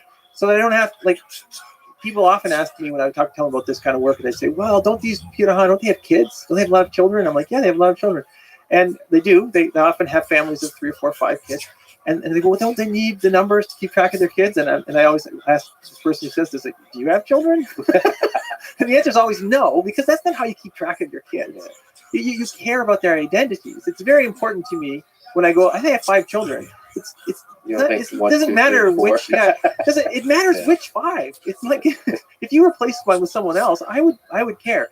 Goat, maybe not, right? That's the kind of point. It's an abstraction. Something that looks very similar to the one wouldn't matter to me, probably. But if you care about goats, you're going to know them actually individually also. Yeah, you will. I mean, cows and goats, if it's a source of food and milk and all that kind of stuff, No, you're absolutely right. But I'm saying it is an abstraction such that you don't have to care about their identities to do this thing fast. That's the hypothesis, not mine.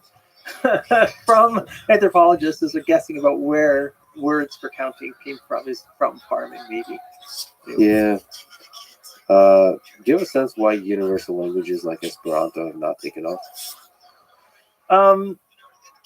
Like, why do we have all these different languages? Yeah. Well, my guess is the function of a language is to do something in a community, and I mean, unless there's some function to that language in the community, it's not going to survive. It's not going to be useful. So here's a great example. So what I'm like, language death is super common. Okay, languages are dying all around the world, and here's why they're dying. It's like, yeah, I see this in, it's not happening right now in either the Tsimane or the Piraha, but it probably will. And so there's a neighboring group called Mosatan, which is, I said that it's isolated. It's actually, there's a dual. There's 2 of them. Okay, so it's actually, there's 2 languages which are really close, which are Mosatan and Tsimane, which are unrelated to anything else. And Mosatan is unlike Tsimane in that it has a lot of contact with Spanish, and it's dying. So that language is dying. The reason it's dying is there's not a lot of value for the local people in their native language. So there's much more value in knowing Spanish, like, because they want to normal. And so basically the problem, not like a game or something. This is like something we use. Like, why is English so popular? It's not because it's an easy language to learn. Maybe there's a motivation to learn English. These languages are very valuable to know because there's so many speakers all over the world. There's less value economically. It's like kind of what, and there's something to that. But those are rare. Those are rarities in general. Those are a few small groups that do that. Not most people don't do that. Well, if that was the primary driver, then everybody was speaking English or speaking one language. There's also attention. We're moving towards fewer and fewer languages. Exactly. We are. Yeah. I wonder if you're right. Maybe this is slow, and maybe that's where we're moving. But there is a tension. You're saying language at the fringes, but if you look at geopolitics and superpowers, it does seem that there's another thing in tension, which is a language is a national identity sometimes. For certain nations. I mean, that's the war in Ukraine. Ukrainian language is a symbol of that war in many ways, like a country fighting for its own identity. So it's not merely the convenience. I mean, those 2 things are at tension: is the convenience of trade and the economics, and be able to communicate with neighboring countries and trade more efficiently with neighboring countries, all that kind of stuff. But also identity of the group. I completely agree. Because language is the way for every community, like dialects that emerge are a kind of identity for people. Yeah. Sometimes a way for people to say F you to the more powerful people.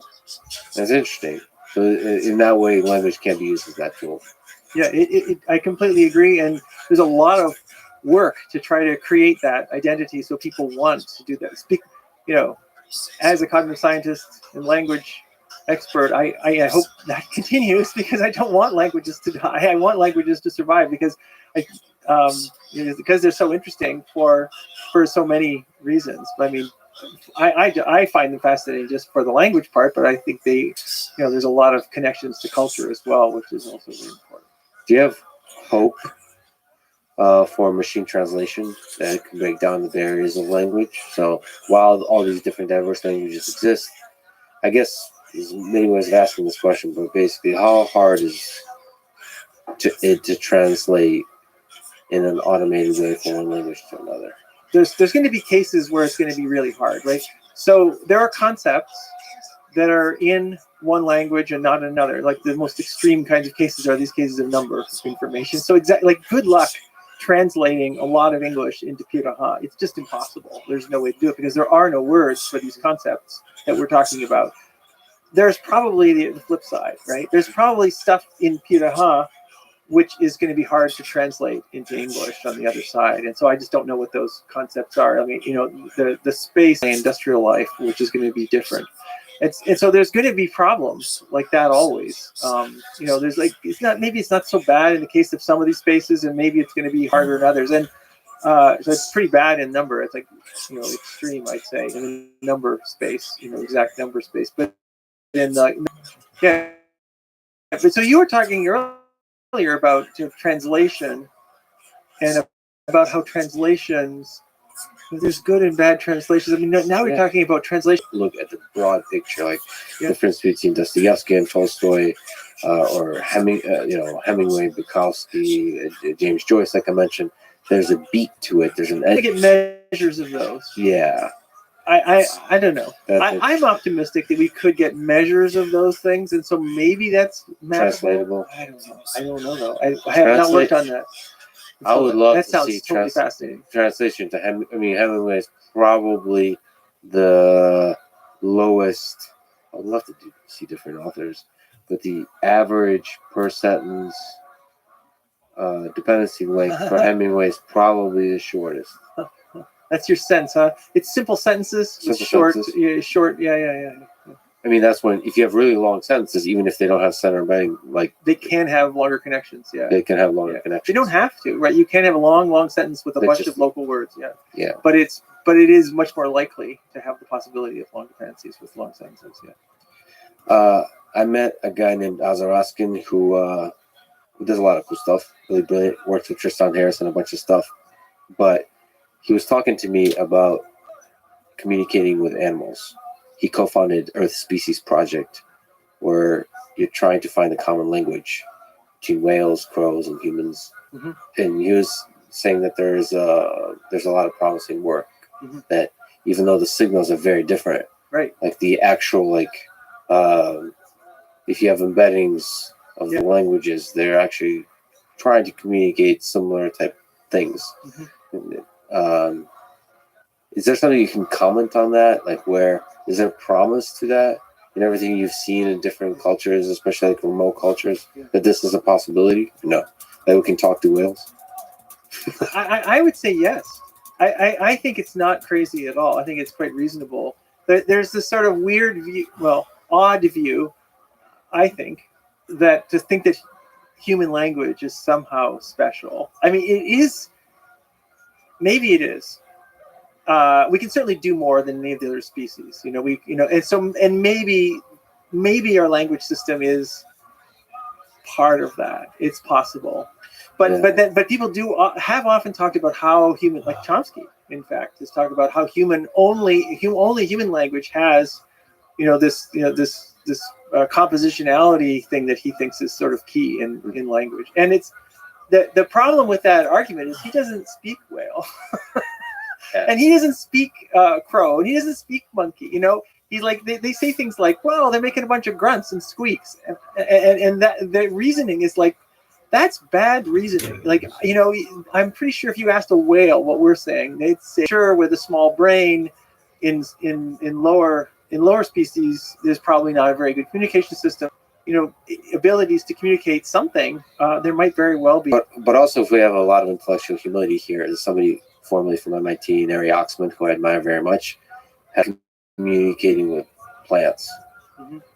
So, like, yes, the signal is some way of communicating with each other. And if you have enough humility about that possibility, I think you can. I think it would be very interesting in a few decades, maybe centuries, hopefully not. A humbling possibility of being able to communicate not just between humans effectively, but between all of living things. Well, I mean, I think some of them are not going to have much interesting to say, But but you some could of them still- will. We don't know. We certainly don't know. I think. I think if we're humble, there could be some interesting trees out there. Yeah. Well, they're probably talking to other trees, right? They're not Yeah. talking to us. And so, to the extent they're talking, they're saying something interesting to some other, conspecific as opposed to us, right? And so there may be some signal there. So there are people out there. Actually, it's pretty common to say that that human language is special and different from any other animal communication system. And I just don't think the evidence is there for that claim. I think it's not obvious.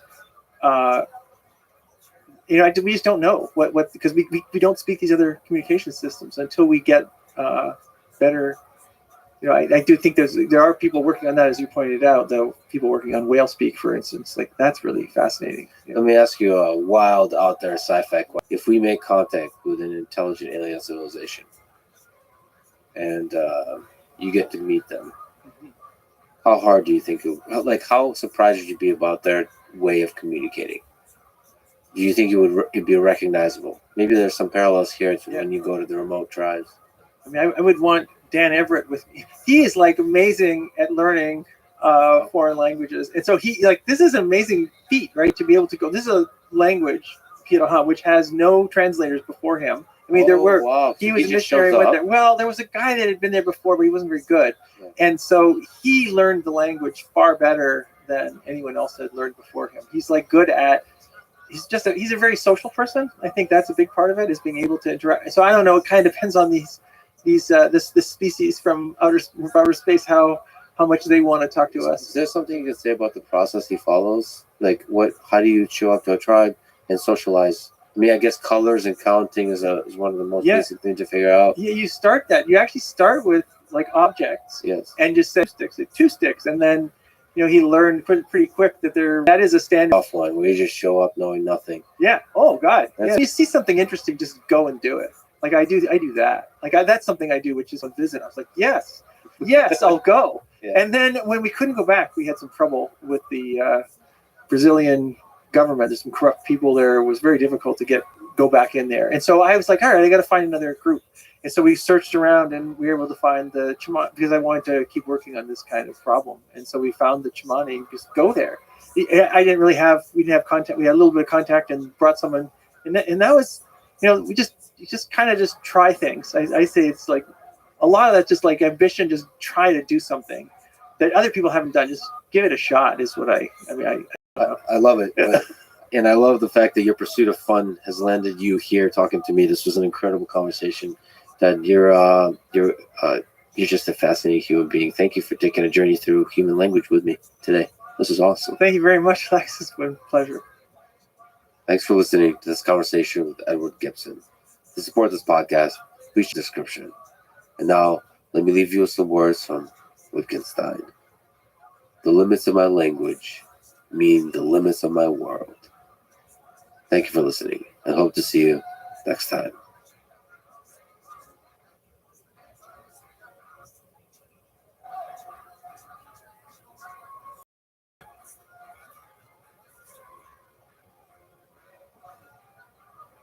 There's two people on the back, two of her homegirls wearing like shiesty masks. I'm like, what are we doing?